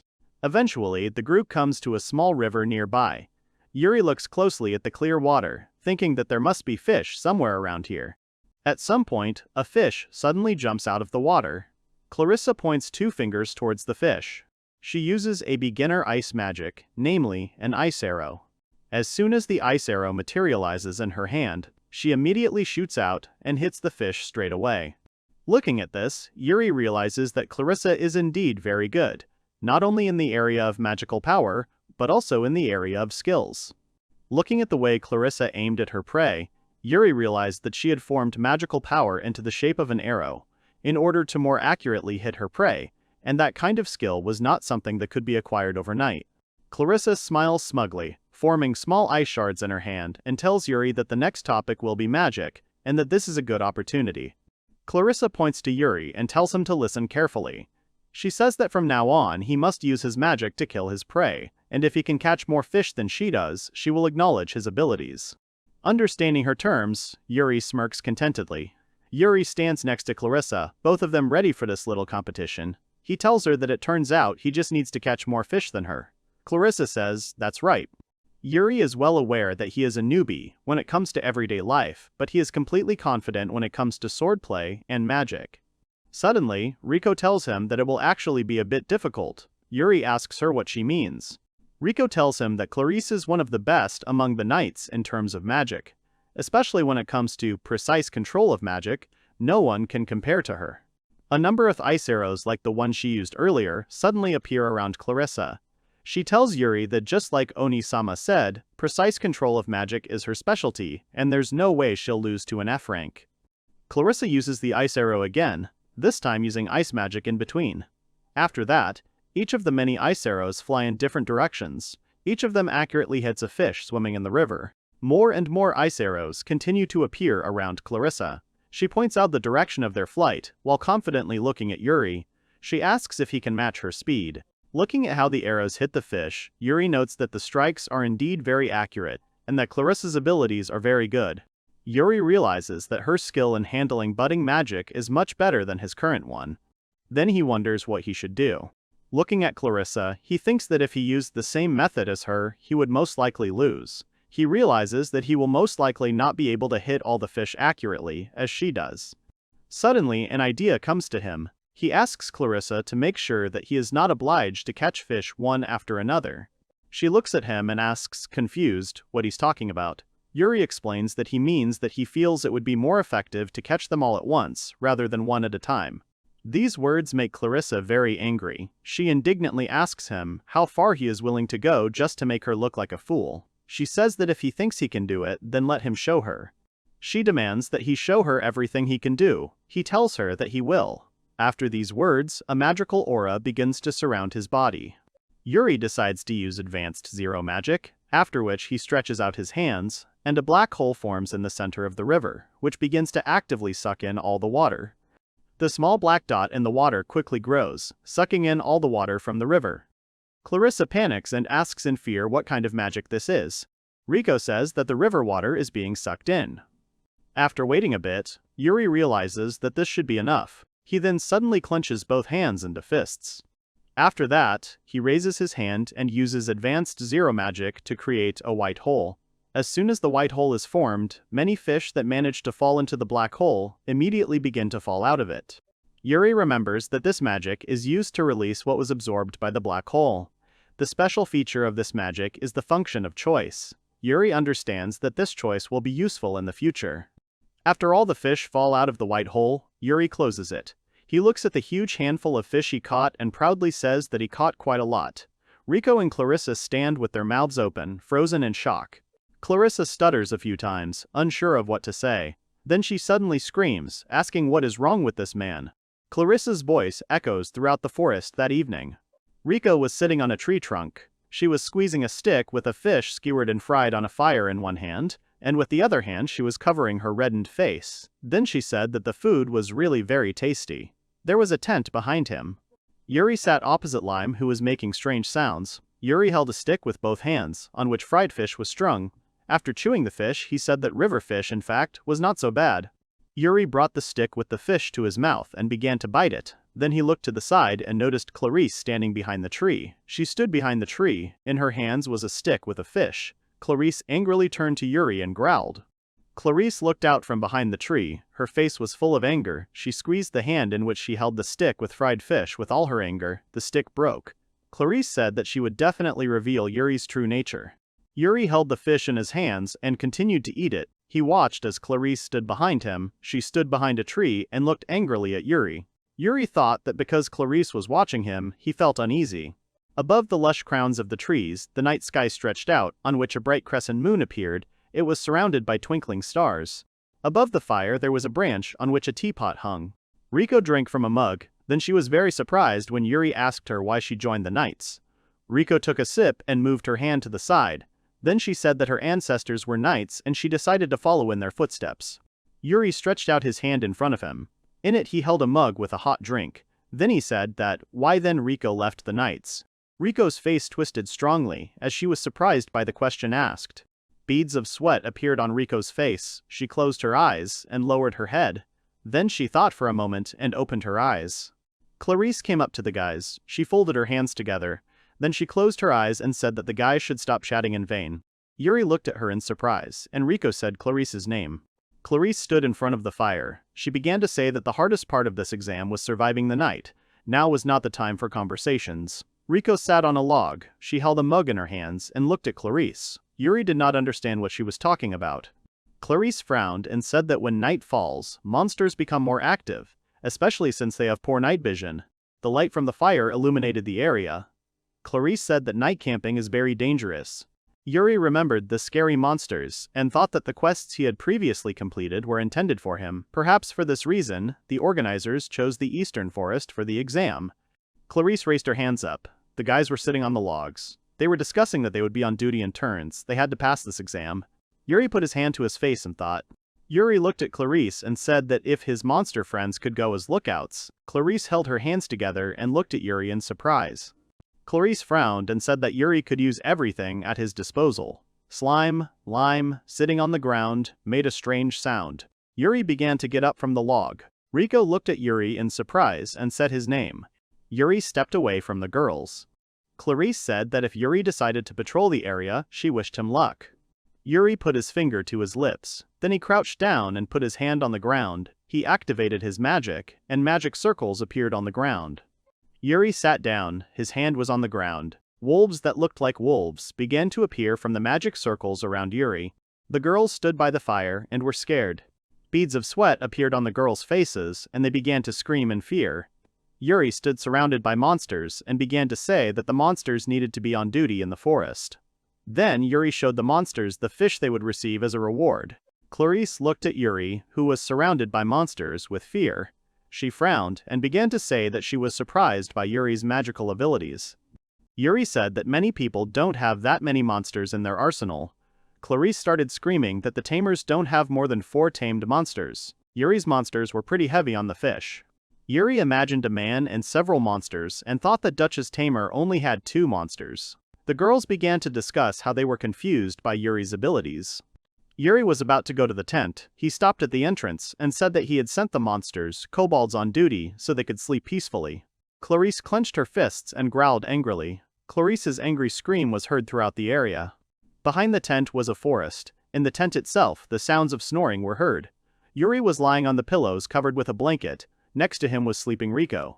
Her hand was lying on Yuri, and her mouth was open and drooling was flowing from it. Yuri opened his eyes, then Riko's hand was on his face, and then she put her leg on him. Yuri thought that he couldn't sleep. As a result, Yuri found himself in Riko's arms. Yuri looked at Riko and decided to leave the tent. He thought that Riko was very strong and it would be better for him to sleep somewhere else. Yuri went outside and began to stretch his back. He remembered how, while sleeping with Phil, he too had felt uncomfortable because she was tossing and turning in her sleep. Yuri looked to the side and noticed that Clarisse was sitting on a log near the fire. She was holding a stick in her hands and stirring the coals in the fire. Yuri approached Clarisse. He was interested in why she was not resting. Noticing Yuri approaching, Clarisse turned away. She folded her arms and said that she could defend herself. Yuri scratched his head and thought that Clarisse was having a hard time believing in F-rank skills. Yuri sat down next to Clarisse and said that he wanted to know more about Riko, how they met in Clarisse. She looked thoughtfully ahead. Then Clarisse raised her head and said that she could really tell him how big Riko was. Yuri looked at Clarisse in surprise. Then Clarisse closed her eyes. Clarisse remembered how people had gathered between 2 large tables and shouts could be heard. Riko was standing in front of Clarisse, who was sitting on the floor. Riko clenched her hand into a fist. Clarisse thought that the first time she met Riko was about 2 months after she became a knight.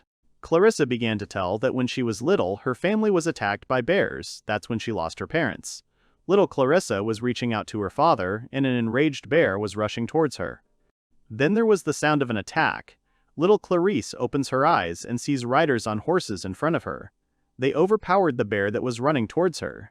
Clarisse's face was all in tears. She saw an unusual coat of arms. She was saved by the knights from Luminaria. It was at that moment that Clarisse began to admire the knights. After this incident, Clarisse was taken to an orphanage, where she trained her sword skills. She helped with the housework, in order to also train her physical strength. Then she entered the night school, but a harsh reality awaited her. The guys avoided Clarisse. Since most of the students were from high families, they did not consider Clarisse their equal. Clarisse stood alone in the darkness. Then she practiced with the sword and studied a lot. She was not discouraged and strove to reach something big. Clarissa walked along the school corridors and felt the sidelong glances of her classmates. Then they began to pester her. It all continued very painfully. She sat at the table. In front of her were plates with food. A classmate came up to her. He took her plate and said that Clarissa did not belong here. He put her plate on the floor and said that her place was on the floor. He banged a spoon on Clarissa's plate. Then the boy threw her off the chair. He took Clarisse's head and began to lean it against the plate. The boy called Clarisse names. A lot of people gathered around, but everyone just stood and watched. The girl and several boys stood nearby and looked at Clarissa laughing. Then someone started pushing their way through the crowd. She yelled that everyone needed to go away. That girl was Riko. She swung and attacked the boy who was bullying Clarisse. The boy's tooth flew out from the blow. The boy flew to the side. Riko stood in front of Clarissa and began to shout that all the guys should be ashamed for not doing anything. The guys looked at the girl and did not know who she was. The girl gave up her fist and started shouting that her name was Riko Gleness, and that from today on she would be training at the School of Knights. The boys and Riko started talking. Then the boy ran at Riko to attack, but she managed to dodge and hit him back. More guys wanted to attack Riko, but she overpowered them all. Several guys were lying on the floor, they were unconscious, and Riko stood over them and cut off their hands from the dust. The rest of the guys watched what was happening in surprise. Riko looked suspiciously at the guys who were discussing her and the guys she had influenced. Riko turned to the guys and started pointing her finger at them. Riko started screaming that strength doesn't matter, she intends to protect the weak and defeat the strong, that's the mark of a true knight. Clarice's face was stained with food, she looked at Riko in fascination. Riko gritted her teeth, tears streamed down her face, then she thought that these words encouraged her. After that she decided to follow Riko. Clarice asked Riko's permission to call her Wunya. The walls of the building were made of brick. Clarice was sitting on a log, she said that Riko is a real knight who does not discredit people. Yuri was sitting next to her, he smiled and thought that Riko did not discredit him for being a frang. Clarice then pointed her finger at Yuri and said that Riko, because of her character, can be vulnerable and led. Yuri thought that Clarice was cruel if she could reason like that. The mouth of the monster that Yuri had summoned opened and let out a loud bark. Yuri and Clarice were very surprised and alerted by the unexpected bark of the monster. The boys stood up and looked in the direction where the noise was coming from. They looked ahead, and Yuri said that they seemed to be in trouble. There was a tent behind the boys. They stood silently and looked into the forest thicket. Yuri frowned and saw someone heading towards them. Several men came out of the forest to the boys. They looked dangerous. A man with bandaged hands moved a tree branch and said that he was looking for Clarice. Yuri and Clarice looked warily to the side at the unfamiliar men. The boys stood silently. They watched as several men walked towards them from the forest thicket. They had a frightening appearance. Clarice put her hand behind her back and started casting a spell. She asked what these men wanted from her. The blonde man with a mustache said that Captain Clarice had excluded them from the competition. The man pulled out a knife and his partners assumed fighting poses. The man began to shout that their exclusion had made them very angry and that the girl should pay for it. Yuri thought that he did not understand the men's actions. They had to prove their skills again. Clarice puts her weapon in front of her and says that how did this man have the audacity to challenge her? The man began to laugh loudly. The blonde man started to say that he would not fight Clarice with swords. Clarice was surprised by his words. Then she suddenly fell to the ground and noticed how she was bitten on the leg by a snake, which was of E rank. The next moment, Clarice cut the snake with her sword. Then she thrust the whip in front of her and began to lean on it. The men stood and rejoiced, as their plan had succeeded and it was too easy to defeat Clarice. Beads of sweat appeared on Clarice's body. She called the man names for his dishonest act. Yuri stood next to Clarice and asked her how she felt and that she had nothing to worry about since he intended to help her. Clarice trembled, then she rejected Yuri's offer. He looked at her in surprise. Clarice blabbed at the sword. She continued to say that these people had claims against her and she intended to deal with them on her own. Yuri looked at her in surprise.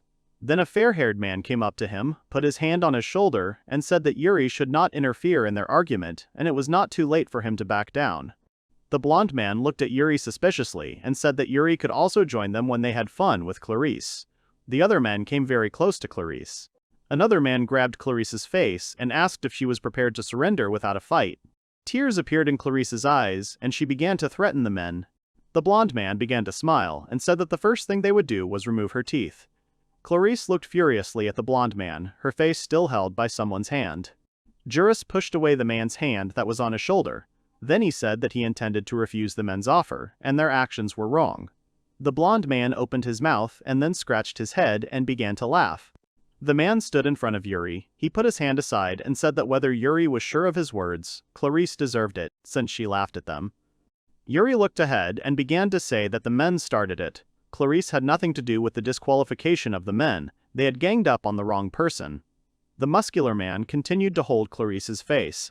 The blonde man walked away from Yuri and said that Yuri had a frang and was trying to be a hero. He needed to listen to the men and join them. The man pointed his finger at Yuri to make him look down. On both sides of Yuri, there were snakes. Lime started jumping on the spot and making sounds of panic. The men were surprised to see a slug. Yuri thought that Lime shouldn't worry, he wouldn't lose to these men. Yuri lowered his hand to the ground. A moment later, Yuri was high above the ground. The male adventurers opened their mouths in surprise. They began to rub their eyes, as they could not believe that Yuri had been floating in the air for so long without falling to the ground. Yuri appeared behind one of the men and struck him. Then Yuri again appeared in the air above the men, who were looking around and searching for Yuri. The blonde man looked at his partners who were lying unconscious on the ground. He looked up and saw Yuri.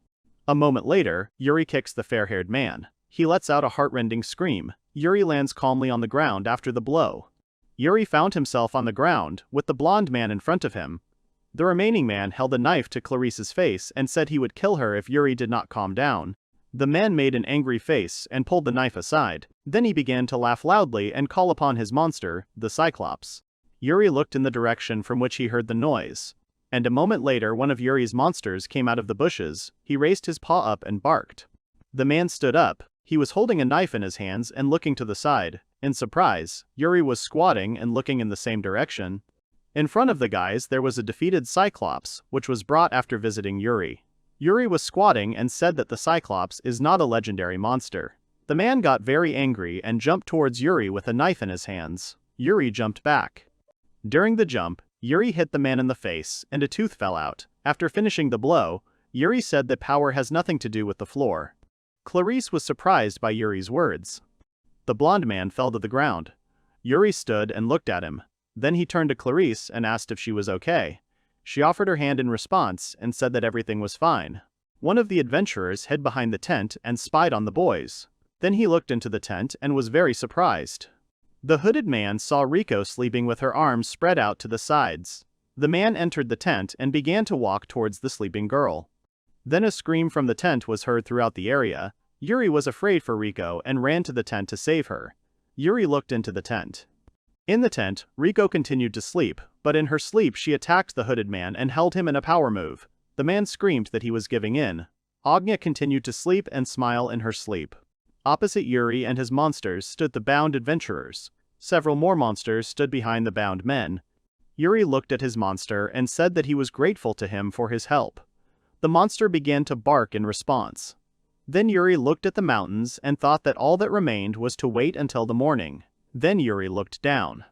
Clarice was lying in front of Yuri. She was moaning and could not move. Yuri activated his ability. Clarice's body was exposed to the snake's poison. It was paralyzed. Yuri remembered the moment when the snake bit Clarice on the leg. Yuri sat down next to Clarice and said that Lime should help Clarice. The next moment, Lime jumps onto Clarice's leg, in the very place where the snake bit her. Yuri asked about Clarice's condition. She sat down and looked at her hand in surprise and said that she felt better. Yuri smiled and said that he was happy for her. Clarice looked at Yuri silently. Clarice put her hand to her chest and said that she did not understand why Yuri helped her, since she had previously offended him, since he was F rank. Yuri stood up and thoughtfully put his hand to his face. Yuri looked ahead and said that he helped because the adventurers wanted to do wrong. Clarice looked at Yuri in surprise. Yuri remembered a girl named Aisha. Yuri looked ahead and said that Aisha had taught him that if a man loses sight of his principles through a sudden impulse, the path he chooses leads him to destruction. Clarice listened attentively to Yuri. Then she closed her eyes and said that she didn't want to admit it, but she really does see a knight in Yuri. Clarice put her hands on her belt and said that Yuri had passed this stage. Yuri looked at her in surprise. A bright sun began to rise from behind the mountains. Yuri thought that in this way he had passed the temporary knight's exam. Riko looked at Yuri. She was walking next to him and said that she did not expect Clarice to recognize Yuri. Yuri held the papers in his hands and said that Riko also did a good job. There was a forest behind the guys. Riko stopped. She didn't understand what Yuri was talking about. He looked at her and said that if she didn't understand, then it was okay. Yuri stepped aside and Riko asked what she was wondering, where Clarice was now. Yuri held the map in his hands and remembered Clarice. Then he said that she went ahead to hand over the captured adventurers, and she told the guys to meet her later. Riko walked behind Yuri and asked him if he knew about her exam results. Yuri remembered Clarice nervously shouting that Riko had passed the exam. Yuri and Riko found themselves at the end of the cleft. Yuri's hair was blowing in the wind. He said that Clarice had said that this was their meeting place. Yuri and Riko looked up in surprise. A large dragon appeared above the boys. A smiling Clarice was riding on it. She jumped off the dragon towards the boys. Clarice raised her hands up and ran towards Rika and started shouting her name. Clarice hugged Riko. Then she said that she missed Riko very much. Riko blushed. She put her arms to the sides and asked Clarice to stop hugging her. Riko tried to throw Clarice off of herself. They were spinning in place. Yuri stood nearby and looked at the girls. Then he looked to the side and said that he was still surprised. He did not expect Clarice to fly to them on a dragon. Yuri looked at the dragon. He activated his appraisal ability and saw that the dragon was a miniature wyvern. It was a D rank. The boys presented a map with their destination in front of them.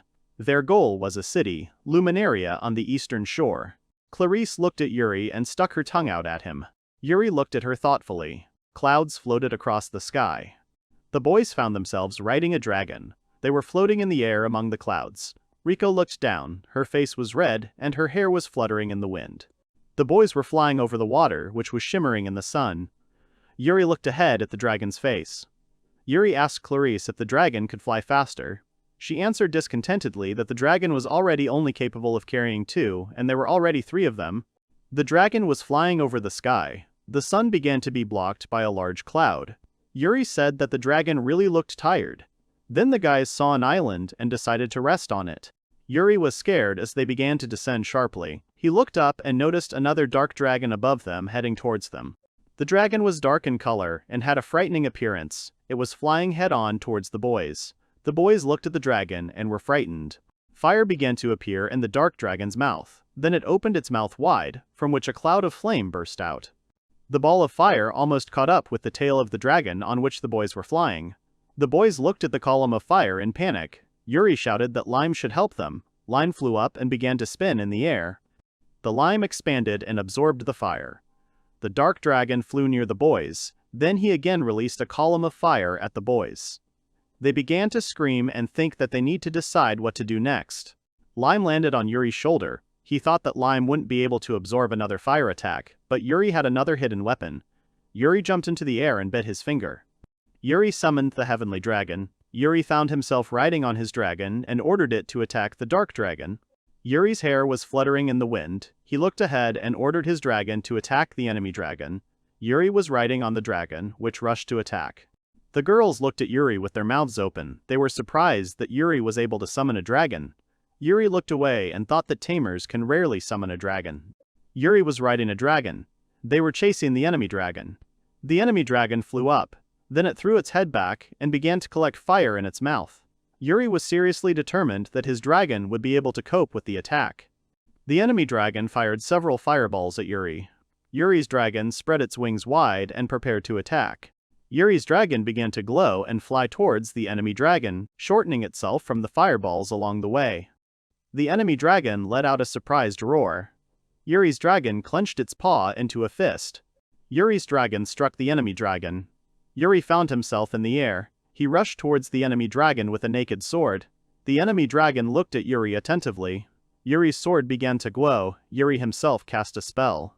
Yuri swung his glowing sword and struck the enemy dragon. After the blow, the dragon's head separated from its body. The enemy dragon let out a loud cry. Yuri on his dragon and the girls on theirs were hovering in the air. The enemy dragon fell into the water. A large column of water rose into the air. Yuri stood on the dragon and looked down. Riko said with a smile on her face that Yuri really did well. Did Clarice agree with her? Clarice looked ahead in surprise and said that the Dragon Knight was Alexandrov. Yuri's hair was fluttering in the wind. Clarice continued to say that it was really her imagination. It seemed to her that Yuri looked like the legendary Dragon Knight. The sky stretched out over the forest and rocks, with white clouds floating across it. At the same time, 10 millimeters to the east of Luminaria, a dark aura hung over Lake Eliza. There was a small structure with a peak on top of it on the lake. There were 2 people in this room. One had a table on legs, the other sat on the ground. A man with a mask on his face and in dark clothes stood in front of the girl. He moved his hand to the side and said that she should tell him everything she knew. The girl with the decoration on her head did not understand what this man wanted from her. The man with the mask on his face smiled and said that there was no point in the girl resisting.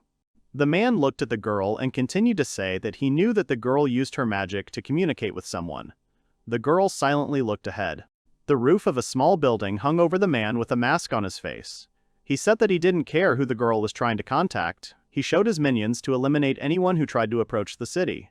Behind the man was a man in black clothes. He bowed and greeted Serial. Then the man in black looked ahead and said that one of the dark wyverns was missing. Serial looked at the man in black and said, "Could it be that the wyvern had died?" The girl with the decoration on her head sat on the floor and looked at Serial in surprise. The girl looked ahead and wondered, could it be that they had found Yuri? Serial put his hands behind his back and turned to the side. Then he said that he understood everything. The water priest could be involved in this. The assistant did his job well, and now he is no longer needed. The man in black was surprised. Then the head flies off the shoulders of the man in black. The girl with the decoration on her head starts screaming what Serial has done. Serial stood with his hand out to the side. Serial stretched out his hand in front of him and said that his ability can turn bodies into dark magic, so he always needs fresh bodies. The body of the man in black began to glow, and the light began to flow into Serial's hand. Serial had a dark cloud of energy in his hand. A gloomy atmosphere appeared around it. The girl with the decoration on her head looked at Serial indignantly. He frowned and said that now it was the girl's turn to answer his questions. The girl sat on the ground with her hand outstretched forward. Dark tentacles reached out towards her. The dark tentacles grabbed the girl's hands and lifted them up. The rest of the tentacles ended up on her body. The tentacles began to touch the girl's flushed face. She clenched her teeth and said that she did not intend to give up. Serial stretched out his hand in front of him. Dark energy emanated from him. He began to say that she was the first who could resist his power. The girl was shaking all over. Several tentacles approached her face. She thought of Yuri. Meanwhile, Yuri stood on the seashore and looked at Clarice. She stood next to her with her hands raised and shouting something. Rico stood next to Clarice's dragon. After resting on the island, Yuri's dragon and Clarice's dragon with the guys rose into the air. Yuri sat on the dragon, Rico sat behind him. She shouted cheerfully that Yuri's dragon was amazing and he was faster than Clarice's dragon. Clarice looked up. Clarice held the reins in her hands. Her face looked frightening, there was a scary aura around her, and Clarice screamed that she would not forgive Yuri for flying with Rika. Yuri looked at Clarice flying behind him and thought that he felt some kind of pressure behind him. Yuri and Clarice's dragons were hovering above the clouds. Rico pointed her finger forward and said that they were not far from their destination. The boys were sitting on the back of a flying dragon. The end of the sea and the beginning of the mountains appeared in front of them. Yuri's hair was fluttering in the wind and he looked ahead in surprise. In front of him, Yuri saw fluffy white clouds and the beginning of a large land. Yuri wondered in surprise that this could really be Luminaria. Clarice flew up to Yuri and called him. She said that she had to warn him about something. Clarice flew even closer to Yuri and Rika and said that the guys came to this city to go on a secret quest and Yuri should not stand out among the crowd. Clarice began to angrily point her finger at Yuri. Yuri remembered the night and thought that this quest was too secret. He really should think about his actions so as not to stand out. Clarice flew forward and said that the guys should follow her. There were many people and moored ships at the Luminaria harbor. The houses had an unusual architectural appearance. The boys found themselves at a dragon stable. A young man in an apron was working with hay. An older man was walking next to him. He was carrying a box with things. Then the older man looked up, because a large shadow hung over him. Yuri with the girls and dragons appeared in front of the workers of the dragon stable. The workers were surprised by the sudden appearance of the dragons. Yuri's dragon landed on the ground. The earth shook so much that several workers jumped and fell to the ground. The elderly man looked with interest at the dragon that stood in front of him. The old man started adjusting his hat and said with a smile that he had been looking after dragons for over 20 years, but this dragon looked amazing. Yuri started to get off the dragon, and the man asked, "This is Yuri's dragon." The men spoke admiringly about the dragon and its excellent condition. Yuri approached the men. He did not know what to answer the men and thoughtfully scratched his head. Rico stood behind Yuri and watched the unusual reaction of the men in surprise. The old man said that the tables in their stable were too small for Yuri the dragon. Opposite the dragon's table was a stable whose roof was in patches. The dragon Clarice was led to the stables. The old man continued that the roof of their stables was not high enough for a dragon of such size. Yuri smiled and said that it would not be a problem. Yuri looked at the dragon and said that he had worked well and could now rest. The dragon began to smile and make a strange sound. Yuri raised his hand up and cast a spell to cancel the summoning. Yuri held his hand above himself. A large dust cloud appeared in front of him, and behind Yuri stood surprised workers of the dragon stable. The man came close to Yuri's face and said that he was amazing. Did Yuri really manage to make a contract with a giant dragon? Yuri was surprised, as he did not consider this a rarity. The girls watched the communication between the men. Clarice raised her hands and said in displeasure that Yuri was not listening to her at all and continued to attract attention to himself. Rico lowered her head and said that Clarice should just put up with it. Clouds floated above the roofs of the unusual building. Clarice walked forward and said that they had come to the city center. Yuri opened his mouth in surprise. Yuri stopped in front of a large building and a stone statue of a girl. On her head was an ornament, and her hands were joined. Yuri followed the girls. They passed a flower shop. Clarice said that the headquarters was this way. Yuri looked up in surprise. Yuri carefully examined the stone statue of the girl. Riko stopped and told Yuri that, then he stopped. Yuri looked at Riko and asked for forgiveness. Riko looked at the statue of the girl and said that this statue is the symbol of this city. She is the water priestess of Aqua. Yuri, his mouth slightly open, looked at the statue of the girl in surprise. He repeated Riko's words. Yuri held a bag with things on his shoulder. The boys stood in front of the statue, behind which the unusual roofs of the city buildings were visible. Riko kept her hands on her waist and looked at the statue. Then she said that this statue is a symbol of this city. The boys also looked at the building with a large passage, above which another floor with columns rose. Riko continued to say that if you believe the legend, it was Aqua who created the water city of Luminaria. Yuri carefully examined the statue. The girl was sitting on a small step, her skirt was lying nearby. The girl lowered her feet into the water, her face was red, she looked up embarrassedly. Yuri stood silently and looked at the statue. Riko looked at Yuri in surprise. Behind them was a street with lanterns installed on it. Clarice turned around to look at the guys with displeasure. Yuri looked at the statue and said that he thought he had seen this man somewhere before. Riko and Clarice stood nearby with their mouths open in surprise. Yuri put his hand to his chin. He tried to remember where he had seen this girl before. Clarice was standing nearby. She began to shake and growl with anger. Yuri noticed this and looked at her. Clarice walked towards Yuri, who was standing by Aqua's statue. She stopped, then pointed her finger at Yuri and started yelling that Yuri was trying to insult Aqua. She was then interrupted by Riko, who started calling out loudly for Clarice. Riko glared at Clarice and said that she should have gotten used to Yuri by now. If she didn't adapt, she wouldn't be able to keep up with the times. Riko clasped her hands together. Clarice began to scream that she had never seen a person who did not have common sense. She wished that Yuri would keep his illusions to himself. Yuri started in surprise. Yuri remembered the girl's face and the face of the statue. Then he thought that he once saw a dream in which a girl very similar to Aqua came to him. Clarice said sadly that Riko really wants Yuri to become a knight. Clarice turns to Yuri in surprise when he said that he was grateful to her for her words. Yuri looked at the girls and said that he understood everything thanks to her. Clarice said in surprise that Yuri was definitely alright in the head. Riko angrily replied that Clarice should get used to it.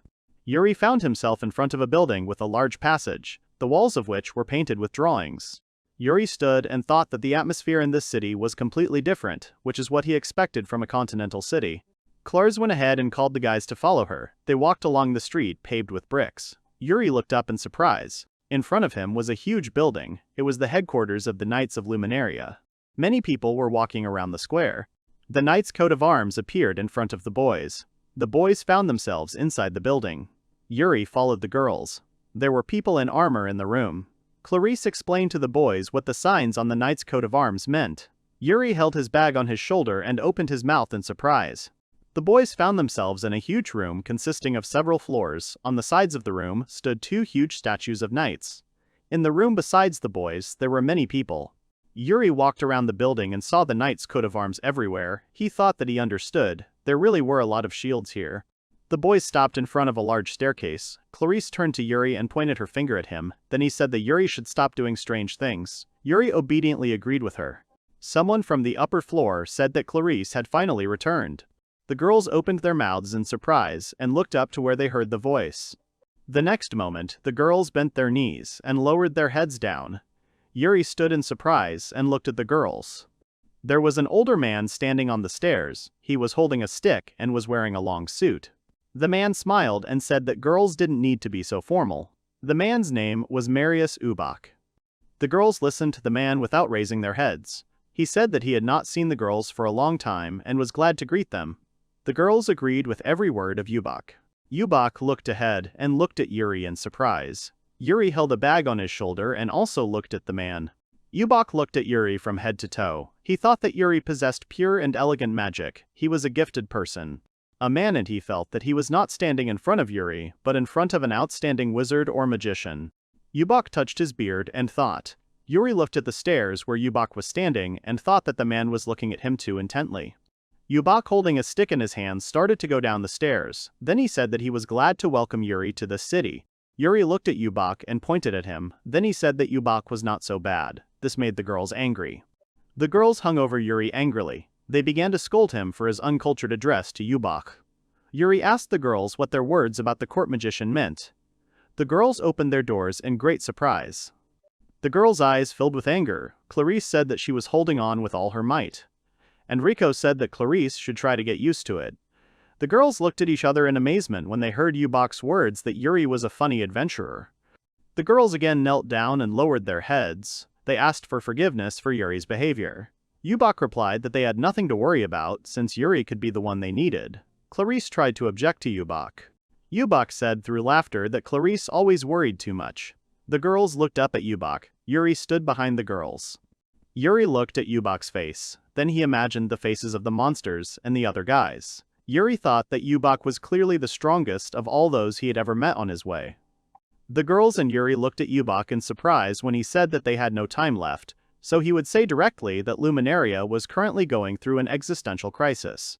The ground could be seen among the clouds. The boys started to play Yubak's words over in their heads.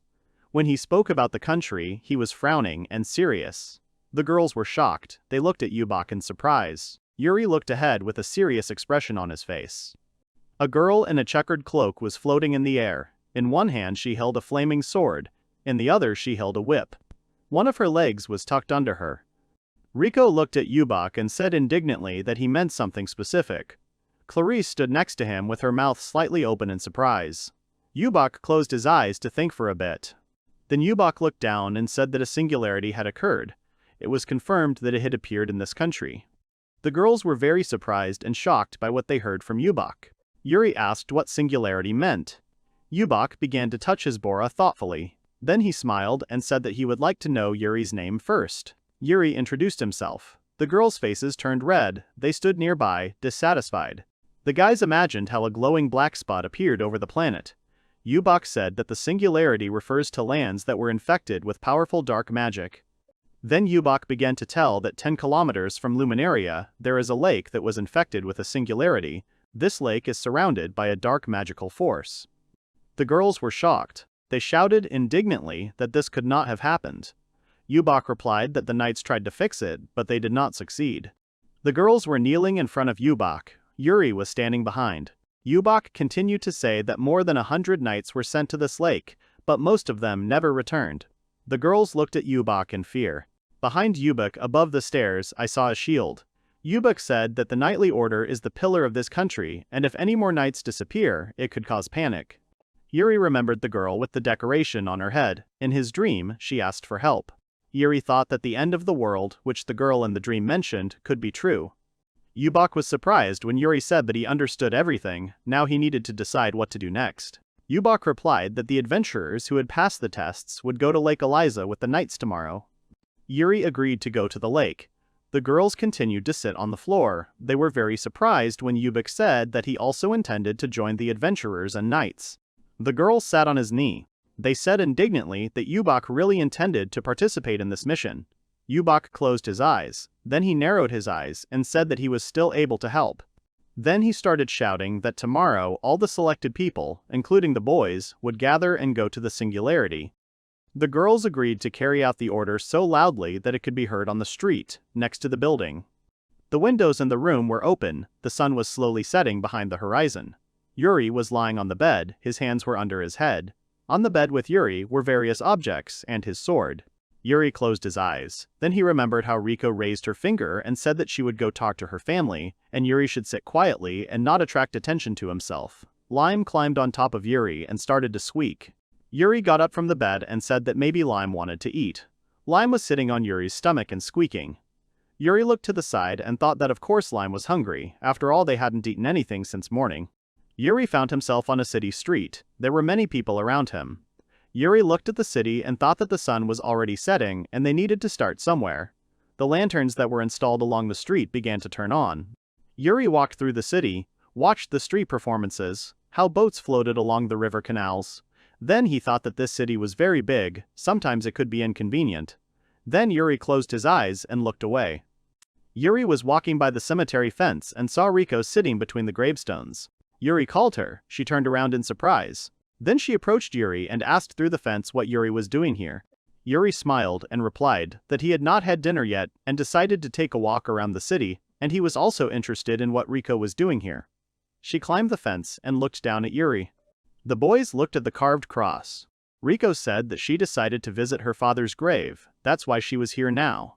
Riko remembered herself and her father. She began to say that her father died during the war, when she was still little. The boys stood at the fence of the cemetery. Riko continued to share stories about her father with Yuri. Yuri thought that Riko's father was a strong knight and leader. He was surrounded by people who admired him. Riko, riding on the fence, looked away and said that she was now going to return to the hotel. Yuri was surprised and asked that she wasn't going to stay at home. Yuri looked at Riko. Behind her stood gravestones. She said that after her father's death, her mother remarried and she had a new family. She should not worry her mother. Yuri looked to the side and thought that it seemed to him that Riko had something to think about. Then the guys looked to the side from where they heard Riko's name being called. In front of the boys there was a fair-haired guy named Barry Blast. He was 24 years old. Barry scratched his neck, then he smiled broadly and asked Barry with displeasure what he was doing there. Barry came up to the guys. He scratched his head, then he looked angrily and said that Riko shouldn't act so coldly, since she was his ex-fiancée. Barry stood in front of the guys with his arms outstretched. He said with a smile on his face that Riko shouldn't be so cold towards him, since she was his ex-fiancée. The guys looked at Barry. Yuri turned the words about the bride over in his head in surprise. Barry put his hand on his belt. He moved it to the side and said that Riko had returned home to show him her new boyfriend. Yuri was very surprised by this question. Riko held onto the fence with both hands and started screaming that she didn't understand what Barry was talking about. In any case, she wouldn't let Barry treat Yuri rudely. Everything that happened between them was already in the past. Barry closed his eyes and smiled. Barry narrowed his eyes and looked at Yuri intently. Yuri darkened his gaze and shook himself. There was a fence behind Yuri. Barry pointed his finger at Yuri and said that Yuri is not from this city. Most likely Yuri is not even a knight. He is probably an adventurer. If so, then that is his rank. Yuri stood in front of Barry. Yuri said that he had rank. Barry was very surprised and could not believe it. Riko continued to stand and hold on to the fence. Barry pointed at Yuri and looked at Riko. Then he asked again about Yuri's rank. After a moment, Barry started laughing and said that her rank is very funny. Is Riko really going to be with Yuri? Riko started yelling at Barry that he needed to calm down. Barry stood there, holding his stomach from laughing. Then he said that he was going to burst from laughing. Riko looked at Barry menacingly. Without thinking twice, Riko jumped over the fence, holding onto the fence with one hand. Barry wiped away the tears that had appeared from laughter. Barry stepped back. Then he asked what Riko was going to do. Riko stood in front of Barry. Behind her stood Yuri. Riko made a stern face and said that Barry should apologize to Yuri. Barry moved his hand aside and said that Riko should calm down. Riko repeated once again that Barry should apologize to Yuri immediately. Barry made a face and said that he would not apologize. Then a moment later, Riko grabbed her sword and rushed to attack. Barry, still smiling evilly, held his hand out in front of him. A moment later, Riko's body exploded. She was very surprised by this. Barry had a small blade in his hands, and Barry himself was laughing evilly. Riko blushed and began to cover herself with her hand. Barry put his hands in front of him and said that Riko had started to handle the sword better, and her figure had become more lush. Then the ringing of bells was heard throughout the street. Barry looked away. Barry turned his back to the guys and said that he was late for a date. If Riko wanted to be his woman, then she knew where he could be found. Riko stood and covered herself with her hand. Yuri stood behind her. Riko turned to Yuri. She covered herself with her hand. Riko was very indignant when she heard Barry's words. He said that she was his third favorite woman. There was something on Barry's shoe. Riko appeared behind Yuri. Yuri said that Barry should stop. Barry stopped, then he looked angrily at Yuri and asked what was wrong, Frank. Yuri was determined. He said that Barry should apologize to Riko. Barry thought for a moment. Then he smiled and said that he had no time to bother with Yuri. Since he was late, he remembered Yuri's face. Barry pointed his finger at Yuri. Riko stood with her back turned away from Barry. Yuri asked if Riko was definitely okay. She turned away from him, embarrassed, and answered his question positively. Yuri looked at Riko thoughtfully. The next moment, Riko was wearing Yuri's shirt. This surprised her greatly. Riko's face turned even redder. Yuri said that he gave her the shirt because she couldn't go home in her torn clothes. Yuri and Riko stood opposite each other and discussed Barry. Yuri remembered Barry's face and thought that he seemed frivolous, but his abilities are quite good. Riko was covering herself with Yuri's shirt. She looked down and said that Yuri wasn't interested in why she left the knights. Yuri replied that he was interested. Riko looked down, thought for a bit, and said that someday she would get tired of running along the path laid out by someone else. The next day came. Many people gathered together. A view of the mountains opened up before the people. Many men of different ages were dressed in armor and had weapons with them. Among the people were Clarice, a young man with short hair, Yubak himself, as well as Yuri and Riko. Yubak opened his mouth. He wanted to start talking. Many men of different ages stood and listened to Yubak. Tents were pitched next to the men. Yubak began to say that he was grateful to all those gathered. He would like all the people gathered to start working together. Yubak held the staff in his hands and continued to say that they were all in danger. He wanted everyone gathered to remember this. Now they were heading into the singularity. Yuri and the rest of the guys began to set off. Many soldiers and adventurers were walking along a wide road. The road went to the mountains. On the sides of the road were visible small clusters of bushes and trees. Among the people on foot were horsemen on horseback. Yuri walked with the others, with Riko walking behind him. Yuri looked in surprise in the direction from which he heard his name being called. Next to Yuri and Riko was Yubak. He was riding a horse. Yubak looked at the guys and smiled. The guys raised their heads and looked at Yubak in response. Above the column of soldiers and adventurers, the sky spread out, across which clouds floated. Yubak was riding a horse. He looked at the guys and said that since their last meeting, he asked his subordinates about the guys' successes, and it turns out the guys have achieved great success in the exams. Yuri was surprised. He did not think that he had done anything special. Yubak looked at Yuri thoughtfully. Then he began to laugh loudly and replied that he expected such an answer from Yuri. Yuri looked at Yubak in surprise. Yuri looked at Yubak suspiciously and thought that it looked like Yubak had found out something about him. Yubak smiled and said that he would not exaggerate, but Yuri was the main trump card in this quest.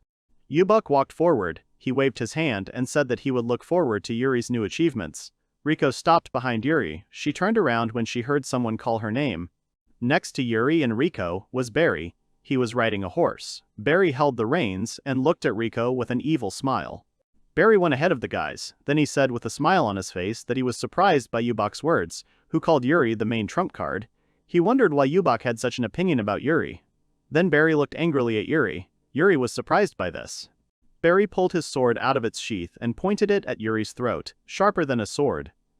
Riko found herself between Yuri and Barry's actions surprised and frightened her. Barry continued to point the sword towards Yuri. Yuri looked at Barry calmly. Riko stood between the boys and began to shout what Barry was going to do to Yuri. Barry looked down at Yuri and said he was wondering why Yuri was getting so much attention and why the guys here respected him so much. Yuri was shot on the tip of the sword that was pointed at him. Then Yuri looked at Barry and saw a black silhouette in front of him, which was engulfed in black magic, and this silhouette was pointing a flaming sword towards Yuri. Yuri twisted his face in fear. Barry continued to point his sword at Yuri. He looked at Yuri in surprise and asked him if Yuri had really gotten sick. Yuri touched his head and answered Barry's question in the negative. Yuri did not understand what had just happened to him. Then Barry started laughing loudly and saying that Yuri was no trump card. He was so scared that he couldn't really say anything. Barry, riding a horse, walked forward. Then he said that Yuri should not interfere with him in the future. Riko said Barry's name menacingly. Clarice approached Yuri and asked him to step aside with her for a minute. Riko said warily that Yuri needed to be careful, as Barry might be up to no good. Yuri looked away and repeated Clarice's words. The boys looked ahead as Barry smiled and put his hand on the shoulder of the knight walking next to him. Clarice said that, unfortunately, there is no swordsman in the knightly order who can surpass Barry in fighting skills. Clarice remembered the dark silhouette of Barry leaning on his weapon. She then said that during the last expedition, 100 knights disappeared, but the only one who was able to return was Barry. Yuri looked at Barry's face and thought that now he understood everything, which meant that Barry had already entered the singularity. The wind came. The sky above the lush crowns of the trees gradually began to darken. Yubak stood thoughtfully. Then the knight who was walking next to Yubak raised his hand up so that the other knights and adventurers would stop too. Yubak and the young man with short hair looked ahead warily. They saw a dark dome in front of them, from which a gusty wind was blowing. Yubak and his partner stood in front of the dome and then began to say that this is the singularity. It emits a terrible magical force. One of the soldiers approached Yubak, who wanted to report the information to him. The captain and Yubak turned to the man in armor and began to listen to him. He said that since the last time the singularity had become larger, everything within 1 kilometer from the lake was filled with a high concentration of magic. The captain held the reins and said that because of the high concentration of magic, many people would be injured. Isn't it dangerous to get involved in all this? Yubak lowered his head and thought. Barry came up to them and grinned. Barry walked up to Captain Hawks and told him that he should stop being afraid. They had already come so far, so they had no choice but to move forward. Hawks looked at Barry in surprise. Hawks looked at Barry and said that Barry should wait. Many people had already suffered, so adventurers were hired to help. Barry replied that he knew everything. There were many people standing behind Hawks and Barry. Barry smiled evilly and looked at Hawks. Then he said, "That's why there are a lot of people. They can use barriers or something like that." Hawks shouted that Barry was really serious. Barry answered Hawks's question positively. Then Barry pulled out his sword and reared his horse. He began to shout that now they would begin to advance towards the singularity, so whoever wanted money or revenge for the fallen should follow him. The adventurers and knights were encouraged by Barry. They began to whiten and agree to follow him. The knights and adventurers rushed forward. Hawks gave a loud hiss, then he looked at Yubak and called his name. Yubak was sitting on his horse, holding the reins. Hawks, on horseback, rushed forward with the others. Riko stood with clenched fists. She said that she and Yuri also needed to go. Yuri looked ahead and agreed with Riko's words. Yuri put his hand in front of him and began to move into the singularity. Having got inside the singularity, Yuri gradually began to open his eyes. Then he looked up in surprise. Then he said that this really was the singularity. The guys and the others found themselves inside the dome. Everything was shrouded in darkness. A large crowd of people were moving through a gloomy area, with sharp rocks jutting out on both sides of the road. Riko looked around warily and said that this was a bad place. Yuri stood nearby, and Clarice, who warily held her sword. In front of them, the guys noticed that someone was coming in their direction. A horde of monsters was approaching the adventurers and knights. They began to climb the trees. The adventurers began to look around and discuss what kind of monsters these were and where so many of them came from. The adventurers and knights found themselves surrounded by many monsters. They were even in the trees. The monsters bared their teeth and growled loudly. They were dark goblins. They reached rank C. One of the dark goblins frowned. He looked at the fair-haired man who was holding a sword in his hands. Then this goblin jumped high into the air, and several more followed him. These dark goblins rushed to attack. They jumped on several men and began to bite them with a menacing roar. The men began to defend themselves. Yuri took his sword and cut down several goblins who wanted to attack him. Yuri looked ahead and thought that these goblins were strong. Yubak stood on the ground and began to shout that he could handle everything.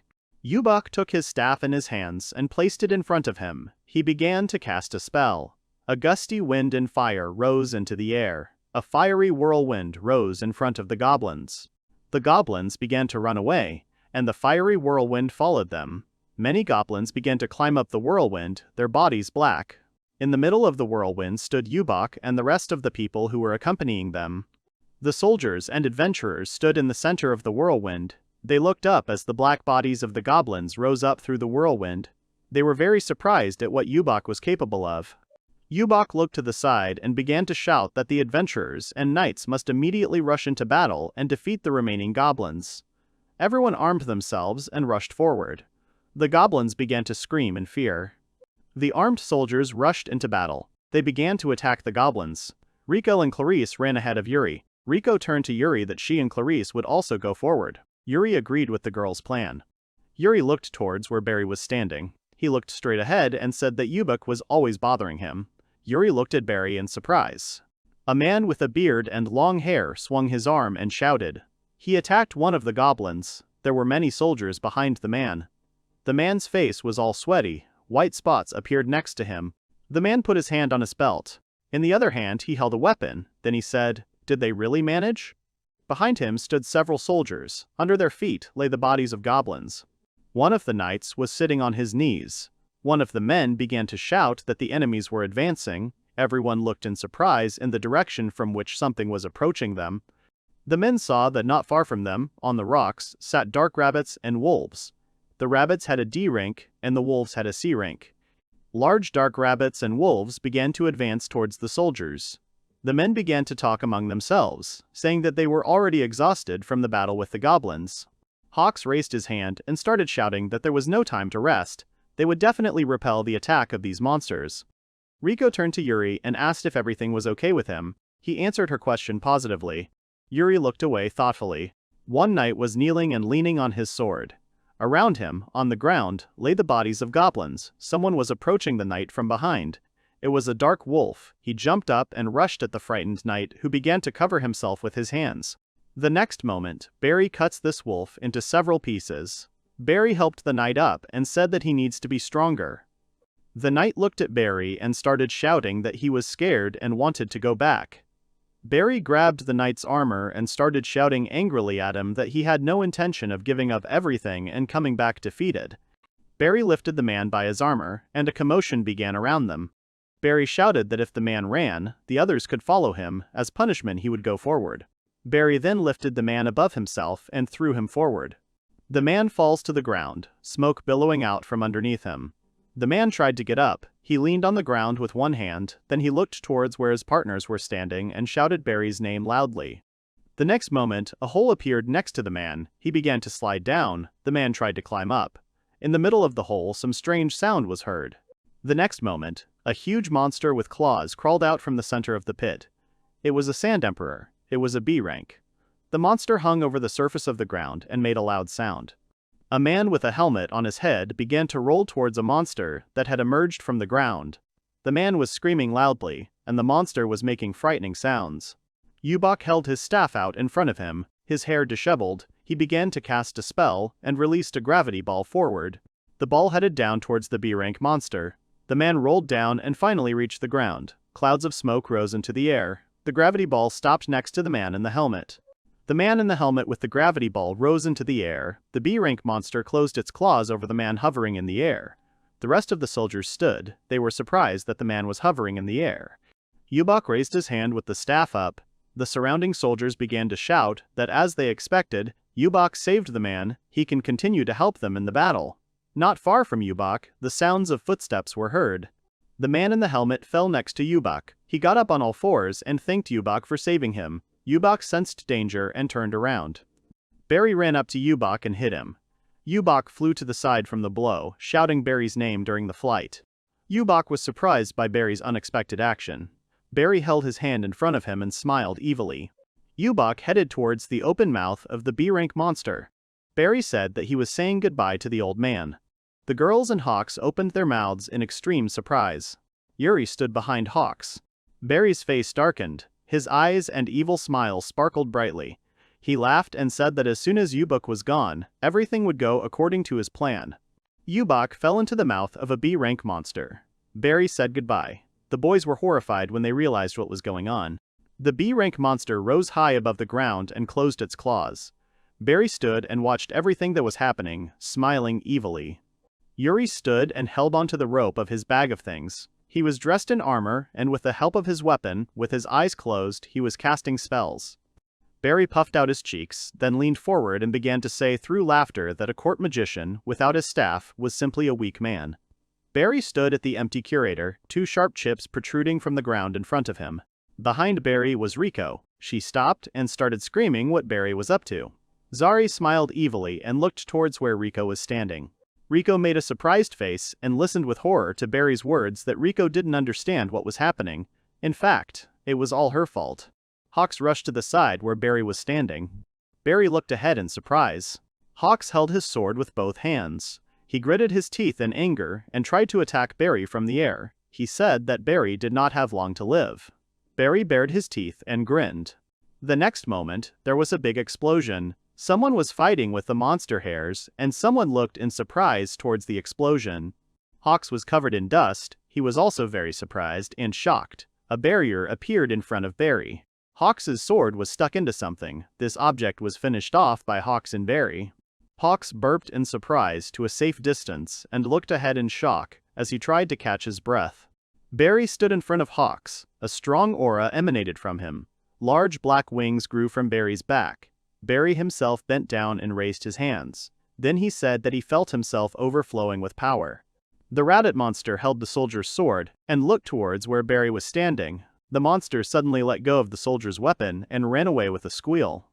The man held the weapon in his hands and looked at the running monster in surprise. The girls looked at Barry and said, Did the demon really run away because of Barry? Did he really give his soul to the demon? Barry's appearance changed, his eyes turned black and he grew fangs. Barry's hand became clawed and began to emit a magical aura. He smiled and said that Rico didn't think it was unfair that this world was having a hard time giving you what you needed. Barry appeared behind Rico. He placed his clawed hands on Rico's face, then he smiled creepily and said that he did not want to put up with this situation and decided to live freely. A moment later, Rico turned around in fear, and Barry had disappeared, leaving behind a barely noticeable clot of magical energy. She began to look around and noticed something above her. Barry started to float in the air. His wings were spread wide. Barry started to smile evilly. Then he put his hand in front of him, on which magical circles appeared. Barry started to say that now he will act seriously. Barry activated his magic power. A large column of black dust appeared on the ground. The wind rose and began to blow soldiers off their feet. The soldiers began to cover their faces with their hands. Plumes of black smoke appeared around the adventurers and knights. Rico covered her mouth. Her body began to shake from intense fear. Rico herself and those around her began to scream that they could not move. Sweat was running down Clarice and Hawks's faces. They didn't understand what was happening. Barry was floating in the air, his wings were spread wide, and he himself looked down at those around him and smiled evilly. Then Barry closed his eyes and let his head go. After thinking for a bit, he said that people were too weak. The very thought that he used to be that weak made him feel bad. Then Barry smiled and said that now was the time to deal with everyone. Something flew towards Barry. He was hit in the face, blood poured out of the wound. Barry began to look around. He did not understand who could have struck him. Someone's footsteps were heard on the ground. Barry looked down and saw Yuri standing underneath him with his hand raised up. Barry was surprised. He didn't understand how Yuri was able to move. Yuri opened his mouth. Yuri frowned and with a serious expression on his face said that Barry did not have long to live. Barry frowned. Veins began to appear on his forehead from anger. He was very surprised and outraged by Yuri's words. Barry was still in the air. He began to shake. Then he covered his face with his hand. Lowering his hand down, Barry began to laugh loudly. Yuri did not take his eyes off Barry hovering in the air. Barry raised his hand up. He started to use his dark magic, then a large sword with an unusual ornament appeared in his hand. Barry started to say that he would never have thought that he would have to teach Yuri a lesson so soon. Yuri got into a fighting stance and grabbed his sword. Barry, floating in the air, pointed the sword, with an unusual pattern, towards Yuri and said that Yuri should prepare to part with his life. Barry began to glow brightly. He rushed towards Yuri to make an attack. Yuri took out his sword from its sheath and prepared to parry Barry's blow. The atmosphere in the air became even more oppressive. Barry rushed towards Yuri. He wanted to attack him. Yuri took a fighting stance and waited for Barry to approach. Barry smiled evilly and rushed towards Yuri. Yuri looked at Barry with a serious expression on his face. Barry caught up with Yuri and their swords touched. The attack was so strong that the blast wave hit the surrounding people who were standing nearby and taking cover. Barry struck mercilessly. He grinned angrily and began to say that Yuri was really tired. Barry intended to cut off his limbs. Yuri did not show any emotion. He simply reflected Barry's blows one after another. Barry and Yuri moved quickly in different directions. Barry held the sword with both hands. Then he swung and said that now would be the end of Yuri. Yuri noticed a good chance to attack. He began to break with his foot on the ground. Yuri swung his sword in front of me and then looked very surprised. Barry appeared in the air above Yuri. Yuri ducked. He was wary as he felt Barry looming over him, grinning evilly. The next moment, a large column of dust rose into the air from the attack. The people standing nearby covered their faces from the dust. Then they all started talking, saying that they couldn't move again. Rico covered her mouth and let out a scream. Yuri stood silently. There was a lot of dust around him. Yuri heard someone calling his name. The next moment, Barry appeared in front of Yuri and their swords hit each other again. Barry was floating in the air upside down. The evil grin never left Barry's face. Yuri stood in front of him and asked why Barry had approached him like that. Barry was surprised by Yuri's question. Yuri stood on the ground, and Barry continued to float in the air. Yuri asked that he did not understand Barry's actions. He wielded the sword so well, but at the same time betrayed the knights. There was a loud grinding sound. Barry was high in the air again. He raised his hand and said that the knightly code is pride. It is nonsense. It is just a way for the weak to hide their weakness. The captain was very angry at Barry's words. Barry was hovering high above the ground. He continued to say that in this world only the strong rule. He was chosen by the organization that rules the world behind the scenes. Yuri became wary and wondered if there was a dark organization behind everything. Barry raised his hand in front of him. He held a sword with it. The number 816 appeared on his hand. Floating in the air, Barry said that these numbers are the most powerful title for the Chosen Ones, but someone like Yuri cannot understand this. Yuri looked at Barry floating in the air and thought that he knew, but could not agree with the strongest title, since lie is wrong. Barry looked at the people and said that power is absolute and it is freedom. The next moment, Barry's dark silhouette appears astride the soldier. Barry touched the man's body with his foot and said that even if he did such a thing, no one would be able to stop him. The man begged for mercy. Yuri thought about Barry's words. Yuri stood near Barry, who had one leg on the man. Yuri said that Barry didn't understand the meaning of freedom at all. Barry looked at Yuri in surprise, who continued to say that Barry was wrong, that he thought about his impunity. If everyone did what they wanted, the world would be engulfed in unrest. Barry kept his foot on the man. Yuri looked at Barry and said that the freedom that Yuri wants is not so low. Barry thinks that strong people are free, but Barry is weaker than Yuri. Veins began to appear on Barry's face from anger. Yuri swung his sword and said that now it was his turn to show what he could do. Barry continued to keep his foot on the man who was lying on the ground. Barry looked at Yuri in surprise. A moment later, Yuri was next to Barry. Barry opened his mouth in surprise and flew into the air in fear while he let out a loud scream. Barry's body flew into a rock face, sending clouds of dust into the air. Barry lay in a pile of rocks, unable to understand how Yuri had been able to hit him with such force. Barry was lying in a pile of rocks. He opened his mouth and said that he did not understand who Yuri really was. The next moment, Yuri is next to Barry. Barry swings his sword and asks Barry if he feels true freedom. Barry's mouth opens wide, his black eyes filled with horror and fear. Yuri lands his punch and the top of the rock separates from the main part and flies up. Barry lies on the rocks, blood pouring from his mouth, and he says that it was stupid to underestimate Yuri. This should not have happened. Barry looked at the dark silhouette of Yuri. He was standing over Barry and holding his sword in his hand. Clouds of dust rose around Yuri, and Barry asked who Yuri really was. Yuri looked down at the base of the cliff. He thought that he knew what kind of power Barry had, but with the previous moisture, Barry's strength was comparable to below average. Barry made a strange sound and hit the ground with his hand. Stones flew in different directions. Barry flew up to the top of the cliff where Yuri was standing. Barry started yelling that Yuri shouldn't look down on him because he was only an F rank. Barry gritted his teeth in anger. Yuri looked at Barry with a calm expression. Barry swung and struck Yuri with his sword. In turn, Yuri managed to dodge. Barry continued to strike Yuri with blow after blow. All blows were easily parried by Bri. At the same time, Barry said that Yuri would soon die. Barry's face twisted even more. He was angry at Yuri. A moment later, Barry rushed to attack Yuri. Barry delivered blow after blow, and Yuri deftly shortened from each of them, but at the same time he did not deliver a single blow in response. Barry was surprised and gritted his teeth in anger. Then he pointed the sword towards Yuri and said that why Yuri just dodges his attacks, is he making fun of Barry? Barry put his hand in front of him and said angrily that most likely Bri was just afraid of him. Then Yuri should just beg him for mercy. Yuri sighed heavily and thought that Barry was no longer a man and he should not hold back. Yuri stood on the cliff and looked down with a menacing expression. The next moment, Yuri appears next to Barry and strikes Barry in the stomach with his sword. Barry's face twisted in pain and surprise. Then Barry hung on Yuri's sword, and Yuri in turn threw Barry to the ground. The blow was so strong that clouds of dust and broken rocks rose into the air. Barry found himself sunk several meters into the ground. He lay motionless, his arms spread out to the sides, and a mark from Yuri's sword remained on Barry's stomach. Yuri looked ahead and thought that no matter how strong the demon was, one day they would still lie down just like Barry and would not be able to rise. At the moment the battle with Barry had come to an end. The peaks of the rocks were covered in a cloud of dust. The adventurers and knights began to move. They looked ahead at Yuri and did not understand who he was. Barry lay on the rocks and began to cough up blood. Barry was lying on the rocks, his arms spread out to the side. Barry's clothes were all torn.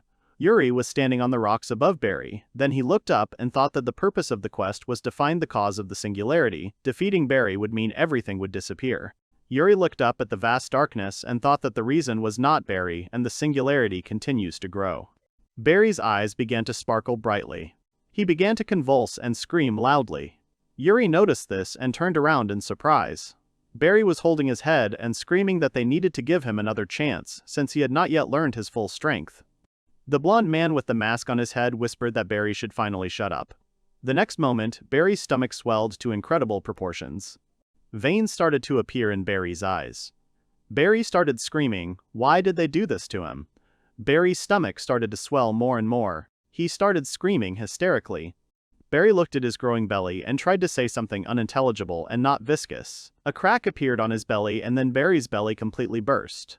In the place where Barry had been lying before, a large spot appeared, in which a man stood. This greatly surprised Yuri. This man stood in the middle of the spot and said that Barry really did not understand the meaning of freedom correctly. The fair-haired man removes the mask from his face. Yuri looks at him intently and warily. The man removed his mask and said Yuri's name. Yuri looked at the stranger's intense gaze and became very wary. He thought that he did not understand what kind of magical power was emanating from this man. The next moment, a black mist began to move towards the knights and adventurers. People began to tremble and look up above themselves. Yuri looked to the side and saw Riko standing next to him and then falling. She was calling Yuri by name. Yuri quickly went to Riko and tried to help her get up. The stranger watched as Yuri helped Riko and said that he thought his magical power had had such an effect on Riko's condition. Yuri lifted Riko's head. He asked how she felt. Riko was lying unconscious in Yuri's arms. Yuri looked at Riko and thought that it was good that she simply lost consciousness. Then Yuri looked warily at the stranger and said that the stranger should introduce himself and who he was. At the same time, the stranger began to hover in the air. Then he said that he apologized for not introducing himself. Large black wings appear from the stranger's back. He says that he is number 4 and his name is Sariel. He is a fallen angel and he is 933 years old. Yuri opened his mouth in surprise. Then he played Sariel's words over and over in his head. Yuri looked at Sariel hovering in the air and thought that now he understood where he got such power from. The singularity was his doing. Sariel floated in the air and began to say that he was not surprised that people did not know him. He was not so strong before. He did not understand what Yuri was doing here. Sariel's light hair partially covered his face. Yuri looked at Sariel with a serious expression and wondered if he really had telepathy. Sariel snapped his fingers and said that everything was useless now. The next moment, an air whirlwind began to appear in front of Yuri. With each passing moment it became larger and larger. A drop of water appeared in the middle of the circle. Yuri thought that magical power began to increase in this place. Sariel was hovering in the air. In an empty space there was a lake with water, in the middle of which stood a structure. Yuri stood knee-deep in water, and in front of him a view opened up of a small structure with a human silhouette, which was chained. Yuri saw a chained girl. On her forehead, one could see a precious decoration. The girl was hanging, with her head down. The girl opened her eyes slightly. At this time, Yuri's eyes were wide open. The girl looked at Yuri and quietly said his name. Yuri looked ahead in fear.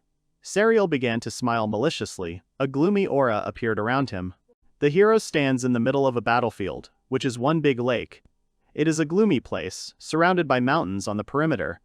In the very middle of this place stands an unusual structure. Yuri looks tensely towards this structure. Every muscle in the hero's body is tense. A very dark energy surrounds this place. Aizawa Yuri's intense gaze falls on the girl hanging in front of him. Aqua, shyly and embarrassedly lowering her gaze, says the hero's name. The moon rises high in the sky.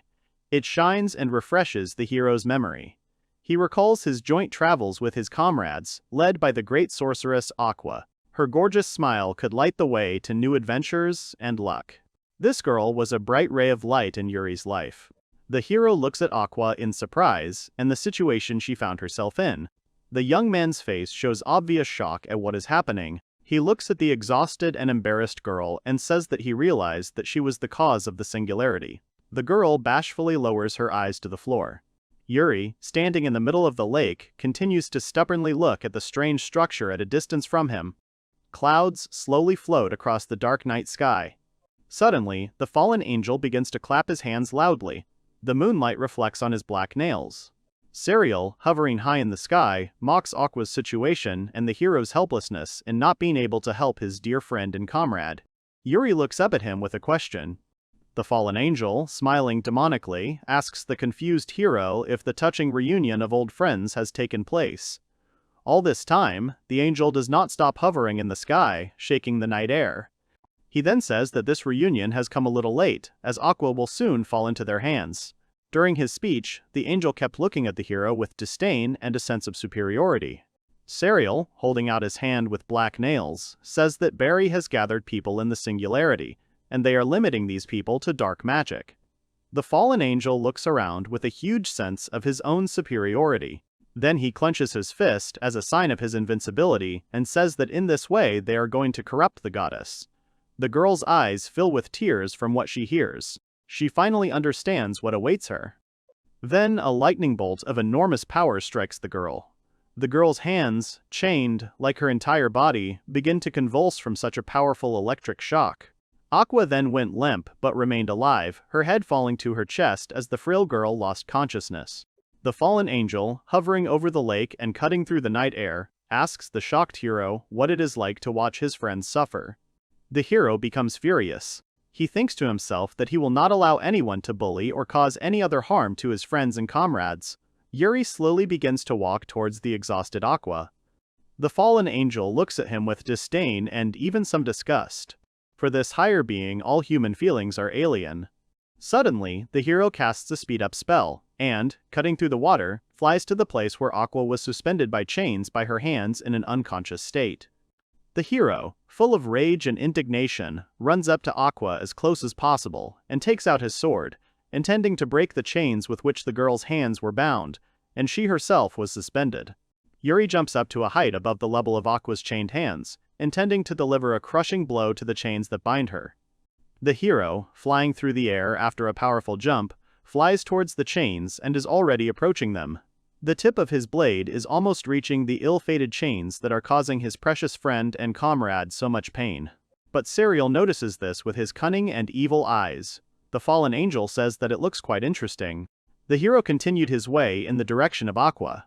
But suddenly, a few meters before his destination, he was stopped by an unknown force. Yuri, in shock, began to look around for what could have prevented Aqua's release and his movements in the air after the jump. The hero tries to move at least one muscle of his body, but he can't. He realizes that his body has stopped moving. He then turns his gaze towards the supposed source of the magic that was able to stop him. Serial, hovering behind the immobilized hero, says that Yuri's body hides the negative emotions of people who died in the singularity. The hero listens with incomprehension to the fallen angel, who in some sense mocks him. The angel settled inside an unusual building and said that there was a very beautiful view of the unconscious Aqua and the immobilized hero from there. All this time, the fallen angel mockingly laughed at his comrades. Suddenly, Aqua woke up and tears gushed from her eyes from the hellish pain she experienced after being hit by an electric discharge. Sariel mockingly and maliciously says that two people who were much stronger than him are now unable to move. The fallen angel laughs mockingly, soaring high in the dark sky and cutting through the night air with his huge and powerful wings. He says that this whole situation is quite funny. Suddenly, an explosion occurs behind him, the power of which scatters huge fragments of rocks in different directions. The fallen angel is very surprised and becomes wary. Floating high in the sky, he turns and looks at the place where the explosion was. Sariel is very surprised and does not understand what it was. Suddenly, someone appears from the explosion. He is enveloped in thick clouds of dust rising into the air. This someone says that he will help Yuri. The hero turns around in surprise at such a familiar voice. This someone turned out to be the rebellious old man Marius, whom Barry had only recently tried to wall up deep into the ground. A man of enormous size rose majestically. His clothes and hair fluttered in the wind. Yuri looked at Marius in surprise. He was very surprised and glad that the old man survived such a powerful attack directed at him by Barry. The hero recalls the possible circumstances of the old man's departure from this world. Yuri says that he thought that Marius disappeared from this world when he was swallowed by the Sand Emperor. In Yuri's memories, this huge underground centipede crawled away along with the old man it had swallowed. The old magician begins to read a spell that should defeat the enemy. Yuri, in his mind, calls Marius an invincible old man. The fallen angel continues to hover arrogantly in the air, cutting through the air with his huge and powerful wings. Serial looks at the old magician with disdain and asks him who he is. Marius looks at his opponent with anger and introduces himself as the court magician Marius, Yubak. The old man's hair flutters in the wind. The man looks towards the fallen angel and says that this is the end, and that he will get what he deserves for playing with human lives. The angel continues to look at the magician with arrogance and contempt. The angel did not expect such a turn of events, and that some stranger would interfere in his conversation with Yuri. He looks at the old man with fury, and says that some uncouth old man has interfered in their wonderful conversation. Marius looks at the angry fallen angel with surprise and some apprehension. Then a huge and powerful clot of magical energy forms around him, enveloping the body of the old magician. Marius's clothes slowly begin to tear, as the old magician's muscles began to grow rapidly and his clothes became too small for him. Then the already transformed old man lets out a battle cry. The fallen angel looks with incomprehension at what is happening to the old magician. Marius completes his transformation completely and, surrounded by a huge flow of magical energy, prepares to attack his enemy. The old man looks at the fallen angel with hatred. The angel just snorts. Suddenly the old magician takes off. He pushes off the ground with great force and in the blink of an eye finds himself at a great height. He flies up to the angel hovering in the sky and is about to deliver a powerful blow to him. Sariel, however, only looks at his opponent with a relaxed expression. The old man looks at the enemy, frowning. But at the moment of impact, the angel disappears from his previous place and flies back. Suddenly, the angel notices something and becomes wary. The magician sends a powerful stream of air in his direction, thus disorienting the opponent. Then the man approaches the fallen angel again and strikes again. Then the magician, without delay, begins to strike blow after blow, trying to hit the fallen angel, but he constantly dodges each attack of the magician. The fallen angel smiles wickedly and asks if he should praise the old mage. The angel flies behind the old man and says that if he became a demon and trained for 100 years, he would have a chance of getting into the double digits. To turn around instantly to attack again, but doesn't have time. The fallen angel manages to strike first. He hits the old magician's neck with all his might. The man, not expecting such a blow, wheezes and loses consciousness, falling down. The fallen angel smiles maliciously. Yuri heard all the sounds that were during the battle. He realized that Marius had lost. All this time, the hero could not move. Yuri glanced sideways at the battle and thought that the fallen angel's power was very great. Sariel, having finished the fight with Marius, turned his attention back to Yuri. He still couldn't move. The fallen angel looked at Yuri with excitement in his eyes and said that now it was his turn. The angel's face was distorted by a terrifying smile. Yuri lowered his eyes in resignation, and Sariel asked him how long he could entertain him. Madness flashed in his eyes. Then the fallen angel sent another electric shock at Aqua, causing her unimaginable pain. Tears gushed from the girl's eyes, and her face was distorted by a grimace of pain. Yuri watched helplessly as his dear friend was being tortured. The fallen angel Sariel continued to soar high in the sky and watch the suffering of Aqua and Yuri. The hero thought that of all the enemies he had met, the angel was on a completely different level. Sweat starts to run down the hero's face. He thinks that this may be the first time he has no confidence in victory, even if he uses all his strength. The fallen angel slowly descends behind the hero and says that now it is his turn. Yuri looks suspiciously at the angel. The hero still cannot move. The angel looks at him with satisfaction and relaxation, and the hero prepares himself for what awaits him. Every muscle in his face and body is tense. Yuri thinks that the magic that bound him is most likely the magic of a curse. If his fears are confirmed, then it can be cancelled by reversing the magic. Suddenly, the hero remembers one condition for reversing the curse's magic. The hero tries to reverse the magic, but it doesn't work. Not a single muscle in his body moves. The hero thinks that not only is the angel's magical power great, but the density of the magic surrounding him is also great, so his technique has no effect. While the hero is trying to figure out how to get out of this situation, an angel hovers around him, mocking Yuri's situation. Sariel whispers to the hero that if this were the old him, he would have easily freed himself. Then he sharply hits the hero in the stomach. From such a blow, Yuri starts to bleed from his mouth and nose. Then the angel starts to hit the hero in the stomach without stopping, telling him to start moving. He twists it again and again, asking what happened to it. The hero stretches out his hand, but at that moment, the angel throws him to the ground. Aqua watches her dear friend being bullied. She is powerless to do anything. Another bolt strikes her. The girl winces in pain. Yuri tries to get up after such a painful fall. The hero rises to his knees, and thinks that it will be very difficult to deal with such an opponent, since he is quite strong. Yuri slowly rises to his feet. He is broken and exhausted, but he thinks about attacking the angel from close range. The hero slowly begins to move towards his goal. The fallen angel flies high in the sky. The hero uses a contraction spell to get closer to his opponent.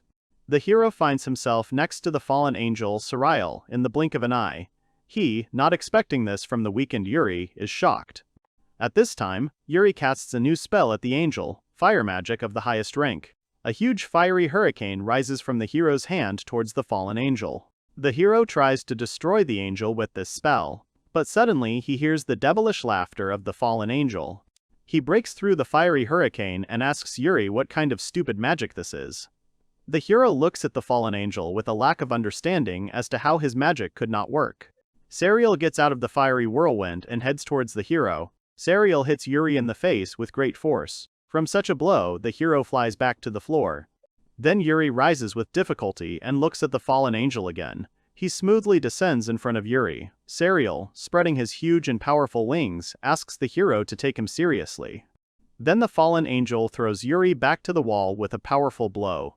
The hero suddenly realizes that his magic is not working and is shocked by this. Then he finally decides to attack and swings his sword. But suddenly, a fallen angel flies up to him from behind and asks if something is wrong. The angel continues his speech, saying that Yuri was once said to be the strongest magical swordsman in history. The angel then snidely wonders if he was lied to about Yuri. The hero tries to attack the enemy again, but he dodges again. Fury awakens in the hero's eyes. He brings his sword closer to the fallen angel, Suriel's face, to which he says that it is quite unfortunate. Then Suriel starts to run sharply towards Yuri, and then delivers a powerful kick to the hero, from which he quickly flies away a very decent distance. While the hero is flying, thrown back by Suriel's powerful kick, the fallen angel flies after him. He hits Yuri in the stomach again. The hero almost loses consciousness from the unbearable pain. Then Yuri falls right into the middle of the lake, and a new discharge of electricity flies into Aqua. The girl's face is again distorted by a grimace of pain. Yuri, thrown into the lake by the angel, slowly but surely begins to drown. While he is drowning, he thinks that all this is useless, that he has no more strength. But suddenly, he begins to hear a voice calling his name. Yuri wonders who it could be. Suddenly, a girl picks him up in her arms. She asks him to remember. The hero does not understand what she is talking about. An incredibly beautiful girl, radiating a bright white light, tells Yuri that he is a hero who saved the world. Yuri, in a half-fainting state, does not understand what this incredibly beautiful girl is talking about. The young man continues to drown. The girl says that she and Yuri once traveled together. The hero fought against those who ruled the world and restored peace. Yuri closes his eyes and remembers that Aqua was one of the group. Together they defeated the Demon King. Very vivid memories appear in the hero's head. Then the girl approaches the hero's lips first, and then presses his forehead to hers and says that even if Yuri forgets what he remembered before, she will never forget her memories associated with him. Then the young man and the girl are surrounded by a bright light. The girl says again that she will not be able to forget everything that connects her with Yuri. Suddenly, some memories begin to emerge in the hero's head. He wonders if they are Aqua's memories. The girl continues to look at the hero. Her eyes are full of joy and happiness. She asks the hero to believe her. Then she dissolves into the depths of the lake, leaving the hero alone. After her, only words remain, sounding in the waters of the lake, that if Yuri regains his strength, then he will surely be able to win. Suddenly, some memories pop up in the hero's head again, and he begins to think about whether he really was stronger in his previous life. He begins to understand that he was unable to restore even 1/10 of his power. The hero slowly continues to sink, but now not having resigned himself to his fate, but having raised his fighting spirit. Now he wants to return to his original strength. Suddenly, Yuri gets a new skill, the memory of the hero, rank SSS. The hero suddenly opens his eyes. He suddenly remembered everything. The action again moves to the surface above the lake. The fallen angel hovers high in the sky, watching the drowning hero. He then descends onto dry land, folding his mighty wings. He then addresses Aqua with a mocking and snide remark about her life preserver, Aizawa Yuri, now being at the bottom of the lake. He says that this is the end of the girl's struggle. The girl, being struck by another electric charge, denies this fact. She turns towards the fallen angel she hates so much and says that Yuri will get to him. She says that he can be sure that he is alive. The angel, not wanting to listen to the girl, makes a movement with his finger, which leads to another discharge of electricity hitting the girl, causing Aqua hellish pain throughout her body. Tears flow from the girl's eyes from the pain she is experiencing. The angel mockingly laughs at her. He says that if Yuri Aizawa were alive, it would not have changed anything. Then the fallen angel stands in a very majestic pose and says that all this needs to be finished as soon as possible. Aqua looks at the fallen angel with disdain as he delivers her sentence that will determine her future fate. Dark clouds gather over the lake and a strong wind rises. The water in the dark lake begins to seethe and bubble. Suddenly, a huge and powerful column of water rises upward. The fallen angel turns around to see the splash behind her, telling Aqua that this will all end for her. The angel closes her eyes in arrogant pleasure, a nasty, smug smile spreading across her face. He says that Aqua, because of her stubbornness, will leave that world just like her beloved Yuri. The angel begins to talk about how easy it is to leave this world, when suddenly Aizawa Yuri appears behind him, calmly and confidently heading towards the girl to free her from the captivity of the fallen angel. Suddenly Serial notices the hero, and his face is distorted by a physiognomy of incomprehension and surprise. He turns towards Yuri, who is leaving him, with a question in his eyes. The hero does not even look towards the fallen angel. Yuri Aizawa once again takes out his sword and continues to approach the girl to cut the chains that bind her hands. The hero makes a swing and then strikes the chains. They break at the same moment, and the exhausted girl begins to fall, not held by the chains. The hero immediately stretches his arms forward and catches the falling Aqua. The girl is completely exhausted, and her face is distorted by a grimace of pain after numerous electric shocks. The hero, looking down, asks the girl if she is okay. Aqua, smiling weakly, only says the hero's name. Standing behind them, the angel laughs maliciously. He says that he is incredibly happy that Aizawa Yuri is still alive. The fallen angel calls this situation funny. The hero looks at Aqua, who is exhausted and pale from torture, without emotion. Suddenly, an unkind aura begins to emanate from him, and the fallen angel notices this and is horrified. The hero then turns to the fallen angel, his face full of rage towards the enemy he so hated. The angel is horrified. His face is distorted with genuine shock. He asks the hero what happened to him. Then the fallen angel exhales and calms down, and says that Aizawa Yuri has become a completely different person. He looks at the hero with arrogant eyes. The hero looks at him with a look full of hatred and tells him to be ready. Yuri narrows his eyes and tells the angel that he is now 3 times weaker than Yuri himself. The angel is shocked by such an impudent statement from the hero. The fallen angel grits his teeth and begins to cast a spell. He calls upon the magic of curses. A huge number of weapons, equipped with cursed energy, begin to fly towards the hero. Each new cursed weapon approaches the hero. The angel screams that at this moment the hero's life will end. Yuri is no longer visible in the pile of weapons falling towards him. More and more spears fall on the hero. Yuri Aizawa is not visible at all in this mess. The fallen angel laughs maliciously, already anticipating his victory. But suddenly his face is distorted by misunderstanding and confusion. He looks at the place where the hero used to stand and sees nothing but dust standing in a column and spears lying everywhere. The fallen angel doesn't understand where his opponent went, when suddenly, Yuri Aizawa appears behind him and prepares to strike. At the moment when the fallen angel decided to turn around to the strange sound that was heard behind him, a powerful punch from the main character hits him in the face. From such a powerful blow, the fallen angel flew into a column that was nearby. The fallen angel, having hit the building, slowly began to slide down. And at that moment, when he found himself on the floor, he raised his eyes to the hero. They were filled with genuine horror. The angel, completely shocked, wondered where Yuri Aizawa got such great power from. Then the fallen angel Serial's eyes widen in horror. Aizawa Yuri took out his sword and pointed it towards the fallen angel. Then the hero uses the sword to cast a spell of the Sword of the Holy Secret, consisting of 3 blades, on the angel. A powerful 3-sided attack falls on the fallen angel Serial, which terrifies him. The fallen angel tries to dodge the 3-way attack, but it still doesn't work. 3 clicks of the Holy Secret Sword hit the target. The fallen angel was horrified by such an attack. Aizawa Yuri looks at the opponent with a serious look, then suddenly he notices something. He looks at the opponent over his shoulder and says that he has some kind of feeling of inadequacy. Suddenly the fallen angel calls out to the hero. Mocking Yuri, the fallen angel slowly begins to dissolve. The hero looks at what is happening in shock. He asks the hero if this is all. The fallen angel says that as expected of Aizawa Yuri, this sword technique was definitely the technique of the old Yuri, but then he says that it is a shame. The hero looks at the fallen angel with confusion and questioning eyes. The angel, dissolving, says that he, whom Aizawa Yuri just defeated, is his so-called alter ego. Continuing to dissolve, the fallen angel says that this time, Yuri managed to defeat him, but someday they will meet again. The hero listens thoughtfully to the fallen angel. Having said his speech, the angel says goodbye to Yuri Aizawa. After the fallen angel disappears, some paper falls to the floor, which attracts the hero's attention. Yuri takes it in his hands and begins to study it carefully. It says on it that this is a copy mark, rank, SS. The owner of this piece of paper can only use the alter ego once, putting in magical power. You can also use half of the user's abilities and half of the magic. The hero carefully studies the paper again, and understands what kind of feeling it was then.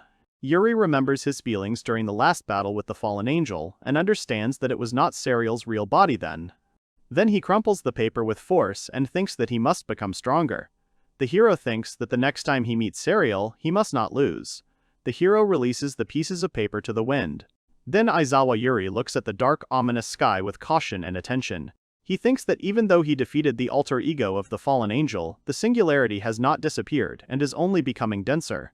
Then the hero looks away warily. He thinks that this is not good. The hero looks at his beaten comrades and says that if he leaves them like this, they will become completely weak. While the hero is studying his surroundings, Aqua calls out to him. Yuri Aizawa turns towards her voice. Then he goes up to his friend and asks her if she is okay. The girl, crying, says that she is okay.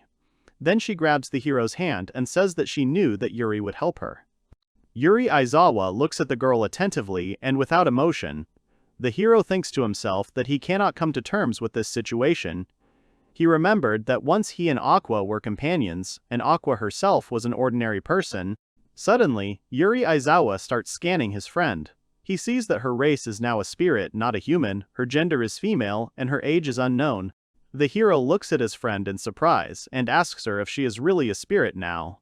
The girl looks at Yuri with tears in her eyes. The girl says that it is not surprising that Yuri Aizawa is surprised, since in this world it is rare to find a person who can be reborn as a spirit after death. Aqua places one hand on her chest and introduces herself as the 11th generation of this world. The girl says that she has been reborn as a water spirit. Yuri Aizawa looks at his friend in surprise and thinks that the words the girl said mean that he lived differently before using the magic stone of reincarnation. Then the hero turns to Aqua again with a question. He says that earlier the girl said that the world would disappear if this continues. The hero's mind flashes back to how Aqua asked him to go to the Water City Luminaria. Otherwise, this world would disappear. Then the action shifts back to the present. Aqua says that she really did say that.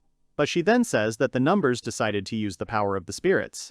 The girl says that in this world there are 5 main types of magic: fire, water, wind, darkness, and light. For each magical element there is a pair of spirits that control the magical power. She says that originally these spirits had powers that were slightly superior to those of humans and demons. Thanks to this, balance was maintained in the world. But, however, over the last few hundred years, the power of numbers has grown, and some of the members have acquired powers that surpass even the powers of spirits, and what has happened today is beyond reason. Aqua says that if the spirits are corrupted by the magic of darkness, the world will be destroyed. The hero looks at the girl with incomprehension and some fear, while she herself looks at him decisively. Then the hero suddenly becomes extremely serious. He begins to understand that it is for the destruction of the world. Suddenly, Aqua turns to Yuri Aizawa. She says that she has one request for him. The girl looks at the hero with despair in her eyes and asks him to go to the priestess of fire, Fleur. The hero looks at the girl with great surprise in his eyes. Standing with her back to her pops into Aqua's head. Her hair is pulled back into a neat high ponytail. The girl asks the hero to go to this priestess. Aqua says that if her prediction is correct, then this fire priestess will be the fallen angel Sariel's next target. The hero closes his eyes to carefully consider everything Aqua has said. Yuri Aizawa thinks that he has missed something. The hero suggests that the fire priestess that Aqua sends him to may have once been a companion like Aqua herself. Then the hero, having thought everything over carefully, looks up at the girl and tells her that he doesn't like it and refuses to fulfill her request. Aqua looks at Yuri Aizawa with confusion. She asked about such a decision. The hero indifferently says that he is not interested in world peace or war between people and demons. He says that now he just does what he wants. She cannot understand why he gave such an answer. Yuri lowers his gaze and frowns. He thinks that the world is indeed heading for destruction, but for him it is even more troublesome to live with unpleasant ties. In his past life, he suffered a lot from such a lifestyle tied to something. Suddenly the girl smiles at something. Then she, still with the same smile, looks at Yuri Aizawa and says that he has changed a lot since their last meeting. The hero looks at Aqua with great surprise in his eyes. Then the girl continues. She says that the hero had fought for someone in his past life before and it looked painful. The hero turns away slightly and moves away from the girl and tells her that he is very sorry that he could not help her. Aqua, embarrassed by these apologies, awkwardly raises her hands to her chest and says that everything is rather the opposite. The girl says that she considers Yuri Aizawa's current lifestyle to be much more wonderful than the one he had in his past life. The hero looks at the girl with satisfaction and peace, hearing her answer. Then he thinks that in his first life he tried to protect the world, in his second life he tried to destroy evil. But he understands that in neither life did his efforts pay off. The hero recalls all the torments and losses that he experienced in his previous 2 lives. Suddenly, Yuri is pulled out of his memories by Aqua, who looks disapprovingly at Yuri Aizawa's currently incapacitated comrades. The girl says that it is time for Yuri's friends to wake up. The hero also remembers his comrades who were beaten by life.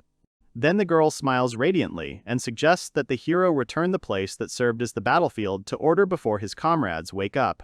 The hero looks at Aqua in bewilderment. The girl stands on the floor of an unusual building and prepares to clean up.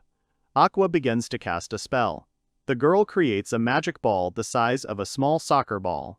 The girl throws the spell ball up above her head, and it lights up the entire building. It rises higher and higher. When the ball reaches a certain height, it bursts and illuminates with bright light not only the building, but also the entire surrounding space. The hero closes himself from the bright light, illuminating absolutely everything with his hand. Absolutely dry and lifeless plains are covered with greenery. Everything around begins to bloom and smell very pleasant. The sky becomes bright blue and clear. Only white and airy clouds float across it. The blue waters of the lake are covered with bright glare from the sun. Nature comes to life. The hero looks at what is happening around him and Aqua with surprise and admiration. He says that it is amazing. The girl smiles with satisfaction and happiness. And Yuri Aizawa's comrades begin to slowly wake up from their deep sleep. Riko wakes up first. Her head is buzzing after such a long sleep. Clarissa immediately runs up to her, calling her by name. Clarissa asks her sister if everything is okay with her. She asks if her condition has changed somehow. Riko looks at her sister in confusion. Then the girl looks around. She begins to notice how her comrades are also waking up from their sleep. Riko wonders if they are not now in a singularity. Clarissa also does not understand what is happening around them. Then someone came up to the girls and extended his hand to help Riko stand up. This someone seems to be Aqua. The girls looked at the spirit in shock and let out a loud scream, either from delight or horror. Then soldiers approach the girls and ask them if they are wounded, and then they begin to realize that something around them has changed. The soldiers wonder where Aqua came from on the former battlefield. The soldiers surround the girls and try to figure out why the water priestess is in such a place. Aqua looks around in confusion and introduces herself to everyone present as a water priestess. At the same time, she tries to understand what caused such surprise among the people. Suddenly, one of the soldiers approaches the girl and asks if the water priestess has come here to save them. The girl smiles slyly and says that this is not the case at all. Suddenly, 2 more people begin to approach them. They turned out to be Yuri Aizawa and Old Man Marius, supported by the hero. Strick says that they only won thanks to Yuri Aizawa. Suddenly, soldiers start running up to them and asking about the well-being of Old Marius. Then Aqua enters the conversation and says that Yuri single-handedly defeated the dark minions and saved her too. Everyone present looks at Aqua in surprise, not believing her words. Then one of the knights comes out of the crowd and says that it means that the victory was really won thanks to Aizawa Yuri. The soldier asks how he can express his gratitude to Yuri. The hero looks away and thinks to himself that he doesn't want to stand out, but because of Aqua, he can't do that. The girl secretly giggles. Riko looks at Yuri and Aqua with displeasure and tension. Misunderstanding and some irritation can be read in her eyes. Then Clarissa enters the conversation. She asks if it is true that Aizawa Yuri knew Aqua. The girl wants to start saying something about their arrival in Luminaria, namely that the hero said that he had already met Aqua somewhere. Riko is in complete shock. She thinks about how far Yuri Aizawa will go to destroy their common sense. Suddenly, Aqua turns to Yuri. The girl says that it is time for her to go. The hero asks if Aqua is leaving. The girl answers in the affirmative. She says with a smile on her face that the demons will soon come for her, so the girl must hide. The hero thoughtfully lowers his eyes to the floor. He thinks that the purpose of the numbers is to make the 5 great spirits fall and use their power. He immediately remembers the fallen angel, Sariel. Suddenly, Aqua addresses the hero again. The girl says that she has a request for Yuri Aizawa. Yuri looks at the girl in surprise. Aqua asks if Yuri could close his eyes and turn his head to the side. The hero agrees and does as the girl asked. Unexpectedly for Yuri, Aqua kisses him on the cheek. Yuri Aizawa jumps away from the girl in surprise. She laughs slightly mockingly. Then Aqua says that the hero probably forgot that in past lives he and Yuri were lovers. The hero looks at the girl with surprise and shock. Then the sweet couple turns to the people around them, whose faces have turned into stones from what they saw. Here Clarissa begins to speak. She shouts to her sister that this is the true identity of Aizawa Yuri, namely, he is the lover of the water priestess Aqua. Riko, without saying anything, froze like a statue. She then lowers her head in embarrassment, exhales, and then inhales new air for a short scream. She calls Yuri Aizawa shameless, and Yuri himself thinks that for some time after everything that happened he was surrounded by a whirlwind of madness. The action moves to a high, majestic, and magnificent castle. Its corridors lead to an office in which sits old Marius with several other subordinates. The old mage thanks Yuri Aizawa for his efforts. He says that thanks to Yuri, their country was able to survive this difficult situation. Then a knight enters Marius's office with a huge tray. He hands it to Yuri and asks him to accept it. On the tray were several large bags containing 3 million gold as a reward for Yuri Aizawa. The hero looks at the knight and the tray in his hands in surprise. Then old man Marius turns to Yuri again. He says that he has a proposition for the young man. Yuri looks at the old magician with a question. Meanwhile, Marius continues to speak. He says that since Yuri Aizawa saved their country, he is thinking of holding a gratitude ceremony to lift up the country. Old man Marius then says that he wants Yuri Aizawa to attend this ceremony. The hero shyly replies that he appreciates the old mage's feelings, but this time he has to refuse. The men sitting at the same table with Marius try to somehow put pressure on Yuri so that he will come to the ceremony, but old man Marius stops them. The hero is already turning towards the door and is about to leave, saying that he is just a simple adventurer who has simply completed his quest. The young man walks around the night with bags of gold on a tray and says that he is not good at such things. One of Marius's colleagues wonders if Yuri Aizawa is really going to leave like that. Old Marius sits absolutely calmly. Then he smiles slyly and starts laughing out loud at Yuri's words, namely, at the fact that the guy is just a simple adventurer. Marius's colleagues are completely perplexed because they do not understand what the old man is laughing at. As the hero walks down the corridor, in a sense running away from the soldier with the tray of gold, old Marius thanks him for all his efforts and diligence. The action then moves to the port of Luminaria. Leaning on the fence and thoughtfully lowering his head, Riko stands on the bridge. Suddenly, Yuri Aizawa calls out to the girl. Riko looks up at the hero in surprise. Yuri comes closer to the girl and apologizes for making her wait for him. Riko says that she just arrived. Then the hero summons a huge dragon. The majestic beast lands on the city square. Yuri Aizawa, addressing the dragon, says that it is time to go. The dragon, almost like a cat, cuddles up to the hero. Suddenly, someone calls out to the girl. Riko turns to the familiar voice. It turned out to be Clarissa. The girl was running to her sister, and tears were rolling from her eyes. The girl ran up to Riko and asked if she was coming home already. Then she said that she really wants Riko to return to the Knights. Riko smiles and pats his sister on the head. He then tells Clarissa that they will see each other again. The girl says that her sister helped a lot in this quest and that it was not easy for her. Riko says that Clarissa has become much stronger. Clarissa, overcome with emotion, throws herself on her sister's neck. Riko tries to pull her away from him. The hero watches this scene with bewilderment and asks Riko if they are leaving. Then the heroes sit on the dragon's back and set off, cutting through the daytime air and clouds. Clarissa watches her sister and Yuri fly away. She shouts to Yuri Aizawa to take care of her sister. She then goes to shout something else. She shouts that this quest saved Luminaria and thanks Yuri Aizawa. Yuri and Riko look at Clarice shouting after them in surprise. The girl smiles contentedly. Suddenly, Yuri shouts to her that he did not hear what she shouted to them. This brings Clarissa into a state of extreme irritation and displeasure. The hero advises her to shout louder. In the end, Clarissa breaks down and screams at Yuri Aizawa to fly away from here as soon as possible. But at the same time, she herself smiles slightly sadly and happily. Riko and Yuri fly out of the city. Suddenly, Riko calls out to Yuri. The girl asks the hero if he is really glad that he did not stay in Luminaria. The hero turns to her, and asks why she is asking about this. Riko embarrassedly remembers the kiss between Yuri and Aqua. Then the girl says that this question is more about Aqua than about Yuri. The girl asks if the water priestess is not an important person for Yuri. The hero thinks.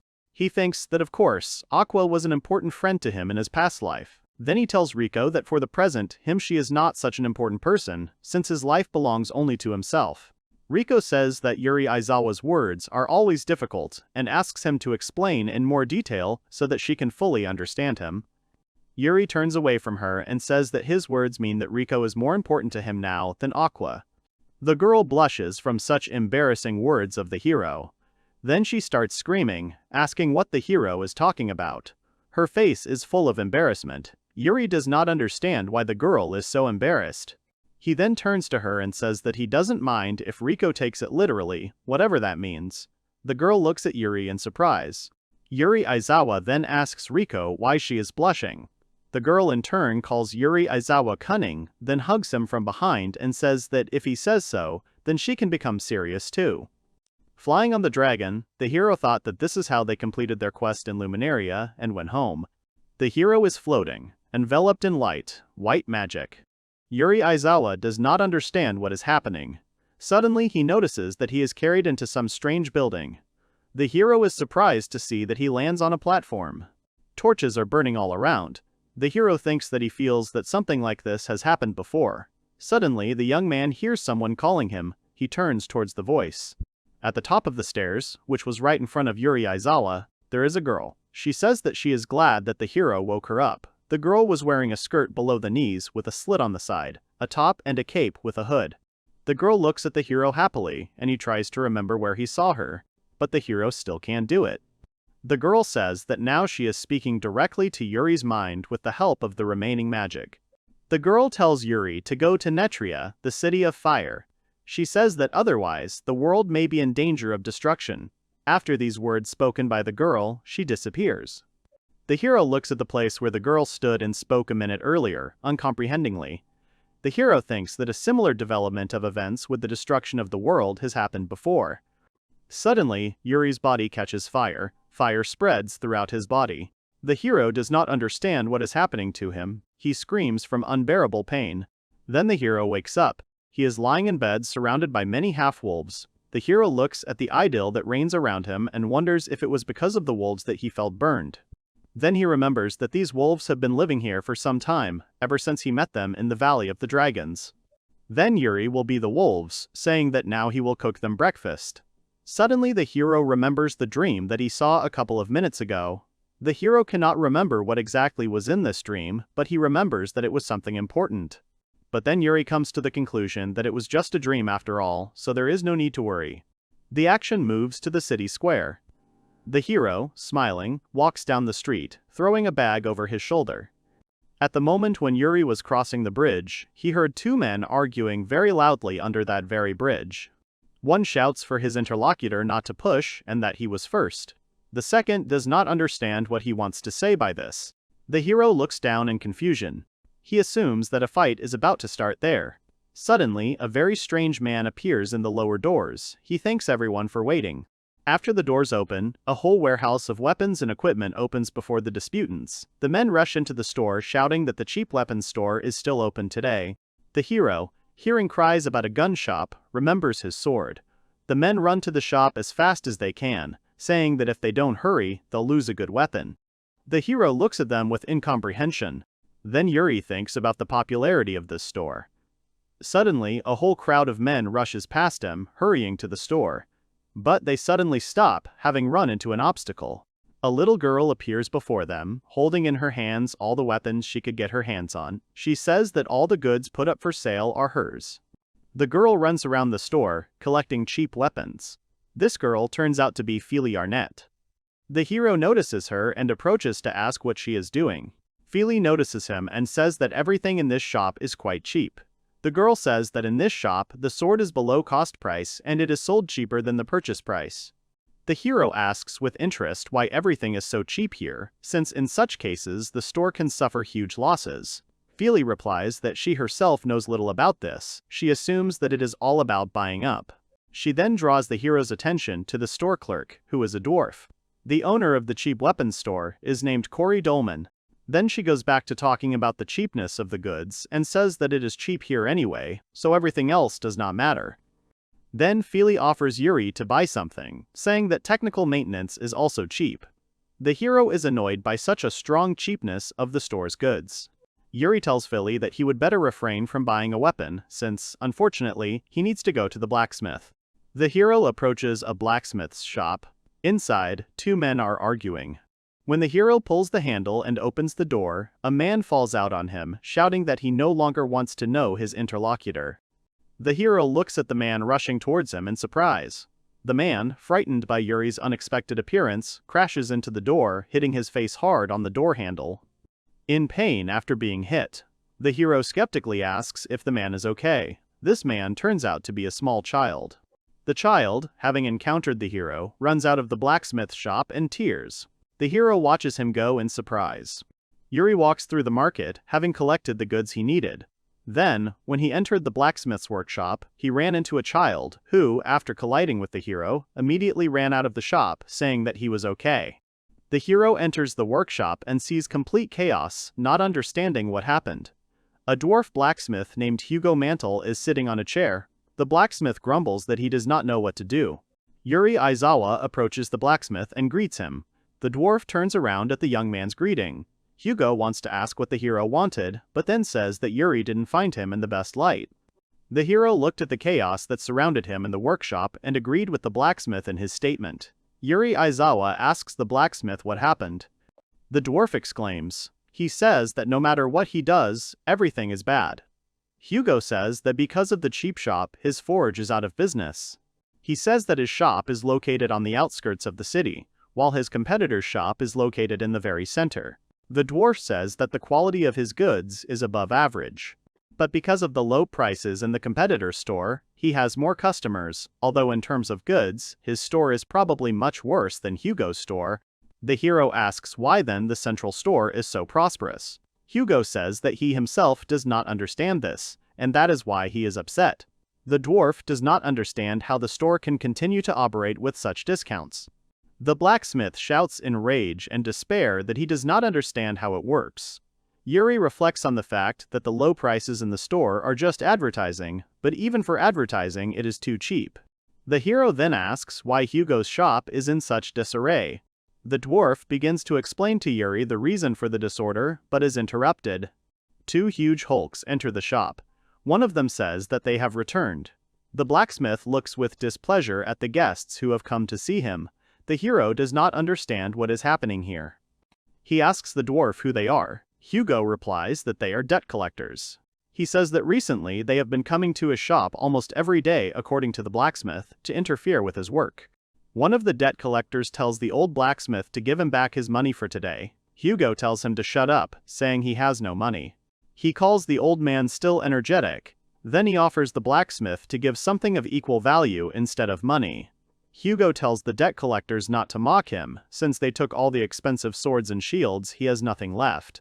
The collector says that the dwarf has a granddaughter. Horror appears on the blacksmith's face. And the debt collector continues. He says that there are many customers willing to pay for such goods. He says that then the store will become a little more profitable. The old man starts to break out in a cold sweat. Then the debt collector tells his colleague to search everything and take away the blacksmith's granddaughter. The huge debt collector starts moving towards the old man. He asks him where his granddaughter is. The old blacksmith clenches his teeth in anger. The brute swings his huge hand, intending to hit the old man in order to beat information about his granddaughter out of him. But the moment the fist reaches the old man, Yuri appears and stops the thug's fist. The man does not understand what is going on. His colleague asks Yuri Aizawa if he has any questions, if he sees who they are. The hero frowns, realizing the unfairness of the situation. He then begins to attack the debt collectors. Both men are overcome by the hero's unimaginable power. Using magic, Yuri brings both to their knees. Neither can breathe normally. The hero looks at his opponents with disdain. He looks at them and thinks that, thanks to the fact that he received the memory of the hero in the previous quest, the debt collectors writhe in pain only because of their thirst for blood.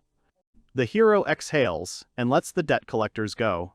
The two, feeling free, immediately run away, shouting that they will return.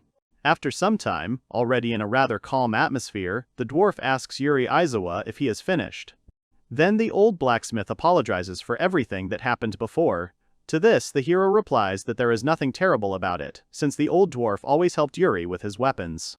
The hero reflects on how he politely sent the debt collectors away, but now they are faced with a new task of restoring Hugo's store. The action moves to the adventurer's tavern. All the people there are quietly eating and drinking. The wolf waiter carries dishes between the tables. At this time, Yuri Aizawa enters the tavern. The waiter greets him. The hero, preparing to eat, asks the waiter if he has heard anything about a store with big discounts. The waiter asks if he is talking about the store run by the dwarf. The hero answers in the affirmative. He says that it is the cheapest store. The waiter then says that he doesn't know the details, but he's heard rumors. Yuri Aizawa asks again what rumors the waiter has heard. Wolf says that these discounts do not bring profit from sales to the shop owner, but it is still there. Wolf says that there are rumors that this dwarf uses a strategy to buy competitors' shops. He also says that in addition, it seems that the dwarves who worked in his shop were hired cheaply and forced to work as servants. The hero asks if this doesn't seem strange to anyone. Yuri also says that weapons will become more expensive over time and customers will eventually leave. The wolf waves his fingers on his paw negatively, asking Yuri if he knows what is the most important thing in business. The hero asks what it is. The wolf replies that the most important thing in business is advertising.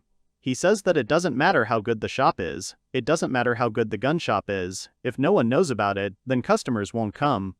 Then the wolf says that on the other hand, no matter how bad the store or its weapons are, if people know about it, customers will come. The hero understands that Poncho understands the intricacies of this type of business. Then the wolf adds that advertising is not everything, but it is one of the very good reasons. The hero thinks about Poncho's words. He eats dinner and ponders the importance of advertising in business. Then Poncho says that there is only one way to figure it all out, and that is a blacksmithing competition. The wolf explains that this is a blacksmith festival that is held in the city every 4 years. You need to bring the best sword that the master could make. Yuri Aizawa clarifies that if he wins, it will be an advertising campaign for the store. The wolf confirms the hero's conclusion and adds that one can win a prize at this festival. Looks at his friend joyfully, with happiness in his eyes. Then he says that Poncho is amazing. The wolf replies that he is embarrassed by Yuri Aizawa's praise. Then the waiter asks what the hero thinks about the chief blacksmith. He says that for old Hugo it is impossible in this state. The hero looks thoughtfully at his friend. Yuri Aizawa thinks to himself that this is indeed the case. It seems to him that old man Hugo has completely lost his energy. The hero thinks that even if he collects the materials, he will still need knowledgeable people.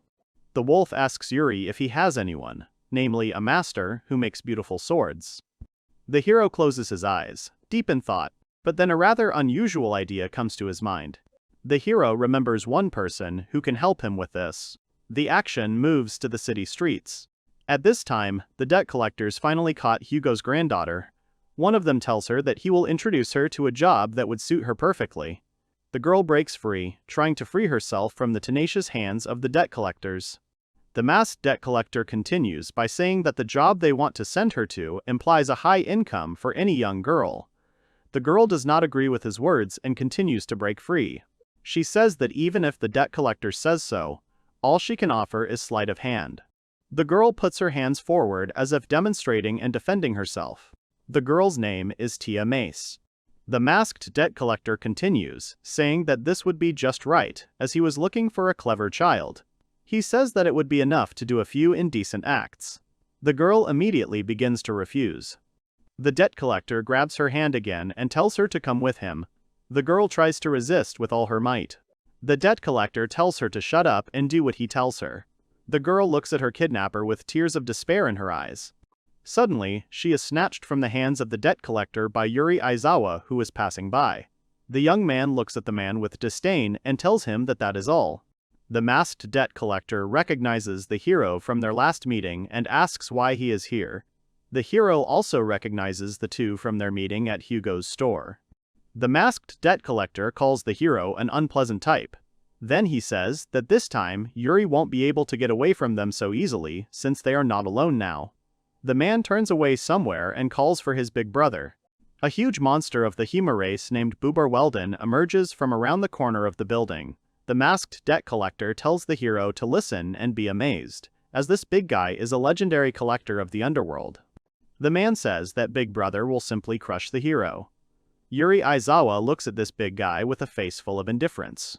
Suddenly, Weldon rushes into the attack and runs towards the hero with all his might, but Yuri Aizawa first grabs him by the leg, and then, resting his leg on a huge hand, knocks the big guy to the ground.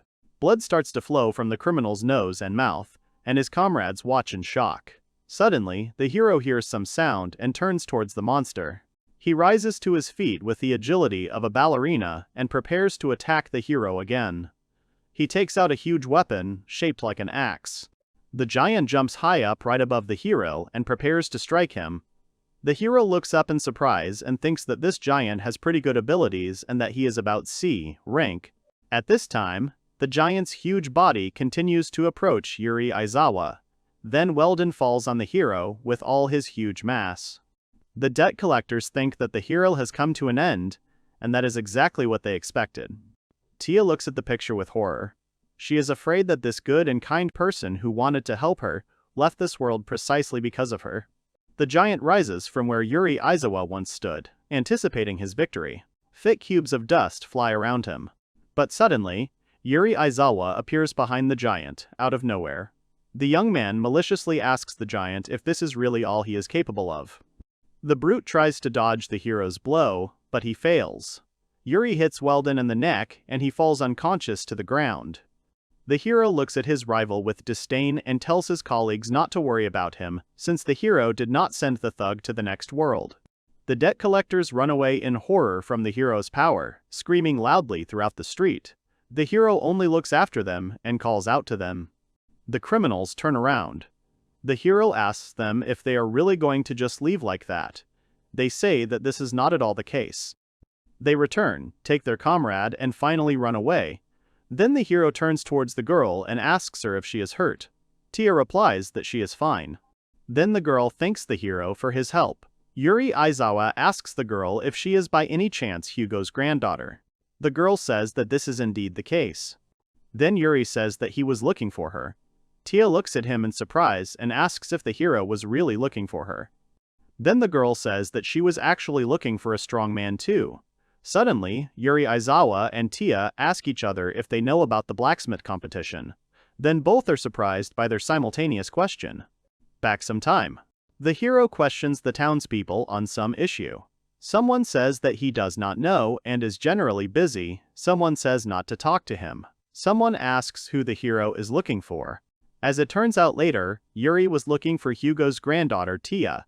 He showed every townsman a drawing that supposedly depicted Tia. While looking for Hugo's granddaughter, the hero thought that winning the competition was a way to restore Hugo's shop. Therefore, Yuri simply must find the dwarf's granddaughter, since he is sure that she is an excellent blacksmith. The hero walked and thought that he needed to hurry up in his search. Suddenly, turning the corner of the building, he heard the screams of a girl. The little dwarf was breaking free from the hands of the kidnappers. Then the hero realized that he had found what he was looking for, or rather, the one he was looking for. Yuri and Tia are sitting in a cafe. The girl thanks the hero for his help. Then she says that she has something she wants to ask about. The girl says that she wants Yuri Aizawa to go with her to the eastern mine and help her collect ore. Yuri looks at Tia in surprise. He asks what she means. The girl begins to explain that you can find rare ore there that is not sold on the market. She also says that you can find a lot of unknown and valuable ore there. Tia says that the only way to restore the workshop is to win the blacksmith competition, and for that she needs good ore. The girl's face is full of determination. The hero understands that his way of thinking with Tia is very similar. Yuri reasons that in order to win the blacksmith competition, not only the best blacksmiths are needed, but also excellent ore. The girl looks at Yuri Aizawa with hope. Tia says that she already tried to persuade her grandfather, but he said that it was dangerous. The girl does not think that there is any other way to save the workshop. The hero looks at Tia in surprise. Then she smiles and says that she will help the girl in her plan. Tia says that she is so happy to hear these words. Suddenly, a very strange creature flies into the cafe. It makes a sound similar to the word Kiyu. The hero looks at this creature with confusion and surprise, just like Tia. The girl asks Yuri who it is. The hero replies that it is Lime, who, due to various circumstances, is traveling with him. The girl looks at the flying slime with delight. Her face is full of joy and happiness. Then she calls Yuri Aizawa one of the rare tamers. The hero looks at Tia in surprise and says that maybe she is right. Then Yuri Aizawa thinks to himself that, to be precise, a tamer is not the rarest profession. As a result, the heroes agree to meet tomorrow in front of the Adventurers Guild. The action moves to the next day in the City of Fire, Bustle, the mine of Netria. Somewhere in the depths of the mountains, someone is casting a spell, releasing bright rays of light magic. A hand with nails as black as night casts new spells. This someone turns out to be the fallen angel, Suriel. He attacks the priestess of fire. The fallen angel asks her to stop defending herself and talk to him. The angel slowly strengthens his spells. The girl smirks and asks what they can talk about.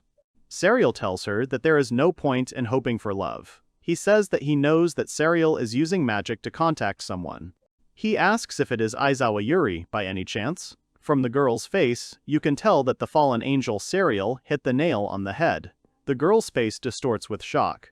Suriel mockingly asks the priestess if she really thinks that her beloved Yuri will come to save her. The fallen angel says that the young man will not come to save the girl. He then asks the priestess if he knows how he knows this. The fallen angel says that he knows this because his acquaintance is keeping an eye on Yuri Aizawa. The action again moves to Yuri and Tia. A huge white bird is hovering over the city. It is watching the heroes talking. Yuri does not notice the surveillance. The action shifts back to Suriel and the fire priestess. The fallen angel says that Yuri Aizawa hasn't even left the city yet, so the priestess's plan has failed. The priestess of fire smiles and says that the fallen angel knows nothing. She says that fate will always be on their side, and this is certain. The girl's face is full of confidence in her words and her rightness. Fallen angel Suriel looks at the fire priestess with irritation and then says, smiling, that she is too noisy. At that moment he breaks the girl's magic shield. The priestess does not understand what is happening because after the shield is broken, her arms and legs are entangled with incomprehensible whips. Suriel says that the fire priestess is very resilient, but he wonders how long it will last. At this point, he wraps his whips around her neck as well. He then says that even spirits cannot escape the temptations of darkness. The girl's eyes widen in pain and fear. The priestess's eyes slowly begin to close, and the last thing she sees is a malevolently smiling fallen angel. In her mind, the girl tries to call Yuri Aizawa to help her before she reaches her limit. At this time, Yuri is preparing for a new journey. Tia, smiling, walks to the meeting place.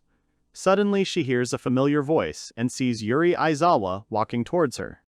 The girl, approaching the hero, thanks him for taking the time to talk to her. The hero simply agrees with her. The heroes set out for the mountains. The hero turns his head towards Tia in surprise and thought. Then Yuri says that the girl is too tall for a dwarf. She, not expecting these words, looks at the hero in surprise. The hero thinks to himself that he heard that all dwarves are about the same height, but Tia is 10 centimeters taller than the standard height. Then the hero asks Tia a question about whether there is something he does know, but Tia replies that she is still a dwarf, but a half-breed. The hero asks again. The girl explains that her mother is a dwarf and her father is a human. She says that purebred dwarves like her grandfather are quite rare. The hero understands what the girl is talking about, and then remembers that the 81 cheap shop was also quite tall. From this, the hero concludes that he is also a half-breed. The heroes enter a forest alley, then walk along the plains, and then reach the rocks. Here the hero says that they are there. They reach a rather gloomy place, the Eastern Mine. Yuri Aizawa, looking at this structure, notes that it is clearly different from the Northern Mine that he went to with Riko, and he has a completely different relationship with it. Tia tells Yuri to be careful. She says that this is a high-risk area, so only experienced adventurers like Yuri Aizawa can come here. The hero looks at the girl in bewilderment. Then he says that he is not an experienced adventurer at all. The girl laughs conspiratorially and says that you can't fool a dwarf's eye. She says that Yuri Aizawa is at least an A-rank adventurer. The hero looks at her with confusion. He raises an eyebrow, not understanding what Tia is talking about. Yuri then says that he is an F-rank adventurer. This causes great surprise in Tia. She asks if the hero was joking. To this, Yuri takes out and shows her his adventurer card. The girl looks at the card, confused and irritated. Then she says that she has a stomachache. The hero, laughing and smiling, looks in her direction. Then he says that they have to go, because they don't have time. The heroes approach the entrance to the eastern shaft. The hero looks at it and thinks that the shaft seems abandoned and the ceiling is about to collapse. Tia asks the hero to move carefully. As soon as they enter the mine, a stone something appears in front of them. This something turns out to be a stone golem. Tia starts screaming in fear, but she stealthily glances at Yuri. She thinks to herself that she cannot rely on the hero, so she decides to act on her own. The girl takes out her huge hammer compared to her, and says that she has no choice but to do it. The girl looks at the stone golem with eyes full of determination. She encourages Sei, saying that everything is fine, that she can do anything since she has an explosive hammer with her. The hero looks at Tia with a very skeptical face, and thinks to himself about whether everything is really okay. The girl rushes to attack the monster. She tightly squeezes the handle of her hammer in her hands, and then swings at the stone golem. Tia hits the golem and breaks off its arm. Then she jumps back. The hero watches the fight between Tia and the stone golem. The hero watches carefully and thinks that this is all not good. He realizes that it is hard for Tia to swing such a large weapon, and she does not have enough strength for him. Yuri tries to think of something, but suddenly something attracts his attention. The girl screams and swings her hammer at the golem again, but this time she presses a hidden button on the hammer. A bright light starts coming out of the weapon. The girl hits the stone golem with a slightly modernized hammer. As a result, it crumbles into splinters. The girl wipes the sweat from her forehead. The hero looks at her with a face full of surprise and thinks to himself that this is a rather interesting way to defeat the stone golem, especially if the hammer is filled with explosives. The girl happily runs towards Yuri. She shouts that she did it, she defeated the golem thanks to her invention. Suddenly, the hero notices something and says that it is too early for Tia to rejoice. The girl does not understand what he is talking about. Suddenly, a modernized golem appears behind her. The girl rejoices in her victory. But then the hero notices that something around has changed. He notices the earth shaking. While the girl was rejoicing, the hero noticed something and told her that it was not time to rejoice yet. The girl begins to pay attention to strange sounds heard behind her. She wonders what is going on there. Right behind her appears a huge advanced stone golem. The girl realizes with horror that the fight is not over yet. The golem looks straight at her. Then it makes a very loud roar, which terrifies the heroes. In addition to this golem, other stone golems also begin to wake up. The girl is horrified. 3 more monsters move towards her and Yuri. Tia says that in order to awaken the stone golems, one must be the master of this mine. As she spoke, the monsters slowly approached them. The golem that Tia had recently defeated became a great golem. The huge machine looked towards the heroes. The hero asks Tia if she can still fight. The girl says that she can't. She says that she needs time to reload the explosive hammer. The hero thinks about how they can get out of this situation. He understands that despite the high firepower of the hammer, it cannot be used often. The girl suggests running away. The hero decides to fight the 3 stone goblins. Tia asks what the hero is going to do. She says that swords are useless against them. Yuri continues to approach the golems. The girl is worried about Yuri. She says that it is too dangerous and suggests that he refuse and leave. A huge golem swings its huge hand at the hero. Yuri calls up the magical enchantment, Enhanced Cut. The hero cuts one of the golems with the spell. The others are still trying to surround him. When their stone fists collide, the hero manages to dodge. He flies high above the ground and above the goblins. He then proceeds to cut all 3 of them into small pieces. Tia watches Yuri Aizawa's fight against the stone golems in awe. The hero stands among a pile of rubble left by the stone monsters. This delights the girl. Tia cannot believe that an F-rank adventurer was able to defeat 3 golems at once. Suddenly, another golem tries to attack the hero from behind, but the young man notices it in time. The golem unleashes its powerful blow on the hero. Tia closes her eyes in fear and the dust flying in all directions. She looks at the place where Yuri had stood before. To her surprise, the hero was able to catch the monster's fist. Yuri, holding such a colossus, thinks that this stone golem has simply enormous power. He thinks that despite the slowness of the golem's movements, its power is comparable to that of an A rank. Yuri thinks that if he had been hit by such a blow in the past, he would have been crushed, but he is no longer the same person he was before. The stone golem does not understand that his fist is holding him. Suddenly, the monster feels that he is being lifted. Then the hero, holding the golem only by the hand, lifts the giant into the air. Using body-strengthening magic, the spell Muscle Strengthening, Yuri throws the golem over himself and brings it down onto the stone floor. The hero takes out his enchanted sword and thinks that now they have a chance. Yuri Aizawa adds even more spells to the sword: increased durability, increased destructive power, impact diffusion. Having created the perfect sword for the blow, the hero swings at the monster, while it looks at the hero in bewilderment. Yuri Aizawa delivers his crushing blow. He cuts the golem into 2 parts, and he watches attentively as it crumbles into small pieces. Tia watches everything that is happening in shock. She does not understand how the hero could defeat the golem with just a simple sword. Then she asks Yuri a question about who he is. The hero is surprised by her question. Yuri does not understand her question and answers that he is only an F-rank adventurer.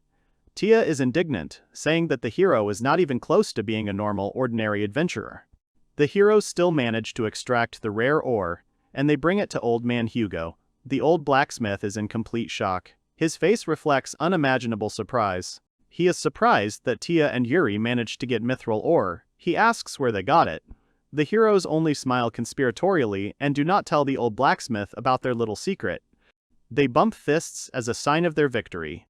All further action takes place in the spacious and cozy workshop of Old Man Hugo. Tia tells her grandfather that she wants him to use the ore to make a sword. The girl says that the old man will enter it into a blacksmithing competition and win. She is sure that in this way they will be able to repair the store. The old man looks thoughtfully at the floor. Then he tells his granddaughter that no matter what they do, customers will no longer return to their store. The old man takes out a bottle of alcohol from his supplies, uncorks it, and drinks straight from the bottle, causing genuine surprise in Tia and Yuri. He says that no matter how hard they try, they still won't be able to compete with the cheap store. The old man shouts that only money is important to everyone. The granddaughter does not understand what her grandfather is talking about. Tia stubbornly looks at her grandfather and says that if he does not do it himself, then she will do it for him. Hugo yells at his granddaughter, asking her not to be a stupid, naive girl. He says that mithril ore is the most difficult material. Hugo says that even an experienced blacksmith would have a hard time. Hugo says that a half-breed like his granddaughter will certainly not be able to cope. He asks her if she really thinks that she can become a blacksmith. It would seem that the girl has completely lost heart. The hero looks at her sideways. She clenches her teeth and says that if she doesn't try, then how can she know for sure that she won't succeed? Tia grabs the ore and runs away, hearing only her grandfather's screams. She shouts back at him that she will take the tools from him. The old blacksmith, unable to resist his granddaughter's harsh temper, tells her to do what she wants. Yuri Aizawa asks Hugo if it's okay to let the girl go alone. He replies that everything will be fine with Tia. Suddenly, they hear a noise in the workshop, and the hero sarcastically asks if the blacksmith is still sure that everything will be okay. The old blacksmith frowns. He enters the workshop and tells his granddaughter to leave, also saying that he will do it himself. Tia tries to argue, but Hugo tells her to watch how it is all done. The old blacksmith takes up his hammer and begins work in the workshop. At the same time, he asks his granddaughter to watch his actions carefully. He processes the product in the furnace. The action is transferred 5 days ahead. Yuri Aizawa calls out to the old blacksmith. He is sleeping peacefully at his work table. Then he wakes up and tells the hero that he just fell asleep because he was making the last adjustments before midnight. The hero asks what happened then. To this, Hugo replies, standing at his desk, that he has not worked with such material for a long time, but he thinks that everything is fine. He opens the box in which the sword was lying, but it is not there. The old man does not understand where it could have disappeared to. He suspects that it could have been stolen. Someone comes into Hugo's workshop and asks if something was stolen. This someone says that he heard some alarming words. He asks what is going on. This someone turned out to be the owner of a cheap weapons store. Behind him was the missing sword wrapped in cloth. Hugo asks his competitor what he wants. He asks the old blacksmith not to be so angry. He says that he heard that the old blacksmith is going to take part in a blacksmith competition. The man says that he was going to cheer for Hugo today, but now he knows that the old blacksmith sword has gone missing. He says that this is a very serious matter. Hugo looks at the uninvited guest with indignation. An old dwarf asks the shop owner if he really stole his sword himself. The shop owner sarcastically tells the old man not to say such terrible things. He asks Hugo if he has any proof of this. The hero looks at this situation and thinks that at this point it is too early to call the owner of the cheap weapons store the culprit. Yuri wants to try using the magic he learned earlier. He uses attribute magic, namely advanced level, reading thoughts. At this moment, the owner of the cheap shop says that he knows nothing about the missing sword. The hero reads his thoughts and learns that the mithril sword is in the possession of Cory Dolman. Out loud, the man suggests that old Hugo look for the sword together. The hero, having read Cory's thoughts, immediately understands everything. Hugo calls Cory Dolman an impudent man and asks him what kind of sword he has behind his back. Cory replies that it is the sword he will be entering into the competition. Hugo asks him to show the sword. Cory Dolman refuses to do so, so Hugo assumes that he is not doing so because it is the sword the old man made himself. Cory sighs heavily and still agrees to show the sword, and says that he hopes that old man Hugo will not be disappointed. The old blacksmith's eyes widen in surprise. Cory says that this is the weapon that he sells in his shop. He says that this is the magical sword Durandal. Cory says that he was afraid to show it to old man Hugo because he is a more experienced blacksmith. Yuri looks at the sword in Dolman's hands and thinks that this sword is better than his, and that it is at least A rank. The hero finds it truly remarkable. Old Hugo slams his fist down on the table. He then apologizes to Dolman for doubting him. The old man says he's sorry, but Cory should go home. Dolman smiles nastily. Then he turns and leaves, asking the heroes to forgive him. Then Dolman remembers something. He turns to Hugo and says that if in the future he has nowhere to go, he can work for him. Cory smiles devilishly and tells Hugo that he will always be glad to see him. Yuri says that they cannot let him go, since the hero is sure that he has the sword. Hugo says that he has had enough. The old blacksmith says that it's all about his strength. The old man says that his mithril sword is not up to the level of a magic sword. Then Tia wakes up. She overhears Yuri and Ugo's conversation. The hero tries to calm the old man down. Old Hugo, sadly hanging his head, says that he will have to close his shop. His voice is full of despair. Tia looks at her grandfather with incomprehension and shock.